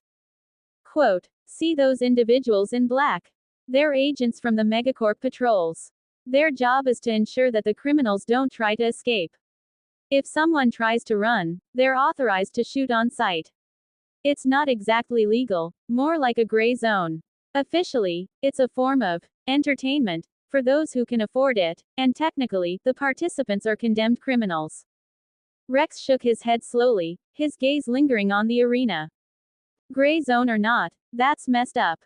As Cleo continued explaining the rules of the arena which she had downloaded in detail before arriving, a man dressed in expensive but casual attire approached the group. He had the smug confidence of someone who thought himself important, though his piercing gaze wandered a bit too freely over Cleo and Wise before finally settling on Rex. "Hello, my friend," the man said, his voice smooth but carrying an oily undertone. Quote, "I see you're interested in the arena. Perhaps you'd like to do more than watch. How about joining a match yourself?" His smile stretched a little too wide, revealing perfect teeth that looked suspiciously artificial. Rex turned to face him, his expression neutral. "And you are?" The man straightened, placing one hand over his chest as if preparing to deliver a grand speech.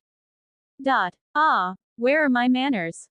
I am Darius Tamarin, the esteemed manager of this fine arena. While it is primarily used for hosting matches between convicted criminals, we also allow those confident in their strength to enter the ring. Champions have the opportunity to win not only glory but significant prizes as well." Rex raised an eyebrow. "Prizes? Like what?" Darius grinned. Clearly pleased that Rex was taking the bait. He made an exaggerated gesture, as if revealing some great treasure. "This is a casino, my friend. Naturally, the prize is credits. But not just any credits. The champion takes 50% of all the bets placed on their match. Depending on the crowd and the stakes, that can add up to a lot of money." Rex's interest was piqued, though he wasn't entirely convinced. "And what are the rules?" Darius clasped his hands together, leaning in slightly. "Simple. You fight in a series of matches against the arena's most dangerous opponents. Each match gets progressively harder, of course, and you must win to advance. lose, and, well, that's the end of the road. He chuckled, though the humor in his voice felt forced. But someone as capable looking as you shouldn't have a problem. So, what do you say? Interested? Wise immediately tightened her grip on Rex's arm, glaring at Darius with open hostility. No, he's not interested, she snapped. Find someone else to play your blood sport. Cleo, however, remained calm, though her piercing golden gaze was locked on Darius. While the offer is intriguing, I believe my companion would prefer to enjoy his evening without being dragged into your arena. Darius's smile didn't falter, though his eyes flicked between Cleo and Wise before returning to Rex. Come now. No need to decide so quickly. Surely you've thought about testing yourself in combat. Why not make a spectacle of it? Imagine the cheers, the thrill, the glory, and, of course, the reward. Rex scratched the back of his neck, glancing between the arena and the man before him. The idea of entering didn't sit well with him, not because he lacked the skill, but because he had a sinking feeling there was more to this arena than what Darius was letting on. After a moment of thought, Rex shook his head. Sorry, not tonight. I came here to relax, not to fight. Maybe next time. Darius's smile tightened, but he bowed his head politely. Of course, my friend. Should you change your mind, the arena is always open to those with the courage to step inside. With that, he turned and disappeared into the crowd, leaving Rex, Cleo, and Wise standing near the edge of the arena. That guy gave me the creeps, Wise muttered, still glaring in the direction Darius had gone. Cleo nodded. Agreed. I suggest we avoid him for the rest of the evening. He's clearly trying to lure you into something. Rex exhaled deeply, glancing back at the glowing casino floor. Yeah, let's stick to the plan. No fighting tonight. Just games, drinks, and, hopefully no more weird invitations. Wise and Cleo exchanged a brief look, one of the few times they seemed to agree, and nodded. Together, the trio moved away from the arena and toward the heart of the casino, ready to enjoy the night on their own terms. While Rex and his companions enjoyed their time in the casino, Carlos had finally arrived at the nightclub. The outside of the club was alive with vibrant lights and the faint pulse of bass-heavy music that could be felt even before stepping inside. The line to get in stretched far down the corridor, packed with elegantly dressed individuals, each waiting impatiently for their turn to enter. Carlos, however, didn't seem to mind. He stood in the line for VIP guests, casually leaning against the wall while playing the classic snake game on his arm device to pass the time.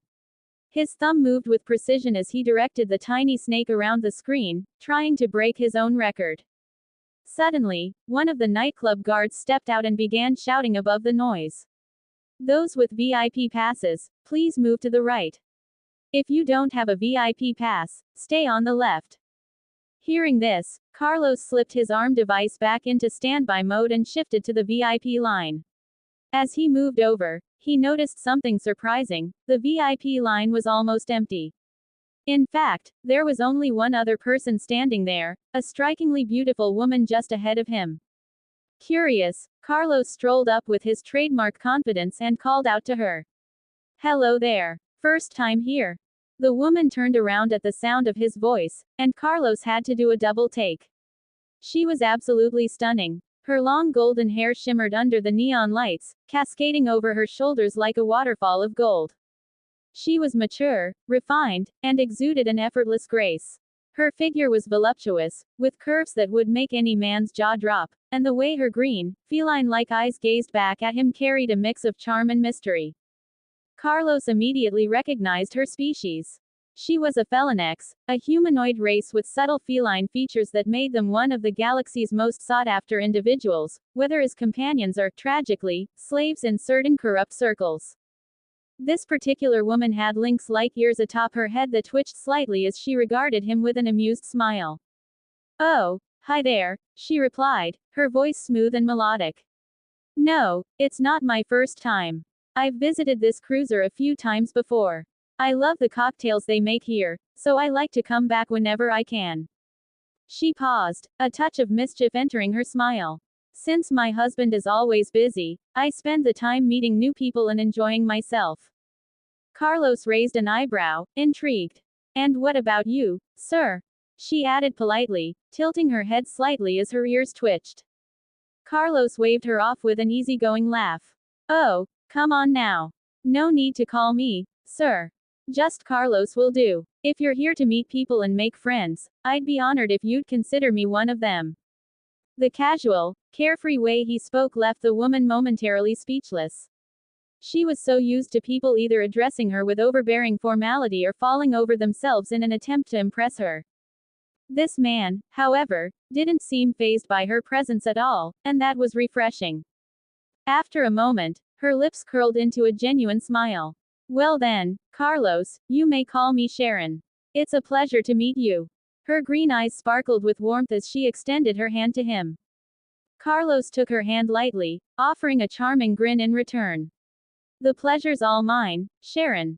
Those in the VIP line, please proceed inside. The guard shouted, signaling that it was finally their turn. Carlos looked back at Sharon with a wide smile.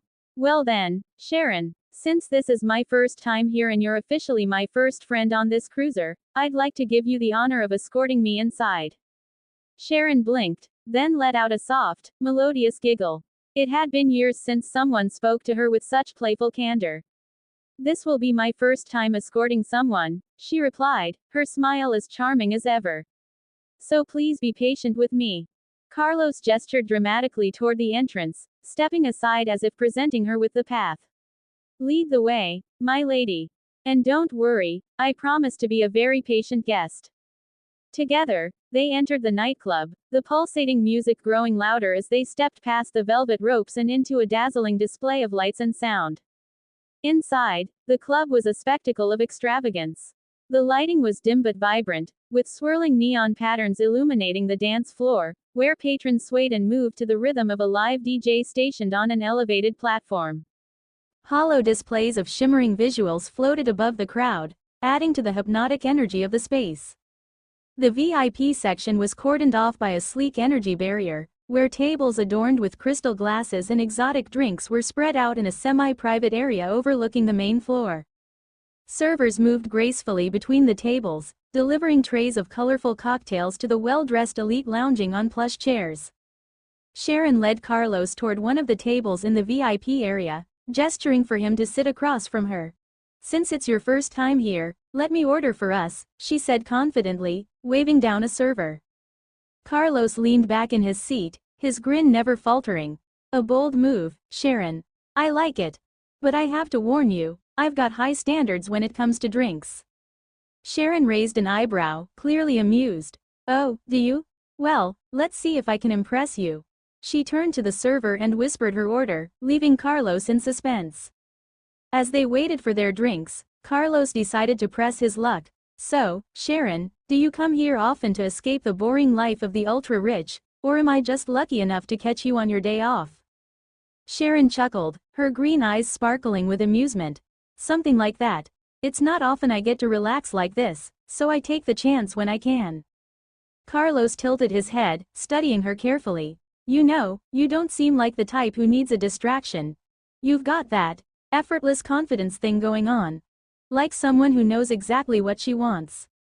Sharon's lips curved into a sly smile. And what makes you think I don't want a distraction every now and then? Carlos laughed. Fair enough. Everyone needs one, I guess. Lucky for you, I happen to be a world-class distraction. Their conversation was interrupted by the server returning with their drinks, two elegant glasses filled with vibrant, glowing liquid that seemed to shimmer in the dim light. Here's to distractions, Sharon said, raising her glass toward Carlos. And to meeting new friends, Carlos replied, clinking his glass against hers. As they sipped their drinks, the music thrummed around them, and Carlos couldn't help but think that maybe this vacation wasn't such a bad idea after all. By the way, Rex said casually, glancing at Wise as the trio strolled across the bustling casino floor, weaving between rows of flashing machines and excited gamblers. Wise was walking on his left, her arm looped lightly around his as if staking her claim. What were you two arguing about earlier? Something about instinct versus statistics? Oh, that? Wise smirked, puffing her chest out slightly as if she had already won the debate. It's simple, darling. Cleo here keeps insisting that the best way to win at these games is to use probabilities, statistics, and all that boring nonsense. But I say it's all about instinct. You just know where to bet if you've got good instincts. It's a gut thing, you know.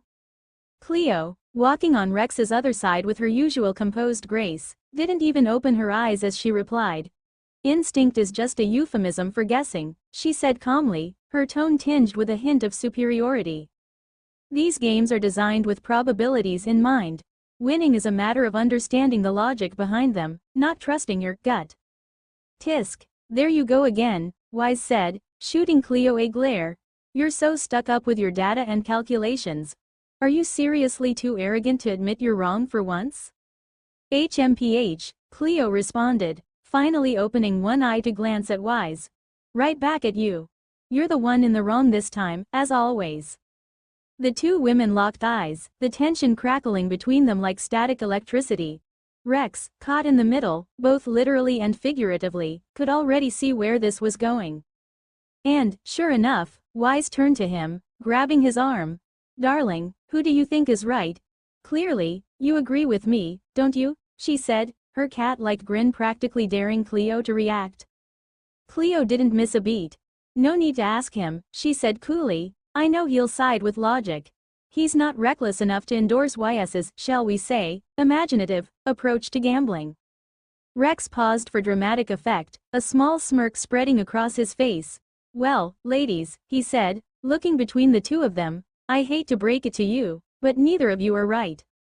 Both women stopped dead in their tracks, staring at him in unison. What? They said at the same time, their voices filled with disbelief.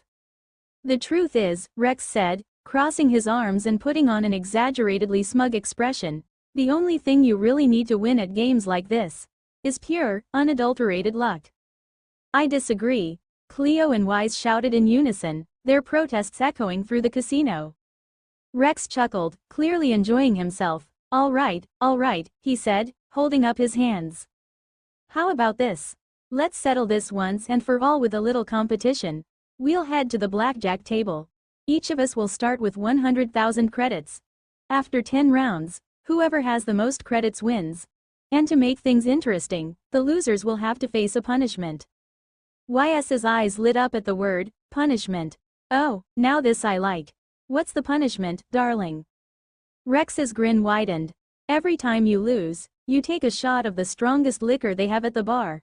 And none of that cheating by using your desintoxication abilities to sober up. You drink. You deal with it. That goes for both of you. Wise smirk grew. Deal? Cleo hesitated for only a moment before giving a confident nod. I accept.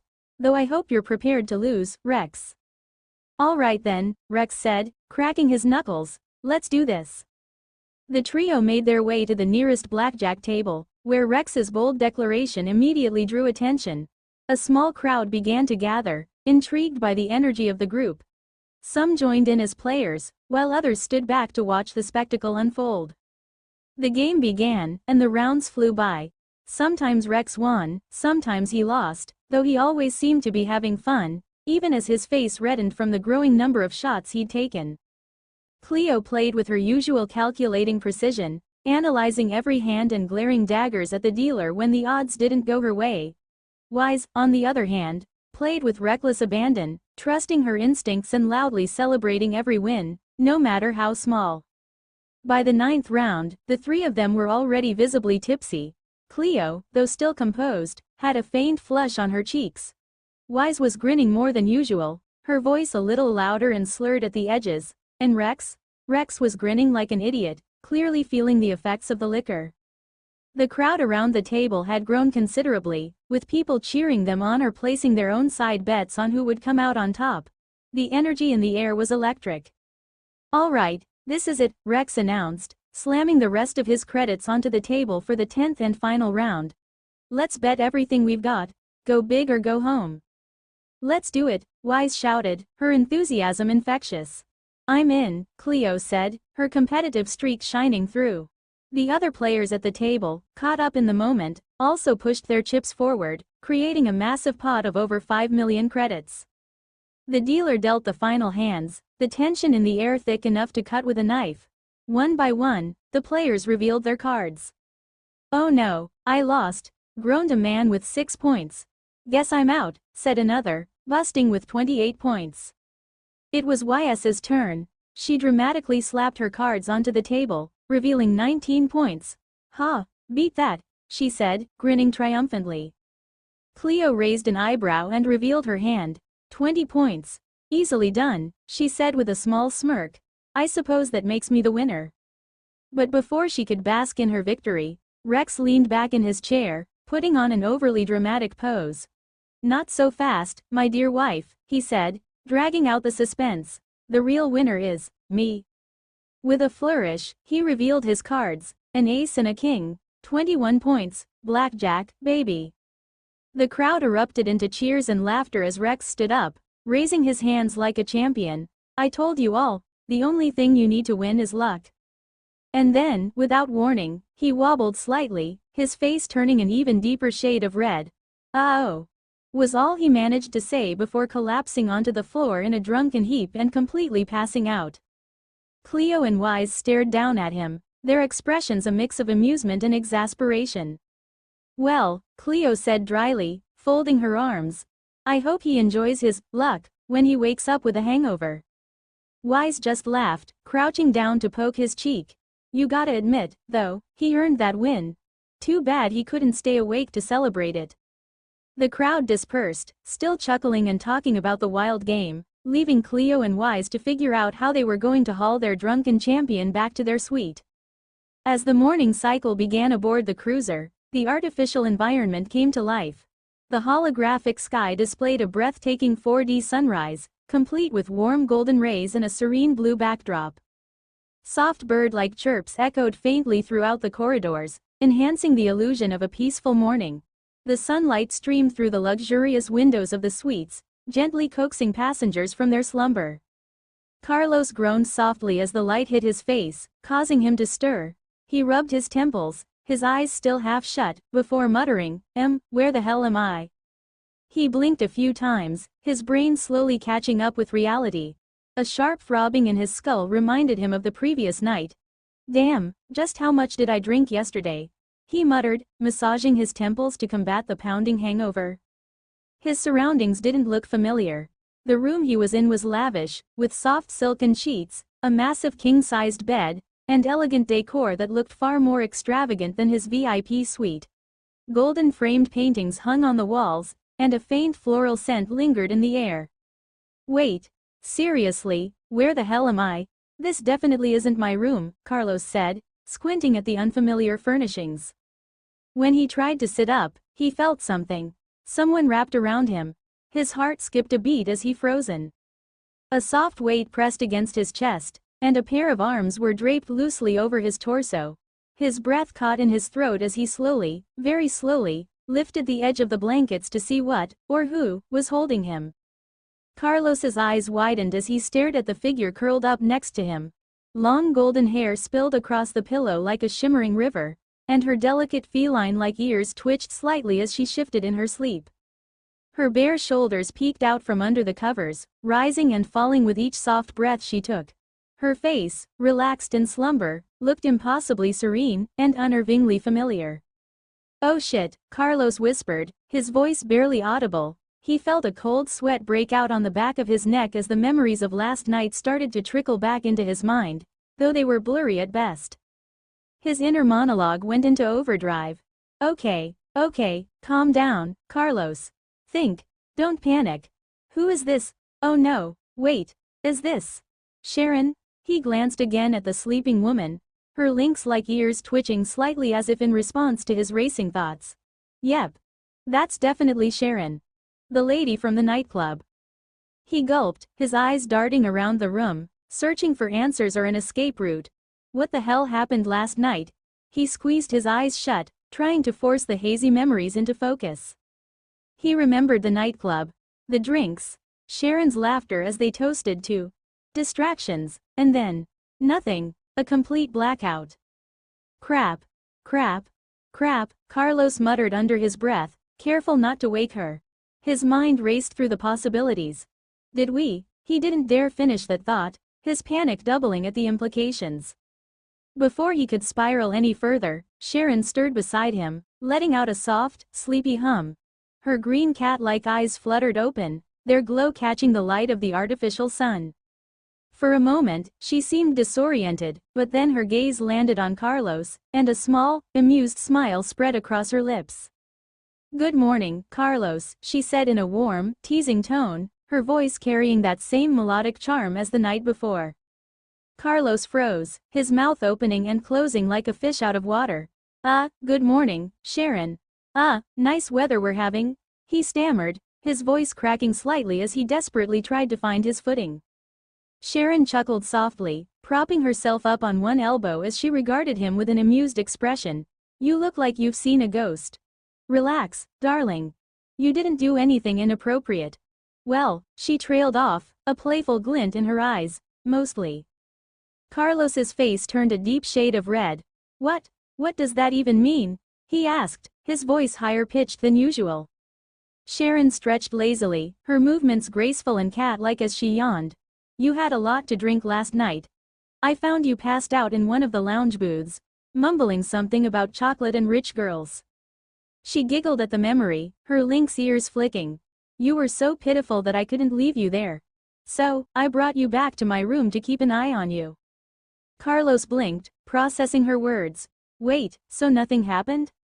Sharon raised an eyebrow, her teasing smile widening. "I didn't say nothing happened." She leaned closer, her voice dropping to a sultry whisper. "But let's just say you were a perfect gentleman, after you passed out." Carlos groaned, burying his face in his hands. "Why'd I feel like I'm never going to live this down?" Sharon laughed, sitting up fully now. "Oh, don't be so dramatic. You were adorable, in a drunken, clueless kind of way. Besides, you did keep me entertained. Not many people talk to me the way you did last night, it was refreshing." Carlos peeked at her through his fingers. "Yeah, well, I'm glad you had a good time. Meanwhile, I'm over here trying to piece together what's left of my dignity." Sharon stood up, wrapping herself in a silk robe that had been draped over the chair beside the bed. She glanced back at him with a mischievous smile. "Oh, don't worry, Carlos. Your dignity is intact, for now." He groaned again, flopping back onto the pillows. "Great, just great." "Now then," Sharon said, her tone shifting to something more casual. "Why don't you freshen up? There's a coffee bar downstairs that makes an excellent hangover cure. My treat." Carlos sat up, rubbing the back of his neck. "I guess I don't have much of a choice, do I?" Sharon winked at him. "Nope. Besides, I think you owe me a proper breakfast after all the trouble I went through last night." Carlos stood frozen in the middle of the lavish room, staring at the bathroom door Sharon had just closed behind her. The faint sound of running water confirmed that she was about to take a shower. Panic gripped him as the reality of his situation hit him like a freight train. "Okay, Carlos, don't freak out," he muttered to himself. "Maybe nothing happened. Maybe it's all a misunderstanding. Just breathe." He took a deep breath before immediately activating his arm device. "Rex, I need you, man. Come on, answer," he hissed under his breath as he paced back and forth, the sound of the shower in the background sending his anxiety into overdrive. Meanwhile, minutes earlier in another part of the cruiser, Rex was waking up to his own personal nightmare. His head throbbed from the hangover, the dull ache pounding in time with his heartbeat. Groaning, he rubbed his temples before slowly opening his eyes to assess his surroundings. "What the hell did I do last night?" Rex muttered, his voice groggy, but as his vision focused, his eyes widened in sheer horror. To his left, Wise was sleeping peacefully next to him, her light green hair cascading across the pillows. She was completely, unmistakably naked. And as if that weren't bad enough, beneath her, pressed snugly against Wise's body, was Cleo, also completely naked, her black hair fanned out like a halo across the bed. Both women were tangled in the sheets, their soft breaths the only sound in the room. Rex stared at the scene in front of him, his jaw dropping. "No way," he whispered, his heart racing. He glanced down at himself to confirm the worst. He was also naked. His body ached all over, his muscles sore, and his hips throbbing as if he'd been hit by a freight train. His brain tried to process the situation, but the mounting panic wasn't helping. No, this couldn't have happened. There's no way this actually happened. But the dull, aching protest of his body told him otherwise. His entire lower half felt like it had been put through the ringer. And judging by how deeply Wise and Cleo were still sleeping, with peaceful expressions on their faces, he had a sinking suspicion that things had, in fact, happened. Rex ran a hand through his hair, trying to come up with a plan. All right, he whispered to himself. Just stay calm. Don't wake them up. Grab your clothes, sneak out, and pretend this never happened. Yeah, good plan. He scanned the room, spotting his underwear near the foot of the bed. Slowly, carefully, he slid out from under the sheets, doing his best not to disturb the two sleeping women. Every movement sent a fresh wave of pain through his hips, making him grind his teeth. He had just reached his underwear and was about to pick them up when his arm device suddenly lit up, blaring an incoming call. Shit! Rex hissed, scrambling to silence the device, but it was too late. The noise had already shattered the serene silence of the room. Both Wise and Cleo stirred, their eyes fluttering open at the same time. Rex froze, his hand hovering over the arm device as he realized he was officially out of luck. The two women stared at each other, their eyes wide, as the memories of the previous night came flooding back. Meanwhile, Rex reluctantly answered the call, keeping his voice low. Carlos, this is really not a good time. On the other end, Carlos was whispering frantically. You think you have problems? I'm in deep shit over here. I woke up in someone else's room, and I don't know how I got here. There's a woman in the shower right now, man. Yeah, well, I'm naked in a bed with two women who are also naked, so take a number. Rex hissed back, still whispering. Wait, what? Carlos's voice rose slightly before he quickly lowered it again. How the hell did you manage to screw things up that badly? I don't know, Carlos, Rex shot back, glancing nervously at Wise and Cleo, who were now fully awake and staring at each other. I don't even remember what happened, just deal with your mess, and I'll deal with mine. Carlos groaned. Fine, but don't die before I figure out what to do. The line went dead, leaving Rex to face the aftermath of the previous night. Back in the room, Wise and Cleo were still processing what had happened. Unlike Rex, they both remembered everything. Every detail, every moment, every sensation. Cleo's perfect memory replayed the events of the night with unflinching clarity. The way Rex had taken control, how he'd utterly dominated them, how they had practically melted under him, powerless to resist. Her cheeks flushed slightly at the thought, though her expression remained calm on the surface. Wise, on the other hand, had a mix of emotions swirling in her head. She glanced down at Cleo, who was still pinned beneath her, before breaking the silence. Just how long do you plan on staying beneath me? Wise asked, her tone blunt but laced with tension. Cleo, still staring up at her, maintained her usual poker face. That depends, she replied coolly. How long do you plan on crushing me with your weight? Rex, still crouched near the foot of the bed, could feel the tension rising. His eyes darted between the two women, and he knew he had to say something before things escalated. But before he could speak, Cleo turned her head slightly, her icy golden eyes locking onto Rex. And you, she said, her voice calm but with an edge that sent a shiver down Rex's spine. Do you have anything to say for yourself after what you did to us last night? Rex froze, his mind going blank as he struggled to form a coherent sentence. I didn't. Wise sat up slightly, still keeping one hand on Cleo to pin her down. Her green eyes gleamed with mischief, though her voice carried a dangerous undertone. You don't remember, do you, darling? Well, we do. Every single thing. Rex gulped, feeling the weight of their gazes pressing down on him. His hangover was the least of his worries now. I'm so screwed, he thought miserably. After a few hours of relative peace, the chaos from both Rex's and Carlos's earlier situations had finally settled. Well, somewhat. Rex's room had gone from being an active war zone to a fragile ceasefire, while Carlos somehow managed to keep Sharon entertained without completely losing his mind. Now, the group was gathering at the hangar bay, preparing for the second event of the cruise, camping on a pristine, naturally protected world. The hangar was bustling with activity as passengers and crew loaded up supplies and prepared for the scenic expedition. Carlos, however, barely had time to admire the spectacle before Rex grabbed him by the neck and dragged him behind a cargo crate, out of earshot of Wise, Cleo, and most importantly Sharon. "Hey, man. What the hell?" Carlos protested, rubbing his neck once Rex released him. Rex leaned in, whispering urgently. "Carlos, how did you end up with that woman, and who is she?" Carlos glanced nervously toward Sharon, who was standing a short distance away, casually chatting with Wise and Cleo as if she didn't have a care in the world.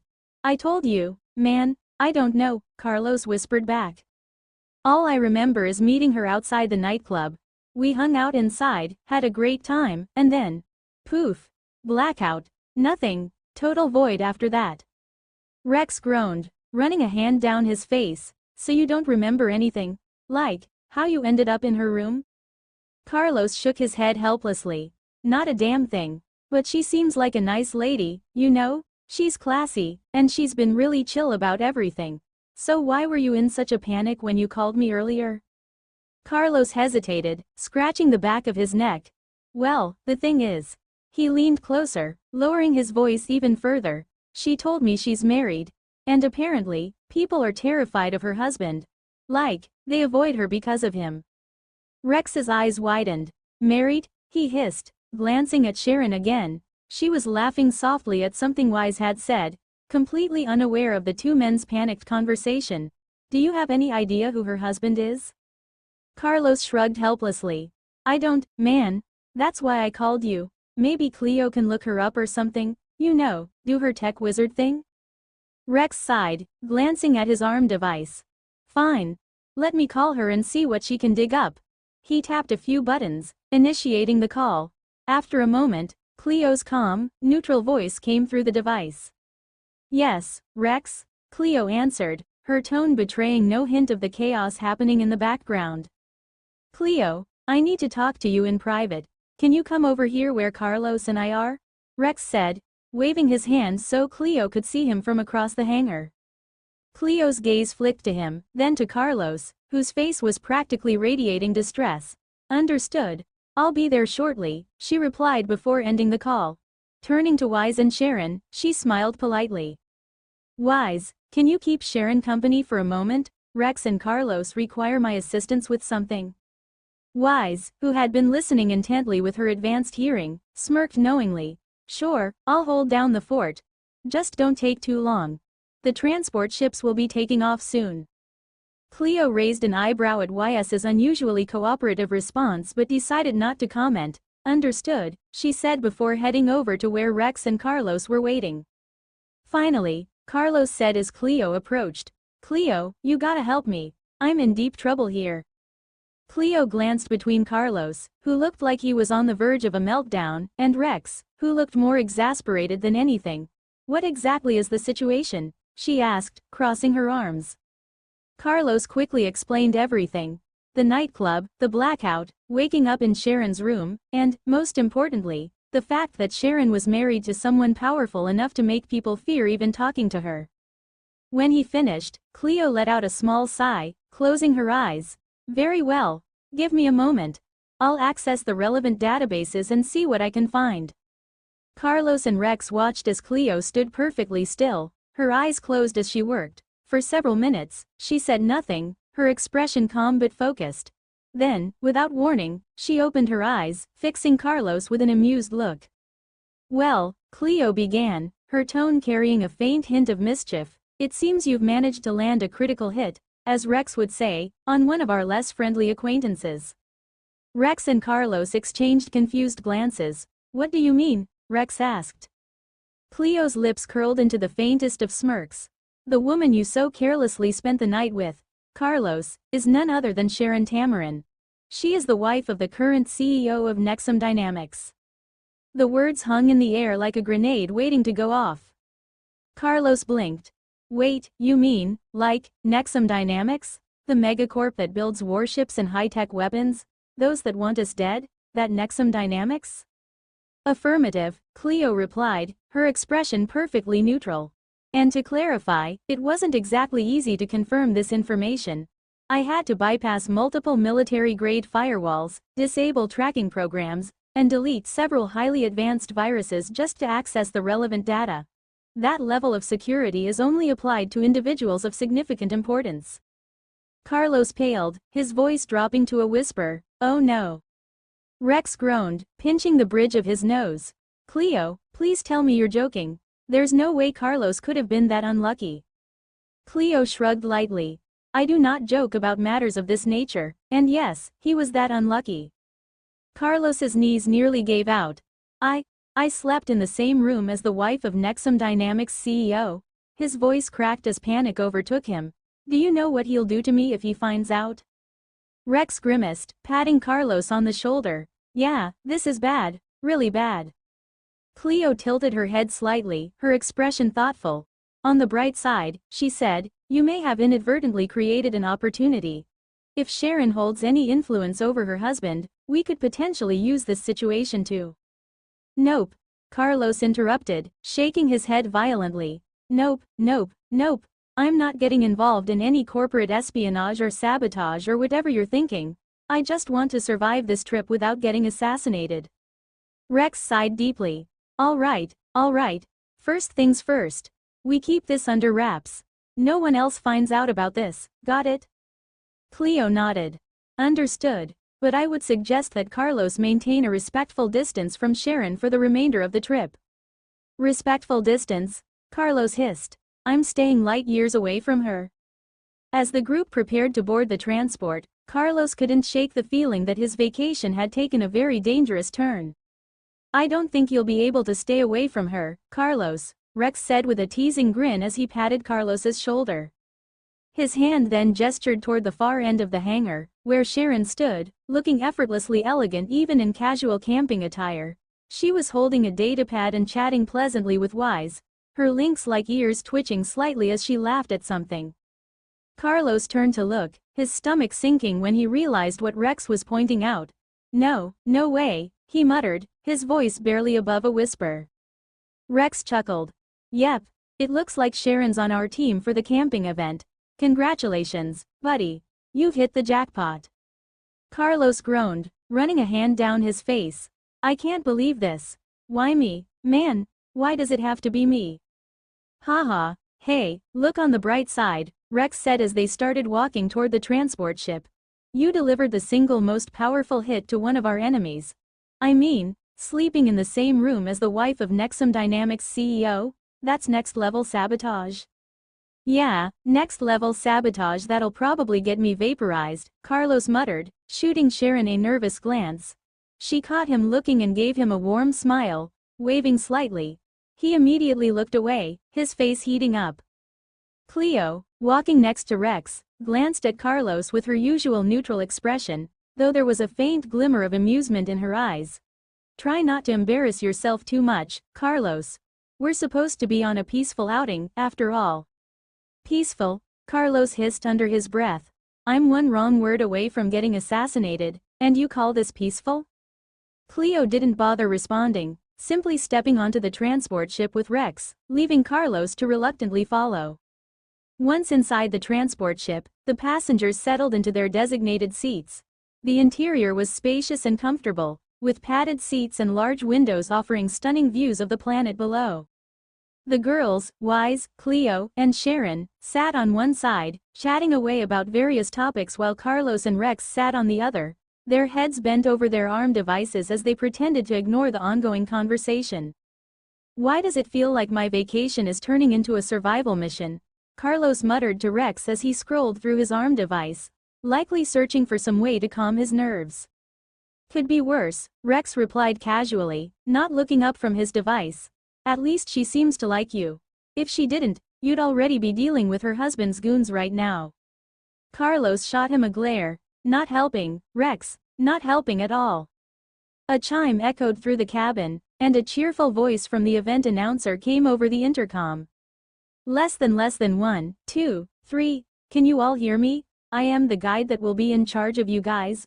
Are you all ready to spend an extraordinary time surrounded by nature, greater than? Less than everyone, please pay attention. We are now beginning the second event of the cruise, a camping adventure on the beautiful protected planet below us. As you may have noticed, you've been placed into teams of 5 for safety purposes. Carlos's face fell. 5-person teams? Of course it had to be 5, he muttered bitterly, glancing at the 5th person on their team. Sharon, who was sitting next to Wise with an air of elegance that seemed wildly out of place for a camping trip. She caught Carlos's eye again and gave him another warm smile. He quickly looked away. Rex stifled a laugh and gave Carlos a teasing nudge. Cheer up. At least she doesn't seem angry about last night. If anything, she looks like she's having fun. Carlos groaned. I'll trade you places. You take my seat, my problems, and my team. No deal, Rex replied with a grin. Less than your transport ship has been equipped with enough resources and tools to last 5 days, though you will only be staying for 3 nights and 2 days. Should you feel unwell or unable to continue, you may contact us using the communicator on board, and we will arrange for your immediate return. The announcer paused for a moment before continuing. Less than with that said, please enjoy the trip. We hope this will be a relaxing and memorable experience for all of you. The moment the announcement ended, the transport ship's autopilot engaged, and a soft hum filled the cabin as the ship began its descent. Outside the windows, the vibrant blue-green planet grew larger as they approached. It was breathtaking, with sprawling forests, shimmering rivers, and mountain ranges bathed in golden sunlight. Carlos leaned back in his seat, staring out the window. I just need to get through this trip without dying. That's all I'm asking for, he muttered. Rex smirked, leaning closer to whisper, you'll be fine. Just think of it as a bonding experience. Carlos glanced at him, deadpan. If I survive this, you owe me so many drinks. Deal, Rex said with a grin. Across the aisle, Wise and Cleo were deep in conversation, though Ys's sharp hearing meant she was likely eavesdropping on Rex and Carlos. She turned to Sharon with a playful smirk.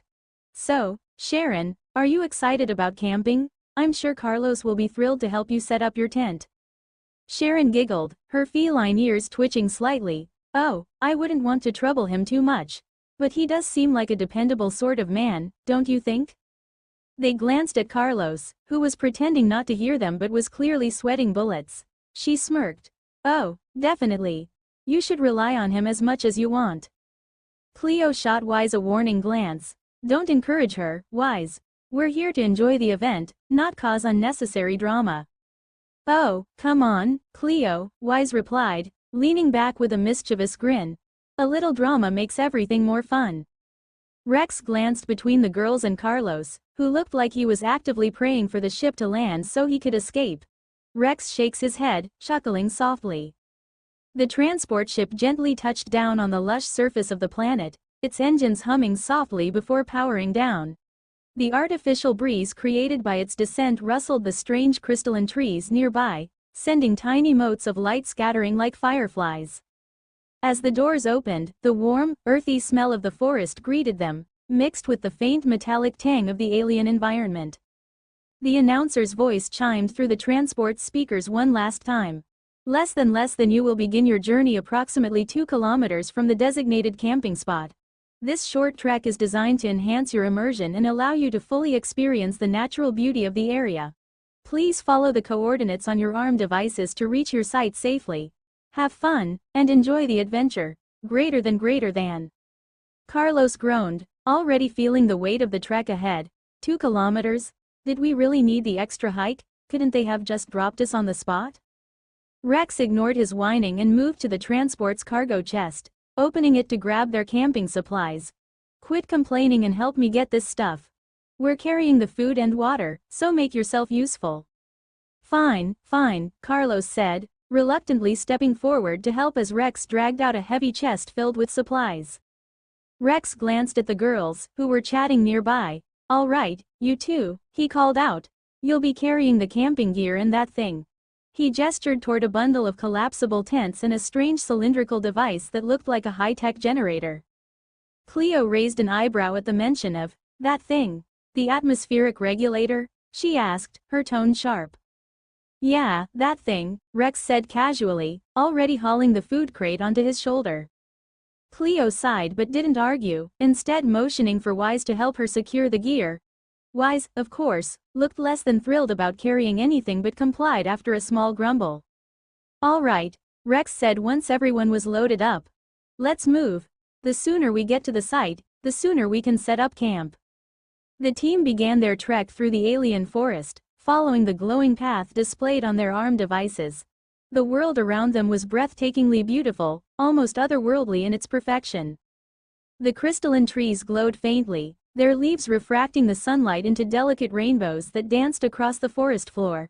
Patches of bioluminescent fungi grew in clusters at the base of the trees, emitting a soft blue-green glow.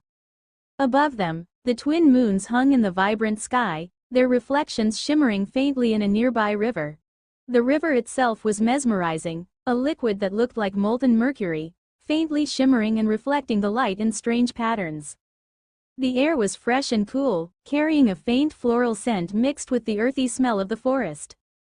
Carlos whistled as he looked around, his earlier complaints forgotten. "Man, this place is incredible. If it looks this good during the day, I can't even imagine how it'll look at night."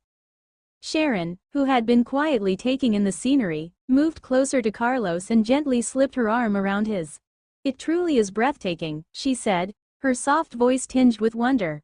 "I've been to many beautiful places in my life, but this might be one of the most enchanting." Carlos, already nervous from what he'd learned about Sharon's identity, tensed as her arm wrapped around his. But all his rational thoughts quickly melted away when he realized her ample chest was pressing against his arm. The warmth of her touch and her proximity completely short-circuited his brain, leaving him staring dumbly at her for a moment. Yeah," he stammered, trying to regain control of his thoughts. "It's, really nice. We can, check it out together later tonight, if you want to." Sharon let out a soft, melodic giggle, her green cat-like eyes sparkling as she rested her head lightly on his shoulder. "Well, that sounds like a lovely proposition," she said, her voice carrying just a hint of playful teasing. Behind them, Rex watched the entire interaction unfold with a mix of amusement and disbelief. Carrying the heavy food cage on his shoulder, he sighed and shook his head. "This guy," Rex muttered to himself, unable to stop a small smirk from creeping onto his face. "He's completely done for." Cleo, walking beside Rex, glanced at him briefly. "Do you think he realizes the precarious situation he's put himself in?" she asked in her usual calm tone, though there was a faint hint of judgment in her voice. Rex snorted. "Not even a little. His brain's clearly been hijacked by other priorities." He nodded toward Sharon, who was still clinging to Carlos's arm. Cleo frowned slightly, her icy golden eyes narrowing. "This will likely end badly if he doesn't proceed with caution. Sharon is not an ordinary woman." "No kidding," Rex replied, shifting the weight of the food crate. "But hey, maybe this is all part of Carlos's master plan to sabotage Nexum Dynamics from the inside." Cleo gave him a flat look. "I highly doubt Carlos is capable of formulating a master plan. He's acting on pure instinct, or rather, recklessness." Rex chuckled. "You're probably right. Still, let's give him the benefit of the doubt. Maybe he'll surprise us. Or he'll get us all killed," Cleo muttered under her breath. Wise, who had been eavesdropping with her enhanced hearing, smirked and called back over her shoulder. "You two really should give Carlos a little more credit. Who knows, maybe he's charming enough to pull this off." Rex and Cleo exchanged skeptical looks but said nothing more as the group continued their trek. As they neared the designated camping site, the alien forest began to open up, revealing a clearing surrounded by crystalline trees and a sparkling stream. The coordinates on their arm devices confirmed that they had arrived. "All right, let's get to work," Rex said, setting down the heavy food crate with a relieved sigh. "Carlos, you set up the fire pit. I'll handle the supplies. Cleo and Wise, you two take care of the tents and the atmospheric regulator." "And what about Sharon?" Carlos asked, glancing nervously at her. Rex smirked. "She's your responsibility, buddy. Good luck."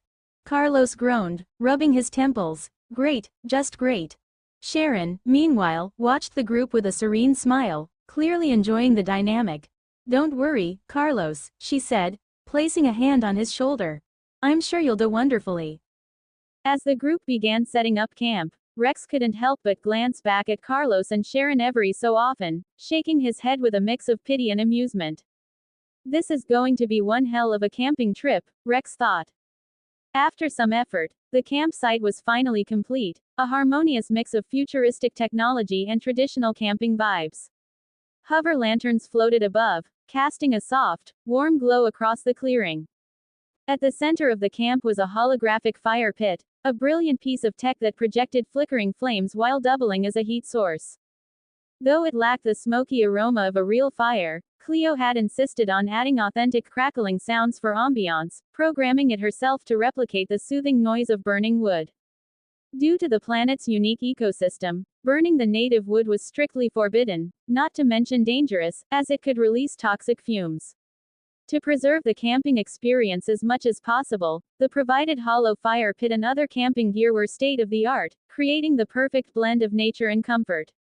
Carlos stretched his arms as he sat back on one of the collapsible chairs, admiring their handiwork. All right, everything's set up. This place looks perfect, he said, clearly proud of the teamwork that went into building their little temporary home. Rex flopped onto the ground, propping his head up on a nearby rock. Okay, now what? We've got everything ready, and we're here for 3 nights. What are we even supposed to do to kill the time? Anyone got any ideas? Sharon, who had been gently brushing dirt off her outfit, looked around thoughtfully. I have to admit, this is my first time camping like this. I'm not sure what people usually do in these situations, she said, her feline ears twitching as she scanned the forest. Wise perked up, her green eyes gleaming with excitement. What if we go hunting? The native species on this planet must be fascinating, and I'd love to bag a few trophies. She rubbed her hands together, clearly thrilled at the idea. Cleo immediately shot her a sharp glare. We can't, she said firmly. This is a protected world. Hunting is strictly forbidden. She crossed her arms and added with a cutting edge to her tone, but I guess a princess like you wouldn't care about rules, would you? Or the delicate balance of ecosystems, for that matter. She rolled her eyes and smirked. Oh, come on, Cleo. Don't pretend you're worried about the ecosystem. You're just scared I'd catch something cooler than anything you've ever done. Cleo raised an eyebrow, her expression unreadable. No, I'm worried you'd destroy half the forest while trying to catch it. You race have a reputation, after all. The tension between the two women crackled like an actual fire, but Rex decided to nip it in the bud by ignoring them entirely. Turning to Carlos, he said, What about you, Carlos? Got any brilliant ideas for how to pass the time? Carlos rubbed his chin deep in thought before a mischievous grin spread across his face. How about we tell some stories? I mean, it's nighttime, we've got a fire, well, sort of, and it's the perfect setting for some spooky tales. What better way to spend the evening? Rex's eyes lit up at the suggestion. Damn, that's actually a solid idea. I'm in. He quickly sat up and moved to sit closer to the hollow fire pit, patting the ground next to him. I think that sounds fascinating, Sharon said as she gracefully sat down next to Carlos. Her green eyes sparkled with curiosity. I've never told campfire stories before. I'd love to hear some. Me too, darling, Wise said, plopping down on Rex's other side with a sly grin. Cleo silently joined the group, taking her seat with her usual air of composure. All right, Carlos said, clapping his hands together. Who's going first? Rex smirked, leaning back. You brought up the idea, so you should go first. It's only fair. Carlos groaned. Fine, but I'm warning you, I stink at telling stories. Don't blame me if it's not scary. Don't worry, Cleo interjected, pulling out a small, round device from her pack. I have just the thing to help. This is an audio holo projector. You describe the story, and it'll generate visuals based on what you're saying. Think of it as a way to bring your story to life. Carlos leaned forward, intrigued. Oh, that sounds awesome. How does it work? Cleo activated the device, and a soft hum filled the air as a faint holographic mist emerged from it. She began narrating an example story, describing a magical forest filled with fantastical creatures. The projector instantly created a vivid 4D image, displaying glowing trees, mythical beasts, and even a light drizzle that seemed to hang in the air around them. Wow, Sharon said, her mouth slightly open as she watched the holographic forest shimmer and shift before her. This is incredible. Where did you get it? I need one of these in my life. Cleo smiled faintly, her inner saleswoman shining through. It's still in its beta phase and not available for public purchase yet. But if you'd like, I can order one for you as a gift.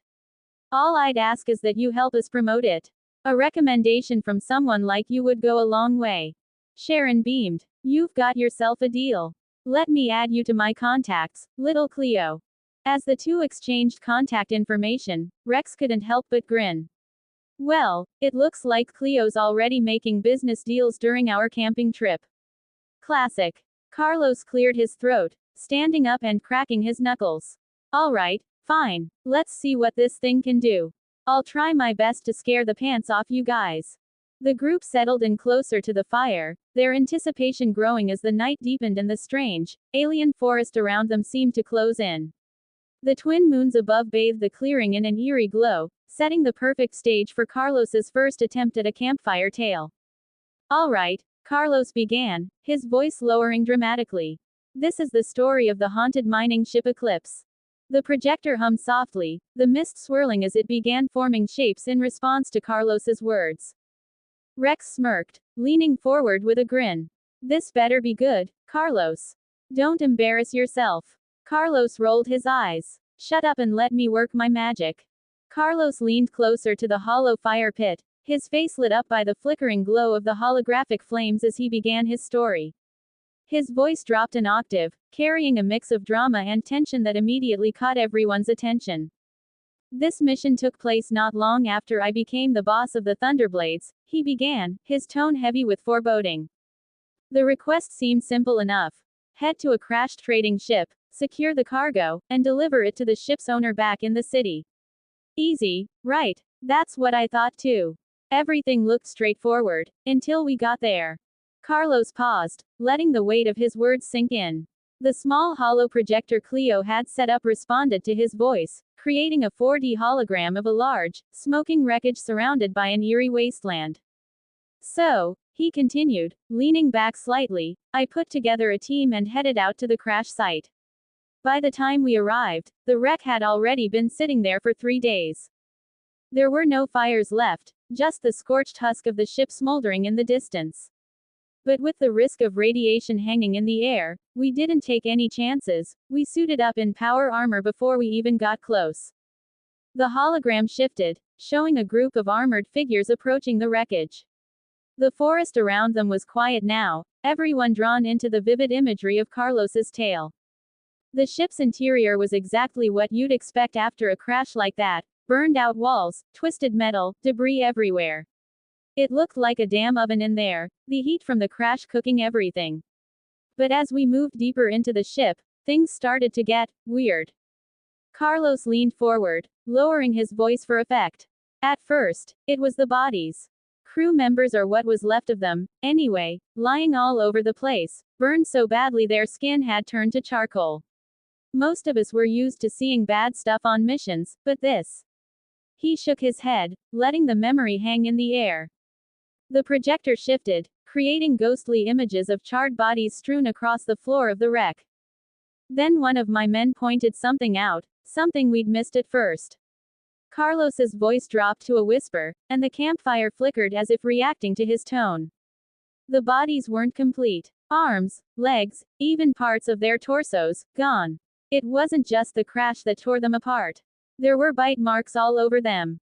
Bite marks? Sharon asked, her feline ears twitching as she hugged her knees to her chest. Carlos nodded grimly. Yeah, even with their skin burned to coal, you could still see the bite marks, deep, jagged, and deliberate. Like something had been eating them. The group shivered slightly as the hollow projector displayed a burned body with unsettlingly clear bite marks etched into its flesh. Carlos gave them a moment before continuing. While we were busy checking the bodies, none of us noticed something was wrong until we heard the sound of metal echoing through the wreck. The projector recreated the sound, a sickening metallic clang followed by a heavy thud. One of my men collapsed onto the floor right behind us. At first, we thought maybe he'd tripped or passed out from the heat. But when we turned him over, Carlos paused for dramatic effect, his voice heavy with dread. He was already dead. And just like the crew, his chest had been ripped open, his heart and lungs were gone. The hologram showed a shadowy figure lying in a pool of blood, his chest cavity disturbingly hollow. That was when everything went to hell, Carlos said, shaking his head. Some of my men panicked. One of them bolted, screaming something about how we were all going to die. I yelled after him to stop and come back, but he didn't listen. Seconds later, we heard the sound of gunfire, then his screams, then silence. The projector's mist swirled, forming the ghostly outline of a shadowy hallway filled with faint, distant echoes of gunshots and screams. I ordered the rest of my team to move fast. We ran to where we'd last heard him, and when we got there, Carlos's expression darkened. It was already too late. His body was crumpled on the ground, and his chest hollowed out like the others. But then we saw it. Him, Rex asked, leaning in, his voice edged with curiosity and unease. Carlos nodded, his voice dropping to a near whisper. In the shadows at the edge of the hallway, there it was, a humanoid figure. At least, it looked humanoid at first. But it was twisted, wrong. It had long, gangly limbs, with legs and arms so oversized they looked like they didn't belong on a person. It was moving on all fours, slowly, like some kind of stalking predator. The projector displayed a dark, shadowy corridor, and in the distance, the blurry outline of a humanoid figure on all fours could be seen, its glowing eyes faintly visible in the dark. Carlos's voice grew quieter, more intense. It stopped and stared at us. Its eyes glowed faintly in the dark, like an animal watching its prey. And it didn't move, not at first. It just crouched there, waiting, sizing us up. The group around the fire was silent now, the tension thick enough to cut with a knife. The hologram shifted to show the creature's glowing eyes fixating on the team. Wise broke the silence, her voice filled with excitement rather than fear. And then what happened? Did you kill it? Carlos shook his head. Not yet. We froze. We didn't know what the hell we were dealing with, and I wasn't about to start a fight with something that had already ripped through two of my men without a sound. We stood there, weapons raised, staring it down. He paused again, glancing at the group. And that's when it smiled. Smiled? Cleo asked, her normally calm tone tinged with disbelief. Carlos nodded, his voice grim. Yeah, it bared its teeth, wide and sharp, like it was enjoying the fact that we were scared. And then, before we could do anything, it disappeared into the dark. The projector showed the creature vanishing into the shadows, its glowing eyes were the last thing to fade. Carlos leaned back, exhaling heavily. That's when I knew we were screwed. Whatever that thing was, it wasn't human anymore. And it wasn't just hunting us, it was toying with us. Carlos leaned closer to the hollow fire, his voice taking on a graver tone as the tension around the campsite grew. The projected holograms shifted in response to his words, showing shadowy figures lurking in the burned corridors of the crashed ship. Some of my men couldn't handle it anymore, Carlos continued, his eyes narrowing as if recalling the vivid memory. The fear, it was too much for them. They raised their electric rifles and started shooting at the creature. The shots hit it, I'll give them that. The bullets tore through its flesh, spilling dark, inky blood all over the floor. The hollow projector responded, showing a distorted humanoid figure jerking under the impact of rifle fire, black liquid spraying against the walls. But here's the thing, Carlos said, leaning back slightly, his voice dropping to a whisper. That damn thing didn't flinch. It didn't scream or retreat. It just stood there, taking the shots, and staring at us with that terrible smile on its face. The projector rendered the creature's haunting smile, an unnaturally wide grin full of sharp, gleaming teeth, with glowing eyes that radiated malice. Carlos took a deep breath. And in that moment, I thought, OSH*T. We're so dead. Because I've seen enemies like that before, the kind that take a beating just to get your hopes up, only to regenerate their injuries like it's nothing. And that smile. That was the smile of something that knew it was going to win. The campsite was eerily quiet now, the sound of the holographic crackling fire the only thing breaking the silence. So, Carlos said, straightening up slightly. I did what any smart man would do when faced with something like that. He smirked faintly and tapped his chest. I used the adrenaline shot built into my power armor, turned tail, and ran like hell. And while I was at it, I screamed at my team to do the same. Rex, who had been sipping water from a canteen, choked on his drink. What? That's what I taught you? Carlos grinned sheepishly. Well, you always told me, if it looks like a losing fight, live to fight another day. So, yeah, I took your advice. Wise burst out laughing, clutching her stomach. Oh, Carlos, you're priceless. Running away while yelling at your men to follow, classic leadership material. Cleo, however, simply raised an eyebrow, unimpressed. Running away is a viable tactic if it saves lives. Did it? Carlos's smirk faded slightly as his tone grew somber again. Not for everyone. He looked at the fire, his gaze distant. We ran for our lives, sprinting through those dark corridors, and that thing just let us go. It didn't chase us. Not right away, anyway. Maybe it was just watching, enjoying the sight of us panicking. I don't know. The holograms shifted, showing the frantic team rushing through the twisted halls of the crashed ship, their flashlights bouncing wildly in the dark. But when we finally made it to the cargo bay, Carlos continued, his voice heavy, that's when things went from bad to worse. The cargo containers we were supposed to secure. They were destroyed, torn open like tin cans. And on top of them. He paused, letting the tension build. The projector shifted, showing broken cargo containers littered across a massive room. On top of them, shadowy, humanoid figures crouched like predators. There weren't just one or two creatures anymore, Carlos said, his voice shaking slightly. There were 20 of them. Maybe more. All of them just like the one we saw before. Long limbs, glowing eyes, and that same twisted smile. The hologram intensified, showing the horrifying sight of dozens of glowing eyes staring hungrily at the team from the darkness.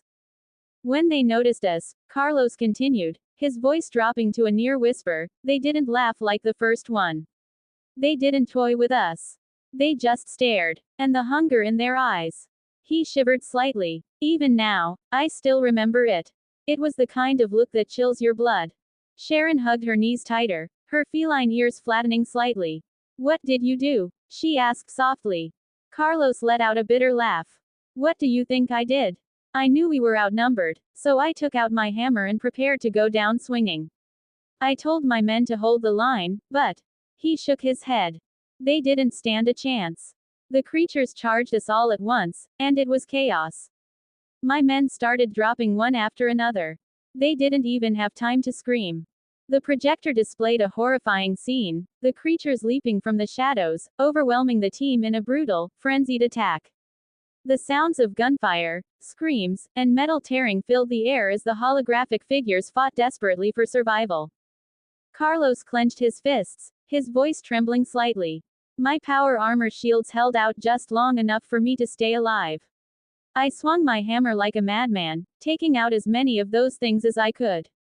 But there were just too many. I thought I was done for, until reinforcements finally arrived. The hologram shifted, showing a team of heavily armed soldiers blasting their way into the cargo bay. Explosions rocked the scene as the reinforcements fired heavy weapons, cutting down several of the creatures. My special unit breached the cargo bay, blowing a hole in the wall to get in, Carlos said. With their firepower, we managed to kill some of the creatures. But not all of them. The rest of the bastards ran through the new hole, escaping into the wilderness outside. The projection showed the remaining creatures fleeing into the dark, their glowing eyes disappearing one by one. And just like that, Carlos said, letting out a long breath, it was over. The mission was a bust, the cargo was destroyed, most of my team was dead, and we had no idea what the hell those things even were. The group around the fire was silent, hanging on to Carlos's every word. After we got back to the city, Carlos continued, I tried contacting the guy who'd hired us to secure the cargo. But guess what? He'd vanished. No trace of him anywhere. It turns out someone had been spying on us the whole time. The moment we realized the mission was compromised, the contact erased all their information and disappeared. Cleo frowned, her gaze sharpening. A cover-up. Exactly, Carlos said, nodding. We reported the creatures to the city guards, but as far as I know, no one's ever seen them again. At least not in the city. Every now and then, I check in with the guards to see if there've been any sightings, but the answer's always the same: nothing. Sharon tilted her head, her green eyes wide. Do you think they're still out there? On the planet? Carlos stared at the fire, his expression dark. Oh, they're out there. Somewhere. And if anyone's unlucky enough to cross their path. He shook his head. Let's just say I hope they're faster runners than I was. The hollow fire crackled softly as Carlos finished his tale, the weight of his words hanging heavy in the air. Well, Rex said after a moment, breaking the silence, remind me never to take a job from you, Carlos. The group let out a nervous laugh, though the unease lingered. Somewhere out there, on some distant planet, those creatures were still waiting, and hunting. While Rex and his crew were enjoying their time aboard the luxury cruiser, Naira and Lyra were embarking on a very different kind of mission. At Cleo's request, the twins had traveled to the bustling commercial world of Nakor to assist Amelia with a problem she was facing in the underground city, a problem Cleo had deemed significant enough to require the twins' direct involvement. After several days of navigating the wormhole aboard the sleek private frigate Cleo had gifted them, the twins finally arrived.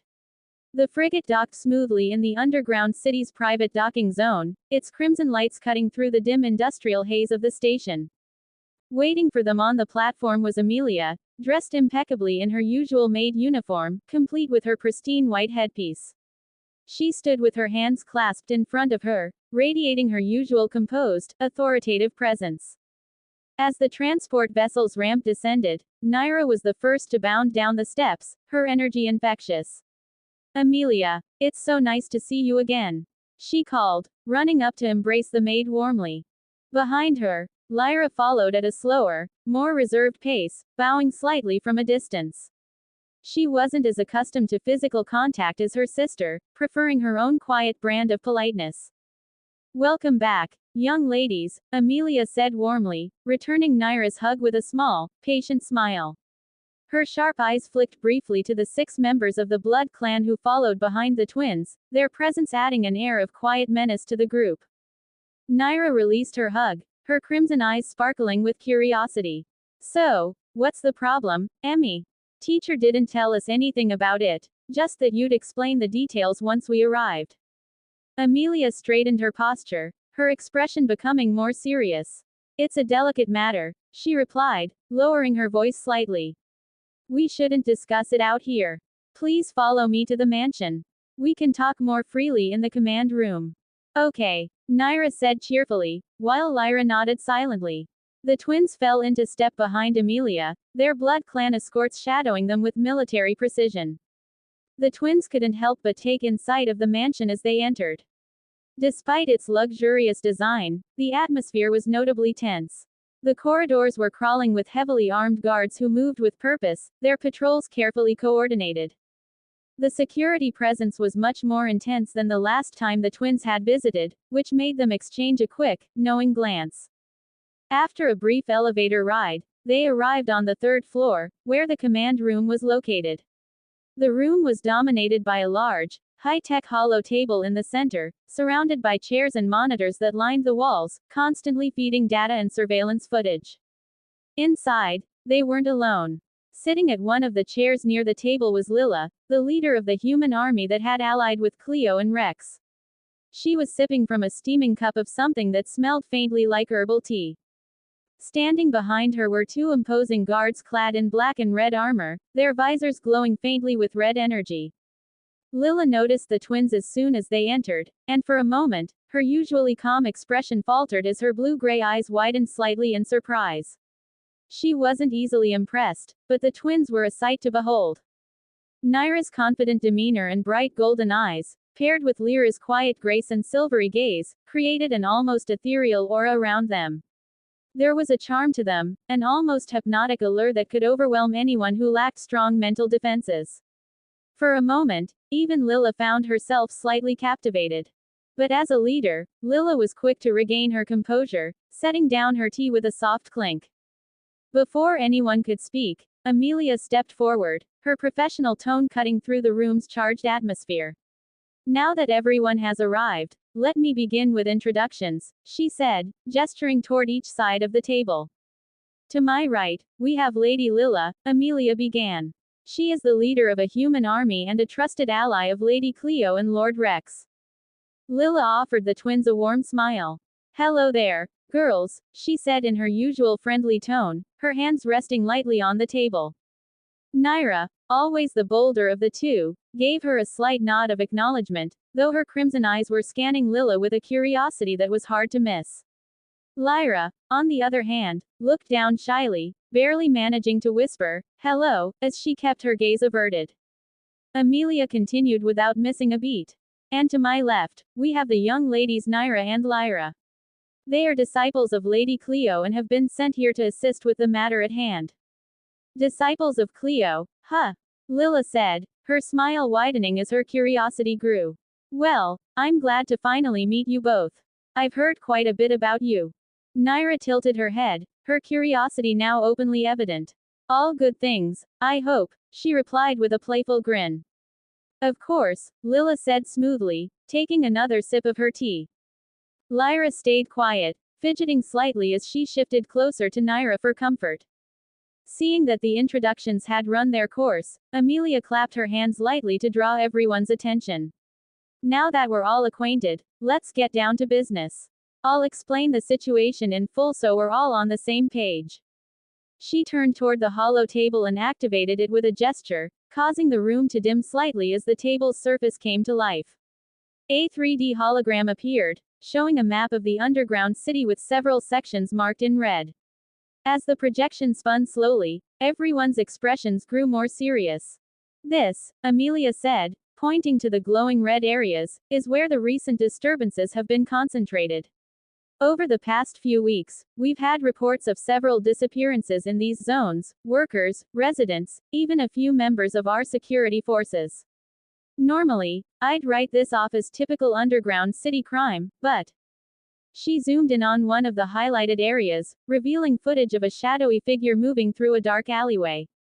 The image was blurry, but the figure's unnaturally elongated limbs and glowing red eyes were unmistakable. The nature of these incidents suggests something far more elaborated. Our initial investigations revealed signs of unknown forces lurking in these areas. They're fast, silent, and leave almost no traces behind.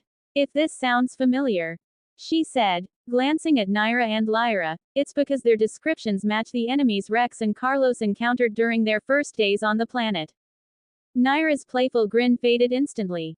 Wait, those things are here. Lyra's crimson eyes widened in alarm, her hand clutching her sister's sleeve. But, I thought they were supposed to be searching on another planet since we already left here. Apparently, they've made their way here, Amelia said grimly. And they're using the underground city as their hunting grounds. Lilla folded her hands, her expression serious but calm. Which is why we've called you here. Lady Cleo believes that you, along with myself and my forces, are uniquely suited to deal with this threat.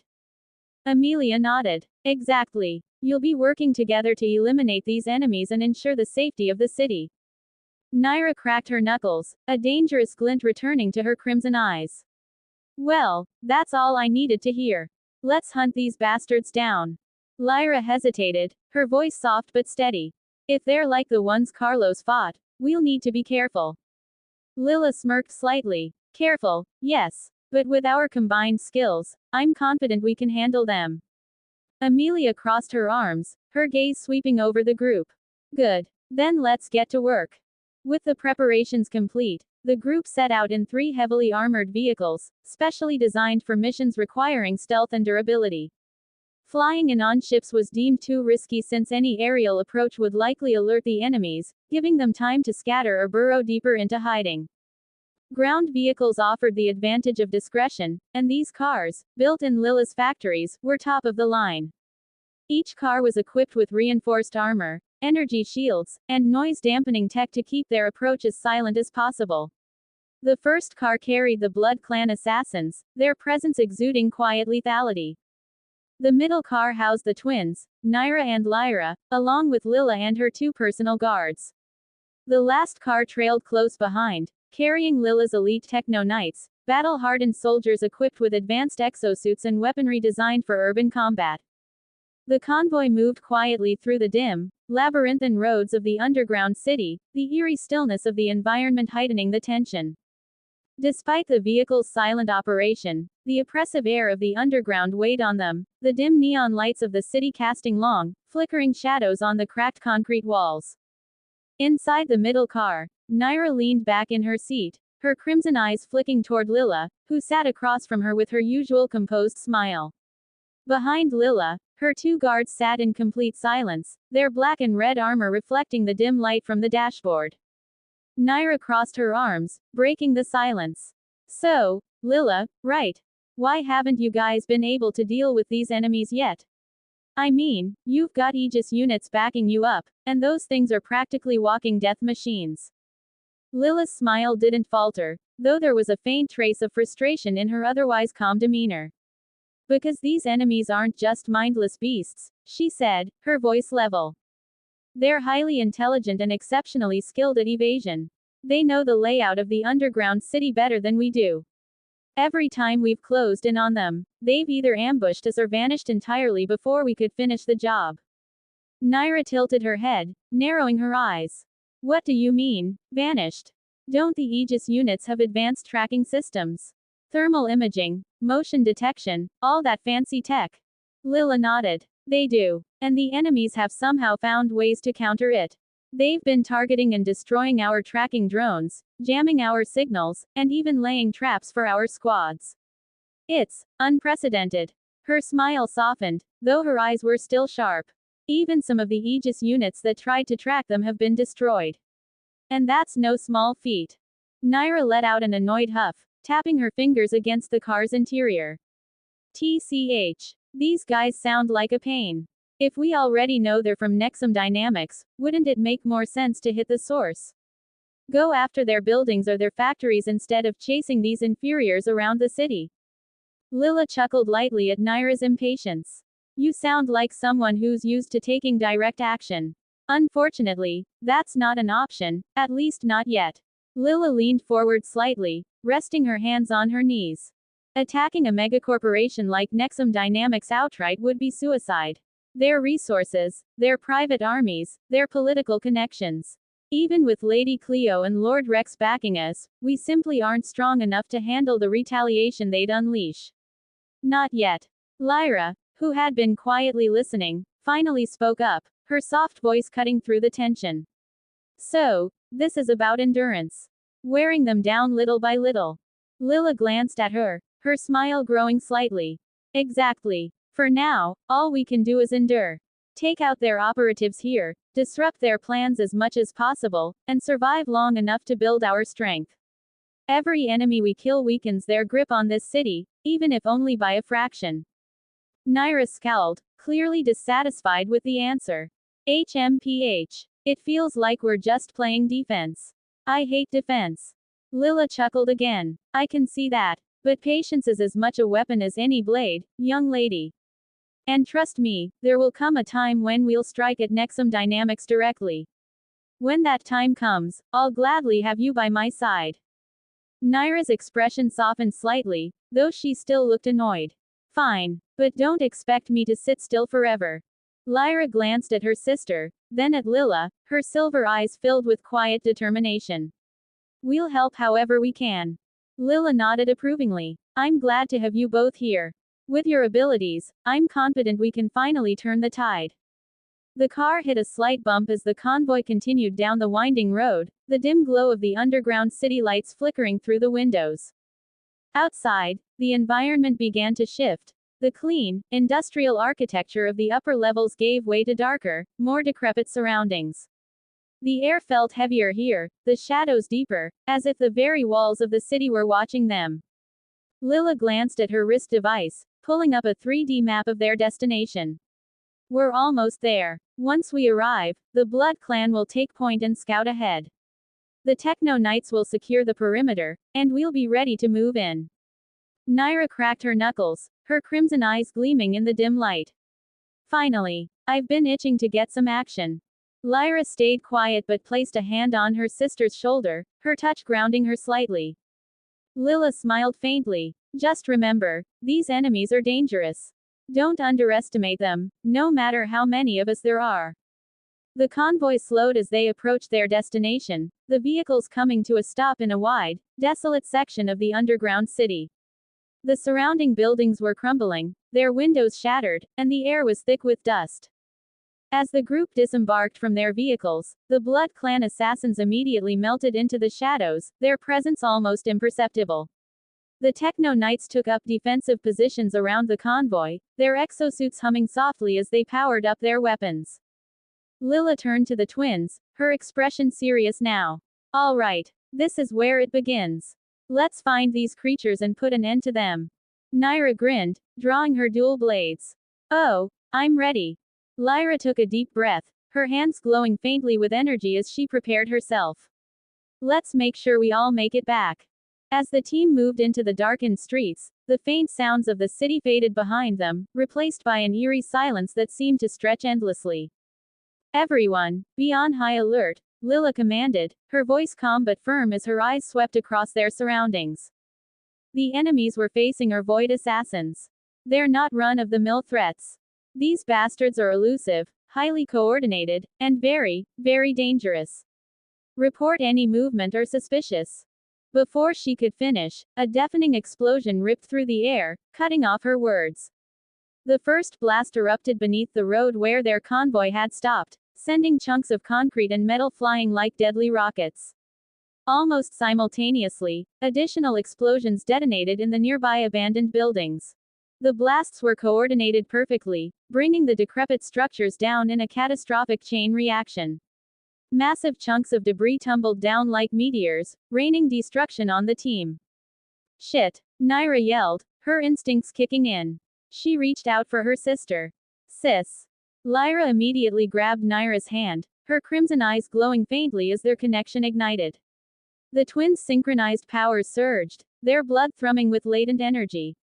Blood dome! Naira shouted, and the two of them wove a protective dome of crimson energy around themselves and those nearest to them, including Lila and her guards. The dome shimmered with a bloody hue, its surface alive with swirling currents of nanomachines mixed into the twins' unique blood. Cleo's engineering brilliance had enhanced their abilities, making the dome strong enough to withstand both the crushing weight of debris and the concussive force of the explosions. The blasts tore through the air for what felt like an eternity. Flames roared, the ground quaked, and the falling debris smashed down against the bubble, but it held firm. When the explosions finally subsided, a strange, eerie silence settled over the area. The dome pulsed once before retracting, its surface splitting as bright red tentacles shot outward, piercing through the debris to clear a path. Naira stepped out first, her crimson broadsword in hand, its blade glinting ominously in the dim light. The blood-red tendrils receded behind her as she scanned the area, her crimson eyes glowing faintly with an unnatural light. Do you see anything, sis? Naira asked, her voice low and tense. Lyra emerged behind her, four glistening red tentacles writhing and flexing from her back like living extensions of herself. She turned her crimson gaze across the rubble, her expression calm but focused. Nothing, Lyra replied, her voice barely above a whisper. Her tentacles coiled protectively, ready to lash out at the first sign of danger. Naira glanced down at the hole left behind by the collapsed debris. You guys okay down there, or do you need some help to climb out? She called down. A faint metallic clank echoed from below as one of Lila's guards activated their exosuit. No need for that, Lila's voice replied, smooth as ever. We can manage on our own, but thank you for the offer. Seconds later, Lila emerged, carried effortlessly by her brother. Using the gravitational boosters built into their techno armor, he leapt out of the pit with powerful, calculated movements. His boots emitted faint pulses of energy as he ascended in 3 smooth jumps, landing gracefully on solid ground. The other guard followed close behind, her exosuit humming softly as she cleared the debris with the same efficiency. Once on the surface, Lila's brother gently set her down. Without hesitation, he pulled a metallic rod from his back. The device unfolded with a smooth, mechanical hiss, transforming into a compact, high-tech shield. A honeycomb-like energy barrier shimmered to life over its surface, ready to absorb incoming attacks. The other guard mirrored his actions, her shield deploying with the same precision. Together, they formed a protective circle around Lila, their stances disciplined and unyielding. "How are your losses?" Lila asked, her tone calm but edged with urgency as she glanced toward the twins.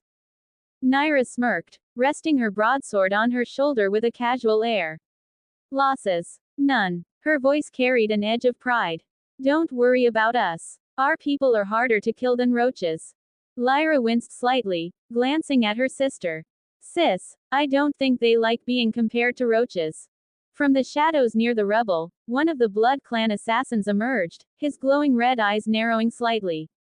"We can hear you, you know," he muttered dryly, though there was no real malice in his voice. Naira waved him off with a grin. "I meant it as a compliment. You guys are survivors, right?" The assassin didn't reply, instead vanishing back into the shadows with a faint huff. Lila stepped forward, brushing dust from her uniform as she surveyed the area. The once stable road was now a jagged wasteland of craters and rubble, and the surrounding buildings were reduced to smoking ruins. "This was a trap," Lila said, her eyes narrowing as she studied the carnage. "They knew we were coming. They've been watching us."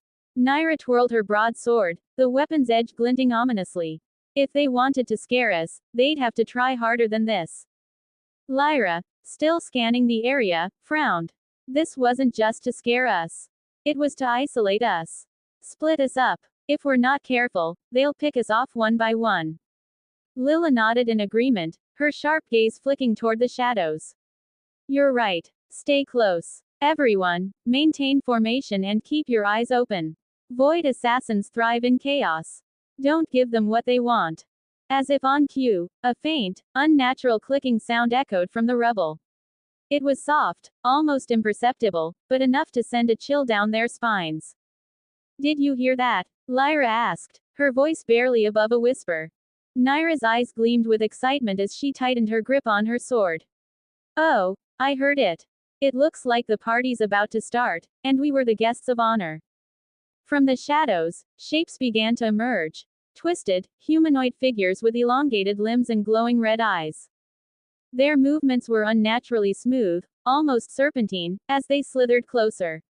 Each of them carried jagged, curved blades that shimmered faintly with an eerie, violet energy. Void assassins. The battle erupted into chaos as the Void assassins made their move.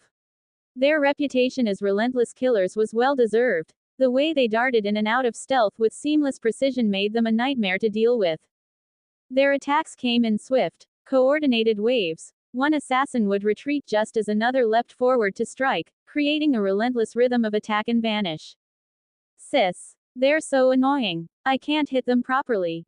Do something," Lyra yelled, her voice tinged with frustration as she narrowly dodged a blade aimed for her neck.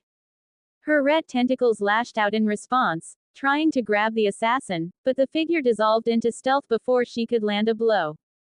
"What do you want me to do?" Naira shouted back, her voice equally exasperated. "It's even harder for me." She spun around just in time to block a dagger aimed at her back, the blade bouncing off the honeycomb-shaped energy shield generated by her nanofiber clothing. "Annoying mosquito," Naira growled, swinging her blood-red broadsword in a wide arc. The blade whooshed through the air, narrowly missing the assassin as it blurred back into stealth.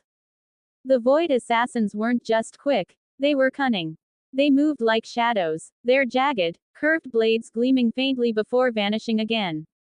Their armor, optimized for stealth rather than defense, made them nearly invisible to conventional tracking methods. The twins' enhanced senses helped, but even they were struggling to keep up with the constant onslaught. Lila stood calmly within the protective sphere of energy created by her guards' shields, observing the chaos around her as though it were a mere spectacle. The two guards, clad in their techno armor, stood at her side, their shields shimmering like honeycomb-patterned barriers, unyielding to the assassins' attacks. "Brother," Lila said, her voice steady despite the frenzied battle. "Where are our men?" Her brother, standing at attention with his spear still folded on his back, scanned the area quickly before responding. "There's no communications," he said grimly. The explosions or the falling debris must have taken them out. Lila closed her eyes briefly, her composed demeanor unwavering. As expected, she said softly. We're outnumbered. She opened her eyes and turned to her brother. Prepare to engage. Leave my protection to her, she said, gesturing toward the female knight beside her. I'll focus my faith on uncovering their positions. Her brother nodded, stepping forward. Got it. Leave it to me. He reached for the folded spear on his back, pulling it free with a swift motion. With practiced precision, he flicked his wrist, and the spear extended to its full length with a metallic snap. He slammed the butt of the spear against the ground, causing the tip to crackle with red electricity. Taking his place at the front, he raised his shield and pointed the electrified spear forward, his stance unshakable. I'm ready when you are, he said confidently. Lila knelt on the cracked ground of the destroyed building, interlacing her fingers as she closed her eyes. A faint silver glow began to radiate from her body, pulsing softly at first before growing stronger. Then, without warning, the aura exploded outward in a wave of energy, scattering silver dust into the air. This was one of Lila's psychic powers, telesthesia, a technique she had honed through years of practice under the guidance of Dr. Oscar. The ability allowed her to see distant or hidden targets using extrasensory perception, a skill that was invaluable in situations like this. The silver dust lingered in the air, subtly clinging to the outlines of the hidden void assassins. To the untrained eye, they were still invisible, but to Lila and her allies, the faint shimmer was enough to mark their positions. I see them, Lila's brother said, his voice sharp with anticipation. One of the shimmering figures stood with its back turned, preparing to lunge at Naira while she was preoccupied with another attacker. Without hesitation, Lila's brother charged forward. His spear crackled with intensified red lightning as he closed the distance in a blur of speed, his techno armor amplifying his movements. The void assassin barely had time to react before the electrified spear pierced through its torso like a hot knife through butter. The force of the attack lifted the assassin off its feet, impaling it and holding it aloft for all to see. The assassin let out a gurgling hiss, its jagged blade falling from its hand as its body convulsed violently from the electric current surging through it. The other void assassins froze for a split second, their stealth faltering as they momentarily revealed themselves, startled by the sudden loss of one of their own. Gotcha, Naira said with a wicked grin. She swung her broadsword with brutal force, its blade glowing crimson as her blood-infused energy enhanced its power. The blade sliced cleanly through the air, cutting down one of the revealed assassins before it could retreat into stealth. Lyra wasted no time either. Her red tentacles shot forward, wrapping around another assassin and slamming it into the ground with enough force to crack the concrete. The assassin struggled, its blade flashing as it tried to cut itself free, but Lyra tightened her grip, squeezing the life out of it. They're faltering, Lyra shouted, her crimson eyes blazing with determination. Lila's brother pulled his spear free from the impaled assassin, letting the lifeless body crumple to the ground. He turned to face the remaining void assassins, his shield raised as electricity danced along the edge of his spear. They're fast, he said, his voice calm but focused. But now we've got them. From her position, Lila remained kneeling, her psychic energy still radiating outward. Her voice was calm yet commanding as she spoke. Don't let up. They rely on stealth and confusion. Now that we can see them, we have the advantage. Strike quickly, before they regroup. Naira and Lyra nodded in unison, their movements perfectly synchronized as they advanced on the remaining assassins.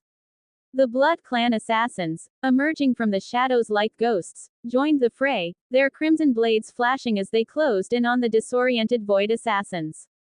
TCH. Everyone, retreat. One of the void assassins shouted, his voice sharp and commanding as he darted back into the shadows, his movements fluid and impossibly fast. What? Don't even think you can escape. Naira yelled, her crimson eyes flaring with anger.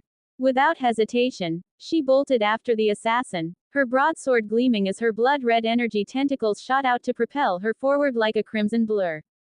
Wait, don't follow them. We don't know if. Lila tried to warn, her voice rising in alarm, but before she could finish, a deafening explosion erupted beneath Naira's feet. The blast sent Naira flying, her body hurtling through the air before slamming into the ground with a sickening thud. She tumbled across the debris-littered street, the impact kicking up a cloud of dust before she finally came to a stop. Naira! Lyra screamed, her crimson eyes wide with panic as she immediately started toward her sister. Naira coughed violently, her body trembling as she forced herself to her knees. Cough, cough, what was that? She muttered, spitting dirt from her mouth and clutching her stomach. There are hidden mines on the road. Lila called out, her usually calm tone laced with urgency. She stood nearby, her silver glow dimming as the toll of her psychic abilities began to show in her unsteady breathing. It's too dangerous to pursue them. We're falling into their trap.